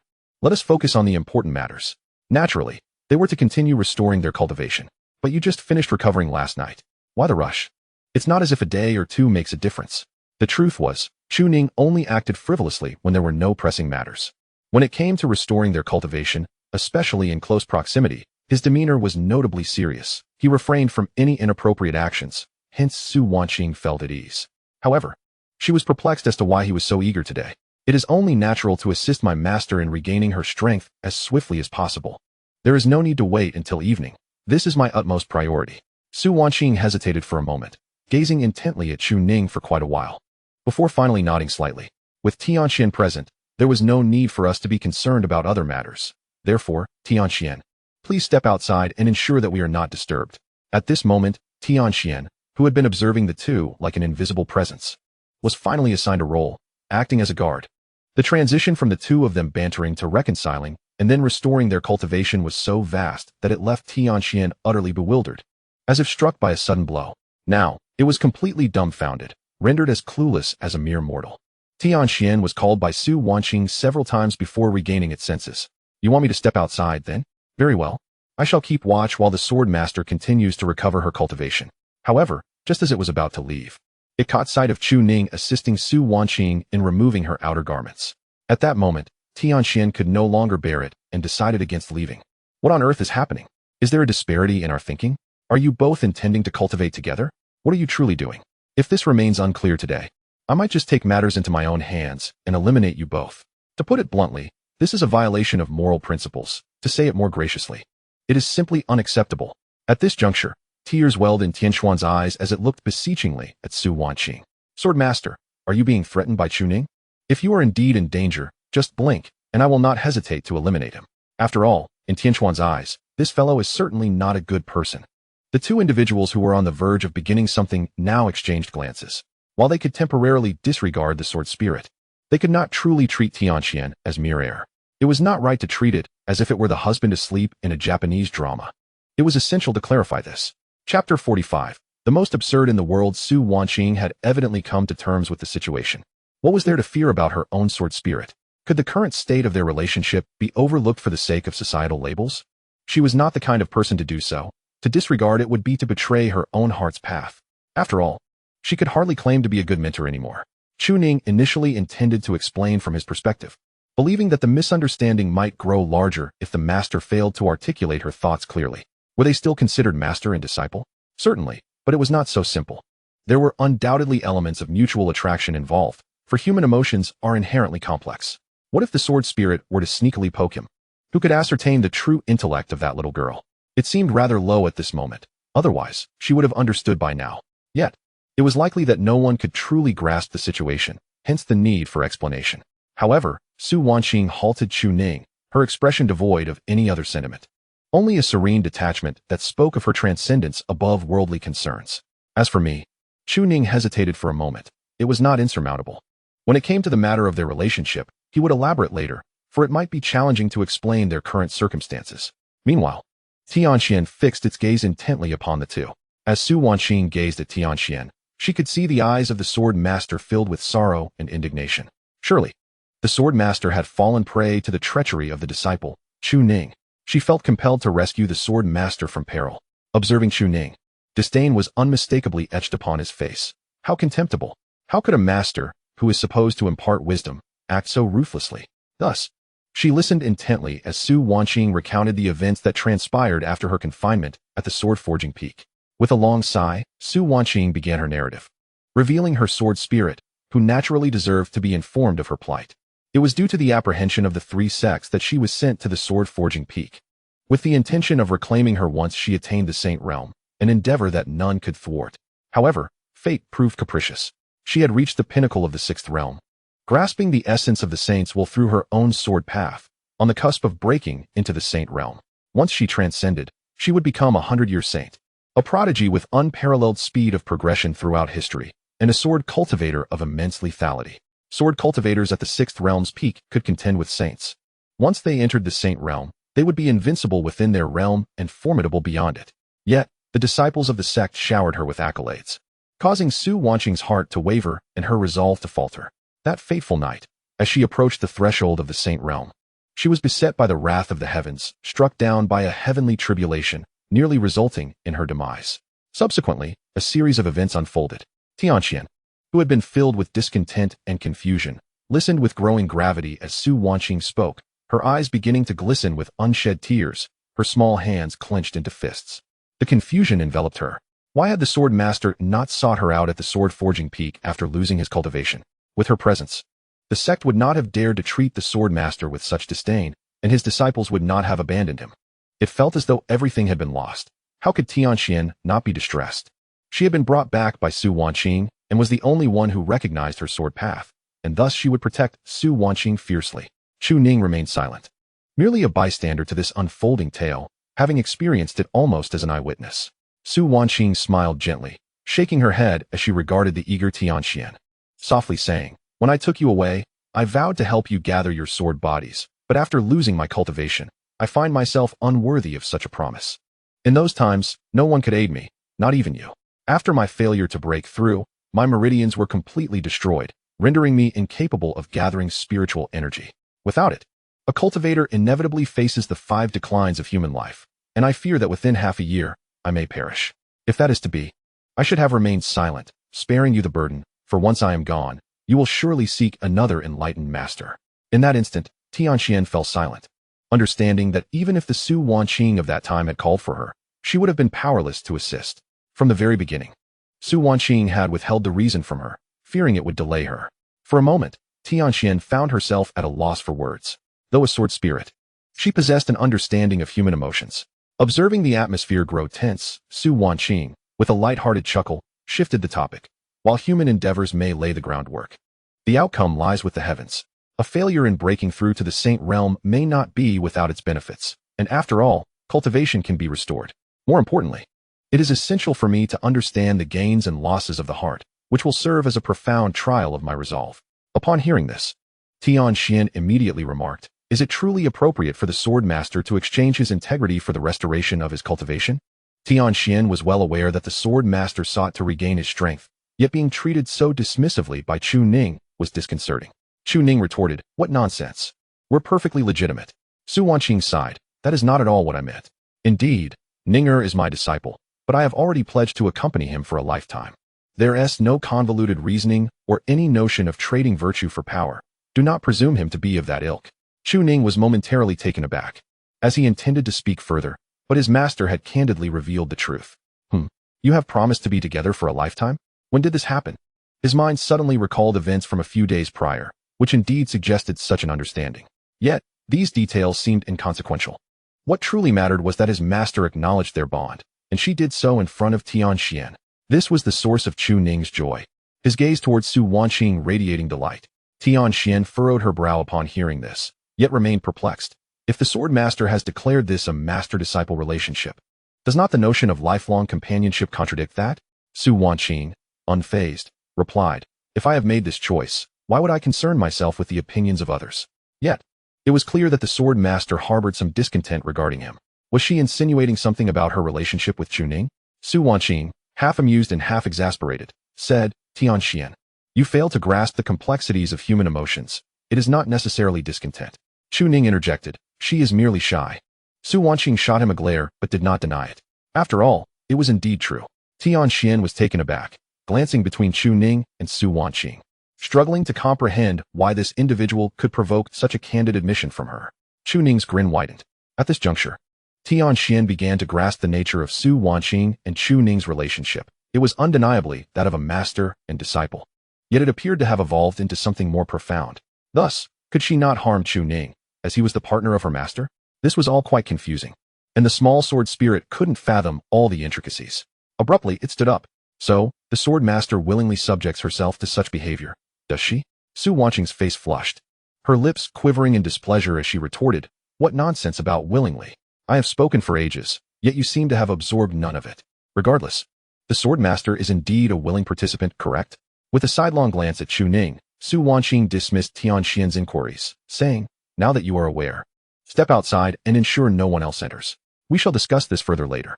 My restoration of cultivation is nearly at hand, and I shall fulfill my promise to help you find your sword body. Chu Ning, beaming, added, since my master has committed, I shall assist as well. For my talent is no lesser than hers. You need not worry. Hearing their exchange, it was evident that they had come to some understanding of their relationship, leaving the normally rational Tianxian in a state of quiet bewilderment. Yet, you are master and disciple. How can you conduct yourselves in such a manner? However, with the conversation having reached this point and Su Wanqing not rejecting it, what grounds did she have for refusal? Nevertheless, the man's sword intent was indeed commendable. Very well. I shall engage in a leisurely conversation with the sword master about Tianxian later. Cautiously, Tianxian took her leave, yet before exiting, she cast a glance at the two. Bah! The master and disciple are indeed like this. Not at all. Once the cave door closed, only Chu Ning and Su Wanqing remained. The woman let out a soft sigh. She had no intention of voicing such thoughts. After all, this matter was one they both understood implicitly, as it pertained to moral considerations. There was no need to articulate it, nor was it appropriate to do so. However, now that Tianxian had spoken a semblance of truth, and it had been overheard by Chu Ning, she could only wonder how the disciple would react. Perhaps, in the future, he would become even more audacious. Yet, Chu Ning did not act in any particular way. He merely gazed at Su Wanqing, whose cheeks had taken on a rosy hue, with an affectionate smile. What the master just said, was it true? Su Wanqing huffed lightly, not even sparing a glance at Chu Ning. It's false, merely a ruse to deceive Tianxian. Do you take it seriously? With a smile, Chu Ning replied, in any case, I will certainly take the master's words to heart. Do as you please. It matters not to me.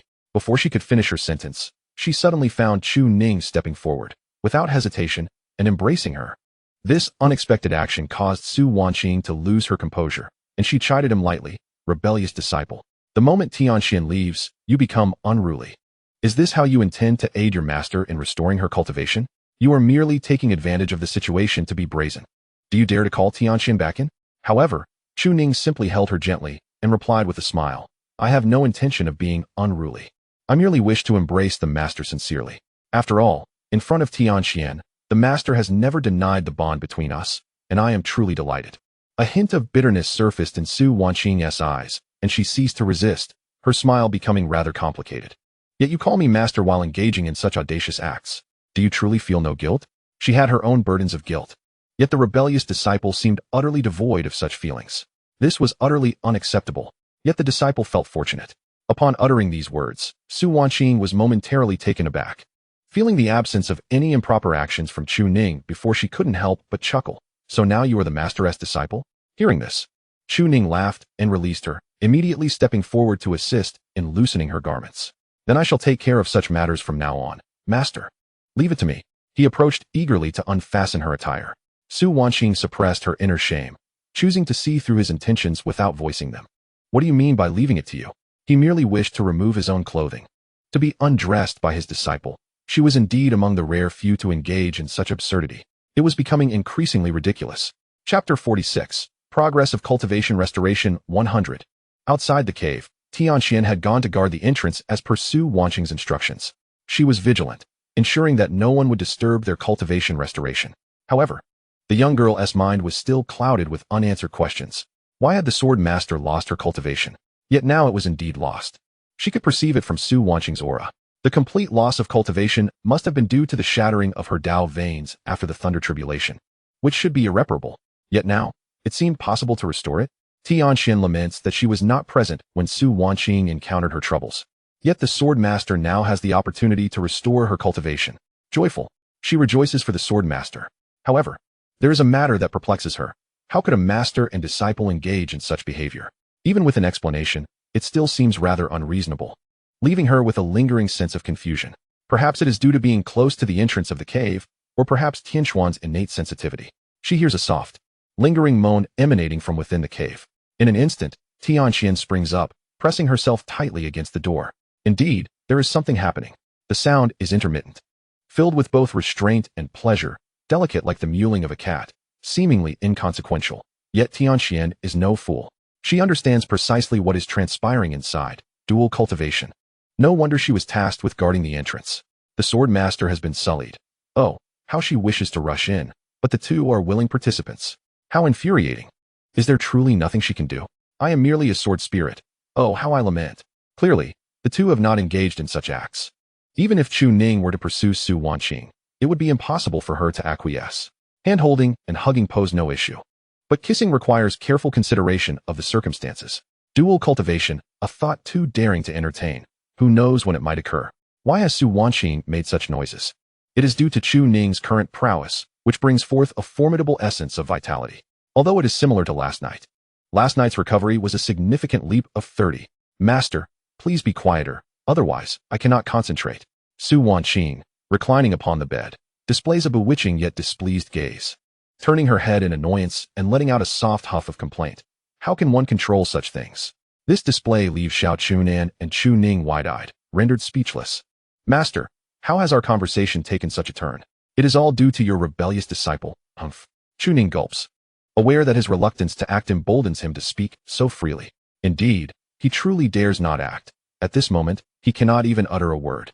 After all, the master is considerably older, and teasing him is akin to playing with a dog. He cannot bear the jest. The human spiritual abode resembles that of the universe itself. Within this realm, the eternal life tower, the sea of spirits, and the divine rivers manifest as tangible entities. Should the foundation be shattered, it signifies the collapse of the human realm. Let alone cultivation, survival itself would become a formidable challenge. Without Chu Ning, Su Wanqing would not survive more than 3 months. Reliant solely on potent elixirs to prolong her life, yet it would merely be a flickering candle in the wind. Since beginning her recovery, her complexion has gradually improved, returning to that of an ordinary person. After embarking upon the path of martial cultivation, she has begun to harness the vitality as her source of power. However, if she does not restore her cultivation, a few months from now, while her vitality may remain, her skin will lack the spiritual essence to sustain it, leading to rapid aging. Su Wanqing ponders these matters, contemplating whether it would be wise to delay her restoration. Would she then transform into a wrinkled old woman, thereby eliminating any thoughts her disciple might harbor for her? She dares assert that should she become a woman of 70 or 80, Chu Ning would undoubtedly uphold the virtues of respect and reverence. The beauty of her form is the most potent weapon against men. She has at least secured a place among the top 10 on the list of extraordinary women. Yet, perhaps it is best to abandon such thoughts. Not only would her disciple find her lacking, but she would also come to disdain her own reflection. What, then, is the purpose of cultivation? To carve mountains and sever rivers, to gaze far into the endless future, and to roam freely across the heavens without fear of the ravages of time. Among these aspirations, the desire for eternal beauty surely holds a place. As her spiritual realm gradually mends, Su Wanqing feels an increasing sense of comfort and peace. The disciple proves to be quite capable, yet one wonders if Tianxian might misconstrue the situation. Alas, what does the young girl understand? Even if she misinterprets things, what of it? The real concern lies in her not taking things too seriously and inadvertently harming Chu Ning. A bead of sweat trickles down her back, and Su Wanqing becomes acutely aware of it. Turning her head, she sees Chu Ning, drenched in perspiration, evidently expending substantial energy. Alert. Post-progress in restoring the wife's cultivation stands at 85. Su Wanqing reaches out to grasp Chu Ning's hand, shaking her head gently. If you are weary, take a rest. Do not jeopardize your foundation for this. Chu Ning shakes his head, dismissing her concern. I am still brimming with vigor. A disciple cannot afford such weakness. Su Wanqing chuckles softly. Be cautious not to overexert yourself at such a tender age. In your later years, you may find your heart willing but your strength diminished. Chu Ning finds himself momentarily at a loss for words, muttering softly that such a thing is impossible. Yet, before long, he falls silent, for at this moment, the eternal spring seems to have reached a pivotal point. The fourth level of the eternal spring appears to have glimpsed a higher realm. The essence of eternal spring is not merely a means to restore vitality. Su Wanqing's spiritual realm lies in disarray, a sign of decay. The essence of his eternal spring resembles the essence of life itself, restoring withered to flourishing, an unceasing cycle. In this moment, Chu Ning feels as though he has entered a profound state of enlightenment. A brand new vista unfolds before him, a realm teeming with the vigor of spring, embodying the very essence of eternal spring. Even Chu Ning is taken aback. What is this? A communion with the divine? He suddenly jolts, a shiver coursing through him. It is well known that within the realm of cultivation, there exists a state where one can perceive the will of heaven, allowing practitioners to connect with the essence of their techniques at the deepest level. Such a state depends not only on one's innate talent, but also on their comprehension of the techniques. Has his understanding of the techniques reached a certain pinnacle during this time? Amidst the verdant expanse of spring, a grand voice resonates from a distant place. With a single thought, the world flourishes, and spring gives rise to all things. With another thought, the world withers, and spring extinguishes all beauty. Life and death, both originate from the heart, both arise from the mind. Those words, akin to the recitation of sacred texts, filled Chu Ning with profound reverence. He has long known that this technique is extraordinary. To think that his cultivation could reach such heights, allowing him to experience a communion with the divine and even access the essence left by the creator of the technique. The fifth level of the eternal spring, life and death in a single thought. The essence of spring can nurture all things, yet it can equally obliterate them. This eternal spring is not merely a means of cultivation. It is a lethal weapon that can strike unseen. And at this moment, within the cave dwelling, the grand essence of eternal spring has seemingly manifested. The vibrant greenery rejuvenates the wooden table, purifying the spiritual spring within the bathing pool. And everything in the cave is influenced by this essence. Su Wanqing looks on in astonishment. During the process of restoration, a breakthrough in the realm of techniques has occurred. The disciple's actions are truly formidable. What level has he truly reached? In an instant, a more profound essence of Changchun enveloped him. Chu Ning paid no heed to the incessant clinking sounds echoing around him. His gaze fixed intently on the system panel, displaying Su Wanqing's cultivation recovery progress. Bound object, Su Wanqing, age, 112 years. Talent, supreme grade heavenly spirit root. Cultivation level, first realm of spirit movement. Physique, third realm of willow tendons, progress, 30, ding. Detected that the host's wife has restored her cultivation, progress at 100, cumulative reward contribution value 1,000. Remaining contribution value, 726, 800. Upon witnessing this, Chu Ning's taut thoughts finally relaxed, and he let out a hearty laugh as he sprang to his feet. The shattered cultivation could indeed be restored. He was eager to inquire if there was anyone else. From the outset until now, had 7 days truly passed? No. In these 7 days, his cultivation had ascended to the 4th realm, and Su Wanqing's martial arts had reached the 3rd realm of willow tendons, her cultivation now restored, enabling her to practice once more. He had access to various techniques, whether for restoration, combat, or cultivation, not to mention the over 700,000 contribution points. Having accomplished all this, Chu Ning immediately turned to Su Wanqing, his voice brimming with excitement. Master, how do you feel about your cultivation now? However, he was met with no response from Su Wanqing, who remained motionless, lying there like a statue. At this moment, Chu Ning froze, sensing something was amiss. Could it be? Hadn't the system indicated her cultivation was restored? Surely, this system could not be deceiving him. He hastily summoned the system for verification, but found everything to be in order. Why then did his master not move?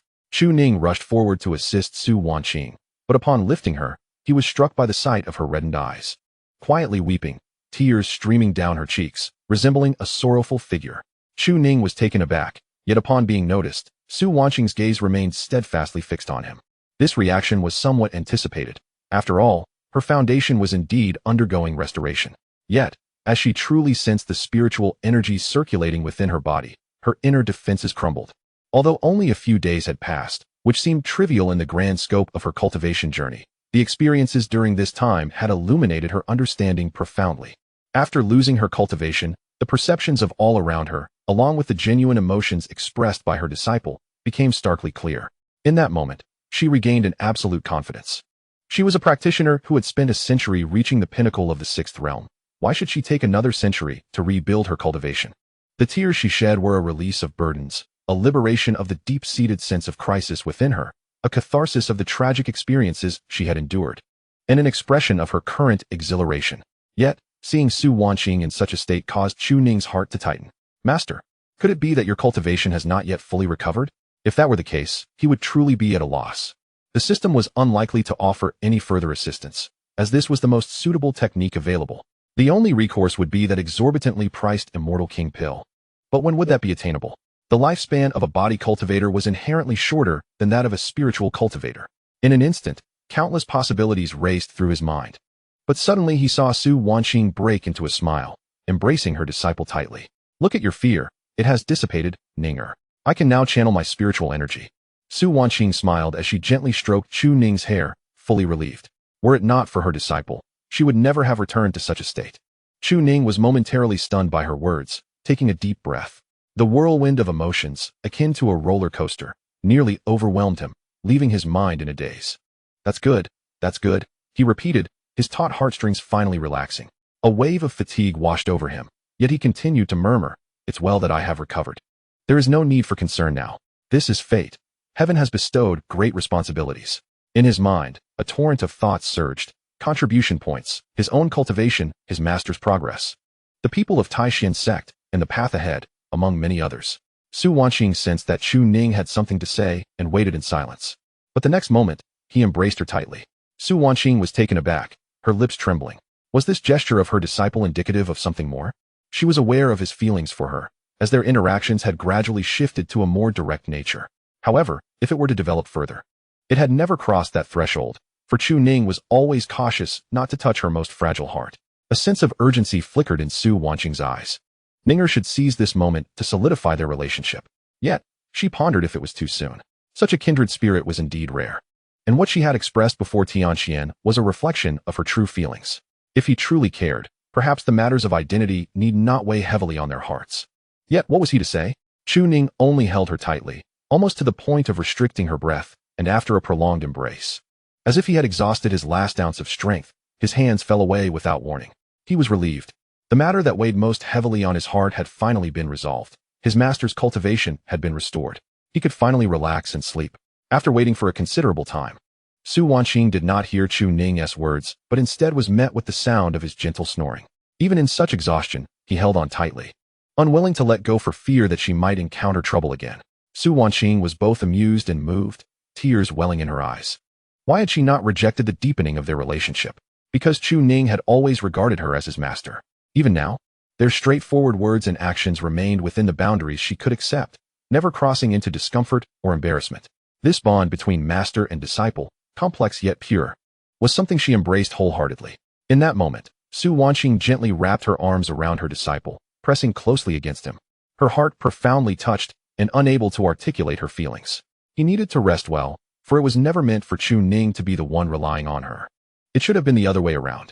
At that instant, the prodigious talent from the northern region returned with a more formidable resolve, his eyes reflecting an unprecedented calmness and confidence. Chapter 47. I am her child husband. Within the tranquil cave, the woman exhibited an unruffled demeanor. Perhaps throughout her life, she had seldom encountered hardship, her exceptional talent allowing her to bypass any cultivation bottlenecks, enduring only a period of difficulty following the demise of her master. However, that fleeting moment consumed nearly her entire existence with brilliance.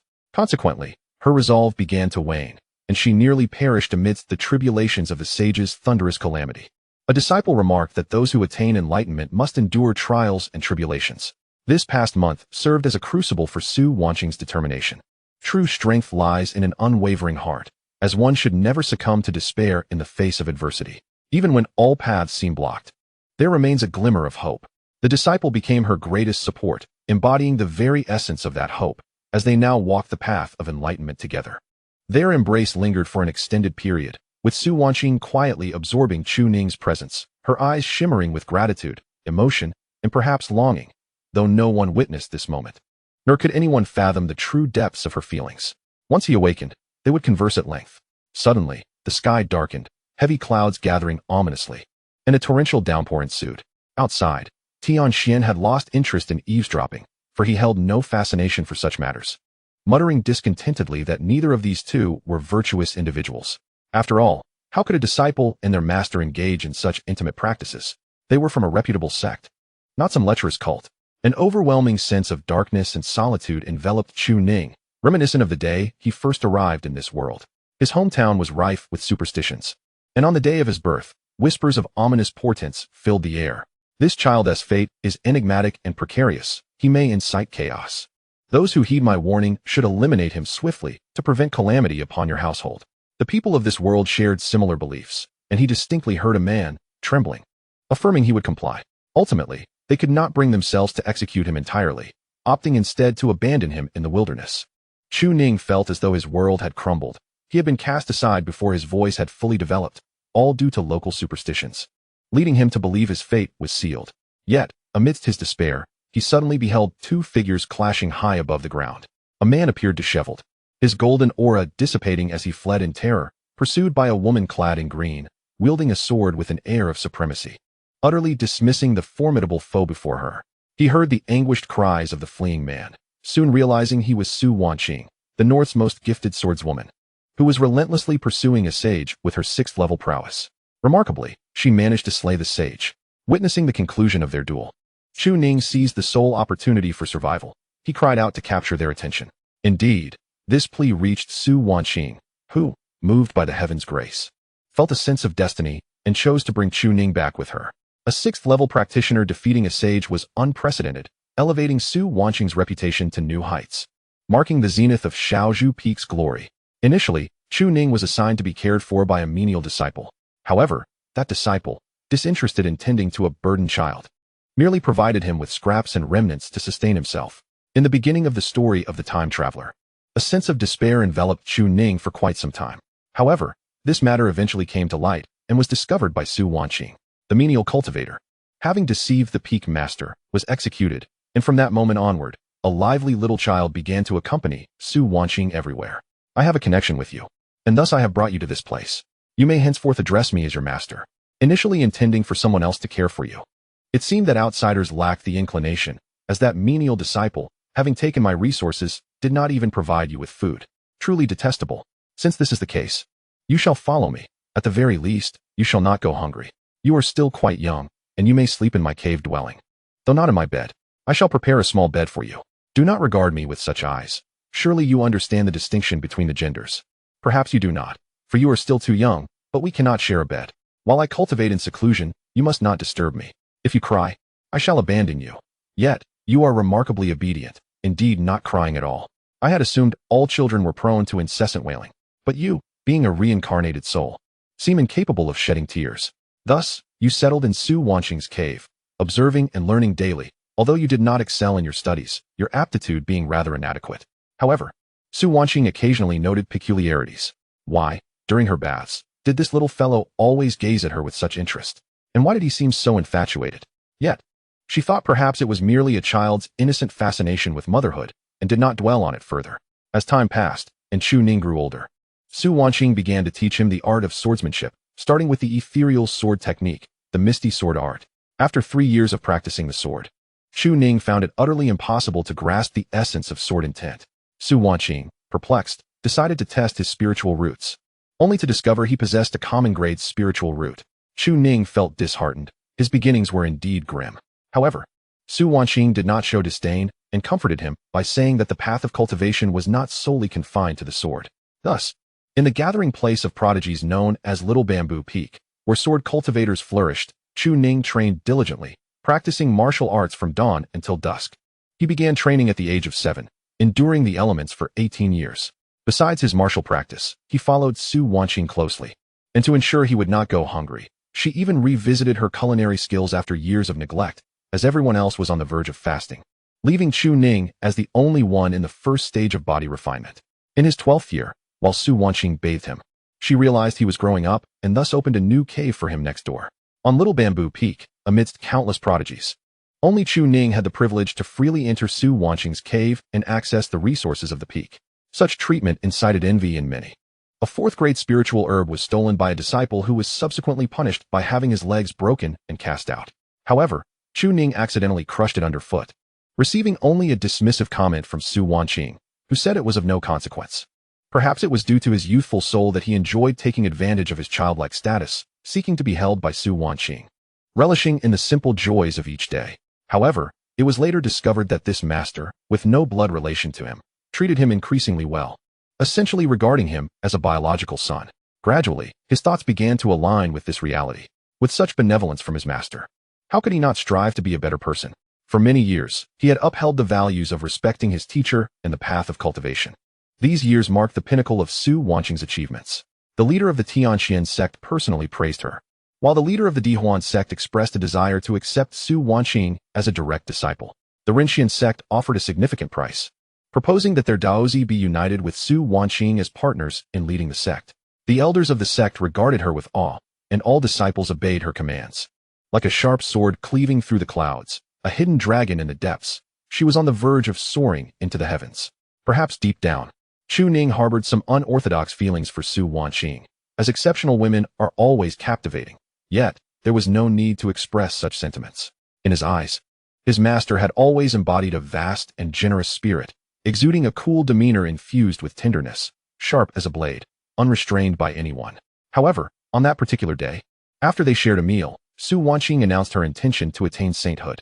From that day forth, he never again witnessed that expression on her face, one of despair, sorrow, a shattered resolve, and a complete loss of cultivation, as if she had lost her will to strive for anything. Chu Ning had never been a prodigy, neither in his past life nor in this one. All he could do was offer counsel, which proved futile in helping Su Wanqing find her own path to restore her cultivation. He had thought he would never see the same Su Wanqing again. Yet here she was once more. If there existed an opportunity to aid Su Wanqing in regaining her cultivation, it was imperative to cherish it. He never withheld anything in this regard. It was both a gesture of gratitude and a reflection of his complex feelings accumulated over the years. He felt compelled to act. Thus, even as the dynamics of his relationship with Su Wanqing began to shift, he never allowed her to feel awkward or burdened in matters concerning her progress. Expressions of love could wait. Playful banter was permissible, but the pace of her cultivation recovery must not falter. In his heart, he believed Su Wanqing would not succumb to despair. Indeed, he succeeded and breathed a sigh of relief. A gentle coolness spread through his mind, reminiscent of the effects of a restorative pill, liberating his thoughts from the shackles of the past decade. His master had regained her former self. Once again the Su Wanqing who radiated confidence and dominance. Chu Ning's feelings for Su Wanqing were complex. He had perceived her through the lens of a woman, a mentor, and even a maternal figure, with a multitude of intertwined emotions. Yet, he would never forget her most significant identity, his master. As she slowly opened her eyes, she was greeted by dim surroundings, and within the cave, Chu Ning realized this was indeed his dwelling. Outside, the sky had darkened tonight. He rose slowly, intent on seeking out Su Wanqing, but at that moment, the girl Tianxian at the door made a rather sarcastic remark. The sword master has instructed you to focus on your own cultivation for now. She needs to concentrate on her practice these days. So it would be best if you don't disturb her with dual cultivation. Clearly, Tianxian had concluded that he was a rebellious disciple, certainly involved in dual cultivation with the sword master. As Su Wanqing pushed open the door, her face was flushed, evidently still lingering in the aftermath of their previous encounter. It was inconceivable for her complexion to appear thus during a normal recovery of her cultivation. Upon hearing this, Chu Ning could only manage a wry smile, refraining from offering any explanation. What does this dream signify? Is it a reminder that my relationship with my master may be somewhat askew? To outsiders, it is not merely askew, but rather a target deserving of condemnation. Yet what of it? Following the matters concerning Su Wanqing's cultivation, Chu Ning had no intention of advancing further. Now that his master possesses such immense power, he finds little to restrain him. Matters of the heart should not revolve around one party's submission. Su Wanqing has her desires. But if she were to agree to become his partner solely due to those desires, it would distort their relationship entirely.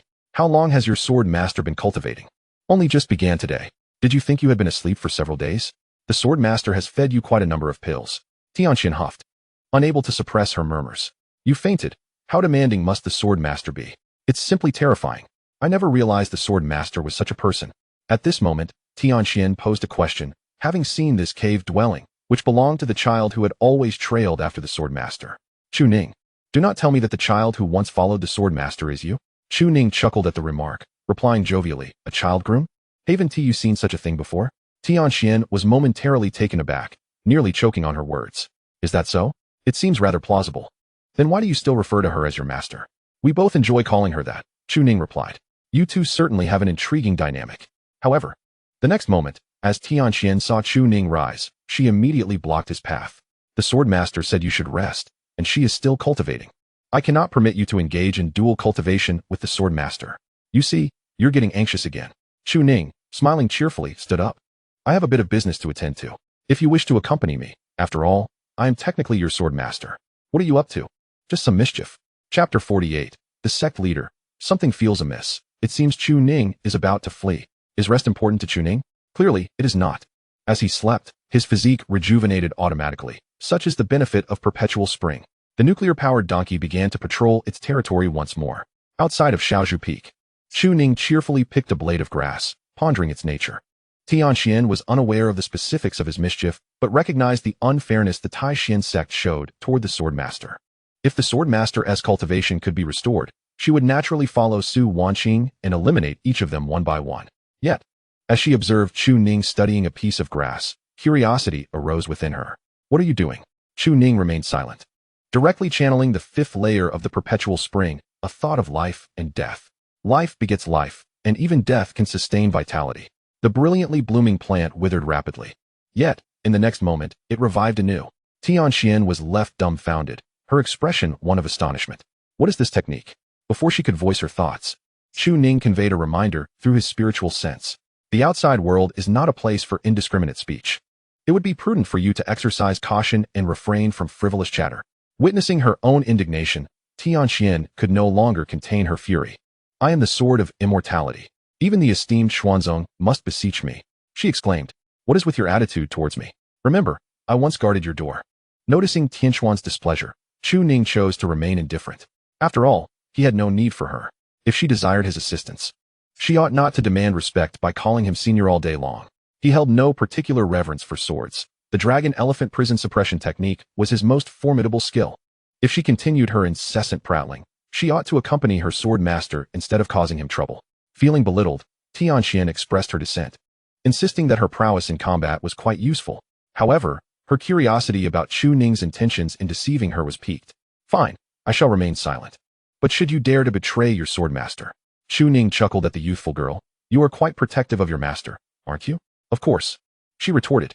Chu Ning discarded the grass, effortlessly employing the intent of spring to allow it to take root once more, seemingly unperturbed. Tianxian was astonished. What legacy granted such formidable vitality? Yet, she soon sensed something amiss. Someone was eavesdropping. In an instant, she transformed into a sword and darted away. Just behind a nearby tree, an elder from the sect, who had been fixated on Shaozhu Peak for quite some time, nearly found himself pierced through the heart by her blade. Chu Ning, I am sent by the sect master. Chu Ning's expression shifted immediately as he hurried forward. It seemed the sect master had dispatched someone to deliver the resources he had promised. After all, Chun Xiantian and the others had assured him of a resource package before their departure. The elder, with a genial smile, produced a storage bag. Though he remained apprehensive despite Tianxian's sword spirit standing protectively behind Chu Ning. After all, he was merely a practitioner of the fourth realm. The essence of the immortal sword could easily slay him, let alone the sword itself. However, he did not hand over the storage bag immediately. Instead, he regarded Chu Ning with a gaze imbued with significance.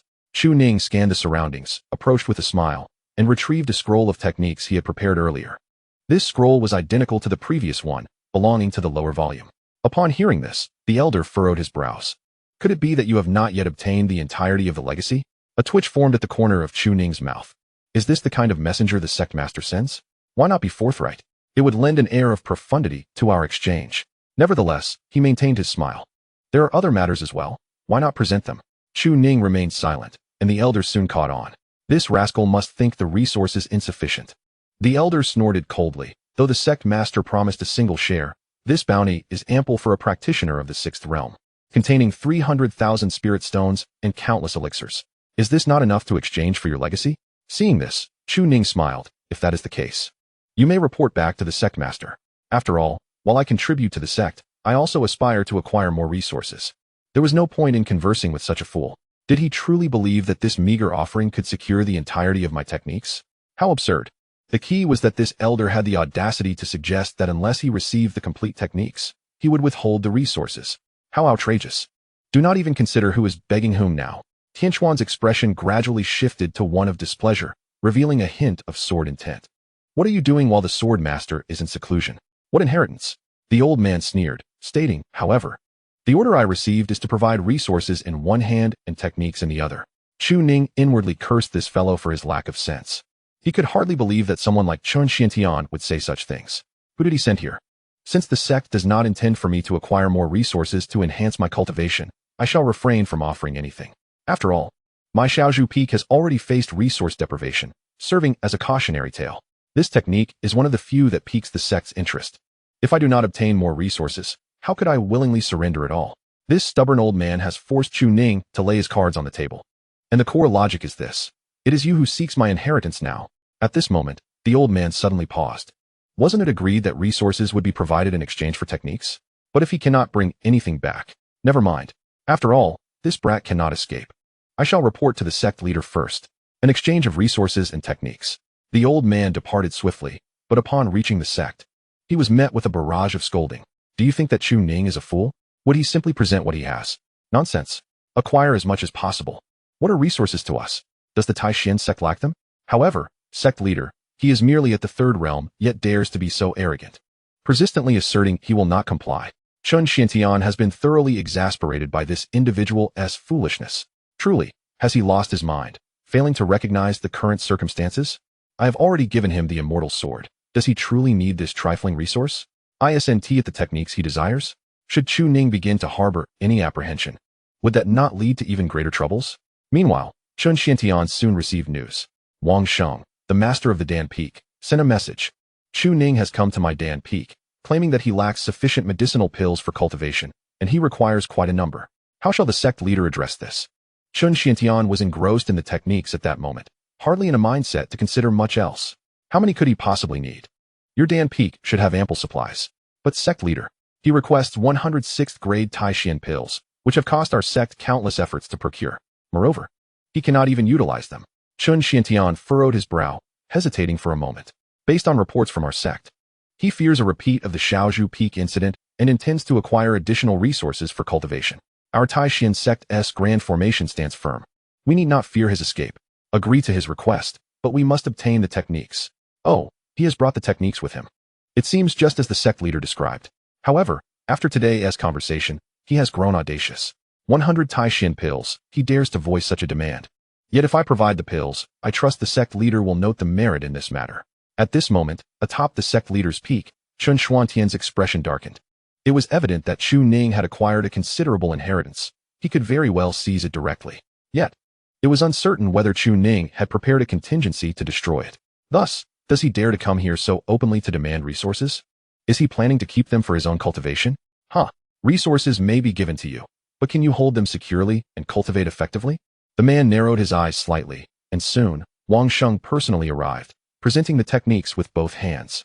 Master, I have exchanged 106th grade Taishan pills, 300 bottles of 5th grade Ninghai powder, 500 4th grade longevity herbs, along with various other techniques, for 2 volumes of methods. The elder felt a mix of excitement and regret. The medicinal resources from the pill peak had dwindled to less than a third of what they once were. Yet acquiring these techniques was invaluable. Chun Xiantian took the scrolls and discovered that the 4 volumes he now possessed corresponded perfectly with those he already held, forming a continuous lineage, specifically the other pathways of the dragon-elephant suppression technique. A smile graced his lips, but he was acutely aware that this was not the end of the matter. At that moment, Wanqing, the peak master of Pill Peak, was inevitably filled with confusion. This action by Chu Ning gave the impression of someone eager to flee. Otherwise, why such decisiveness? Chun Xiantian shared this sentiment. However, the grand formation of our sect was fully activated, preventing anyone inside from leaving and blocking outside entry, unless they were a sage. But he possessed a celestial sword. Chun Xiantian paused, feeling a twinge of apprehension. A celestial sword was no trivial matter. Yet could a practitioner of the third realm truly breach this formation? Why then would he require such extensive resources for his cultivation? Just then, Su Hu, a robust man from the artifact peak, burst in with laughter. Who dares say, I am of no use? I merely used 5 spiritual grade flying swords, 100 superior grade flying swords, and 500 medium grade flying swords to acquire a legacy of techniques, he exclaimed, presenting the scroll with palpable excitement. However, upon seeing Chun Xiantian's grave expression and Wanqing's dark countenance, Su Hu was perplexed. Is the master unhappy? But this technique, Wanqing retorted, fool. Given Chu Ning's unusual behavior, he likely intends to abscond with our resources. Moreover, What you offered is nearly all the weapon's artifact peak could provide. Yet you exchanged it for only 1 volume, while I secured 2. Suhu was taken aback, shocked that his close friend would treat him so. His expression soured. Damn it, am I being discriminated against? Does he think me a fool? I must confront him about this. At that moment, Chun Xiantian intervened. When Chu Ning obtained the resources, did he mention anything else? Suhu paused, reflecting, and suddenly recalled, right. I asked him why he needed so much. That little brat, Chu Ning, said he intended to seek you out tomorrow to rejuvenate the small bamboo peak, to prevent its brilliance from being tarnished. At these words, Chun Xiantian was taken aback. To rejuvenate the small bamboo peak meant he aimed to recruit disciples anew, under duress from numerous elders. Those disciples had taken all the resources they could carry. Thus, Chu Ning required not only pills but also weapons to gather resources for the development of the small bamboo peak. This revelation made sense. Yet, Chun Xiantian still felt uneasy, sensing that something was amiss. Just then, an elder from the Void Path Peak arrived. Master, the techniques have arrived. Upon witnessing the presence of 2 elders and the several scrolls in Chun Xuantian's hands, he exclaimed, have I arrived too late? Has everyone received a volume today? Suhu scoffed, saying coolly, I wonder what the 3rd elder gave to Chu Ning in exchange for that volume of techniques? The master of Void Dao Peak sensed something amiss. I exchanged the talismans of Void Dao Peak for this. After all, didn't he, the sect leader, say that acquiring the technique was paramount? Could it be that something has gone awry? Suhu scoffed, what nonsense. If there were no issues, would I be voicing my concerns? You fool, you've been deceived by Chu Ning. He intends to leave Taishan sect. At that moment, Wanqing could no longer tolerate the mindless blacksmith's ramblings. Didn't you just say that Chu Ning would personally come to meet the sect leader tomorrow? Moreover, the sect's grand formation is in place, and the sect leader is present.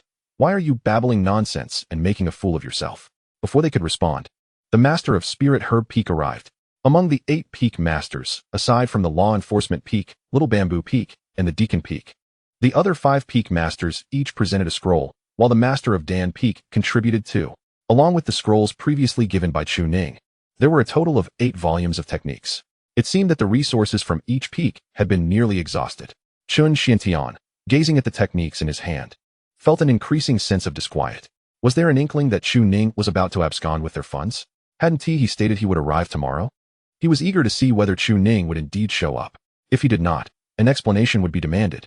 At this moment, Chun Xiantian began to suspect the legitimacy of the techniques, and thus took them out to address the other peak masters. Esteemed colleagues, now that we have obtained these techniques, our sect shall not withhold them. Let us practice forthwith. Everyone was momentarily taken aback. We practice? They too sensed something was amiss. If these techniques were flawed, wouldn't we be the first to perish? Yet, before the potentially ruthless Chun Xiantian, no one dared to dissent. After all, Chu Ning was still within the sect. One could escape the monk, but not the temple. Originally, a single scroll of technique could be deemed a mere fraction, yet now they possessed 8 volumes. As they perused the techniques and clarified their intricacies, none suspected any issues. Instead, they felt an overwhelming and domineering force. All present were cultivators at the 6th realm. None lacked comprehension. Soon, elders began their practice. In an instant, on the master peak, the essence of dragon and elephant converged, and golden radiance surged forth. The dragon-elephant suppressing prison technique, decisive in slaughter, a method of formidable physical prowess, breaking through myriad laws, capable of toppling cities and cleaving the heavens. Roar! An elder suddenly bellowed, his voice akin to a dragon's roar. He sprang to his feet, executing a series of punches. His body infused with the essence of dragon and elephant, a formidable technique seemingly capable of overwhelming the secret arts of Taishan sect, though it had yet to reach completion and could not fully harness the flow of energy. Sect leader, we are still lacking a bit. This technique is flawless. Absolutely flawless. The technique is genuine. At this moment, Chun Xiantian was slightly stunned. It appeared that there truly were no issues. Could it be that Chu Ning was poised to rejuvenate Little Bamboo Peak once more? Even Chun Xiantian was taken aback, and he even felt a twinge of admiration for this talent. Setting aside grievances, Chu Ning, at merely 18, was a 4th realm cultivator. Possessing such pivotal heritage and recognized by the Celestial Sword, he might very well rival Su Wanqing in the future. Moreover, could they not potentially win him over? If the sect were to set aside past grievances and embrace Chu Ning, what then? At this moment, Chun Xiantian began to ponder deeply as a faint blush of dawn illuminated the distant horizon. Not far away, a disciple approached, announcing, Master, Chu Ning seeks an audience to plead for forgiveness. Chapter 49. He is the most astute individual in the sect. At the foot of the mountain in the early morning, Chu Ning and Tian Xian awaited outside. A smirk could hardly be contained on Tian Xian's lips. Having already depleted other resources, they were now intent on continuing their schemes with the sect leader. Initially, Tian Xian had presumed that Chu Ning intended to betray the sword master. However, given their shared cultivation and the bond of a childhood marriage, how could she possibly betray the sword master? At this moment, Tian Xian could no longer restrain itself. Upon receiving the announcement that they could enter, the visitors sensed something amiss. Chu Ning, what are you laughing about? Chu Ning shot a glance at Tian Xian, dismissing it with a wave. Don't draw attention. Go back to Shaozhu Peak. The sect leader is not someone you can simply meet. Sword master, I too wish to meet the sect leader. Please allow me to go. After saying this, Tian Xian immediately transmitted, do not worry. I will seal my essence as the sword's spirit and remain undetected. Since leaving Shaozhu Peak the previous night, Chu Ning had been traversing the various peaks to gather resources. She had nearly exhausted the resources of each peak. Such a grand spectacle. How could Tian Xian not wish to witness it? The schemes they devised were indeed intriguing, especially considering the rumored flaws in the cultivation method. While the initial stages posed little danger, progressing further could lead to fatal consequences. Tian Xian wholeheartedly supported such a course of action. They could not eliminate Chun Xuantian's faction at present, as the sword master was still in the midst of cultivation. Otherwise, they would have been swiftly eliminated. Yet, it seemed that the intricate plotting by Chu Ning and Su Wanqing was far more entertaining than direct confrontation. Seeing this, Chu Ning felt reassured and took to the skies on her sword, swiftly making her way to the mountain gate. At this moment, numerous elders gathered before Chun Xuantian's cave, where he too awaited their arrival. All the elders harbored doubts, but were commanded to remain silent. Only Chun Xiantian appeared eager to understand the meaning behind Chu Ning's plea for forgiveness. Moments later, Chu Ning arrived.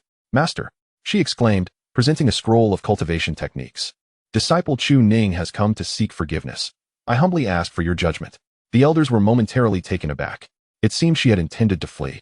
Yet her plea for forgiveness implied a desire to inform before making her escape.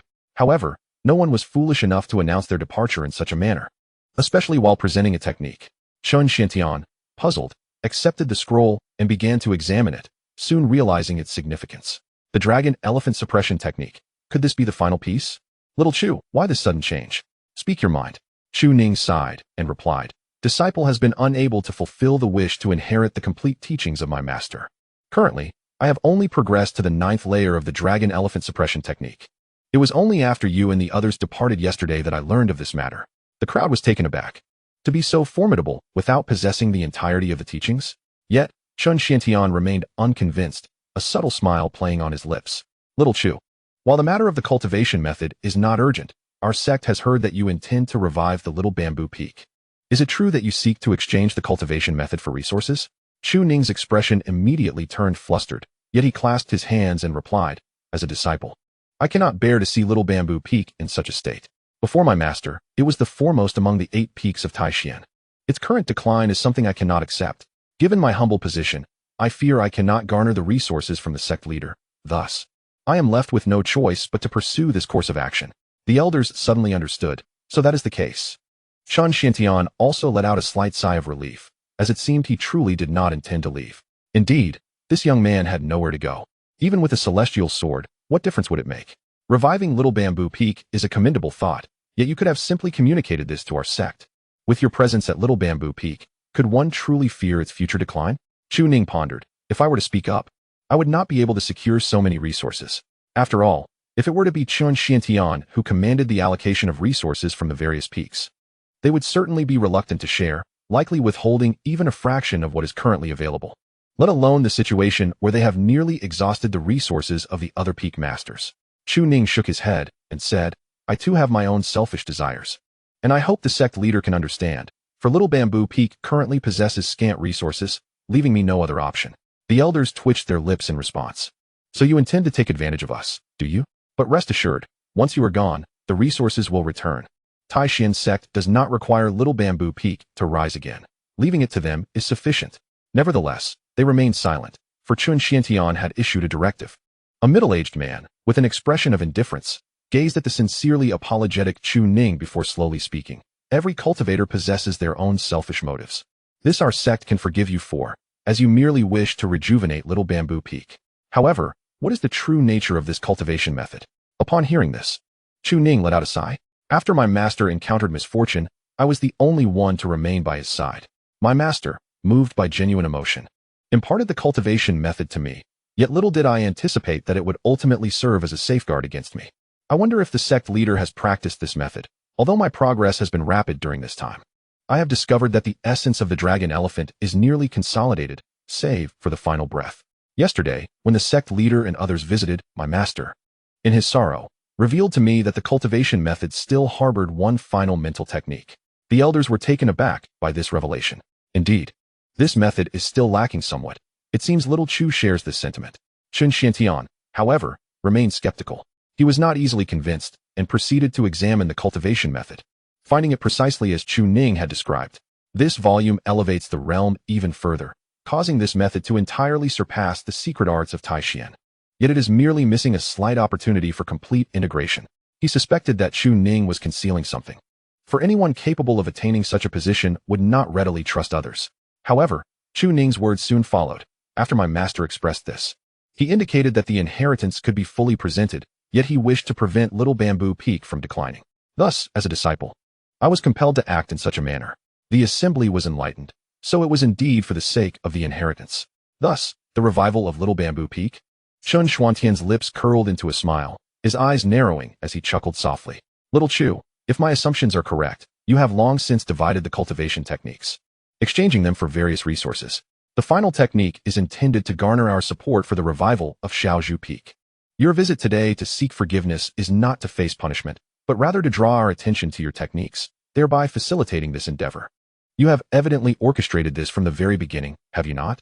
Upon hearing these words, Chen Xuantian's expression suddenly shifted. You possess remarkable audacity. How dare you deceive us? Do you truly believe us to be fools? From the outset, you have been manipulating us, enticing our sect members with your techniques, leading us to provide you with resources, while you profit even more, all for the sake of Shaozhu Peak. At this revelation, the crowd's expressions changed dramatically. They had been duped. Instantly, their gazes turned towards Chu Ning, who was already flustered and at a loss. Sect Master, I am but a disciple. Chen Xuantian's voice thundered in anger. Chu Ning, do you truly believe that our Taixian sect would eradicate its own members? Why did the disciples of Shaozhu Peak depart? It was because Su Wanqing lost her cultivation and was no longer qualified to teach. Our sect even agreed to provide her with protection. Is that cruelty towards Shaozhu Peak? Yet you seem to think that we would neglect it. From the Yin Yang Xianlong pill to various elixirs and celestial swords, you have always harbored ulterior motives. Has our sect ever treated you unjustly? In that moment, Chu Ning's complexion paled further, tears streaming down his face. Disciple understands my mistakes. Sect Master, I acknowledge my errors. I grew up in Shaozhu Peak and have indeed inherited its teachings. However, I fear that if I present this inheritance now, the sect master may abandon me and Shaozhu Peak. It pains me to see Shaozhu Peak in such decline. I do not wish for this. I recognize your insight and agree with your words, but I truly desire to see Shaozhu Peak flourish. If you believe I have deceived the sect, then punish me as you see fit. I am willing to accept death. Several elders widened their eyes in astonishment. This wretch had been deceiving them all along, tricking them and the sect, all for the sake of Shaozhu Peak. Indeed, a scheme of profound cunning. The crowd turned their gaze towards Chen Xiantian, sect master. This Chu Ning possesses great audacity. It would be utterly inappropriate not to punish him according to sect rules. Sect master, please issue an order to execute him. Yet, having seen through everything, Chen Xiantian quietly regarded Chu Ning, staring for a long while before finally speaking. Little Chu, this sect pardons you. Today, our sect shall restore all offerings to Shaozhu Peak, and we shall double the original offerings. The elders were left dumbfounded. Sect master, he is deceiving you. Have you lost your senses? But Chen Xiantian paid no heed to the foolish remarks of the elders behind him. He simply patted Chu Ning on the shoulder and spoke earnestly. You have done so much for Shaozhu Peak. I believe you are a person of great righteousness, worthy of being Su Wanqing's disciple. Under your and Su Wanqing's guidance, Shaozhu Peak will rise again. I hereby announce to the world that Taixian sect's Shaozhu Peak shall once again recruit disciples. Chu Ning was already in tears, overwhelmed with emotion. Sect master. Indeed, this statement holds true. As a humble disciple, my words may carry little weight. I dread that once spoken, they may prove irrevocable. Thank you, sect master. Chen Xiantian smiled gently, recognizing the exceptional nature of this individual. Though seemingly frail, he was, in fact, meticulously orchestrating everything with a singular focus on that modest Little Bamboo Peak. It was only now that the truth dawned upon me. How profoundly enigmatic is Chu Ning. Go now, Later, I shall dispatch someone from our sect to escort you to the treasure pavilion to collect resources. Thank you, sect master. Chu Ning departed, visibly moved, leaving the remaining elders in a state of bewilderment.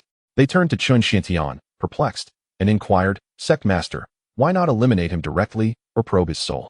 He has deceived our sect. Even for the sake of Little Bamboo Peak, shouldn't he be executed? It appears you truly value him? Unexpectedly. As soon as Chu Ning left, Chun Xuantian's demeanor shifted dramatically, his expression darkening significantly. That wretched creature has indeed concealed his true intentions from me, deceiving everyone in our sect for the sake of a mere Little Bamboo Peak. Cursed be he. The onlookers were rendered speechless. Didn't you just say you would provide him resources to recruit disciples for Little Bamboo Peak? Sensing their confusion, Chun Xiantian retorted angrily. Do you believe that if he dared to present all his techniques and admit to this deception, his cunning would be simplistic? He possesses those techniques. But if we do not feign support, he would never share them. What use are severed techniques? At this moment, Chun Xiantian spoke with a cold smirk. I now fully comprehend. The pursuit of Su Wanqing to obtain techniques and the promise of a book over time were mere pretexts, entirely fabricated. This wretch was raised by Su Wanqing. There could be no rift between them, and they must have thought we were gullible enough to believe their charade. Little do they know, we have already discerned their act. They are merely deceiving us all to rejuvenate Little Bamboo Peak. Yet, how could he fathom that all actions would eventually be accounted for? Upon hearing this, every individual present grasped the reality. These two had been manipulating them solely for the benefit of Little Bamboo Peak. However, at that moment, Suhu voiced his doubts. What if he possesses the means to escape? The crowd turned their gaze to the forging peak, acknowledging Suhu as the least astute among them. Insolence. A mere third-tier cultivator, a good-for-nothing. Where could he possibly flee? Even with a celestial sword, how far could he go? Truly foolish. Chun Xiantian chuckled, gazing at the distant, animated figure. Ah, little wretch, do you not realize that while the mantis stalks the cicada, the oriole lies in wait? Little Bamboo Peak, you shall not witness your revival. Rather, your actions today shall pave the way for our sect. He is indeed the most sagacious individual within the entire Taishan sect. Yet I wonder, why has the effect of the Yin-Yang profound dragon pill yet to manifest? How curious. Chapter 50. Go speak with your Ninger. On the way back to the mountain. Chu Ning, may I smile now? No. Arriving at Little Bamboo Peak, can I smile now? No. Entering the room. Tian Xian's flushed face bore an expression of anticipation as she fixed her gaze on Chu Ning. Can I smile now? Chu Ning nodded affirmatively, yes. At this moment. Ever since meeting Chun Xiantian, the exuberant Tian Xian erupted into hearty laughter, indulging in merriment for quite some time. Ha, that sect leader is truly astute. He has already discerned your intentions to rejuvenate the Zayas Yufeng and is prepared to provide you with resources. He surely believes that the final heart technique you possess would not be easily relinquished, and in truth, Zayas Yufeng holds little significance for you.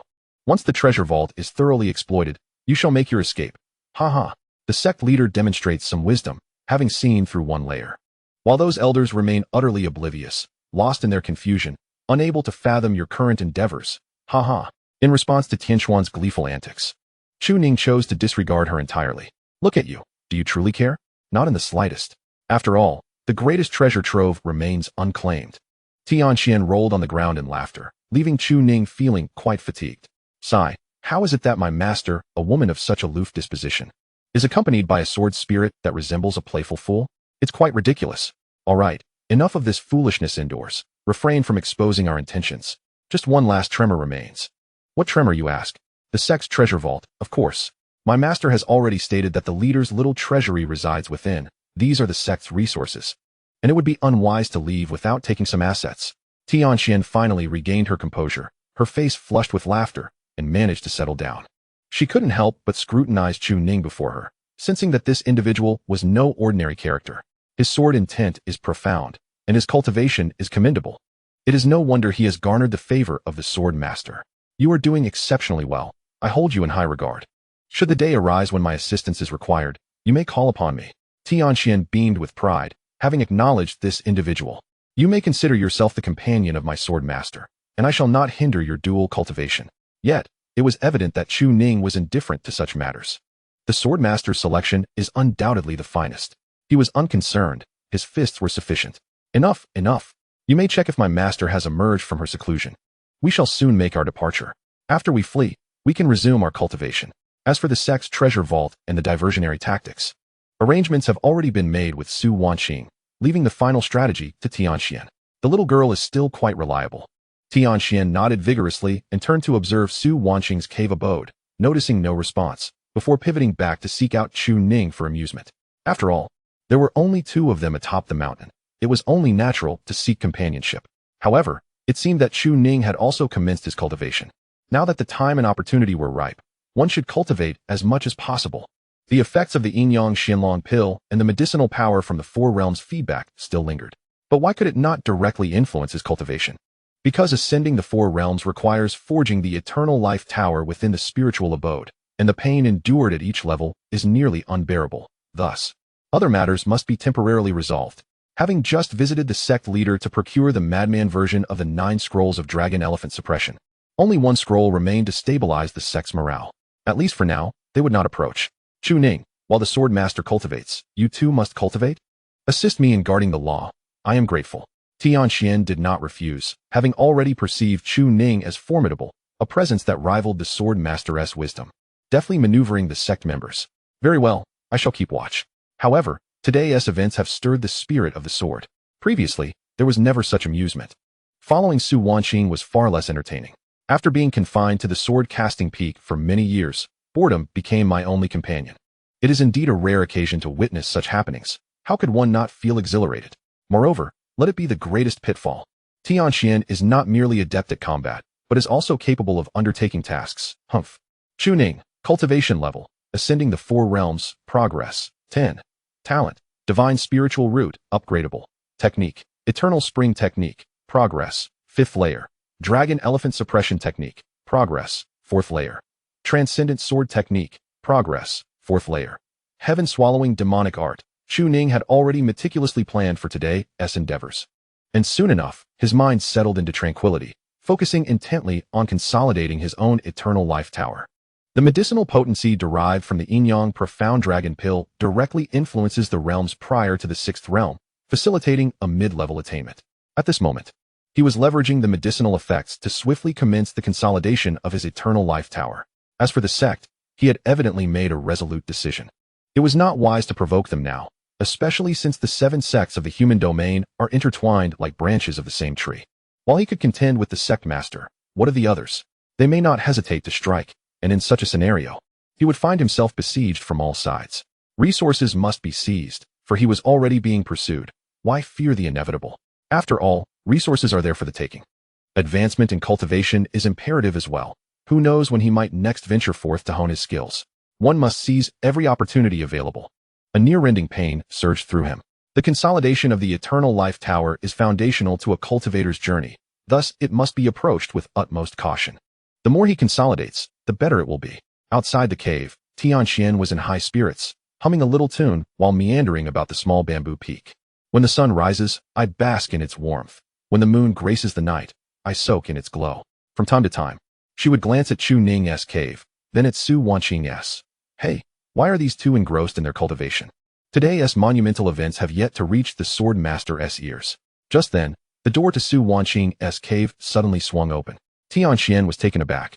But quickly elated, she rushed forward, demonstrating newfound cleverness by dragging Su Wanqing into the cave. Swordmaster, you have no idea what we did yesterday. Where's Ning? Tianxian paused. What Ning? You mean Chu Ning? Upon seeing Tianxian, Su Wanqing immediately grasped her, urgently inquiring, has Ning awakened yet? Tianxian, bewildered, looked up at the sword master, whose demeanor had noticeably improved, surrounded by a swirl of spiritual energy, clearly having resumed her path of cultivation. However, the current realm remained unclear to Tianxian. Nonetheless, upon emerging from seclusion, her first question would be about Chu Ning. The little girl felt a tinge of jealousy and muttered, he has awakened, and we even ventured out yesterday. Indeed, I must seek out Ning. Tianxian, you may amuse yourself for a while. Swordmaster, your Ning is in the midst of cultivation. It will likely take quite some time. Tianxian grinned, while Su Wanqing's expression suddenly flushed red with displeasure, raising her hand as if to strike. Yet Tianxian deftly evaded. She is merely cultivating. Why is the sword master suddenly angry? What I said is not wrong, right? They have already engaged in dual cultivation. Is he not yours? Everyone has already stated he is your child bride. Your household is quite chaotic. Su Wanqing was meticulously calculating the passage of time, yet inadvertently, she had immersed herself too deeply in her cultivation. Logically, She should have emerged yesterday evening to engage in conversation with Chu Ning, but the exhilarating sensation of her breakthrough had ensnared her, delaying her until now. On the second day, with a tinge of regret, she sighed and cast a glance at Chu Ning's cave dwelling. In this case, if Chu Ning were to emerge, he could simply come to find her. Just as she was about to turn away, Tianxian paused. Swordmaster, I haven't had the chance to discuss matters with you yet. What is it? You haven't been listening to me at all. You seem quite preoccupied with that Ning. I'm no longer your sword spirit, and if this continues, I might just leave home. Realizing the truth of Tianxian's words, Su Wanqing acknowledged that her concern for Chu Ning might be excessive, easily revealing her inner turmoil. Furthermore, she could not neglect her sword spirit. Putting on a smile, she gently ruffled Tianxian's hair. All right, Tianxian, speak your mind. I'm all ears. What will the disciple do upon awakening? Either seek her out or head to the sect. Tianxian's enthusiasm clearly indicated that this involved the sect, and Su Wanqing could surmise that the news would be promising. However, she yearned to hear it directly from her disciple. Sighing, she reflected that it felt as though she and her disciple had hung a large lantern between them.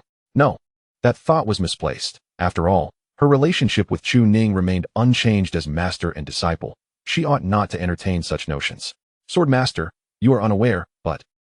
Swordmaster, that Chun Xiantian, Tianxian realized that Su Wanqing had completely zoned out, lost in her thoughts. The young girl expressed her displeasure. Swordmaster, Chu Ning has arrived. Suddenly brought back to reality, Su Wanqing lifted her gaze towards the cave entrance, but upon seeing no one, her expression soured. Tianxian, how dare you jest with me? The girl wore a look of indignation. You too, one calls out to master, while the other whispers Ninger, completely ignoring what I have to say. The sword master is distracted, surely thinking about that fellow. I might just leave home. There's south no place for me in this family. At this, Su Wanqing found herself at a loss for words. How had it come to this? All she wished was to have a simple conversation with her disciple. Very well. Tianxian, you may proceed. This time, I shall listen intently. Go speak with your Ninger. I will no longer bother the sword master. With that, she stormed off in a huff, leaving Su Wanqing to offer a resigned smile. In truth, her behavior was quite unbecoming, for their relationship had not undergone any substantial change. They remained master and disciple, and even during her recovery, Chu Ning had not seized the opportunity to solidify their bond as partners. Why then was she so eager to see her disciple? Perhaps it was the belief that upon her recovery, Chu Ning would attribute great significance to his contributions. Surely, he would seize the moment to make some overture, perhaps even a simple gesture like holding hands or embracing, though such overtures seemed inappropriate for her to pursue.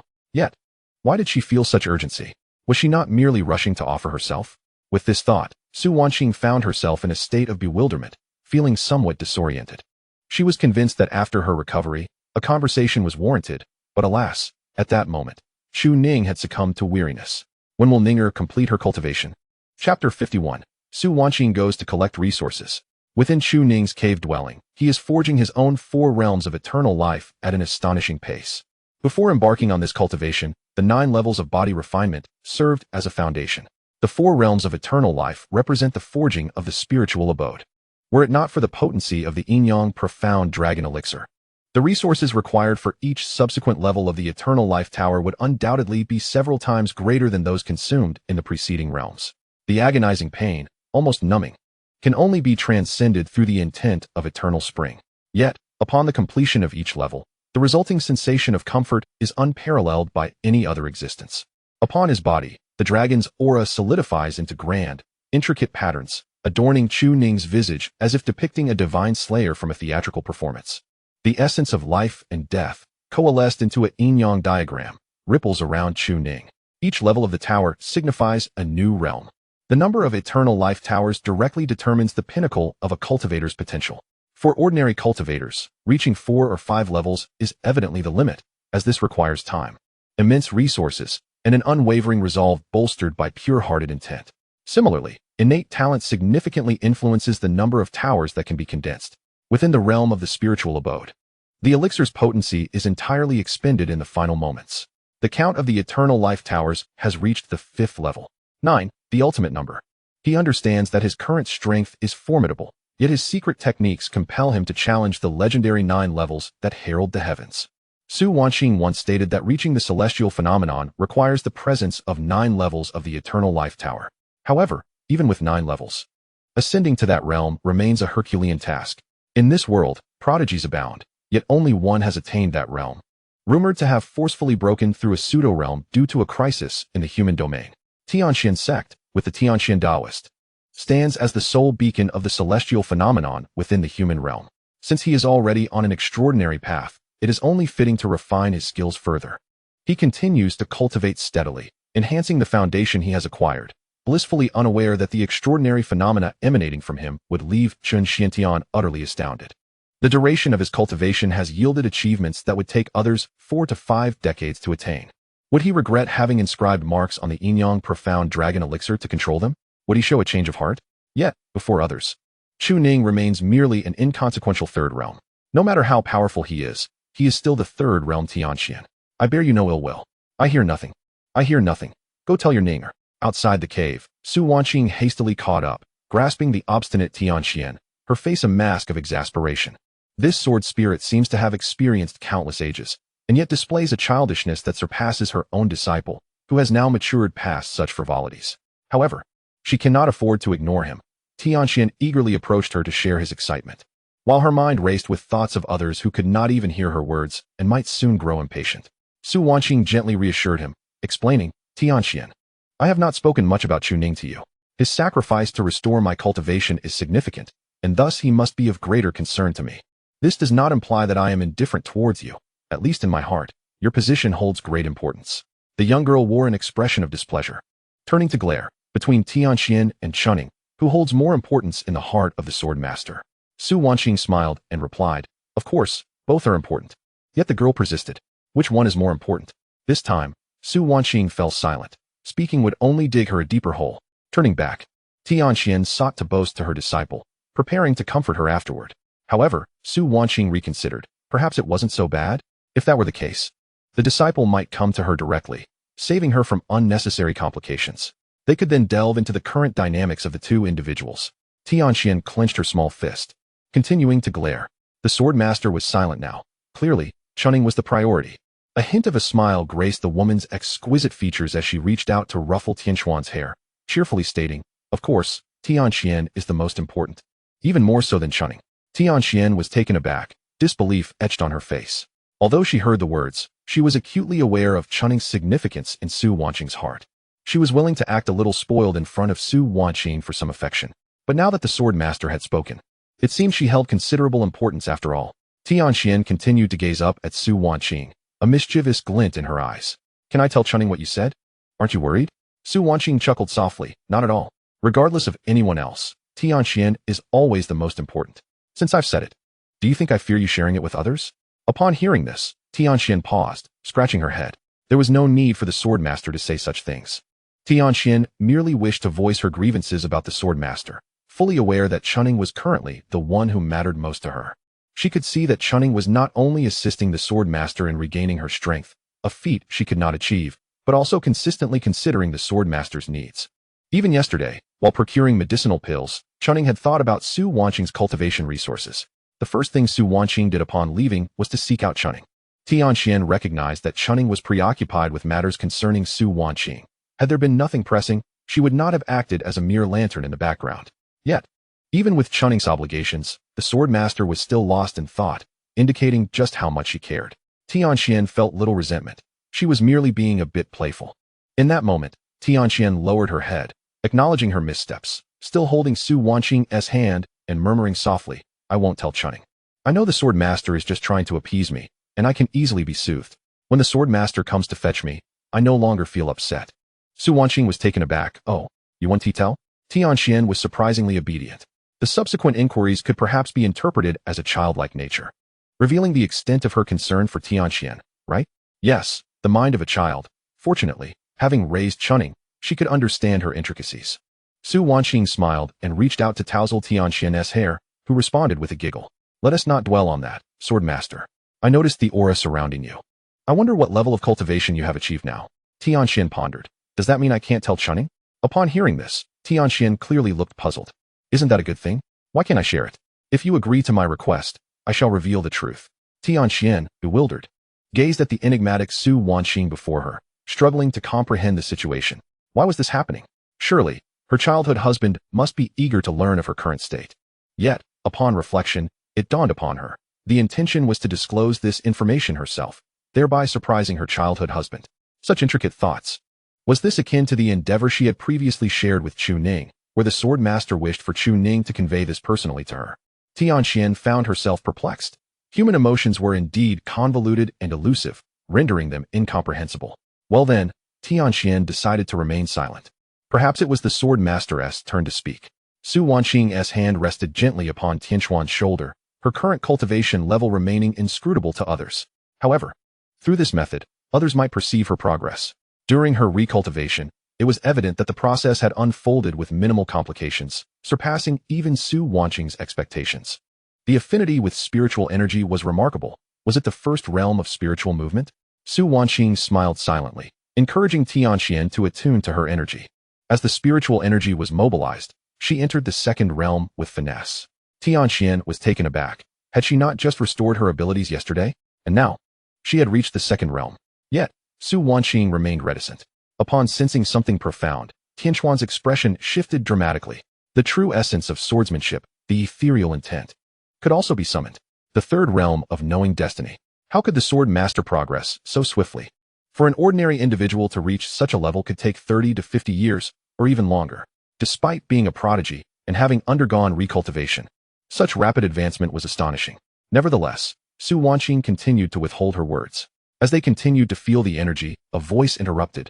Su Wanqing, what brings you here? An elderly man, a steward under the sect leader, had spotted Su Wanqing alongside the young sword spirit, expressing his confusion. Su Wanqing lifted her gaze, and Tianxian turned in curiosity. The elder, observing Su Wanqing's radiant demeanor, found it perplexing. How could someone deemed a failure exhibit such vitality? Yet today, he had no intention of stirring trouble. With the small bamboo peak under the sect leader's control, he merely stated, I have been sent by the sect leader to fetch Chu Ning for the resources of small bamboo peak. Call him out. Su Wanqing was taken aback. Had matters progressed to this extent? Her disciple was indeed far more efficient than she had anticipated, even though she was the mastermind behind it all.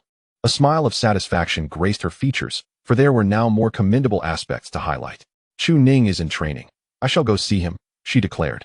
The elder hesitated, but upon recalling the sect leader's words regarding their collusion, he dismissed his concerns. He chuckled. After all, we are all in the same boat. It matters not who goes. Tianxian felt displeasure rise within her, yet Su Wanqing remained unfazed and commanded Tianxian to transform into a sword, ascending into the skies. The steward was momentarily taken aback, his eyes widening in alarm. Su Wanqing, did you not lose your cultivation? How can you now wield a sword? Su Wanqing smiled softly, her hands clasped behind her as she gazed into the distant horizon. Indeed, how could one wield a sword without cultivation?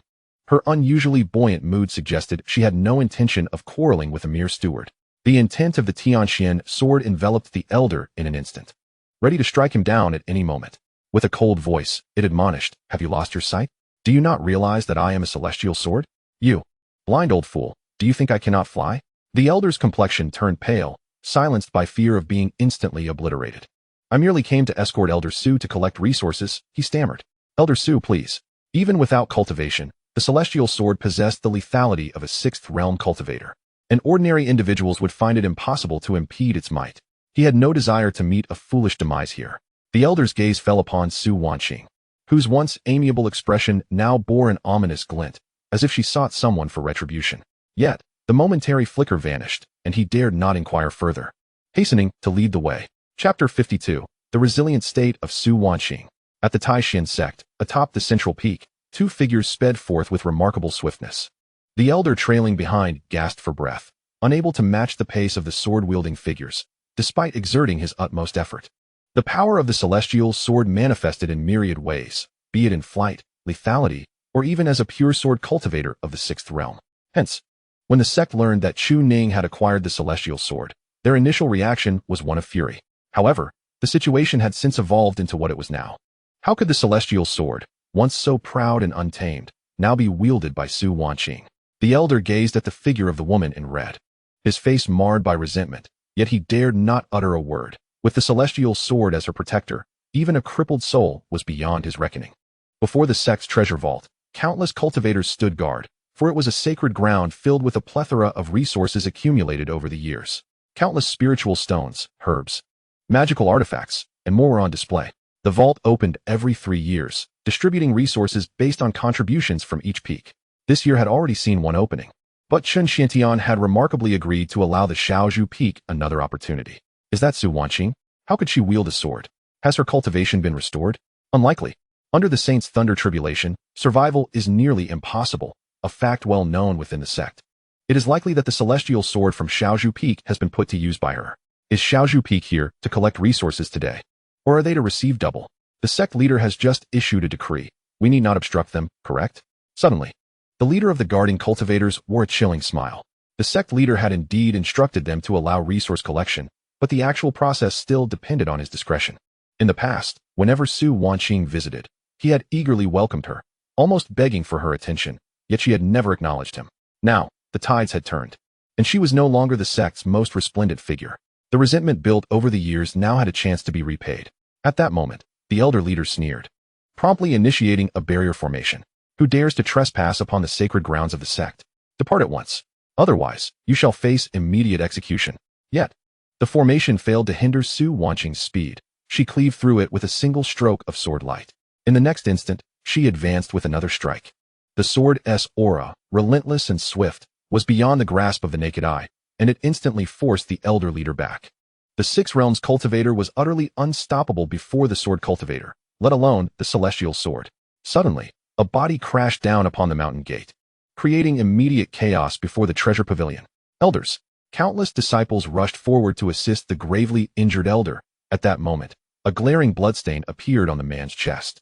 Shock, astonishment, and fury surged through the guardian elder's eyes. Su Wanqing, you possess great audacity to dare strike at me within the sacred grounds of the sect. Oh, do you not recognize me? A mocking voice, laced with scorn, drifted through the air as Su Wanqing smiled, gracefully leaping down from her flying sword, wielding the Tianxian in her hand. Old man, I have come here today on the orders of the sect leader to collect resources. Do not feign ignorance with me. What is it? Have the eyes of a Six Realms cultivator grown so dim that you cannot recognize me from afar? Now that I am close, do you still fail to see? Activate the formation, disgust me, and compel me to plead with you? Am I mistaken in my words? In an instant, her accusation pierced through the elder's facade, leaving his face pale, yet he maintained a cold sneer. Good. You, Su Wanqing, have grown quite bold. This is the territory of the sect leader. Do you still consider yourself the once proud genius of the northern region? Someone, apprehend her. The crowd froze, bewildered. Apprehend her? She nearly cleaved you in two with a single strike, and you claimed that was a celestial sword. How could we, mere mortals, rival such power? Hesitation swept through the crowd, and the elder's fury erupted. What are you waiting for? Go. Do you not wish to remain here? Seeing this, the crowd reluctantly rose. Their eyes filled with fear as they gazed at the woman before them. Although she was widely regarded as a failure, her stance with the celestial sword was as formidable as it had ever been, still exuding an oppressive dominance that tightened the hearts of all present. Oh, apprehend me? Su Wanqing had no intention of engaging in idle chatter. Wielding the Tianxian, she instantly formed a sword array. In a heartbeat, the essence of the celestial sword enveloped the area, encasing everyone within. The crowd was taken aback. They were well aware of the peak of the celestial sword at the sword forging peak, but when did the celestial sword gain the ability to forge a sword array? Even the elder at the forefront paled, blood spewing from his mouth. Was it not said that times had changed? How could she still be this formidable? Was the celestial sword truly this powerful? At that moment, a law enforcement elder arrived from behind. He was utterly bewildered by the scene before him. Su Wanqing has gone mad. Even with a celestial sword, her audacity should not reach such heights. Elder Su, wait. This is the territory of the sect leader. Do not act recklessly. He was already flustered. Had he acted sooner, this situation would not have arisen. Allowing her to come alone was tantamount to inviting confrontation. Even with a celestial sword, she should not be so reckless. Could it be that she knows her end is near and fears nothing now? But they were afraid. If Su Wanqing perished, so be it, but they wished to live. An elder from the sect immediately stepped in to mediate, positioning himself between Su Wanqing and the guardian of the treasure pavilion. Everyone, do not engage in combat. We are all from the same sect. Cannot matters be resolved through dialogue? Spare me your nonsense. I am merely following protocol to question her identity, and Su Wanqing, without hesitation, resorted to violence. Is it not her fault? Upon hearing these words, the steward was momentarily taken aback. He turned to Su Wanqing, who merely smiled and said, Is there anyone in the Taishan sect who does not know my name? As a mere sixth realm cultivator, do you truly fail to recognize me? The elder, upon hearing this, was consumed by fury, pressing his hand against his chest wound and cursing vehemently. Even if I recognize you. What is the issue with questioning according to the rules? Who gives you, Su Wanqing, the right to act against me? According to the sect's regulations, I have committed no offense, but I must insist on my own stature. I, Su Wanqing, deserve to be revered wherever I go. I have no intention of being harassed by you ragtag bunch. Is there a problem with that? The elder was momentarily stunned, blood surging within him, and he spat out another mouthful of blood. Yet before he could speak, Su Wanqing's voice rang out again. I am the master of Little Bamboo Peak, and you, a mere gatekeeper, are worlds apart from my station. Do you believe that your sixth realm prowess grants you the audacity to prance before me? You dare to bark at me and activate formations to impede my way. What are you really? As her words echoed, a sword suddenly descended with great force. The elder's complexion turned ashen. He had not anticipated that Su Wanqing would become so unhinged today.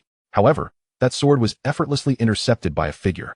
Su Wanqing, our sect has indeed promised resources to Little Bamboo Peak, but you have become exceedingly presumptuous. Chun Xuantian's cold gaze fell upon the woman. To attempt to kill someone in my presence? What level of madness is this? Yet, Su Wanqing, in a remarkably stable mental state, merely squinted her eyes, openly displaying her scorn. I am still an elder of Little Bamboo Peak. My status must not be tarnished by a mere gatekeeper. What right do you have to challenge me? Moreover, I am the very architect of the Taishan sect's current achievements. You, Chen Xintian, were once my adversary on the path to greatness. It was I who vanquished you. Now that you have ascended to sainthood, do you believe all the credit is yours? If you possessed such capability, why did you kneel before me back then, begging for my assistance to eliminate a certain saint? You, Chen Xintian, have some nerve to accuse me of arrogance. Back then, at the pinnacle of the sixth realm, I was renowned throughout the northern domain, while you, also at the pinnacle, had to kneel and offer the entirety of the Taishan sect as a price for me to slay that saint. Yet, I was engrossed in my sword cultivation and had little interest in taking on the sect's matters. As for that saint whom I killed, he had wronged me in the past, hence he met his end at my hands. Since then, you have ascended to sainthood, and the Taishan sect has evolved into the Taishan sect, ranking among the 7 sects of the human realm. At that time, Su Wanqing had been utterly despondent, having said nothing to Chun Xiantian, as she felt no attachment to this world. Yet now, she possessed far too many of Chun Xuantian's secrets. In an instant, the crowd surged, and everyone's expressions shifted. The sect master once knelt before Su Wanqing? Indeed, it was she who had slain the sect master's greatest adversary. How could such a thing be? Countless gazes turned toward Chun Xiantian, whose eyes suddenly flared with rage as he gathered the dragon elephant suppression technique in his hands. You shall use your inheritance to destroy you. Yet, he suddenly realized that this inheritance was still lacking, just a tiny bit. To publicly expose my weaknesses? Do you think that possessing an immortal sword makes you invincible? Endure. Endure a little longer. We are so close, merely a step away. These two conspired together, obstructing his cultivation, and now he is on the brink of a breakthrough. Chun Xiantian took a deep breath to calm his tumultuous emotions and spoke in a solemn tone. Despite your complete loss of cultivation, I have not pursued your annihilation. Moreover, I have promised to revitalize the Zayas sect. The crowd was momentarily taken aback.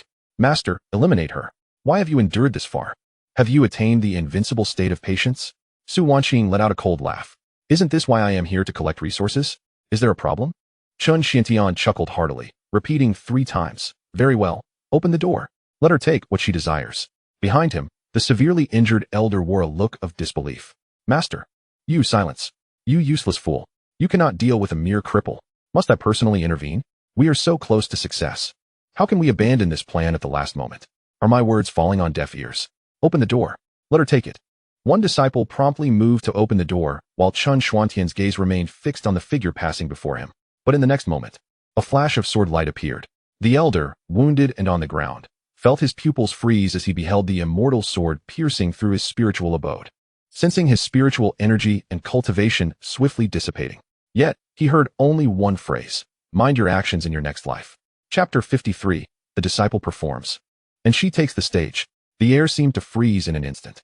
A 6th-stage cultivator was killed before the sect master's very eyes. Chun Xiantian had assumed Su Wanqing was merely having a fit and had not paid heed, only to witness the fatality unfold before him. The elder, with his spiritual abode pierced, was filled with rage and despair, yet he could not utter a word. As blood flowed from his wound, he desperately clutched his abdomen, feeling his life ebb away second by second. Regret and hopelessness surged within him. Why had he provoked the now infuriated Su Wanqing? Even in his final moments, he could not close his eyes, staring at Chun Xiantian, the sect master. Master, avenge me. The crowd erupted in chaos. The elder is dead. The elder has been slain by Su Wanqing before the sect master. Su Wanqing had completely lost her sanity, killing anyone in sight, fearlessly disregarding the sect master. All eyes turned to the man, to the astonished Chun Xiantian, whose expression had turned icy to the extreme, his saintly aura now unrestrained. The golden aura of a saint began to permeate the air, and the dragon elephant suppression technique moved with ferocity. Su Wanqing, you dare to kill before the sect. You possess great audacity. His figure dashed forward, unleashing the dragon elephant suppression technique with a thunderous crash. Even though it was not yet perfected, it surpassed the secret techniques of the Taishan sect. What a formidable technique! A single punch aimed to directly annihilate Su Wanqing. However, the celestial sword Tianxian immediately shielded its master. The sword, at its pinnacle, was akin to a peak six-stage sword cultivator, razor-sharp. The three great sects of heaven, earth, and humanity all feared Su Wanqing wielding a sword, forcing her to bring forth the Tianxian to ensure the stability of the sect, and even without anyone holding the sword, she remained an unstoppable force. Two figures collided, and for a moment, the outcome was indeterminate. Su Wanqing merely observed with a cold gaze, her eyes brimming with contempt for Chun Xiantian. What was it to kill an elder? There were many more she intended to eliminate. Otherwise, her heart would remain unsettled. As for her audacity in front of Chun Xiantian, it was merely because her cultivation had not yet reached its pinnacle. Su Wanqing, you wretched fool. My sect has tolerated your actions against this man, yet you dare to slay him before us. If I do not strike you down today, it will surely be your downfall. Yet, in the next instant, Chun Xiantian's aura plummeted dramatically.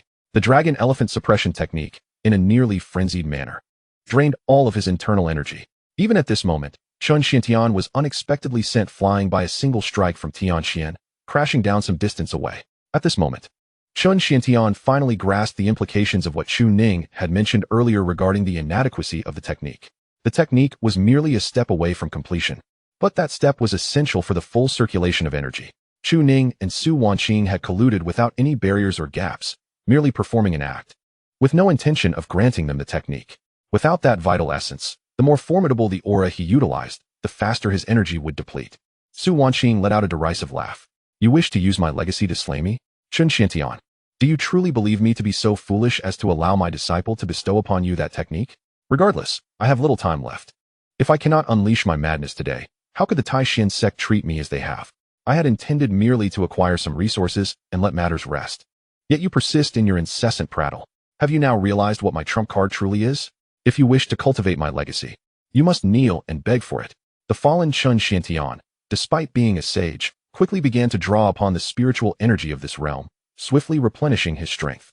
His expression was one of bitterness and resentment, yet still tinged with mockery. If that is the case, then I shall not slay you with this technique. Utilizing my Taishan secret arts will suffice to end you. This is all owed to me by the Taishan sect. Su Wanqing's tone suddenly turned hysterical, her voice thunderous. In the past, I supported the Taishan sect, allowing you to ascend to the saintly realm by slaying your adversaries. And I have cultivated numerous disciples for you. I even offered my swordsmanship legacy, allowing any disciple to practice the mysterious sword technique. But what have you, Chun Xiantian, and the elders of your sect done? The elders of the Seven Peaks deceived my disciples during my time of hardship. Those disciples were nothing but beasts. Especially your disciple Jiang Qinghua. I nurtured her for 30 years. Even raising a dog for 30 years would not result in such betrayal. Yet she dares to call me a wretch? Driven nearly to madness, Su Wanqing charged forth with her sword, yet refrained from using her spiritual energy. Chun Xiantian furrowed his brow, attempting to parry, gritting his teeth in a desperate desire to slay her, but he feared most that Su Wanqing would reveal these words. If exposed, the 7 sects of the human domain would likely face ruin. Su Wanqing could perish, but she must not be driven to her death. She retains connections with the 3 sects of heaven, earth, and humanity, albeit these ties have become somewhat trivialized. Yet, should the Taishan sect offend these sects in any way in the future, this matter will undoubtedly be resurrected as leverage. At this moment, Su Wanqing's face is awash with tears, expressing a sense of resignation. In any case, my existence is already waning. If it comes to it, we shall perish together. The onlookers are captivated by the scene, overwhelmed by shock. They did not witness Su Wanqing channeling her spiritual energy. Yet the sheer might of the Tianxian sword intent is formidable. Strangely, the sect leader refrains from intervening. Indeed, the veracity of these matters is undeniable. The sect leader seemingly lacks justification to act. Chun Xiantian spoke in a somber tone. Su Wanqing, I am aware of these circumstances, yet had you not recklessly acted today, would I have found myself in this predicament? He acknowledges the merits of the past, asserting, do you think I have neglected to support the Shaozhu Peak? Yet, when I seek my rightful share of resources, I am obstructed. Is it not justified for me to eliminate the one who stands in my way? Taking a deep breath, his voice darkened significantly. But you have also transgressed the rules of our sect. I am at death's door. I care not for any rules. The words rang true. For a cultivator whose spiritual abode is shattered, devoid of spiritual energy, will inevitably perish in due course, even without fatal injuries. This assertion is not mere rhetoric. Su Wanqing's frenzied state today stems from her awareness of her imminent demise. Chun Xiantian yearns for the inheritance, yet he is equally concerned with his own reputation. Su Wanqing, however, clutches the legacy with one hand, while simultaneously seeking to shatter his pride with the other. He is desperate to eliminate her. Yet the line separating him from that goal remains perilously thin. Given that Chu Ning and Su Wanqing have reached such a depth of connection, it is evident that they share a profound bond, having deceived Shaozhu Peak all along. Now, they are both in a state of madness. What Chun Xiantian perceives is not the deranged Su Wanqing before him, but the impending obliteration of his own standing. He envisions himself as the sect leader, having driven a distinguished figure to their demise. The spectators may remain silent, yet he is acutely aware of the 6 great sects of heaven, earth, and humanity looming above him, harboring both adversaries and allies. Su Wanqing may choose to end her own life, but she must not be compelled to do so by him, at least not in such a manner that appears forced. Su Wanqing, how long do you intend to create chaos? Do you wish for me to slay you? With despair and indignation etched across her face, her eyes glistening with tears, she retorted, is it not your desire, Chun Xiantian, to eliminate me? Take your resources and leave. I wish not to behold your presence. Upon hearing this, Chun Xiantian's aura surged violently, and he dared not linger any longer. Were he to suppress the ages with his cultivation, he would fear nothing. Yet, he is constrained by his status as sect leader, overshadowed by Su Wanqing's legacy and the formidable figures lurking in the shadows, exerting their pressure upon him. But I warn you, I can facilitate your revival along with your disciples at Shaozhu Peak. I have proclaimed to the world that Shaozhu Peak will once again recruit disciples. However, within 5 days, nay 3 days, if I do not witness the final volume of the techniques, your Shaozhu Peak is destined for annihilation. You may obstruct my techniques, slay my followers, and humiliate me in such a manner, all because your inheritance is nearly terrifying in its magnitude. I must see this. My final patience lasts but 3 days. After 3 days, regardless of Su Wanqing's fate, regardless of Chu Ning's actions, regardless of whether the techniques are granted or withheld, all of Shaozhu Peak's members shall perish, none shall be spared. Before the treasure pavilion, the lifeless body of the elderly man lay on the ground, while numerous disciples, still alive, gazed upon the sorrowful and tearful Su Wanqing. In this moment, they felt an unexpected sympathy for Elder Su, who had suffered such misfortune. How could the elder have coerced Su Wanqing, intending to play tricks? Truly despicable. The grand doors of the treasure pavilion creaked open, and a disciple sighed, Elder Su, please take what you need. At this moment, Su Wanqing seemed to regain her senses, turning to gaze with reddened eyes at the dazzling treasures within the pavilion. I have but a few days left to live. I only wish to leave Little Bamboo Peak to my disciples. A sudden chuckle escaped from the crowd, leaving everyone momentarily stunned. Who had laughed? Su Wanqing's lips twitched. She had forgotten to seal the sword's spirit. Fortunately, Chun Xiantian had fled. This Tianxian must be dealt with upon her return. But she quickly shifted her focus, raising her head to the heavens. Heaven has wronged me. How could you treat Su Wanqing so unjustly? The crowd felt a heaviness in their hearts. They had thought it was Su Wanqing laughing, or perhaps the sword spirit. But they were mistaken. The Taishan sect's treatment of Su Wanqing was indeed unfair. This northern region sword cultivator did not deserve such a fate. As Su Wanqing entered the treasure pavilion, she collected her rightful resources but discreetly left behind a talisman. Her expression shifted suddenly as she surveyed all the treasures, revealing a look of disdain. Does Chun Xiantian think of this as a treasure? Just wait. Tomorrow, he won't see a single spirit stone. When she aimed to deceive, she would ensure total devastation, leaving no escape for the Taishan sect. Oh, heavens, you have been unjust to me, Su Wanqing. Whoever provokes me shall meet their end. After all, we are all destined to die. You all shall perish. Hearing these words, the disciples of the treasure pavilion sighed. This elder is truly a beast. Indeed, at this moment, the deceased elder remained with eyes wide open, unable to rest in peace until vengeance was exacted. Chapter 54, The Swordmaster. Your childhood husband has arrived. Ah, Su Wanqing. Beast. Scoundrel. You are undoubtedly doomed. The sect declares it. You shall die? On the summit, before the cave dwelling, a man erupted in fury. His magnificent sacred aura surging forth, seemingly pushed to the brink of rage. The humiliation endured by Su Wanqing today must be avenged by both her and her disciple. With a single celestial sword, a mere cripple had the audacity to kill before him. Right before his eyes, a sixth-stage cultivator was slain, a sixth stage, no less. How many years of cultivation had been required to reach such a level? Yet, Chun Xiantian found himself unable to act directly, constrained by his position. With those above watching closely and rival sects also observing. The higher one ascends, the colder it becomes. This was the reality. At this moment, Chun Xuantian's eyes burned with fury as he immediately summoned the elders from other peaks to gather. Sensing the commotion, the young sect master Jiang Qingyue hastened to the scene. Upon witnessing Chun Xuantian's state, she was momentarily taken aback. Master, why do you? Before she could finish her sentence, Chun Xiantian suddenly exerted his strength, gripping Jiang Qingyue's throat. In an instant, a fierce sensation of suffocation enveloped her, leaving her unable to react. The venerable teacher, why does she relentlessly strike Chun Xiantian, yet remains utterly unable to sway him? Even when she channels her spiritual energy, she cannot avert this fate. In an instant, a profound sense of impending doom envelopes her. And all she hears is Chun Xuantian's furious rebuke. You, Su Wanqing, before our sect, are but an insect. Why do we not slay you? It is because you still possess value. You wretched creature, your demise is inevitable. At this moment, numerous elders arrive, perplexed. Upon witnessing Jiang Qingyue on the brink of suffocation, they are instantly alarmed.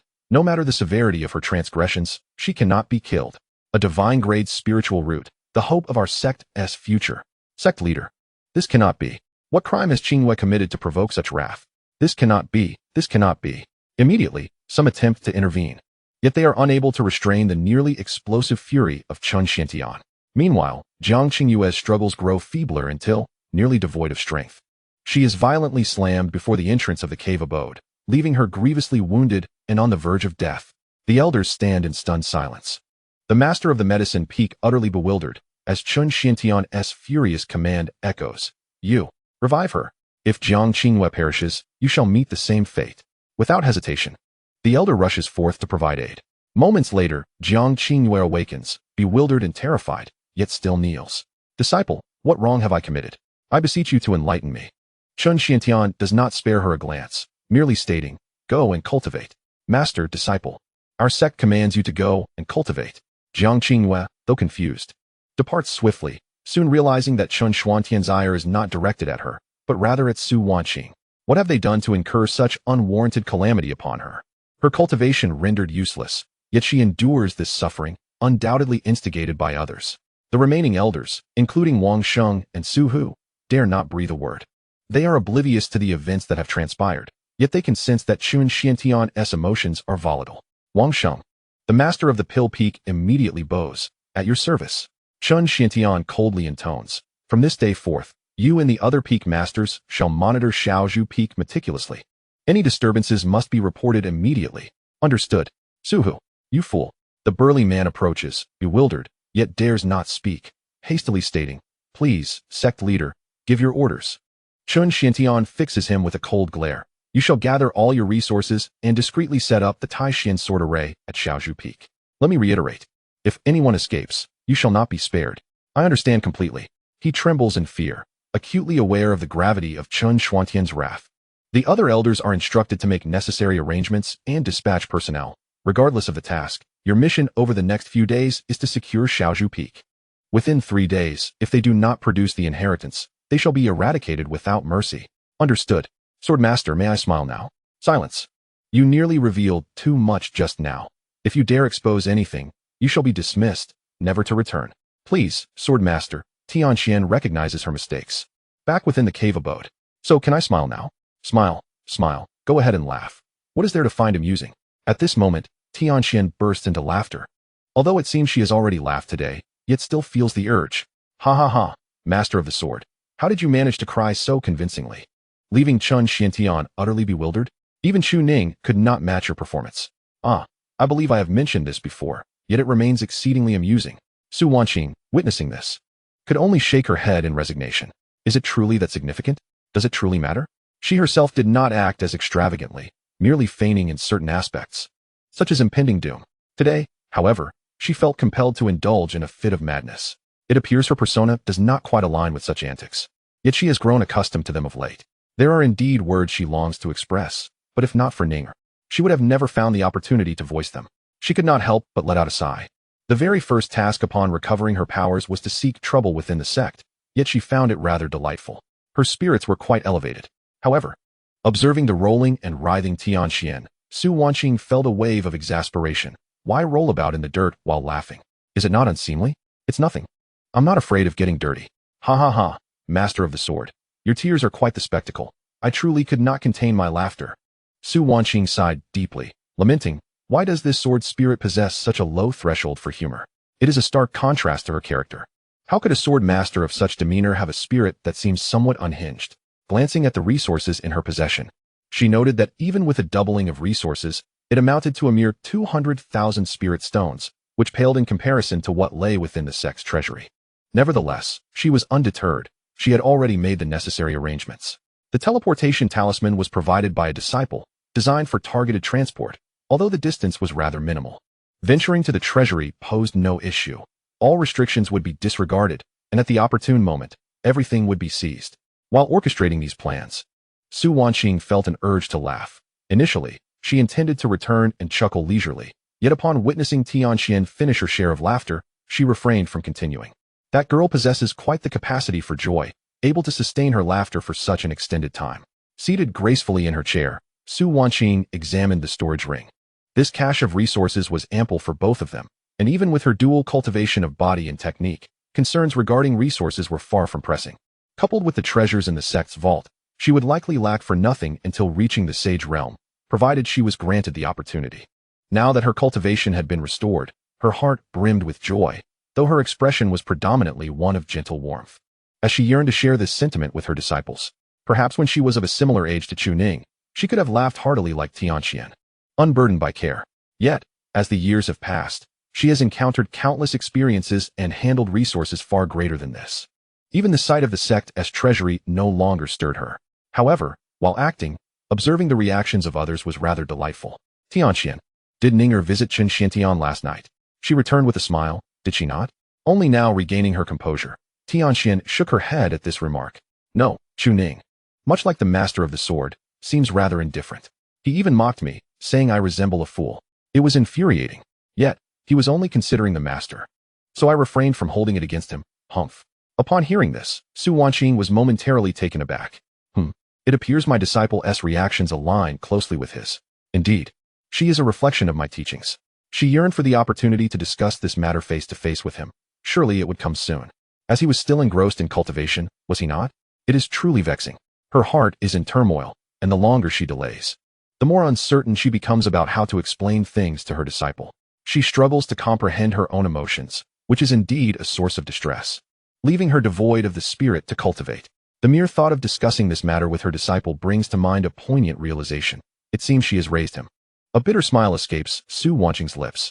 Only now does she recall this fact, having felt so weakened during this period, with Chu Ning always protecting her, that the weight of such responsibility nearly made her forget he is nearly a century her junior. It seems that on the day the disciples of Ziyashufeng departed, it was also his birthday, a detail that now dawns on her. Slowly, she becomes aware that she may harbor feelings for the disciple she has nurtured since childhood. Whether these feelings are indeed affection is something she scarcely dares to admit, for the implications are far too profound. If this were to be calculated, could he still be considered merely a disciple?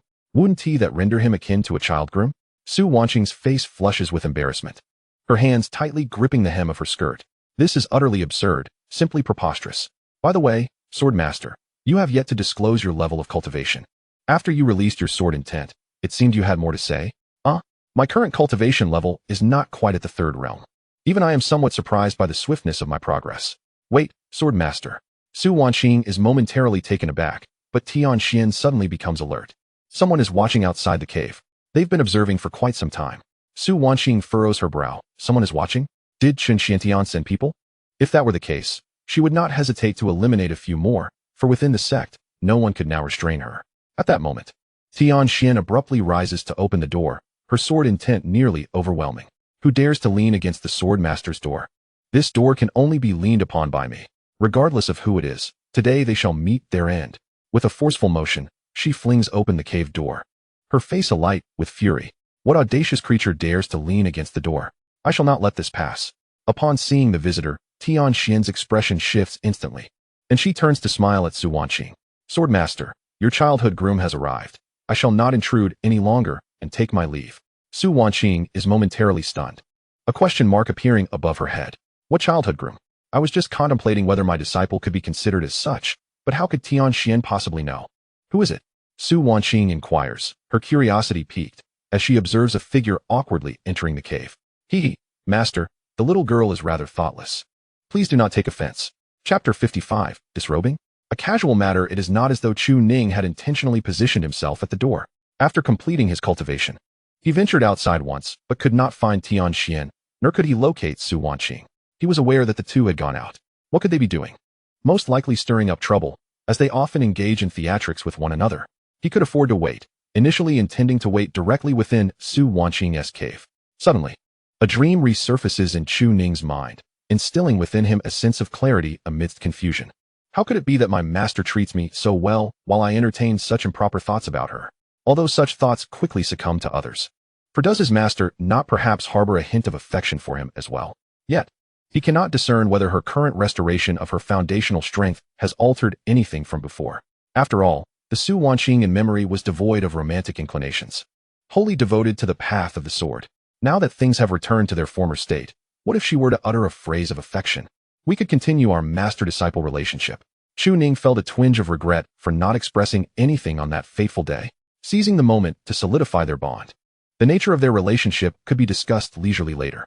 A sense of anxiety crept in, prompting her to refrain from lingering, as she pondered how to broach the subject. After all, she was bound to return.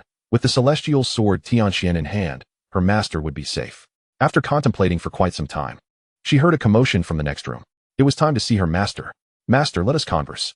Although the disciple wished to be her apprentice, her intentions were not entirely pure.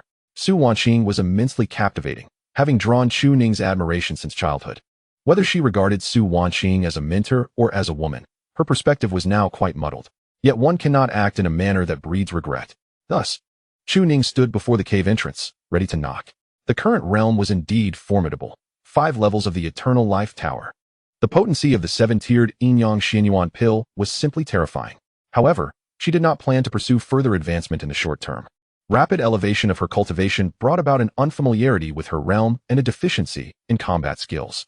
Despite possessing numerous secret techniques, the execution left much to be desired. Hence, Chu Ning intended to enter under the pretense of seeking guidance, hoping to engage in light conversation. But the door had yet to be opened. Tianxian had already sensed her presence. Pa. What nonsense is this little girl spouting? Hurry and leave. Tianxian exclaimed, bewildered. Didn't you mention a child bride? Were you deceiving me? You said it yourself. I believed you. Feeling somewhat awkward, Chu Ning realized that she had not yet finished appeasing Tianxian when she spotted Su Wanqing approaching. Stunned, she pressed Tianxuan's head and pushed her outside, to which Tianxian protested. I can walk by myself. No need to push me. I know I don't belong here. Look at your insistent nature. You're pushing me, aren't you? With that, she stomped on Chu Ning's foot and made a hasty exit, almost causing Chu Ning immense discomfort. She had indeed exerted considerable force. Chu Ning's face flushed. Yet Su Wanqing had already reached her side. She could only suppress her feelings and force a smile. Haha, master, the little girl is just being thoughtless. The previously troubled Su Wanqing found her disciple's demeanor surprisingly calming. Her expression was tranquil, adorned with a serene smile. Come in and let us talk. Chu Ning nodded vigorously. Speaking outside was inappropriate. She limped toward her seat, contemplating whether the little girl was being excessively forceful. Su Wanqing slowly closed the cave door, seemingly harboring much to say, yet when they were alone in the room, both found themselves at a loss for words. The atmosphere was somewhat disordered, especially considering that Tianxian would undoubtedly suspect them of engaging in improper conduct. Su Wanqing had refrained from clarifying this, for explanations often fell on deaf ears. After all, who would believe that a man and a woman sharing a room at night were simply restoring their cultivation? They could trust each other, but who else would believe it? Thus, the already awkward Chu Ning found himself at a loss for words, while the typically composed Su Wanqing also struggled to articulate her thoughts. The two remained frozen in place, unable to meet each other's gaze, ensnared in a prolonged silence. Chu Ning sensed an oddity. This was not how he and Su Wanqing usually interacted. Perhaps he should utter a few playful remarks? But would that result in a reprimand? Surely. It wouldn't hurt too much, as his master would likely refrain from striking him. Yet, what if Su Wanqing believed he was suited to be her disciple? Never mind. He decided to abandon the flirtation and instead broach another topic. Master, what is the matter with the child bride? Suddenly, Su Wanqing spoke up, catching Chu Ning off guard, leaving him feeling acutely embarrassed. How had he once been so bold? It was all that wretched dream's fault. It had dredged up memories of his arrival. Observing her disciple's discomfort, Su Wanqing seemed to realize that perhaps he ought not to be so anxious. Given her age, she should possess greater composure. Thus, she narrowed her eyes with an air of amusement. Do not tell me you believe Tianxian knows this title by itself. It has no way of knowing without someone mentioning it. Chu Ning managed an awkward smile and replied, that was something I said. Why do you say that? Because Tianxian thinks that the disciple and master are cultivating together, he stammered, unable to clarify further. It also recognized him as the child who had trailed after her a decade ago, so he could only leave it at that. Upon hearing this, Su Wanqing could no longer maintain her composure. Her face flushed a deep crimson. She was most sensitive to such insinuations. The absurdity of it all. A decade ago, he had still resided in her cave dwelling. Though they had not shared a bed, their sleeping quarters were adjacent. She rarely slept, being mostly absorbed in her cultivation. But occasionally, she would catch sight of Chu Ning engrossed in research or nestled under her covers. At the time, she had dismissed it, considering him too young to matter. Now, reflecting on those moments, Su Wanqing felt her lips quiver and her hands clutch the hem of her dress tightly. You have led Tianxian to misunderstand. It has been under that impression since the day it saw us together, given the nature of our relationship as master and disciple. What is our current relationship? Su Wanqing inquired directly, leaving Chu Ning momentarily speechless. He gazed at her flushed face and tense expression, momentarily taken aback. Why was his master blushing so profoundly? When he had restored her cultivation, she had not reacted this way. After a brief hesitation, he decided to pose the question. What does the master think our relationship is? Su Wanqing bit her lip, realizing she was essentially asking Chu Ning the same thing. It would have been better to avoid the subject of their past. But now that it had been broached, she found herself at a loss for words. I am asking you, is the question being returned to me? However, Chu Ning cleverly refrained from answering, as he sensed that any response would be misguided. To say they were master and disciple felt inadequate given Su Wanqing's current state. To label them as partners, while their relationship bore similarities, could provoke an adverse reaction due to pride. What else could he say? Should he suggest a mother-son dynamic? That was far from the truth. Thus, Chu Ning cleverly posed another question. What do you think is the nature of our relationship, disciple? And what would that make our connection with the master? Su Wanqing glared, exclaiming, you rambled on about something. Just answer the question.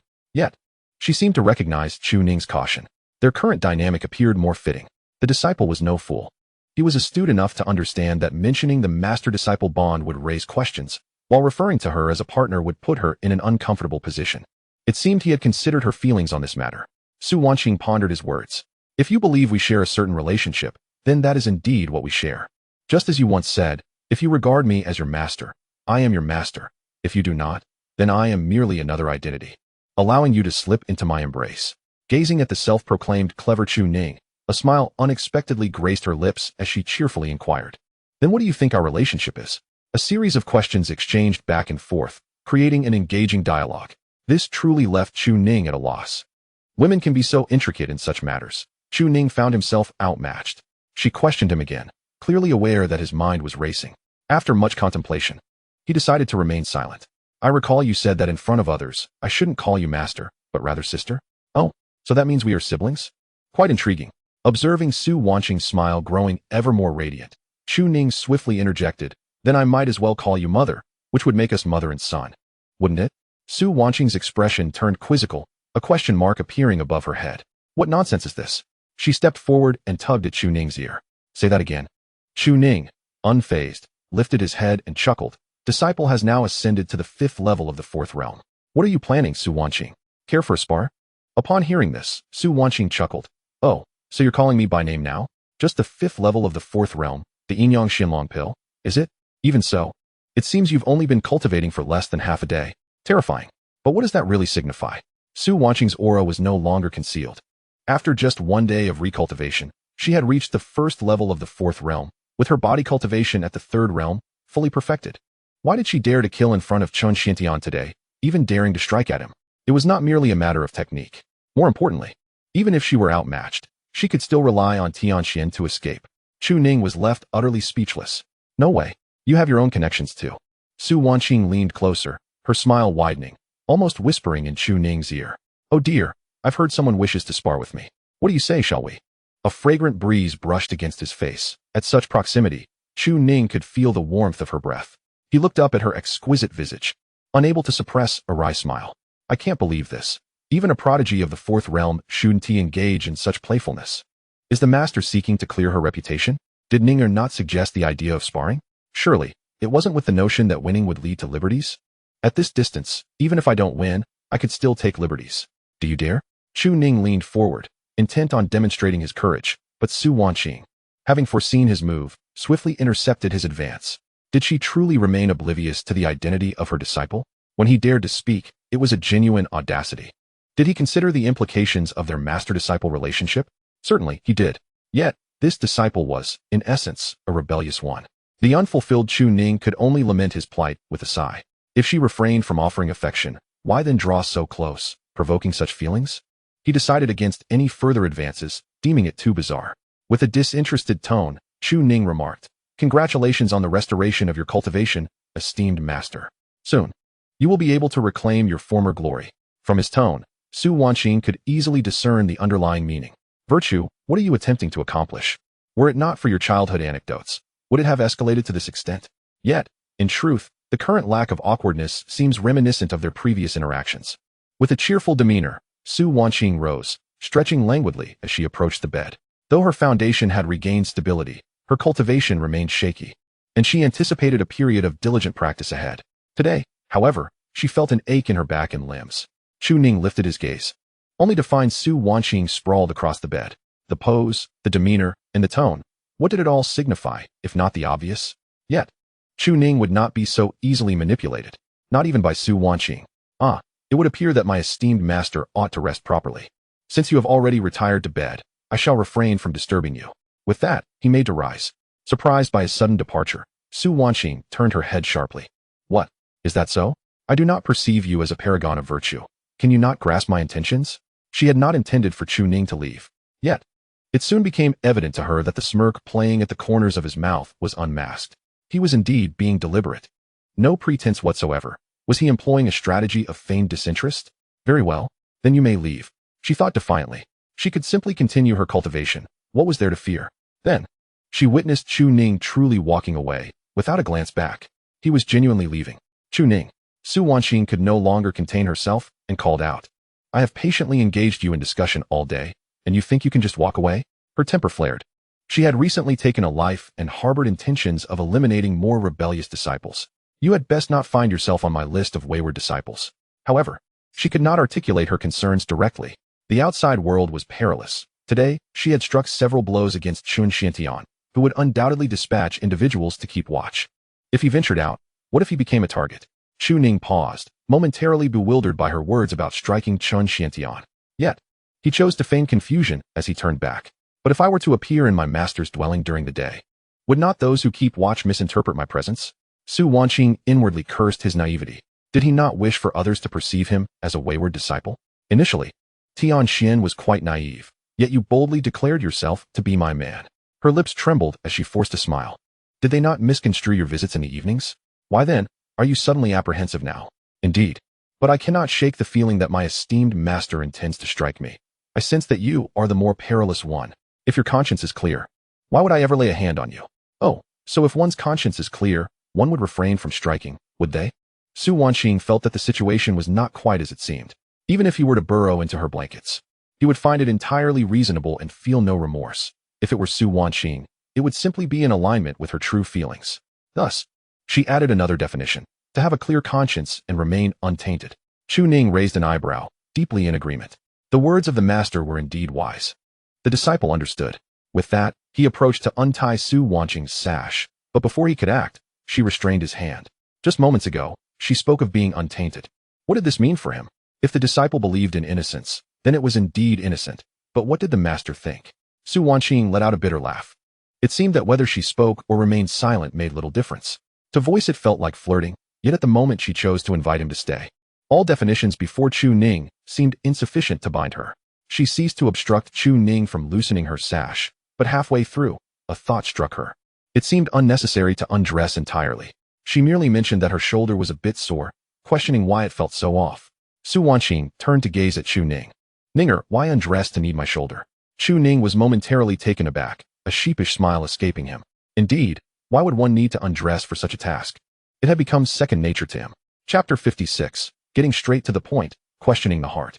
Bah, always so disordered, tie it up. A voice filled with a blend of irritation and embarrassment rang out. Chu Ning, awkwardly smiling, hastily retied the sash he had loosened.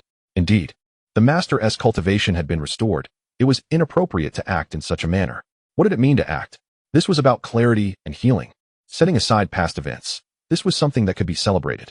The initial essence of Changchun was indeed grounded in close physical proximity. However, later, with a hint of Chu Ning's own initiative, it became something else entirely. In truth, healing could also occur from a distance. After all, he was already at the 5th level. At that time, Su Wanqing could accept it, as Chu Ning had his reasons. But now, without justification, what would it mean to undress further? Would it truly signify something more? In the light of their apparent identities, who could overlook such matters? Although their interactions were thus, when it came to actions that might lead to a deeper relationship, there was simply no room for ambiguity. "Master, I truly acted out of habit, with no other intentions." Su Wanqing could hardly be bothered to confront the thoughts swirling in Chu Ning's mind. If there were a list of rebellious disciples in her heart, he would undoubtedly hold the top position, with no room for debate. This matter, if exposed, would not require Su Wanqing to take action herself. The righteous individuals would uphold the dignity of the master-disciple relationship and would not hesitate to punish Chu Ning. Thus, Su Wanqing truly feared allowing Chu Ning to call her master in public. After all, there were still members of the sect who knew them. Those who were slightly closer might not see an issue, but outside, if Chu Ning were to act more recklessly, others would inevitably draw their own conclusions. Just as with Tianxian, not everyone would be like Tianxian, capable of understanding the complexities of their emotions, and even Tianxian herself struggled to comprehend it. How could one even dare to speak of such a thing as a child bride? Reflecting deeply upon the past, one may ponder how a teacher has guided one since childhood, often taking on the role of a childhood spouse. Are we not all disciples? Su Wanqing emitted a cold snort, laden with the duality of yin and yang, without so much as a glance at Chu Ning, who remained prostrate. Chu Ning, feeling awkward, found himself at a loss for words, dutifully continuing the massage. "You claim to suffer from sore muscles. Yet your cultivation has reached the 7th realm, 4 in magical arts and 3 in physical prowess. It is rather absurd for someone of your caliber to complain of such discomfort." This statement was clearly a tacit acknowledgement from Su Wanqing, suggesting she was aware of his ulterior motives, yet she did not wish to let him leave so easily. Was she employing a strategy of feigned capture? Even so, her desire to keep him present indicated she had matters to discuss with him. Chu Ning, too, had words he wished to share with Su Wanqing, but he hesitated to voice them. Inside the cave dwelling, the only sound was that of the gently flowing spiritual spring, creating an unusual tranquility. As silence enveloped them, he could distinctly hear the rhythmic breaths of the woman before him. He glanced at her occasionally, each time stopping short of speaking, until he lost track of how long he had been holding his position. Suddenly, Su Wanqing turned her head. "You lie down. I shall assist you," she declared. Taken aback by her unexpected offer, Chu Ning quickly removed his shoes and climbed onto the bed. Positioning himself where Su Wanqing had previously enjoyed his ancient method of rejuvenation, still warm from her presence. His heart inexplicably quickened, and he remained silent, waiting. In the next moment, he watched as Su Wanqing began to loosen his clothing. He abruptly looked up, meeting her serene countenance. "Master, what are you? Remove your outer garment. Otherwise, it will be difficult to proceed." "Are you, a grown man, truly afraid of this?"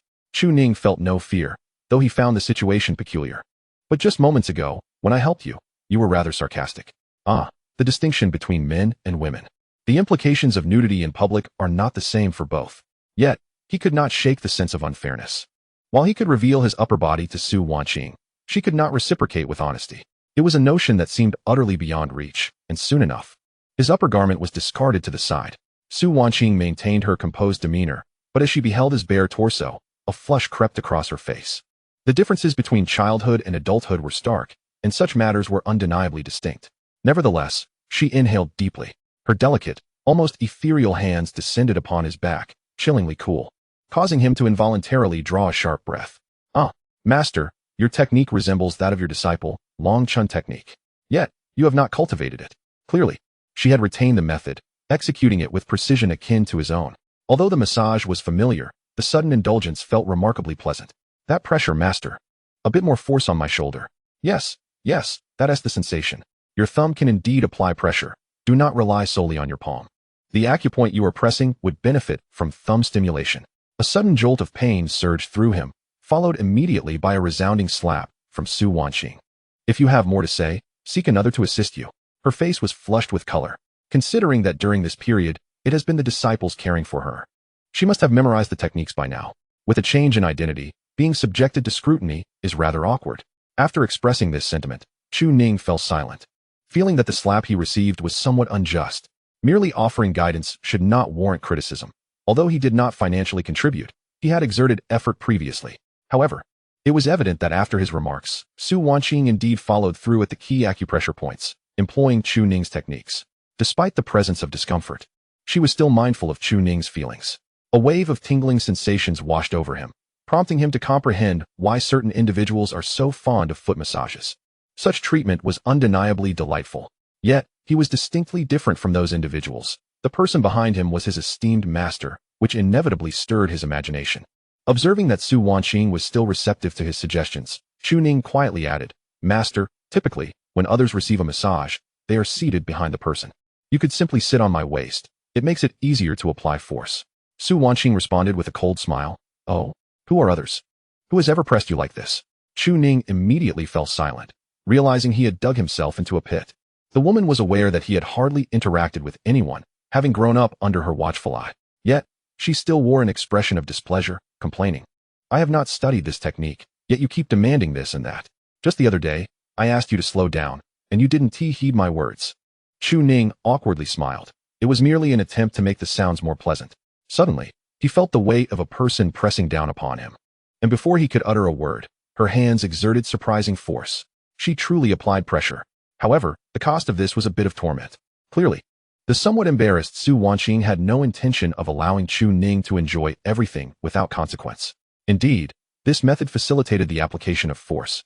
And she was correct in that regard. But do not think for a moment that I am unaware that this will be quite pleasurable for you. Chu Ning now felt a mix of pleasure and soreness. His body was relaxed, yet his shoulders ached, leaving him somewhat bewildered. His master's attempt to maintain her dignity manifested in such a manner was unexpected. Was she not of a certain age? He muttered to himself, feeling helpless. However, the intensity of her grip soon diminished, evolving into a gentle and comfortable touch, allowing Chu Ning to quietly appreciate Su Wanqing's weight. In truth, it was not heavy at all, and there was an entirely different sensation. Even a unique sense of security in the fact that his master had truly taken a seat on him, skillfully helping to ease the tension in his shoulders. The experience of having a woman seated behind him carried a hint of ambiguity, allowing him to feel her warmth and breath more intimately. Yet at that moment, Chu Ning harbored no romantic thoughts. Rather, he began to ponder why Su Wanqing chose to act in this manner. Was it her way of repaying a perceived debt? Or was it a genuine gesture? Or perhaps she believed that since he had exerted effort, it was only fair to switch roles so that everyone could share the experience? He was left contemplating Su Wanqing's intentions. She certainly must have been aware of his thoughts, yet she proceeded nonetheless. Such behavior only made it more challenging for Chu Ning to discern her true feelings. In her moments of frailty, her thoughts were transparent, yet now, possessing newfound prowess. It was as if a veil enveloped her countenance, imparting an air of enigmatic allure. Not only was her strength inscrutable, but her heart, too, seemed to elude comprehension. What could be the subject of such contemplation? I implore you not to divulge to your master the inappropriate musings that occupy your mind. The prolonged silence rendered Su Wanqing acutely uneasy. Previously, you spoke with such boldness, unafraid to voice your thoughts. Why this sudden reticence now? Su Wanqing scoffed. "Oh, are you dissatisfied? Pray, do not hesitate to voice any further demands from our esteemed Lord Chu." Upon hearing her words, Chu Ning turned with a smile. Though he did not behold Su Wanqing's face, his gaze merely caught a glimpse of her long leg, exposed by the slit of her skirt. Yet, this fleeting glance was enough to provoke an irritated huff from Su Wanqing, who was already on edge. Her mind raced with discontent, and the tension in her spirit reached a breaking point, compounded by Chu Ning's silence. She attempted to rise, but his legs suddenly ensnared hers, rendering her immobile. With her cheeks flushed and eyes aflame with indignation, she glared at him, only to hear Chu Ning cheerfully remark, "A mere glance is harmless, is it not? I've touched before, and besides, you Haven Tea instructed me to speak." Su Wanqing's eyes widened in disbelief. "Did I permit you to stare?" When I commanded you to close your eyes, did you not comply? You refrained from kissing, so why engage in this charade now? Enough. I shall take my leave. I tire of this game. Go wherever you please. Seek out another to indulge your whims. Perhaps another would strip you of your trousers and freely caress your legs. I can offer none of that, given your attitude.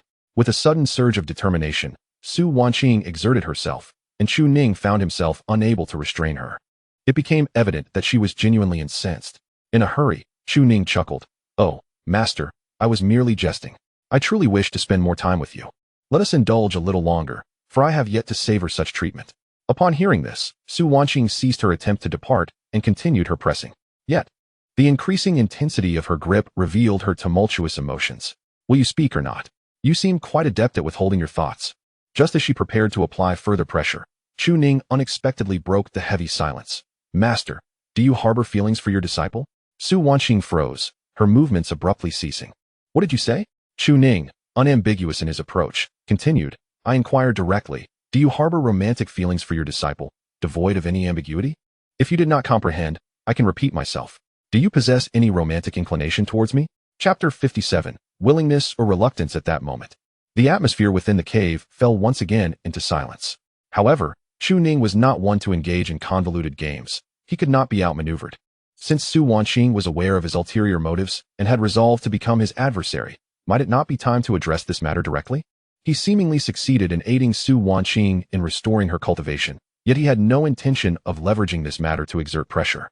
Such behavior was contrary to Chu Ning's desires. He sought to be forthright and honorable. What rationale is there in using such leverage against others? Even Su Wanqing, when confronted by the numerous elders, never once mentioned her past deeds or contributions to the Taishan sect. The bond between them, forged over many years, reflected their similar temperaments, whether in cultivation, handling affairs, or emotional dispositions. Thus, their prior relationship was remarkably harmonious, even if it had taken on a somewhat altered nature. There was no pretense or apprehension in their interactions, for they both understood that, despite what they might say, the purity and clarity of their past connection remained unsullied. Now that they were left together, with words to share, it was certain that both had matters to discuss. However, it was evident that the underlying issue loomed before them. Unavoidable. There was no way to sidestep it. It was better to address it directly. Chu Ning, unsure of how to proceed, chose to be blunt and simply asked. His question left Su Wanqing momentarily speechless.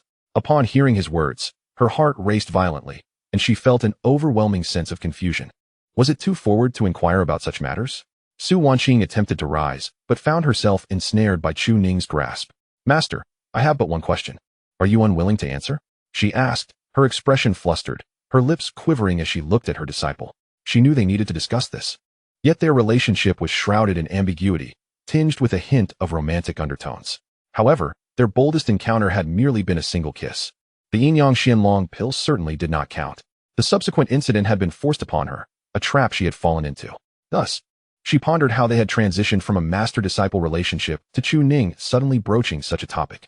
She was at a loss for words, uncertain of her own feelings. Guilt flooding her heart, yet she found herself strangely unopposed to this manner of interaction. She even contemplated future possibilities. Perhaps simply asking Chu Ning to refrain from calling her master and parting ways. But if they were to confront the reality of the situation, master. I am still asking a question, Chu Ning interjected. Su Wanqing snapped back to reality, realizing that, despite facing away from her, he had no intention of allowing her to leave. She thought for a moment, her expression still one of panic, her heart racing almost to the point of bursting. Ninger, why do you suddenly bring this up? Allow me to take a moment to gather myself, and you should rest as well. Does master like me? He pressed. Ninger, I have already prepared the teleportation talisman with Chun Xiantian, the one you entrusted to me. In just a few days, no, tonight, we can proceed. Tianxian will remain here while we take our leave with the items, and ultimately, we will let Tianxian deceive Chun Xiantian. Her tone grew increasingly urgent, her words spilling forth with haste, her struggles intensifying. Su Wanqing felt that this was not the right moment to speak of such things. They could approach it gradually, allowing circumstances to unfold naturally. She would not refuse, waiting for their relationship to evolve further before delving into these discussions. Yet, Chu Ning remained resolute in his inquiry. Does the master harbor any affection for the disciple? Su Wanqing delivered a sharp slap to Chu Ning's back. Chu Ning, do you even realize who I am? I am your master. I raised you. At this point, she was utterly flustered, unable to maintain her composure, resorting to a feigned anger to mask her true feelings. With gritted teeth, Su Wanqing glared at the back of Chu Ning's head, saying, "When I first laid eyes on you, you were just a few days old, weighing only a few pounds. Over the years, I dare say I have treated you with utmost kindness. No other disciple has received such favorable treatment. And you have lived in my cave for 12 years. What does it mean to say such things now?" Yet, all she received in return was Chu Ning's unwavering question, "Does the master like the disciple?" Her expression shifted once more, forcing a smile. "Ninger, although your aptitude was lacking in your early years, I believed it to be a matter of fate. I have always regarded you as a disciple and naturally hold great fondness for you." With a sense of relief, she felt an urge to escape. She could no longer bear the conversation, for her heart was in turmoil. But in the next moment, Chu Ning seized her hand, having risen to her feet. Su Wanqing noticed the sun-kissed, wheat-colored skin of Chu Ning's upper body, the muscular contours both striking and pleasing to the eye. However, she quickly averted her gaze. Her face flushed, unwilling to let Chu Ning witness her current expression. Chu Ning gazed at the woman before her and spoke again. "The master is free to refuse. I am merely inquiring." Su Wanqing felt her heart racing, bewildered by the sudden turn of their conversation, as if she were being cornered. She could not overlook the experiences of the years gone by, which were undeniably significant. Su Wanqing was baffled by how Chu Ning could disregard such matters and voice her thoughts so boldly. Of course, she could refuse, allowing their relationship to continue as master and disciple, maintaining a clear boundary. Yet, matters not aligned with her desires were not actions she would take. Genuine sentiment is elusive. Although it is intertwined with various factors, respect for the master-disciple bond, romantic feelings, and the gratitude stemming from having been saved in times of distress, if their identities were to be laid bare before the world. Su Wanqing still dared not look at Chu Ning. Her hand remained firmly gripped, unable to pull away. Chu Ning remained silent, awaiting Su Wanqing's response. This moment seemed to stretch on indefinitely until Su Wanqing, still forcing a smile, finally spoke. "Ninger, whether in cultivation or other endeavors, I believe one should not rush to achieve success, but rather proceed with steady and measured steps. Your current pace of cultivation is far too swift. Your foundation is undeniably unstable. Even though you possess a legacy that rivals my own swordsmanship, your strength still lags significantly behind." She lowered her head, whispering, "What I mean is, it is not just about the inheritance." After a brief silence, Chu Ning released her grip, yet Su Wanqing did not flee, remaining in place with her back turned. "Does the master mean that the disciple still has much to learn? Not in terms of strength or qualifications, but rather that the master feels you are too eager?" The master need only answer, yes or no. Su Wanqing shuddered once more, raising her gaze to meet Chu Ning's. Her eyes reflecting a tumult of confusion and complexity, intertwined with affection and anticipation. "Ninger, I am your master. Must you put me in such a difficult position? I cannot disregard our prior bonds, be they the years of friendship or your feelings toward me. You have seen too little and encountered too few in your journey. Perhaps our previous discussions have indeed transcended the confines of master and disciple. Yet, you must understand, Ninger, though it may seem self-congratulatory, I assure you, I am well known among the pinnacle powers of humans, demons, and otherworldly beings across the four realms. Many formidable entities are aware of my existence, and they even know of you." With a bitter expression, Su Wanqing murmured softly, "You are still too young. I cannot ascertain whether your feelings are truly pure. I wish for you to experience more of the world. My reputation is vast. The talented from all corners recognize me. Should we truly form a bond as partners, you would likely face hostility from the myriad powers of the four realms. You would be pursued relentlessly, many of whom are beings far stronger than saints. The Taishan sect is too small to accommodate a master like me who has lost her powers, though the world is vast. It cannot harbor a pair of master and disciple united as one." Chu Ning shook his head, sighing. "I only seek a clear answer from my master. Is it a yes or a no?" Chapter 58. Chu Ning, do you take pride in this? Are you still questioning me? Su Wanqing's emotions were on the verge of collapse. Did Chu Ning not comprehend her intentions? She was acting for his benefit. Why could he not understand? Can you not grasp my words? Tears welled in her eyes as she exclaimed with indignation, "I have said it. The world will regard us as aberrations. Your nature cannot remain concealed.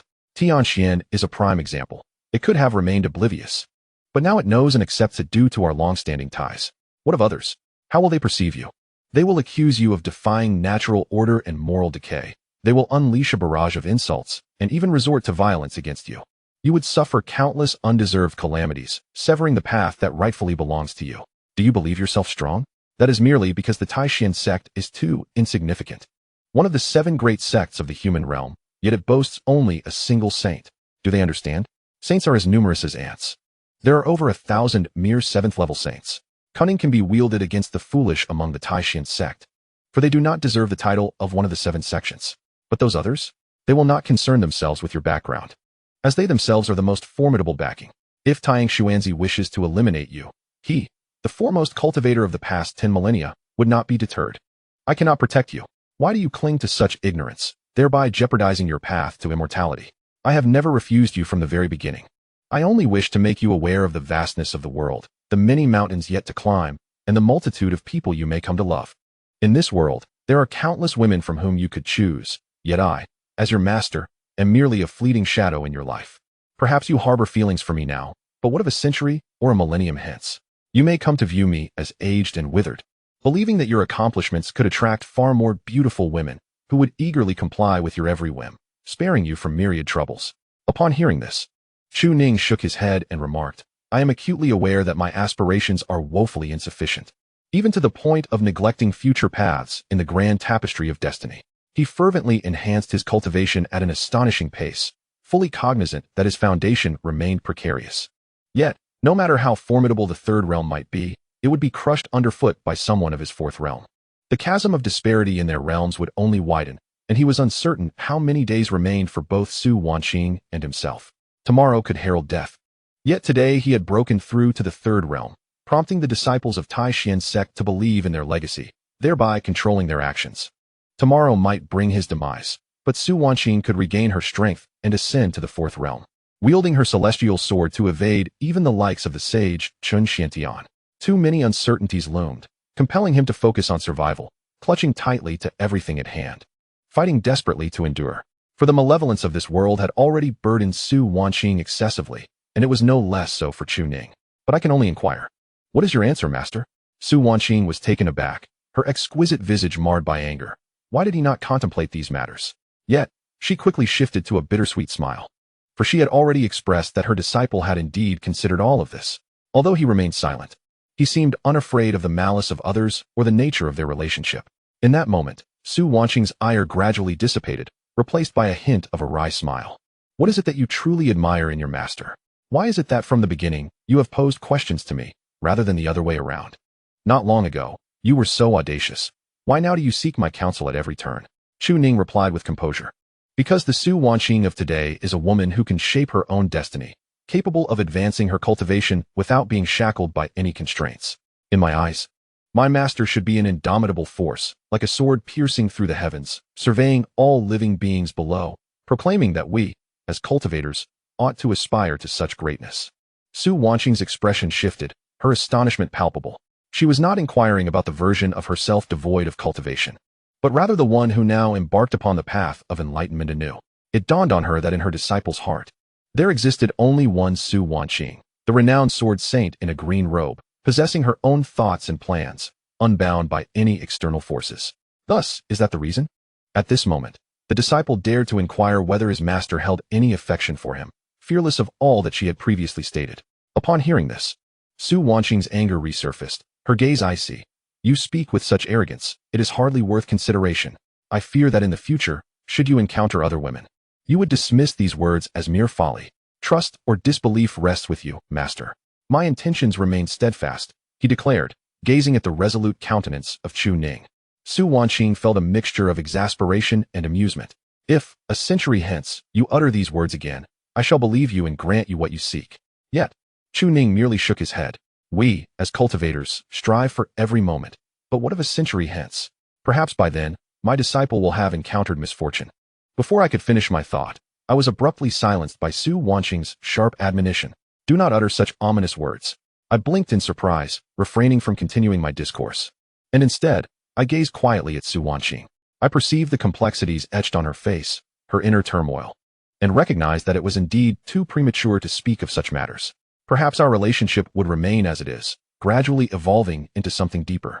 Yet, as I had previously articulated, we cultivators are relentless in our pursuit of time.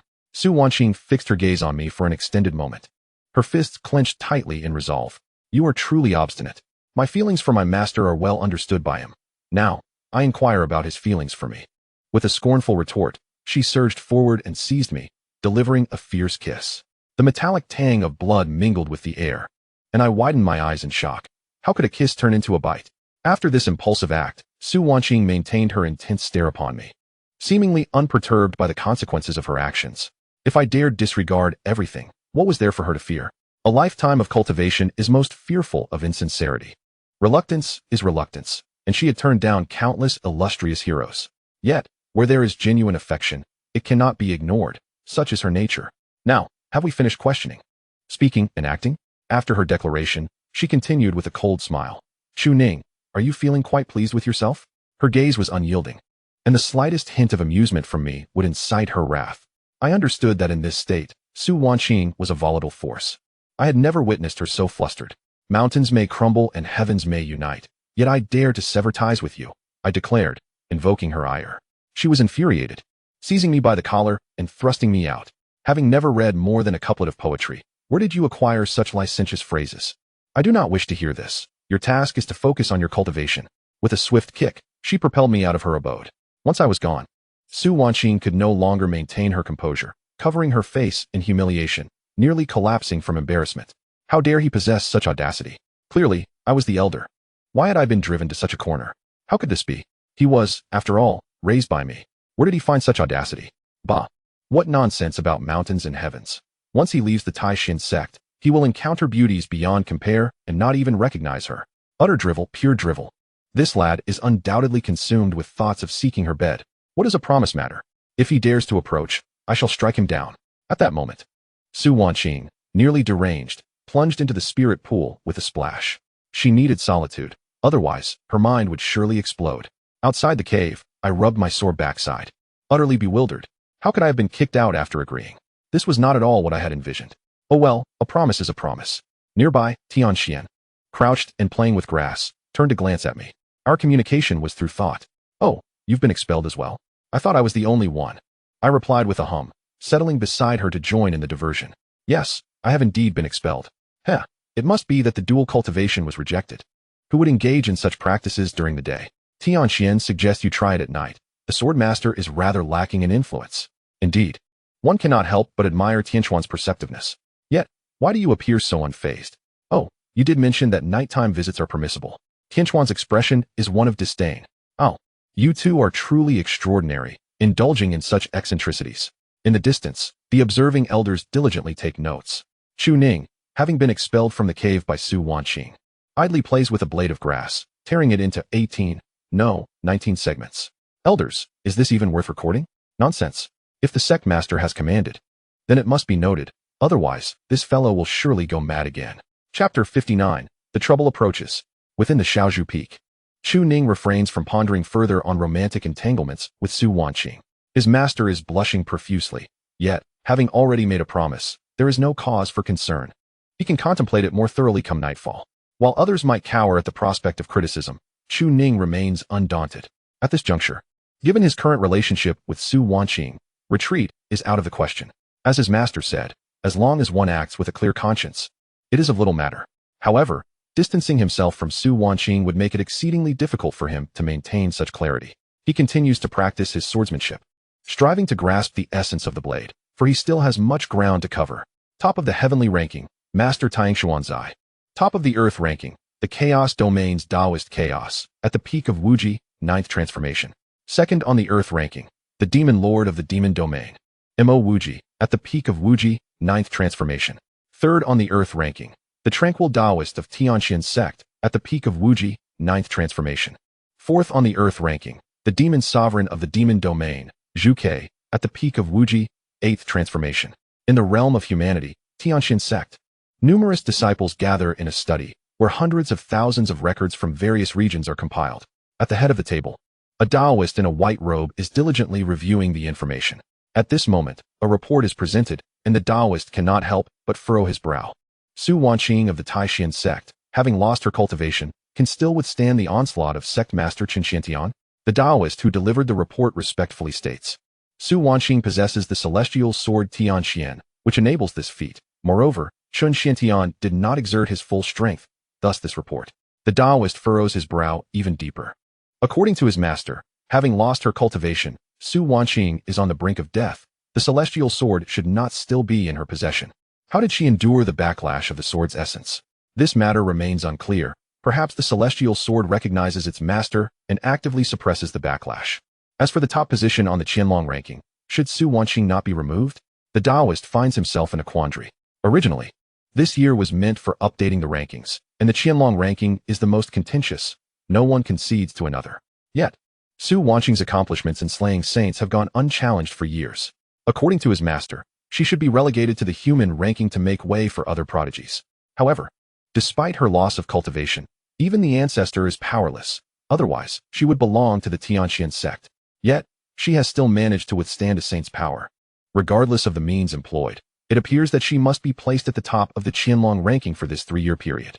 Nonetheless, the Taoist muses. She is bereft of cultivation, unable to channel spiritual energy, and must surely perish within months. At that time, the rankings will naturally shift. Yet, the world's prodigies may not accept this outcome. Let them come if they dare. Otherwise, they may challenge Su Wanqing to a duel. And let them contend for the title of the first of the hidden dragon after they have triumphed over that celestial sword. The subordinates promptly clasped their hands in respect and took their leave, though one of the Taoists hesitated and added, Su Wanqing, wielding the celestial sword, has fought against the sages without defeat. This remark aimed to mitigate any unnecessary troubles for Su Wanqing, as her days were numbered, and a throng-seeking conflict would merely hinder her twilight years. The subordinate hesitated yet complied. After their departure, another missive arrived. From the Taishan sect. It was concerning Su Wanqing's disciple, Chu Ning. The Taoist narrowed his eyes slightly. Anyone who could reach this place was undoubtedly a prodigy of the continent. The 4 rankings of heaven, earth, man, and hidden dragon have historically been remarkably fair, ensuring that even if local sects detect the undercurrents of the Taishan sect, they will refrain from intervention. All that is acquired is deemed eminently just. The Taishan sect, of course, harbors its own hidden forces buried deep. Chu Ning? Who might this individual be? The Taoist scrutinized the details, his eyes narrowing further. 18 years of age, at the 3rd realm of knowing fate. Astonishing. He was nearly at that level at the same age. Achievements: a cross-border victory over the young master of the Taishan sect's Pill Peak and a decisive triumph against the young master Jiang Qinghua. Assessment: unmatched among peers. Upon reading this, the Taoist could not help but squint. If this were the case, it was indeed remarkable. However, he had never witnessed the prowess of Su Wanqing's disciple before. The Taoist was puzzled, but upon seeing the next line of the record, he was left utterly dumbfounded. What is this? The celestial sword Tianqian has recognized a master, appointing Chu Ning as its sword lord.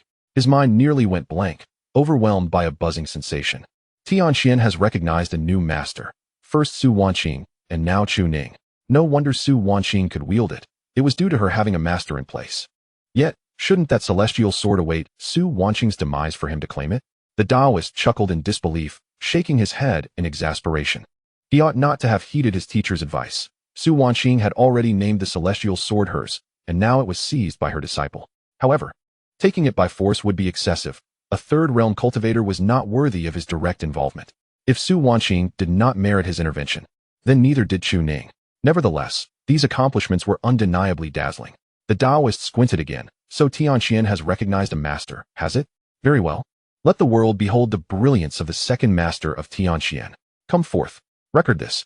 Chu Ning of the Taishan sect, aged 18, 3rd realm of knowing fate. Noted at its pinnacle, the Taoist mused that the information was preliminary. Geniuses often progress swiftly, and perhaps he has already reached his peak.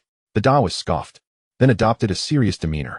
To have the celestial sword Tianqian recognize him as a master makes him a peerless sword cultivator, rivaling his teacher Su Wanqing. As the ancients fall, the younger generation rises. We, the heroes of our time, shall not yield. Hidden Dragon 99. In an instant, the crowd surged, all gazing at the Taoist with astonished expressions.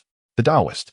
The minimum rank for the Hidden Dragon is 5th realm, yet now a 3rd realm has entered its ranks. Even among the top 100, none in the top 100 are without exception, being prodigies of the continent at the 6th realm. Does this not suggest? The Taoist laughed heartily. Just as Su Wanqing entered the rankings as an exception at the 3rd realm, why should her disciple be any different? The great river surges forth, with each wave surpassing the last. Moreover, the sword of immortals is bound by the 6 realms. With its master, could there be any issue? The crowd exchanged glances, seemingly without concern, and indeed, it was as it should be.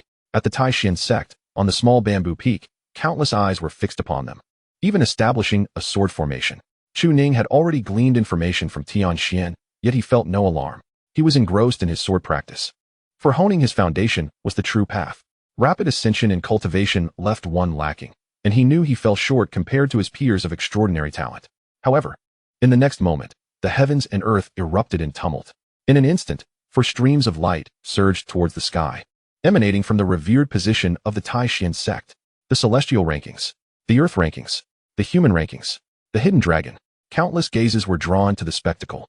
Su Wanqing also sensed the commotion, hurriedly changing into fresh attire before rushing out to join a bewildered Chu Ning, who was gazing upwards in confusion. Master, what is this? Such a grand spectacle?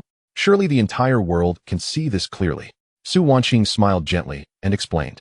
This is the ranking established by the Taishan sect based on the prodigies of various realms and factions, originating from a whim of a Taoist many years ago.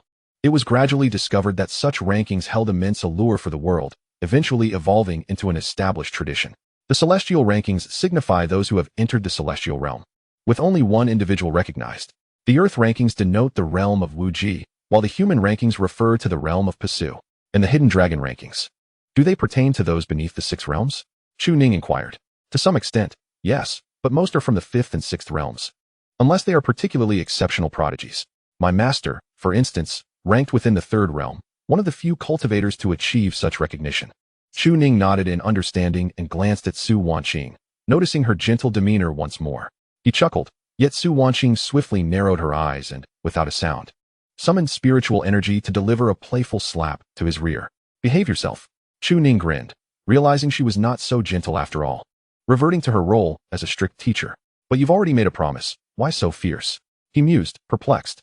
Su Wanqing let out a soft huff but refrained from further comments, aware that they were being observed and should not speak freely. Nevertheless, she gazed at the rankings and explained with a smile. The Taishan sect's rankings are established every 3 years, lasting for that duration. Of course, there may be delays in their validity. However, ordinary individuals do not advance as swiftly as you. Take Jiang Qingyue, for instance. After 30 years of cultivation, she has barely reached the pinnacle of the 3rd realm. Can she enter the rankings? No. Her qualifications allow her to be cultivated as an inner disciple of the Taishan sect, but her current realm is too low for recognition. What good is it then? Chu Ning asked. Not much. In fact, being on the list may invite jealousy from others, leading to discontent. Why should you rank above my master? What strength do you possess that warrants such recognition? They may seek to confront you. My master experienced this firsthand. Although he ranked within the 3rd realm, he was challenged by someone from the 6th realm. Perhaps thinking it unreasonable, he stated he would wait until my master reached the 6th realm to engage. And then? Chu Ning queried. Su Wanqing chuckled lightly. Later, my master became the foremost on the hidden dragon list, and that individual dared not confront him again. With a smile, Chu Ning imparted emotional value. The 6 realms/saint, unparalleled in the past and unmatchable in the future. Such flattery was of little concern. Yet it could indeed provide a glimpse of the world's heroes. However, in the next moment, Su Wanqing paused, unable to suppress her frown. The announcement of the first among the hidden dragons was made. The sword saint in the azure robe, Su Wanqing, wielding the celestial sword Tianxian. She fought against the saints without defeat. Though the heavens may be unjust, I still possess a sword that can compel the world's proud to bow before it. First among the hidden dragons. Master, you are indeed the first among the hidden dragons. Chu Ning exclaimed with excitement. Though a hint of confusion lingered, shouldn't your cultivation be lost? Su Wanqing, equally perplexed by the thoughts of those from the Tianxian sect, wondered if they had lost their senses. Perhaps it was due to wielding the celestial sword and battling Chun Xiantian? Nonetheless, she paid it little mind. Ninger, if there are no further matters, I shall commence training with you from today to refine your combat skills. Chu Ning nodded fervently. Yet his gaze remained fixated on the leaderboard, clearly disregarding Su Wanqing's words. Second among the hidden dragons, Meng Iran. 3rd, Shen Lang. 4th, Su Wanqing frowned, observing his rapt attention. I've told you this is of no significance. My cultivation is gone, and yet I am placed at the top. What merit could that possibly hold? Just then, she heard Chu Ning speak again. Master, why am I on the hidden dragon list? Su Wanqing, who had intended to retrieve her sword to practice with Chu Ning, couldn't help but scoff at this remark. Ninger, your 3rd realm is still quite distant from my own, and your achievements are hardly remarkable. If you truly wish to be on the list, perhaps in 3 years, with your talent and strength, it may not be impossible. She had little faith, although her disciple shone brightly. Currently at the 4th realm, his cultivation was concealed, making it implausible for him to be listed. Furthermore, the rankings of the heaven, earth, and man had yet to be fully revealed. Only the top 100 had been announced, so how could it be? However, Chu Ning suddenly grasped Su Wanqing's hand, a look of bewilderment urging her to look. Master, it's true. In the next instant, Su Wanqing was taken aback, her gaze sharpening. 99th among the hidden dragons, disciple of the Taishan sect, Chu Ning, 18 years old, third realm of knowing destiny. The new generation surpasses the old. When Ning does not yield, Tianxian was momentarily stunned, then exclaimed with excitement. Chu Ning, you've made the list. It's really you. But your realm, cough. I didn't expect you to possess some strength. Yet Su Wanqing's brows furrowed deeply. The hidden dragon rankings from 100 to 1 were all filled with 6th realm prodigies, without exception, each a paragon among the 6th realm. Only cultivators under 300 years of age could enter the hidden dragon ranks, and those at the 6th realm under 300 were exceedingly rare throughout history. And Chu Ning, without even considering the 3rd realm on the surface, even if he were at the 4th or 5th layer, would be completely overwhelmed. This was a significant problem. Su Wanqing's expression shifted dramatically as she immediately transmitted a message. Prepare to leave the Taishan sect at once. All arrangements remain unchanged. Tianxian Hall will provide cover. Originally intending to exploit the opportunity of claiming the celestial sword from Chun Xiantian to ensnare the Taishan sect, that plan was now unfeasible. As the world now knew that Tianxian had recognized you, all arrangements were still in order, continue. But if we do not leave soon, we may find it impossible to escape. Chapter 60. We arrive at the Taishan sect to meet the hidden dragon. In the vastness of heaven and earth, those who grace the rankings are paragons of power. At the pinnacle of the celestial list stands a singular figure, Tianxianzi, a master of the Tianxiang realm. Unparalleled in the world, the Earth list boasts 36 formidable beings, with even the lowest rank among them being a peaked second transformation of the Wuji realm. Yet, in this expansive world, it is inconceivable that the number of Wuji experts could be so meager. The human list encompasses 108, each a hero of the realm. Regardless of their cultivation or achievements, their brilliance is remarkable. Indeed, this list primarily emphasizes accomplishments over mere cultivation, with many noted for their undefeated record against opponents of higher realms. In an instant, Chu Ning became acutely aware of the vastness of the world, far exceeding his imagination. However, these rankings felt distant and irrelevant, both to him and to Su Wanqing. The hidden dragon was what truly demanded his focus, a glimpse into the extraordinary talents of this world. Yet, when his name boldly appeared among the ranks, even standing at the forefront, Chu Ning found himself momentarily stunned. 99th among the hidden dragons. Su Wanqing's expression shifted dramatically. Based solely on those achievements, how could a disciple possibly attain such a high position? It was not that she underestimated her disciple. Rather, the intelligence gathered by the Taishan sect indicated only a peak in the 3rd realm. Having defeated merely Jiang Qingnue and another of the 4th realm to ascend to such heights, in her own time, she had barely entered the ranks of the first 500 of the hidden dragons, drawing considerable trouble upon herself. And her disciple's true strength had yet to be fully revealed. After a brief moment of contemplation, Su Wanqing immediately grasped the implications. The list had been compiled by the Taishan sect. The sect, wary of the immortal sword, coveted it as well, having discovered that the sword recognized its master. This move seemingly elevated Chu Ning's status, yet in reality, it was a declaration of intent against him. It was evident that they were targeting Chu Ning, displeased by his acquisition of the immortal sword. Within a day, Chu Ning's name would undoubtedly resonate across the entire continent, attracting countless challengers. The Taishan sect could no longer afford to linger. They must depart swiftly. Their very presence in the human realm posed complications, whether from the troubles their current identities brought or the pressure exerted by the Taishan sect. The two exchanged a brief, silent communication. Tianxian quickly recognized the gravity of the situation, offering to remain as a decoy until they could reunite after their departure. The speed of the immortal sword, like the wind, was beyond that of saints, and for Tianxian, traversing hundreds of thousands of miles would be but a matter of days. To ensure their safety, Chu Ning entrusted Tianxian with a teleportation talisman. This artifact would allow them to bypass any formations and escape the Taishan Great Array, buying them as much time as possible. At that moment, the master and disciple exchanged a knowing glance. The rest was to be entrusted to Tianxian. The troubles posed by the hidden dragon rankings were immense. If Chu Ning faced danger, Su Wanqing would inevitably share in it. Without the cultivation of the first among the hidden dragons, many would seek to eliminate him to ascend in rank. Meanwhile, atop the peak of the Taishan sect, Chun Xiantian gazed in astonishment at the hidden dragon rankings, his eyes falling upon Chu Ning's name. The Taishan sect deemed Chu Ning worthy of being among the 99th hidden dragons. He dedicated his entire life to cultivation. Although he may not be deemed a prodigy, he certainly did not lack progress.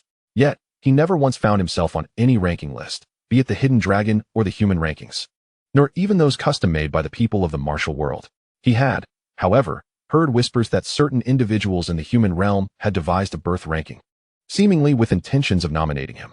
The young man clenched his fists tightly, his eyes betraying a glimmer of resentment. Su Wanqing, despite having lost her cultivation, stood as the first among the hidden dragons, having engaged in a battle with him without suffering defeat. Chu Ning, once a discarded being, had inherited Su Wanqing's legacy and now found himself among the top 100 of the hidden dragon. Yet, perhaps there was a silver lining. For the task of eliminating Chu Ning no longer required his direct involvement. At this moment, within the central peak, numerous disciples, including Jiang Qingyue, gazed intently at the ranking list. Senior sister, do you think you will feature among this year's hidden dragons? After 30 years of cultivation, the senior sister now stood at the pinnacle of the third realm, on the verge of breaking into the fourth realm. Perhaps she could achieve a rare exception, much like Su Wanqing had in her time. Indeed, senior sister, some disciples, who were also early followers of Su Wanqing, and others, disciples of the sect leader from the central peak, now looked up to Jiang Qingyue as their leader. The young woman raised her gaze to the ranking list. Although she did not harbor expectations due to her awareness of the gap between herself and Su Wanqing, a competitive spirit inevitably stirred within her, especially upon hearing their praises. Suddenly, a disciple spotted Jiang Qingyue's name. Senior sister, your name is recorded on the list. You are among the top ranks. Everyone look. The moment the words were uttered, the atmosphere, once lively, fell into a profound silence. Indeed, Jiang Qingyue's name was there. Taishan sect, Little Bamboo Peak, Su Wanqing's disciple, Chu Ning. In a sudden turn, he broke through in the heat of battle, overpowering Jiang Qingyue, a practitioner at the pinnacle of the third realm. Chu Ning, 99th among the hidden dragons. At this moment, no one dared to utter a word. All eyes cautiously turned towards the leading woman. The appearance of the name was undeniable. However, it seemed as though it served merely to accentuate another's presence, for even the name of the fourth realm practitioner, who had fallen to a single blow, was omitted. It was as if Jiang Qingyue was placed in this position deliberately, to let the world know that she was not alone in her achievements. There was also Chu Ning, who even a third realm practitioner at the brink of breaking through could not defeat. Jiang Qingyue, having endured for so long, could no longer contain herself. Chu Ning, I shall kill you. She resolved to enter seclusion to break through. You are merely in the third realm, yet I am in the fourth realm. Can I not slay you? However, it was now common knowledge that Chu Ning might not survive until she reached her breakthrough. High places breed coldness. She awaited his demise. As darkness quickly enveloped the sky, elders monitoring Little Bamboo Peak had concealed and arranged a killing array. More elders diligently recorded every change occurring at Little Bamboo Peak. The sect's great formation had already been activated. Any disturbance would be detected, and upon detection, as per the sect leader's instructions, annihilation would ensue. Yet, it seemed that Su Wanqing and Chu Ning had entered the cave in the afternoon and had yet to emerge by nightfall. What could these two be doing? No one suspected that this master and disciple duo would engage in anything untoward. Despite their disfavor towards Su Wanqing, they still believed her to be of a respectable nature. At this moment, the celestial sword, Tianxian, emerged. The young girl was still smiling, engaging in light-hearted conversation with those within the cave. Chu Ning, continue your cultivation while I step outside for some fresh air. Oh, Chu Ning, you are entering seclusion to break through to the fourth realm. Allow me to stand guard for you. No one shall enter. You mentioned you would deliver this cultivation method to the sect leader later, correct? Very well. The many elders were suddenly taken aback. This was the cultivation method, the final barrier, the last volume of the technique. They had all previously practiced the earlier methods, and it seemed Chu Ning truly intended to present it. However, it was indeed pressing, as the sect leader was becoming increasingly impatient. If she did not produce it within 3 days, he would resort to violence. Did they dare to defy him? Yet, the young girl remained seated, showing no intention of handing it over to Chen Xiantian. The sight left the elders restless, for this was the final piece of the dragon-elephant suppression technique. At that moment, the elders promptly reported this matter to the sect leader.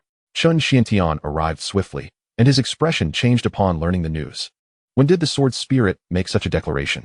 Sect leader, just now. Just now? Then why has the technique not been presented? Uncertain. Perhaps we should send someone to demand it? Chen Xiantian hesitated for a moment. That statement was directed solely at Chu Ning and Su Wanqing. If we were to intervene, it might provoke the sword spirit, which is not lacking in intelligence. Thus, we shall wait, for there are still 2 days remaining. Should she fail to deliver, we shall take direct action. Just then, above the Taishan sect, countless figures gathered. They traversed the air, standing tall and imposing. Among them were the celestial prodigies of the 6 domains of the Upper Clear Path, along with their elders and heroes from every region. Chun Xiantian sensed something amiss. Why had they arrived so swiftly? At this moment, atop the Grand Formation, numerous powerful figures were assembled. Among them was the Daozi of the Tianxian sect, the very architect behind the rankings. The man in white, with sleeves gathered, wore a broad smile as he surveyed the powerful beings before him. Oh, the Chaos Taoist has graced us with his presence.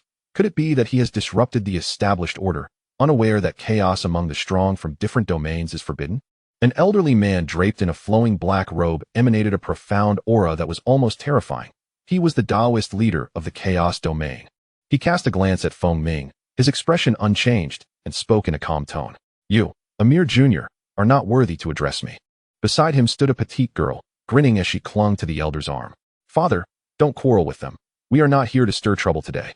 After I finish dealing with this potential dragon, I shall return. Oh, and I must meet this Jiang Qinghua.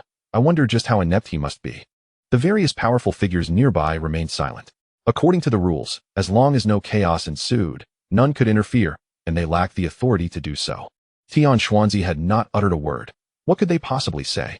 The potential dragon ranking had just been released, and within mere hours. At least half of the top 300 had brought their elders along. Some were certainly dissatisfied, while others merely sought entertainment.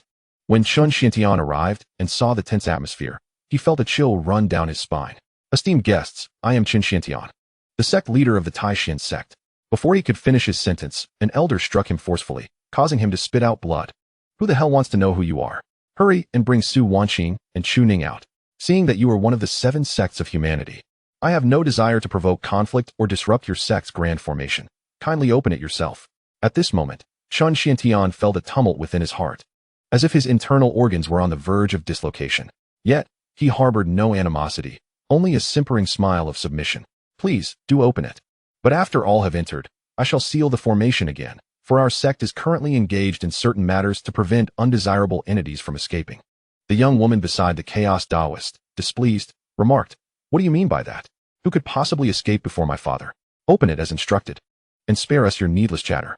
Chapter 61. The Method Obtained. Chun Xiantian is about to succeed. Talented individuals often possess a proud spirit. Those deemed potential dragons are cultivators who have reached the 5th or even 6th realm over the past 3 centuries. In the past, Su Wanqing was exceptionally allowed entry as a potential dragon. Yet, Su Wanqing was truly formidable.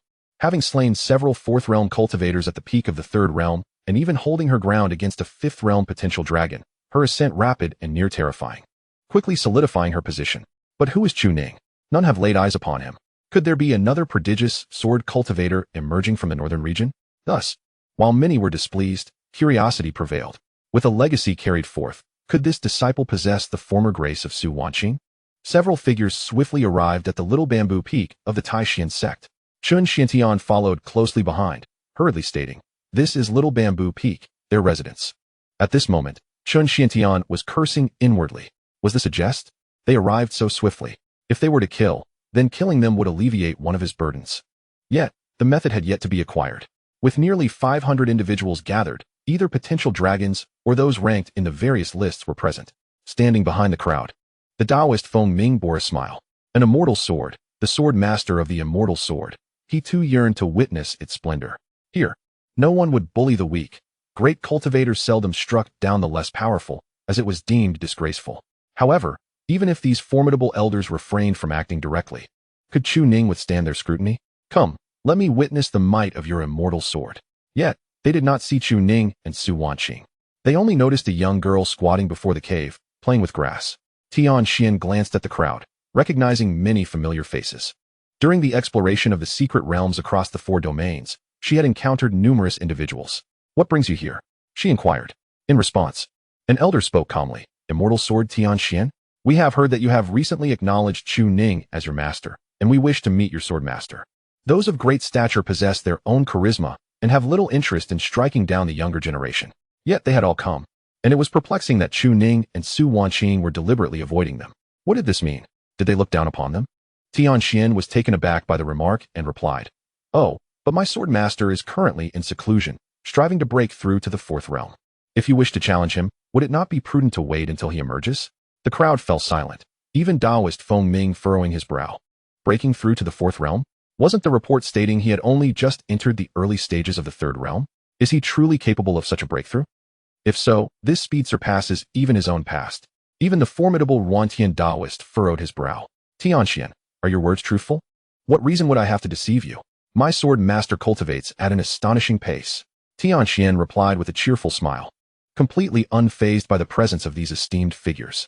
If it were a cultivator, it would undoubtedly feel anxious, but it was merely a sword spirit. Everyone yearned for the celestial sword, aware of its untamed nature, making it exceedingly difficult to truly possess.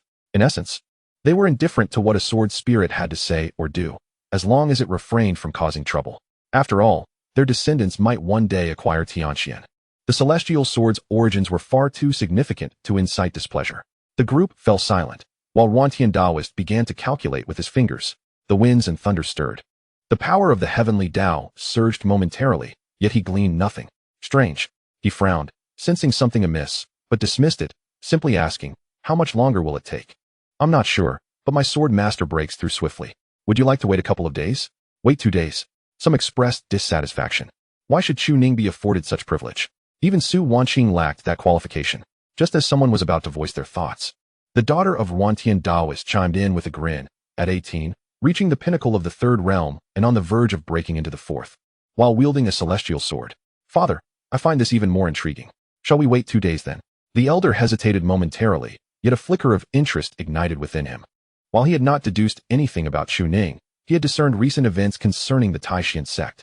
His gaze fell upon Chun Xiantian, causing the man to feel a chill run down his spine. Why is he looking at me suddenly? Wantian Taoist chuckled. At 18, at the peak of the third realm. And he possesses such cunning? Which sect would not cultivate him? If he truly can break into the fourth realm, I might make an exception and bring him to Wantian domain for training. Since the Tianxian sect has no use for him, I shall claim him. However, as soon as these words escaped his lips, silence enveloped the crowd. Wantian Taoist had declared to wait. Who dared to oppose him? A mere glance from him could obliterate you. Behind him, Feng Ming's mouth twitched, clearly displeased. So this is what they call a self-fulfilling prophecy. He truly reached the pinnacle of the third realm? If you possess the ability, do test your breakthrough into the fourth realm. Yet, upon uttering those words, he hastily slapped himself on the cheeks. Should he speak too accurately again, trouble would surely follow. This would siphon off his fortunes. Best to remain silent. Suddenly, Wantian Taoist frowned once more. The woman, noticing his change, inquired curiously, Father, what troubles you? The elder shook his head. I sensed a ripple in the fabric of space. Is it possible he has fled? No, it originates from afar, several dozen miles away. Yet, Wantian Taoist remained uneasy, fearing Chu Ning might indeed escape. Was this individual truly breaking through here? Tianxian nodded vigorously, and Chun Xiantian stepped forward to corroborate. I have people keeping watch. They've been inside since today and have not emerged. Upon hearing this, Wantian Taoist nodded, moving to an open space to sit in meditation. No disturbances until Chu Ning emerges. Chun Xiantian was indifferent. Whether Chu Ning lived or died held little significance to him. It appeared that retaining the celestial sword might also be beyond his grasp. Nonetheless, the cultivation method must be secured. At this moment, Chun Xiantian approached Tianxian. A hint of urgency in his demeanor, though a smile adorned his face. Tianxian, did your sword master leave you anything before entering seclusion? Tianxian paused, perplexed, and replied. What do you mean, sect master? I have no idea. Chun Xuantian's lips twitched as he whispered, fearful of being overheard. I mean the techniques. Surely you must know? Oh, it just came to mind. The sect master entrusted this to you. It is the illustrated book you enjoy. The crowd exchanged glances, but paid little heed. Chun Xiantian, overwhelmed with joy, felt tears welling in his eyes. After such a long wait, it was finally within reach. Should they deceive him again, he would ensure their demise without a proper burial. Furthermore, Tianxian had graciously altered her phrasing to avoid detection. Upon obtaining the technique, Chun Xiantian bowed to the crowd, saying, Esteemed guests, I shall take my leave to attend to some sect matters. However, the others continued their own conversations. Was the Chaos Taoist exhibiting a sense of appreciation for talent? Perhaps, but it seemed they would be unable to confront him. What is there to fear? The Chaos Taoist can come to the human realm. We can also venture to the Chaos domain. At worst, we could have the sect master personally escort you. It's merely a spar, nothing more. Moreover, even if the Chaos Taoist were to take on disciples, given his disposition, he would never allow Chu Ning to grow up in a sheltered environment. That little demoness was cast out at the third realm and narrowly escaped being slain. With the Chaos Taoist not intervening, we still have a chance. Chu Ning is unworthy of becoming a potential dragon. By the way, who exactly is Jiang Qingwei? To be so incompetent? Is it possible that Chu Ning is terrifyingly strong? After all, he is the young master. How could the Taishan sect be reduced to such a state? Chun Xiantian hesitated and bowed again. Esteemed guests, I shall take my leave. The first time, no one acknowledged him. The second time, someone noticed and coldly remarked, what are you babbling about? If you need to leave, just go. Who do you think you are? Chun Xiantian was taken aback and quickly smiled as he departed. Without further ado, he summoned the elders of the sect. His caution was alarmingly intense. He decided to allow the sect members to cultivate first, fearing potential issues. Otherwise, he would never be the first to practice. At the peak of Taishan sect, the elders were drenched in cold sweat. They gazed at their seemingly deranged sect master, feeling apprehensive. A group of individuals had arrived today, nearly scaring them to death. Even their juniors surpassed them in strength. Yet, those individuals, confident in their high cultivation and status, were genuinely disinterested in engaging with them. But Chun Xiantian was different. The sect master had recently become obsessed, fixated on that technique. The crucial point was that Chu Ning had indeed provided the final scroll of the technique. The thought of that cunning boy sent shivers down their spines. What if something went wrong? Suhu hesitated for a moment and quietly suggested, since the sect master has obtained this technique, why not cultivate it first? After all, it's a precious item for the sect master to try out. In the next moment, Suhu was abruptly thrown to the ground, barely clinging to life. Chun Xiantian, harboring pin-up grievances, roared, if I tell you to cultivate, then do so. Why all this unnecessary chatter? Speak another word, and you shall meet your end here. The crowd was taken aback. The sect leader, who typically bows and scrapes before outsiders, now leaps forward in their presence. Why do they look down upon you? It is because you willingly debase yourself, serving as a dog to them. After all, you are the leader of the 7 sects of the human domain. If you stood tall and proud, they would not dare to harm you, for Tian Xuanzi would surely intervene to protect you. The shame you feel is your own issue, yet you seek to rectify it through them. However, in the current state of Chun Xiantian, it seems he is indeed prepared to eliminate them. At this moment, the various peak masters exchanged glances, contemplating their next move. Perhaps it would be wise to engage in cultivation, given that Chu Ning is still present. Chun Xuantian's gaze was fixed intently upon the elders gathered. His inheritance may be insufficient, but Su Wanqing's legacy is abundant. The dragon elephant suppression technique. He no longer wishes to be a mere beast of burden. He aspires to become a figure of reverence, akin to those who once scorned him. In the next instant, he suddenly perceived an elder whose aura was wholly harmonized. That essence conveyed the feeling of the dragon elephant's innate energy. Indeed. How do you feel? The elder, after sensing it, replied with unwavering resolve, Sect leader, the technique is genuine. The final volume of the mental method has nearly been completed. This is truly a treasure. Everyone rejoiced, and Chun Xiantian was no exception. The man burst into hearty laughter. Haha, this is my opportunity, Chun Xiantian's chance. Whether it be Wu Ji, Tian Xiang, or the human rankings and the celestial rankings, I shall surely find my place. Without a moment's hesitation, he seized the technique and retreated into seclusion, ignoring all else. Within the sect, those individuals only came seeking Chu Ning and Su Wanqing. What concern was it of his? Time to cultivate. Haha, it is finally within my grasp. Chapter 62. Cultivating Divine Skills. Is it truly cultivation if one does not spit blood? The night swiftly passed. Due to Tian Xian's presence, no one suspected that Chu Ning and Su Wanqing had departed. Yet, some could not resist inquiring, Tian Xian, why are Su Wanqing and your sect's sword master? Chu Ning, in the same cave? Tian Xian mused to herself that these two often engaged in dual cultivation. Nevertheless, she maintained a cheerful demeanor. After all, the old sword master was here to guide the new sword master. You have no idea of the strength of my old sword master, do you? Everyone nodded in agreement. Expressing no dissent, Su Wanqing, as the foremost of the hidden dragons, faced no opposition in her standing. However, her current loss of cultivation rendered her unworthy of such a title. Thus, why not defeat Chu Ning first before challenging Su Wanqing? Upon hearing this, an elder scoffed. No matter how strong Su Wanqing may be, she has lost her cultivation due to the Saint's thunder tribulation. What does that amount to? You all are hidden dragons. Yet you would strike at one on the verge of death? Do you not fear the ridicule of others? At this, many disciples lowered their heads in contemplation. Indeed, as prodigies, they should not take advantage of the weak. After all, it would not be long before she perished. Once the news of her demise spread, the position of the hidden dragon would shift. The title of the foremost hidden dragon belongs to the daughter of the chaos celestial. Thus, would it not be more fitting for us to strike her down? At that moment, The little demoness, Meng clearly overheard the conversation. A look of disdain crossed her face as she surveyed the crowd. What is it? Will you all come at me together, or shall I face you one by one? The crowd shuddered in response.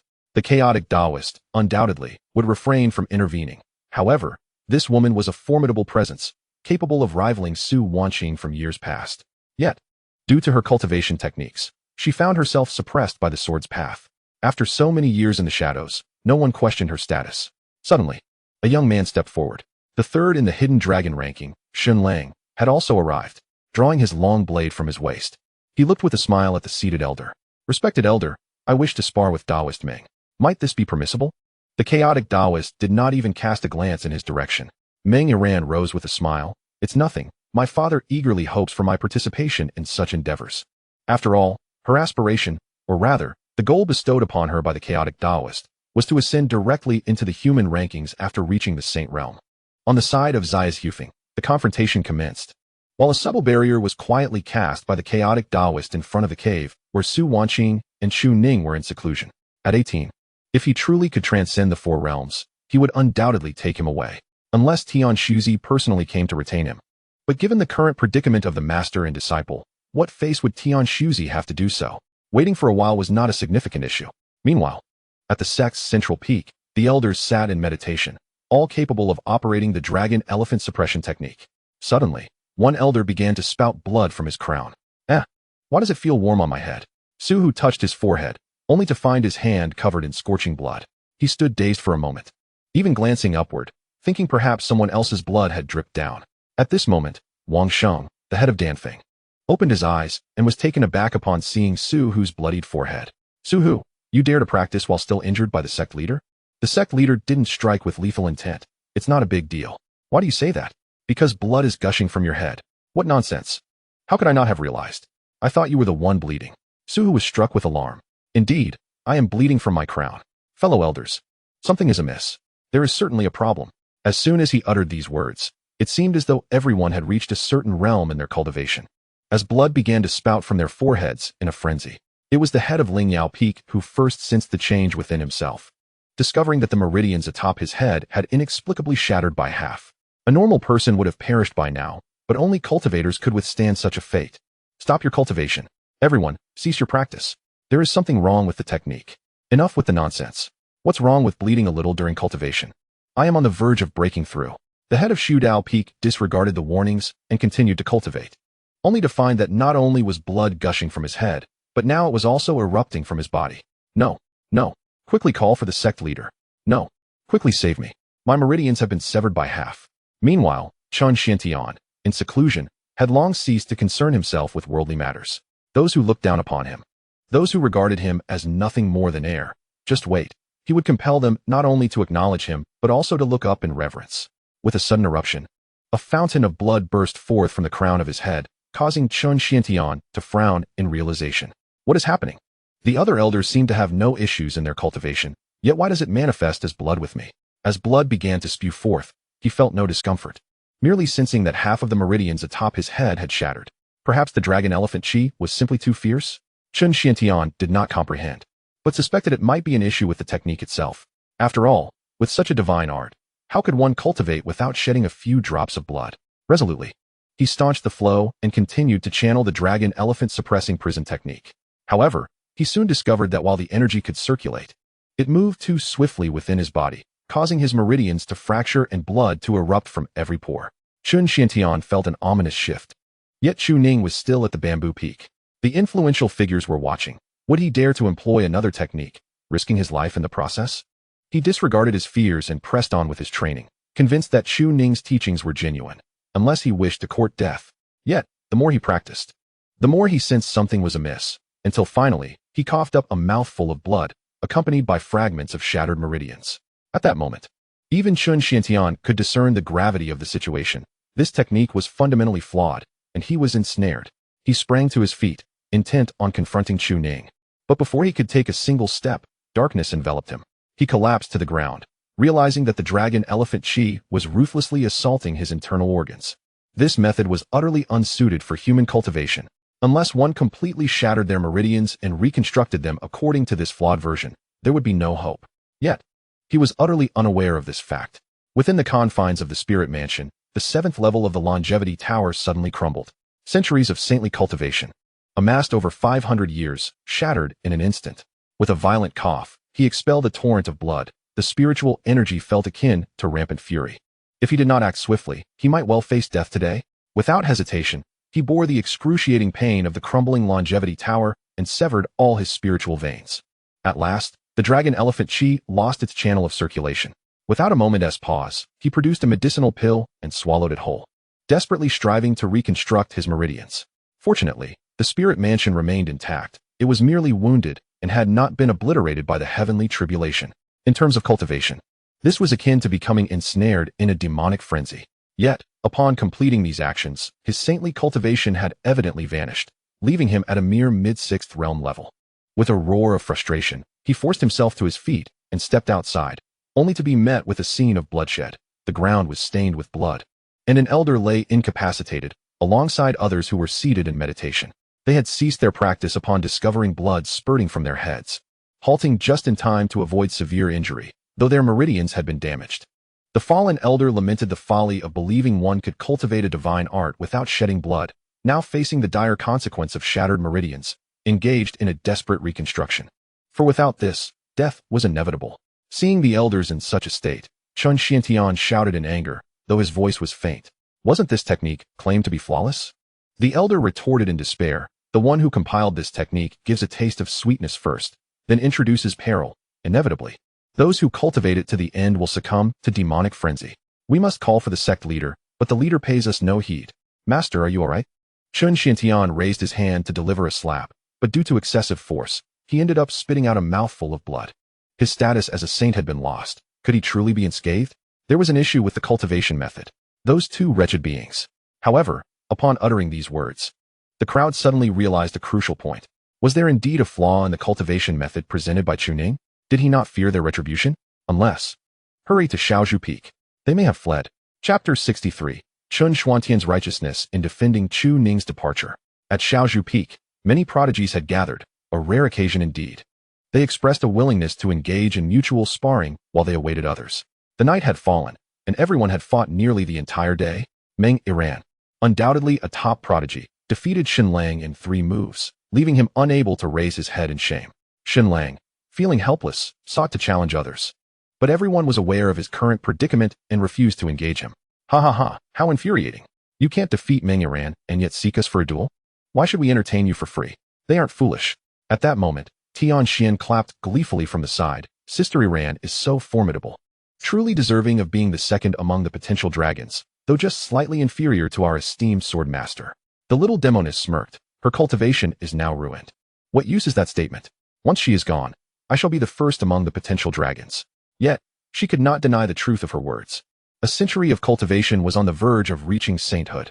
Once one attained sainthood, they would be recognized as among the fastest in history. Even Tian Xian Daozi would have to concede defeat. Yet, such a person had fallen victim to the jealousy of heaven, now stripped of their cultivation. Among the potential dragons, everyone felt fortunate, yet equally regretful. Sister Iran, Tian Xian has a matter to attend to. Could you kindly watch over my swordmaster? Meng Iran chuckled lightly. No problem. I shall go.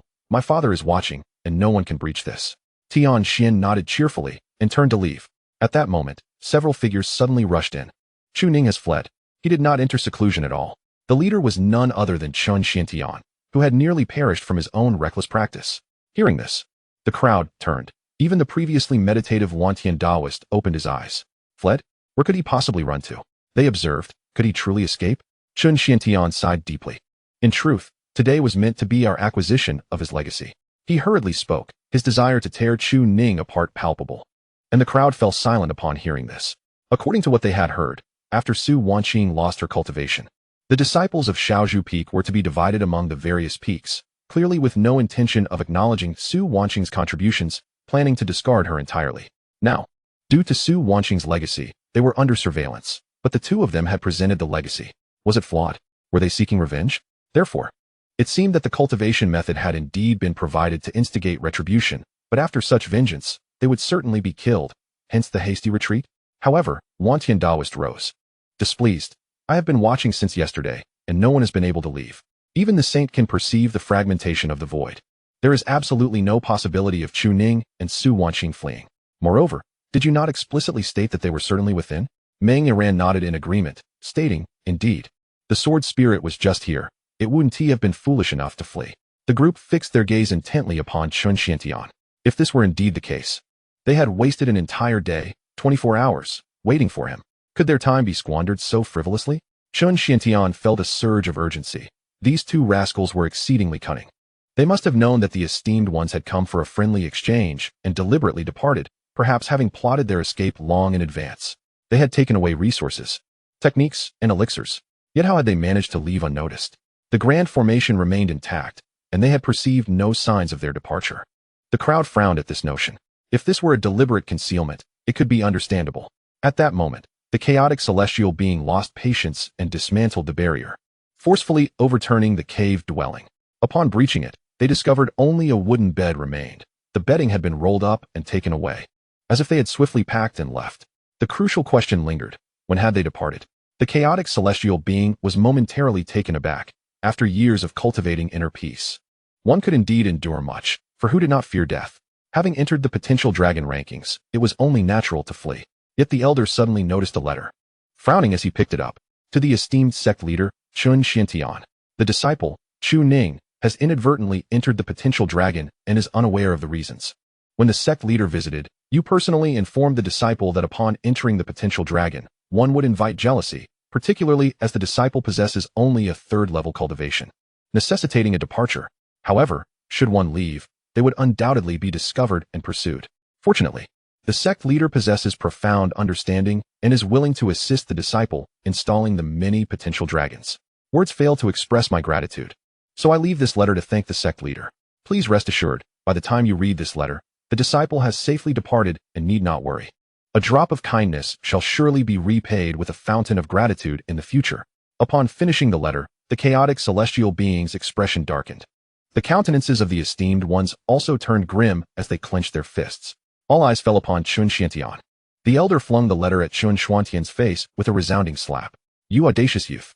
I have regarded you as the leader of the 7 sects, believing your words, and lingered here for an entire day, only to discover that you have deceived me to buy them time to escape? How interesting! Truly amusing. The chaotic celestial being seethed with rage, seizing Chun Xiantian by the throat after reading the letter. No one dares to toy with me. You possess great audacity. You can claim he has fled, or that he was unfit for combat, but today was for the sake of your daughter's protection. I even entertained the thought of waiting for Chu Ning to break through and assess her strength before deciding whether to take her along. Little did I anticipate being deceived. Who dares to deceive the foremost of the earth rankings, the second in the world? At this moment, Chun Xiantian's face was etched with terror as he hastily exclaimed, No, no, senior, you misunderstand. Just then, a disciple hurriedly approached from a distance. Sect leader, the sect's treasure vault has been robbed. Not a single spirit stone remains. However, a letter was found, seemingly indicating that the sect leader took away the resources. I humbly inquire if this is true. The chaotic celestial being abruptly seized the letter and opened it. The sect leader possesses profound understanding. The disciple is immensely grateful. It is indeed surprising that the disciple, aware of the resources needed while venturing into the world, receives the entirety of Taishan sect's resources. When the day comes for the dragon to rise from the depths, the disciple shall undoubtedly repay the kindness with overflowing gratitude. At this moment, the crowd is filled with fury. The leader of Taishan's sect wields immense authority, truly believing we can be easily deceived. Is he trying to buy time? While Chu Ning and the others have departed, what of you, Chun Xiantian? I am infuriated. I have long harbored disdain for him.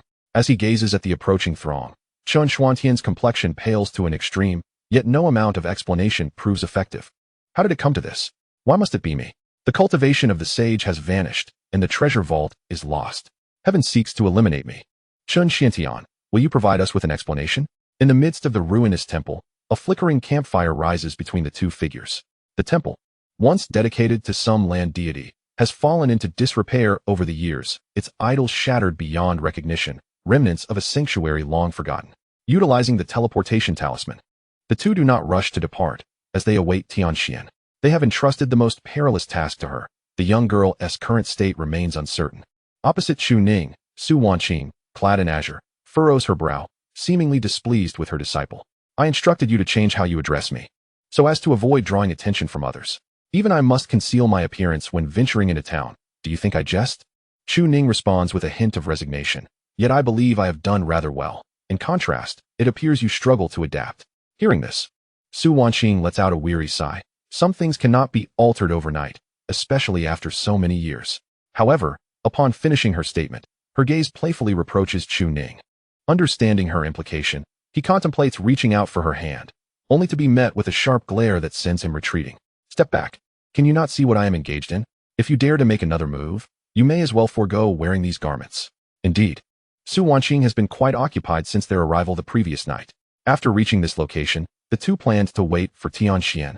But Su Wanqing found Chu Ning's demeanor increasingly irksome.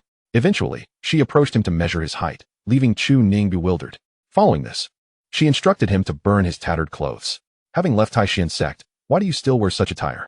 Do you fear others will not notice you? Thus, the delicate bamboo-style robe was repurposed as kindling, and Su Wanqing retrieved some materials from her storage ring. It appeared to be silkworm silk, a fortuitous find from years past, and she intended to craft a garment for him. Chu Ning was taken aback by this unexpected attention and, of course, dared not interrupt. Quietly observing the woman furrowing her brow. In the dim light of the night, the flickering candlelight illuminated Su Wanqing's exquisite features. At this moment, he felt as if he could view her from a different perspective, even openly expressing his admiration without hesitation. Yet, it seemed that his master, once she had made her promise, was reluctant to engage further. He did not sense any regret on her part. Every time he attempted to draw closer, Su Wanqing would blush profusely. The weight of their respective statuses lingered, and the advantages of not addressing her as master were undeniable. Suddenly, Su Wanqing gasped, her fingertip pricked by a sharp tool intended for sewing robes. As she prepared to tend to the injury, she noticed Chu Ning drawing near, taking her finger into his mouth. Master, you shouldn't do that. With her finger now in his mouth, Su Wanqing, already uncomfortable under Chu Ning's gaze, could hardly contain herself. Do you think that's why my finger is injured? Chu Ning, with a glint in his eye, continued to hold her delicate finger. His smile wide. Is master feeling shy from being stared at? Su Wanqing would never concede to such a notion. Quickly reclaiming her finger, she noticed the saliva on it and pretended to be disgusted, rubbing it against Chu Ning. How vulgar. Do you think I am like those mundane beings, needing to treat a mere scratch in such a manner? Chu Ning chuckled. I believe most mortals would do just that. Besides, that needle is not an artifact. What if the injury were severe and difficult to heal? What are you thinking? Is it necessary to expose master to such scrutiny? Su Wanqing's brows furrowed as she gestured towards the outside. If you have nothing better to do, practice your swordplay, 1,000 repetitions of basic forms. Do not disturb me. Had she not sensed Chu Ning's unwavering gaze, her heart would not have raced so uncontrollably. Hearing this, Chu Ning sighed in resignation. During the day, I practiced the basic sword techniques 3,000 times as you instructed. I have been far more diligent than when practicing my fists. I merely wished to spend some time with you this evening, yet you still urge me away. If you wish to accompany me, I would never send you away. Su Wanqing replied. Then why do you push me away? She fell silent, picking up her needle and thread to continue crafting the robe. Yet, Chu Ning, ever persistent, leaned closer, wrapping his arms around her. This gesture caused her cheeks to flush, and she raised an eyebrow, displeased. I have already agreed to your presence. What more do you want? Do not think I am unaware of your intentions. Let me remind you, we are not in a position to entertain such thoughts. Master, I have not said anything, he retorted. Then why are you holding on to me? I just wish to be near you, he replied. Su Wanqing's lips quivered, her heart racing even faster, yet her expression remained stern and unyielding. Chu Ning, in turn, felt helpless. In matters of cultivation, I am not without my own practice. Following your guidance, I have chosen to focus on solidifying my foundation rather than seeking immediate advancement, and I have begun my training in the sword path. Su Wanqing, with a calm expression, remarked, you should have acted this way long ago. It is merely because I have not afforded you the opportunity to solidify your foundation. I shall personally oversee this matter moving forward. Yet, master, you no longer address me as Ninger, instead calling me merely by my name. Is this not a sign of disobedience? Su Wanqing seemed to have discerned Chu Ning's feelings and could only chuckle in exasperation. Such a form of address, it appears, poses no issue. However, as a disciple, I heed your guidance on cultivation, techniques, and swordsmanship. How then can I be deemed disobedient? Casting a glance at the arm embraced by Chu Ning, Su Wanqing spoke softly. Then tell me, what does this signify? Chu Ning replied with a smile. The disciple merely holds your arm. There is nothing more to it. I am at peace with my conscience, and I believe others would perceive it as innocent. Su Wanqing found herself at a loss for words, as her own statement had been turned against her by Chu Ning. Regarding Chu Ning's concerns, she was indeed aware of them. She found it difficult to maintain a sense of equanimity, having agreed somewhat out of spite. You have seen nothing of the world. Not even the hearts of a few women. How can you claim that your heart will remain steadfast? Can you truly withstand the peculiar gazes and pressures from outsiders? Very well. She would seek to ascertain whether Chu Ning could indeed uphold such a claim. What if he falters? She mused. Perhaps she would turn him into a filling for dumplings during the New Year festivities. Initially, she intended for progress to be gradual, but unexpectedly, the disciple sought answers immediately. After much contemplation, she came to understand. Chu Ning feared that once she regained her cultivation, she might transform into someone entirely different. Concerned that their bond could bring her trouble, which, in his eyes, was not troublesome at all, but rather a concern for Su Wanqing's sake. He worried that the current Su Wanqing might feel conflicted, fearing she would no longer embody the once proud genius of the northern domain. Yet she had always remained herself. Her silence on the matter spoke volumes, indicating that she had indeed accepted his feelings. The question he posed was whether she wished to pursue their ambitions together. Should Su Wanqing decline, Chu Ning would respect her decision and continue to be a dutiful disciple. Chu Ning was overly concerned for her, whether motivated by romantic feelings or the bond of master and disciple, but the disciple seldom pondered such matters. With a slight sigh, Su Wanqing set aside the nearly finished robe and gently brushed Chu Ning's hair. Would you care for something to eat? Chu Ning blinked and looked up. Where in this desolate wilderness would we find food? Simply nod if you wish to eat, or shake your head if you do not. Why the unnecessary chatter?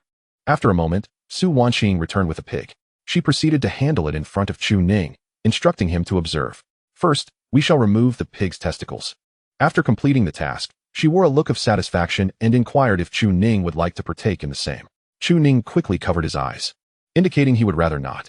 Su Wanqing playfully chastised him before producing another portion. Her skills in outdoor survival were remarkably adept, leaving Chu Ning momentarily stunned. He had almost forgotten that half of Su Wanqing's century-long cultivation had been spent honing her abilities outside the Taishan sect. Will you eat this? Too crude. I shall not eat it. Such nourishing fare. You would benefit greatly from it. Even if I did, it is unnecessary. Su Wanqing sighed, enough of teasing him. In the end, it is oneself who suffers. In truth, she was not accustomed to such behavior and had specifically chosen a male pig today. The implication was unmistakable. Should anyone dare to approach, she would not hesitate to strike. Continuing with the task, Chu Ning learned to assist, and when he had nearly finished, Su Wanqing stood aside and allowed him to take charge. After considerable effort, they resorted to using a wooden stick for direct carbon roasting, sprinkled with the seasonings she carried, creating an aroma that wafted through the air, sizzling and oozing with juices. After cleansing their hands with the spiritual spring, they each took a piece. Chu Ning chewed heartily, a look of astonishment on his face. The disciples have roasted this before. It was unpleasantly greasy. How is it that what master has prepared is so delectable? There was no need for words. It simply revealed his lack of skill in roasting and seasoning. Su Wanqing made a face of disdain, while Chu Ning remained earnest, imploring. I hope master will impart further wisdom. The woman glanced at him and chuckled. To handle such a thing, one must ensure it is bled properly. Otherwise, it will reek. Even if one does bleed it, the flavor of the meat must be subdued with spices. Comparatively, it is far less palatable than rabbit or mountain chicken, though it is quite filling. Oh, can we have rabbit tomorrow then? If I don't finish my sword practice, I won't have anything to eat. I'll finish sewing my robe tonight, and tomorrow I shall spar with you. Did master sew it for the disciple? For the dog. Is it a wolf dog or a puppy? Su Wanqing swiftly pointed a finger at Chu Ning's head. You foolish dog, asking knowingly. Be off with you after eating. And practice your swordsmanship. I cannot abide your clinginess. Is practicing tomorrow not feasible? Of course it is. Chu Ning was taken aback. Did he agree? Noticing his reaction, Su Wanqing furrowed her brow. You should have practiced the sword at least 3,000 times today, for no less than 7 or 8 hours. Your foundation is sufficiently solid.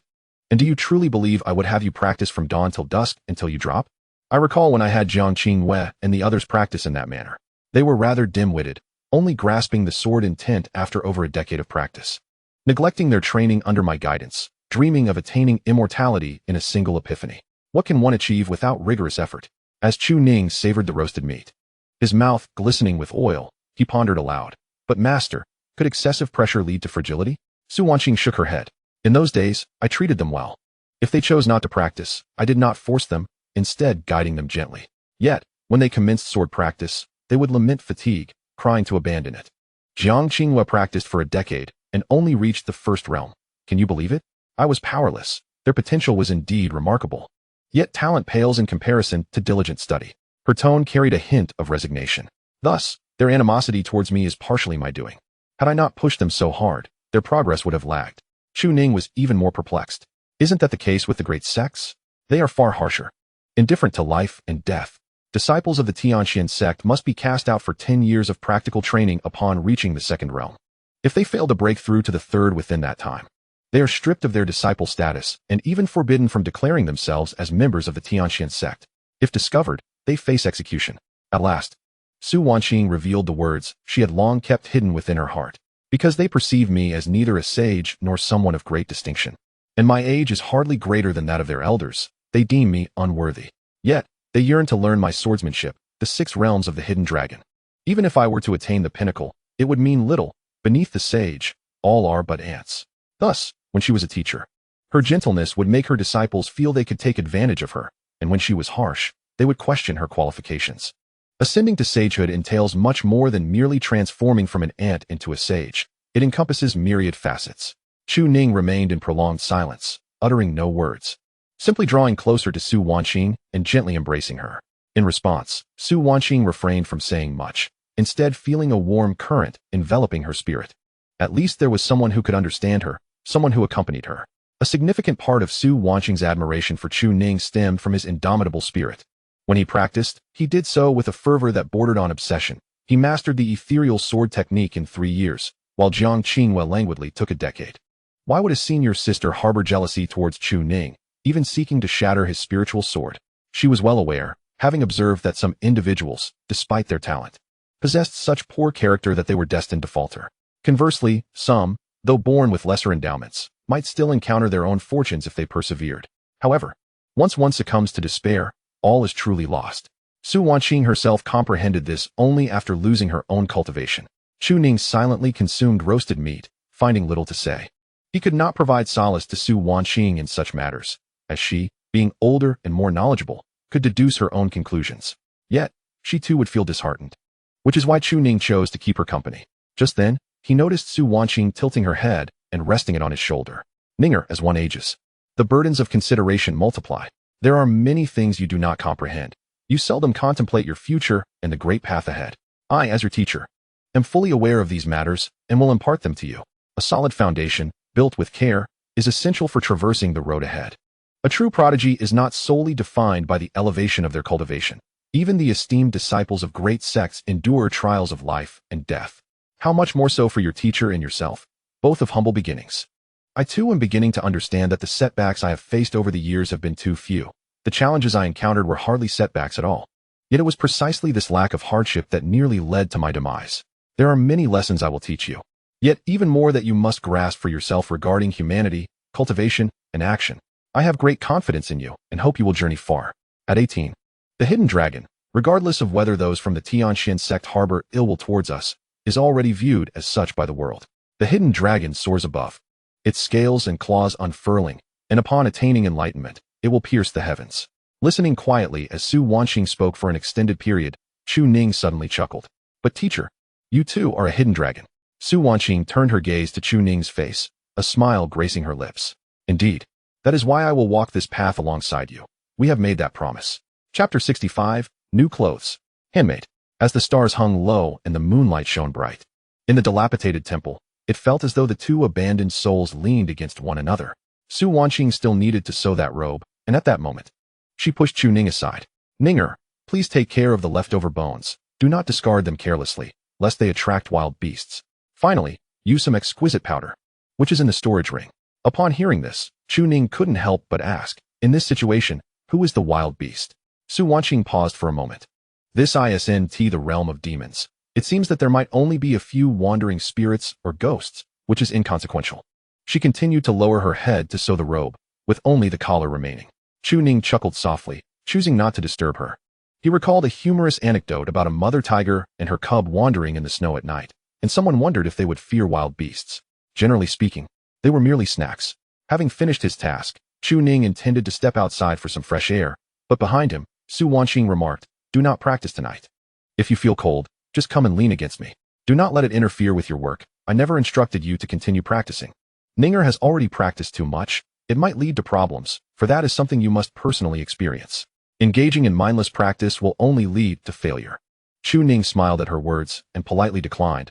I just want to get some fresh air to clear my mind. I will return to embrace you afterward. Thus, silence enveloped the temple, as Su Wanqing clearly wished to ignore him. She mentioned leaning against the temple outside. Although Chu Ning had not practiced swordplay, he still took out a mundane sword. The essence of a sword lies not in its rank. A true sword cultivator can wield a mundane sword as if it were a celestial one. The celestial sword merely enhances one's capabilities, rather than being the source of power itself. Su Wanqing criticized him for being overly reliant on external objects. In your cultivation, whether in combat techniques or restorative methods, relying too much on external aids can lead to a reversal of extremes. You are a cultivator. You must forge your own path, while your methods are borrowed from others. How can you make them your own? It requires understanding and the alignment of heart and mind to carve out your own way. The saying "the blue emerges from the indigo and surpasses it" encapsulates this principle. Walking the path of predecessors does not mean you are one of them, but rather that you are the innovator of a new path in the legacy of profound knowledge. However, this level is indeed too distant for Chu Ning. In this world, few can achieve such a state, but that does not preclude the pursuit of it. Without pursuit, one is destined to possess nothing. Chu Ning caressed the sword's blade, continuing to comprehend the vast essence of the sword. His techniques intertwined, and the sword merged with his heart. He casually executed a thrust, the blade resonating with a profound sound, and a majestic sword intent surged forth, sweeping away all obstacles. Was this the essence of the sword? Chu Ning grasped some understanding. Yet he clearly could not reach the level of cleaving mountains and severing rivers. Thus, he resolved to continue pondering. As for fatigue, that was of no concern. Eternal vitality remained. Although he claimed not to rely on external objects, this sword was akin to a nuclear-powered donkey-s reactor, which he would still depend on to some extent. Within the dilapidated temple, Su Wanqing had been attentively observing the outside world. She refrained from telling Chu Ning that she had also practiced this sword intent for many years. If she spoke of it, what if he became proud and complacent? The young often behaved in such a manner. When fatigued, they would seek comfort in her embrace, which was acceptable as long as it was not excessive. Oh, why am I teaching my disciple like this? It seems somewhat amiss. Sighing, Su Wanqing mused that she could no longer consider herself a pure disciple. She would teach as she wished. With a faint smile of resignation, she resumed her needlework, while outside the dilapidated temple, Chu Ning practiced his swordplay, both awaiting Tianshu's arrival.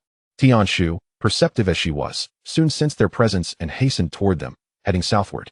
The northern region of the Tianshan continent belonged to the realm of humanity, while traversing south led into the chaotic lands. As Chu Ning pondered the essence of swordsmanship, he was suddenly enveloped by a fragrant breeze. Behind him stood a captivating woman, her voluptuous figure exuding an alluring charm, with a playful smile gracing her lips. "My lord, are you a sword immortal?" "It is the first time I have encountered a young sword immortal," she declared. Taken aback, Chu Ning turned, momentarily bewildered, thinking it was his master speaking. Upon realizing the truth, disappointment washed over him. The term "my lord" was merely a cordial address for a young man, not an indication of marital ties. Observing the woman before him, he quickly discerned her origins. She was a mountain-dwelling specter, a ghostly being of considerable power, yet her aura lacked malevolence, instead radiating a hint of golden energy, reminiscent of incense offerings. Even the mountain deity would not be so brazen. Nevertheless, she was far from an ordinary vengeful spirit. "What do you want?" he inquired. The female ghost appeared taken aback, surprised that he did not gawk at her figure like others had. Feigning modesty, she replied, "Oh, my lord, since you reside in a dilapidated temple, why not visit my home instead?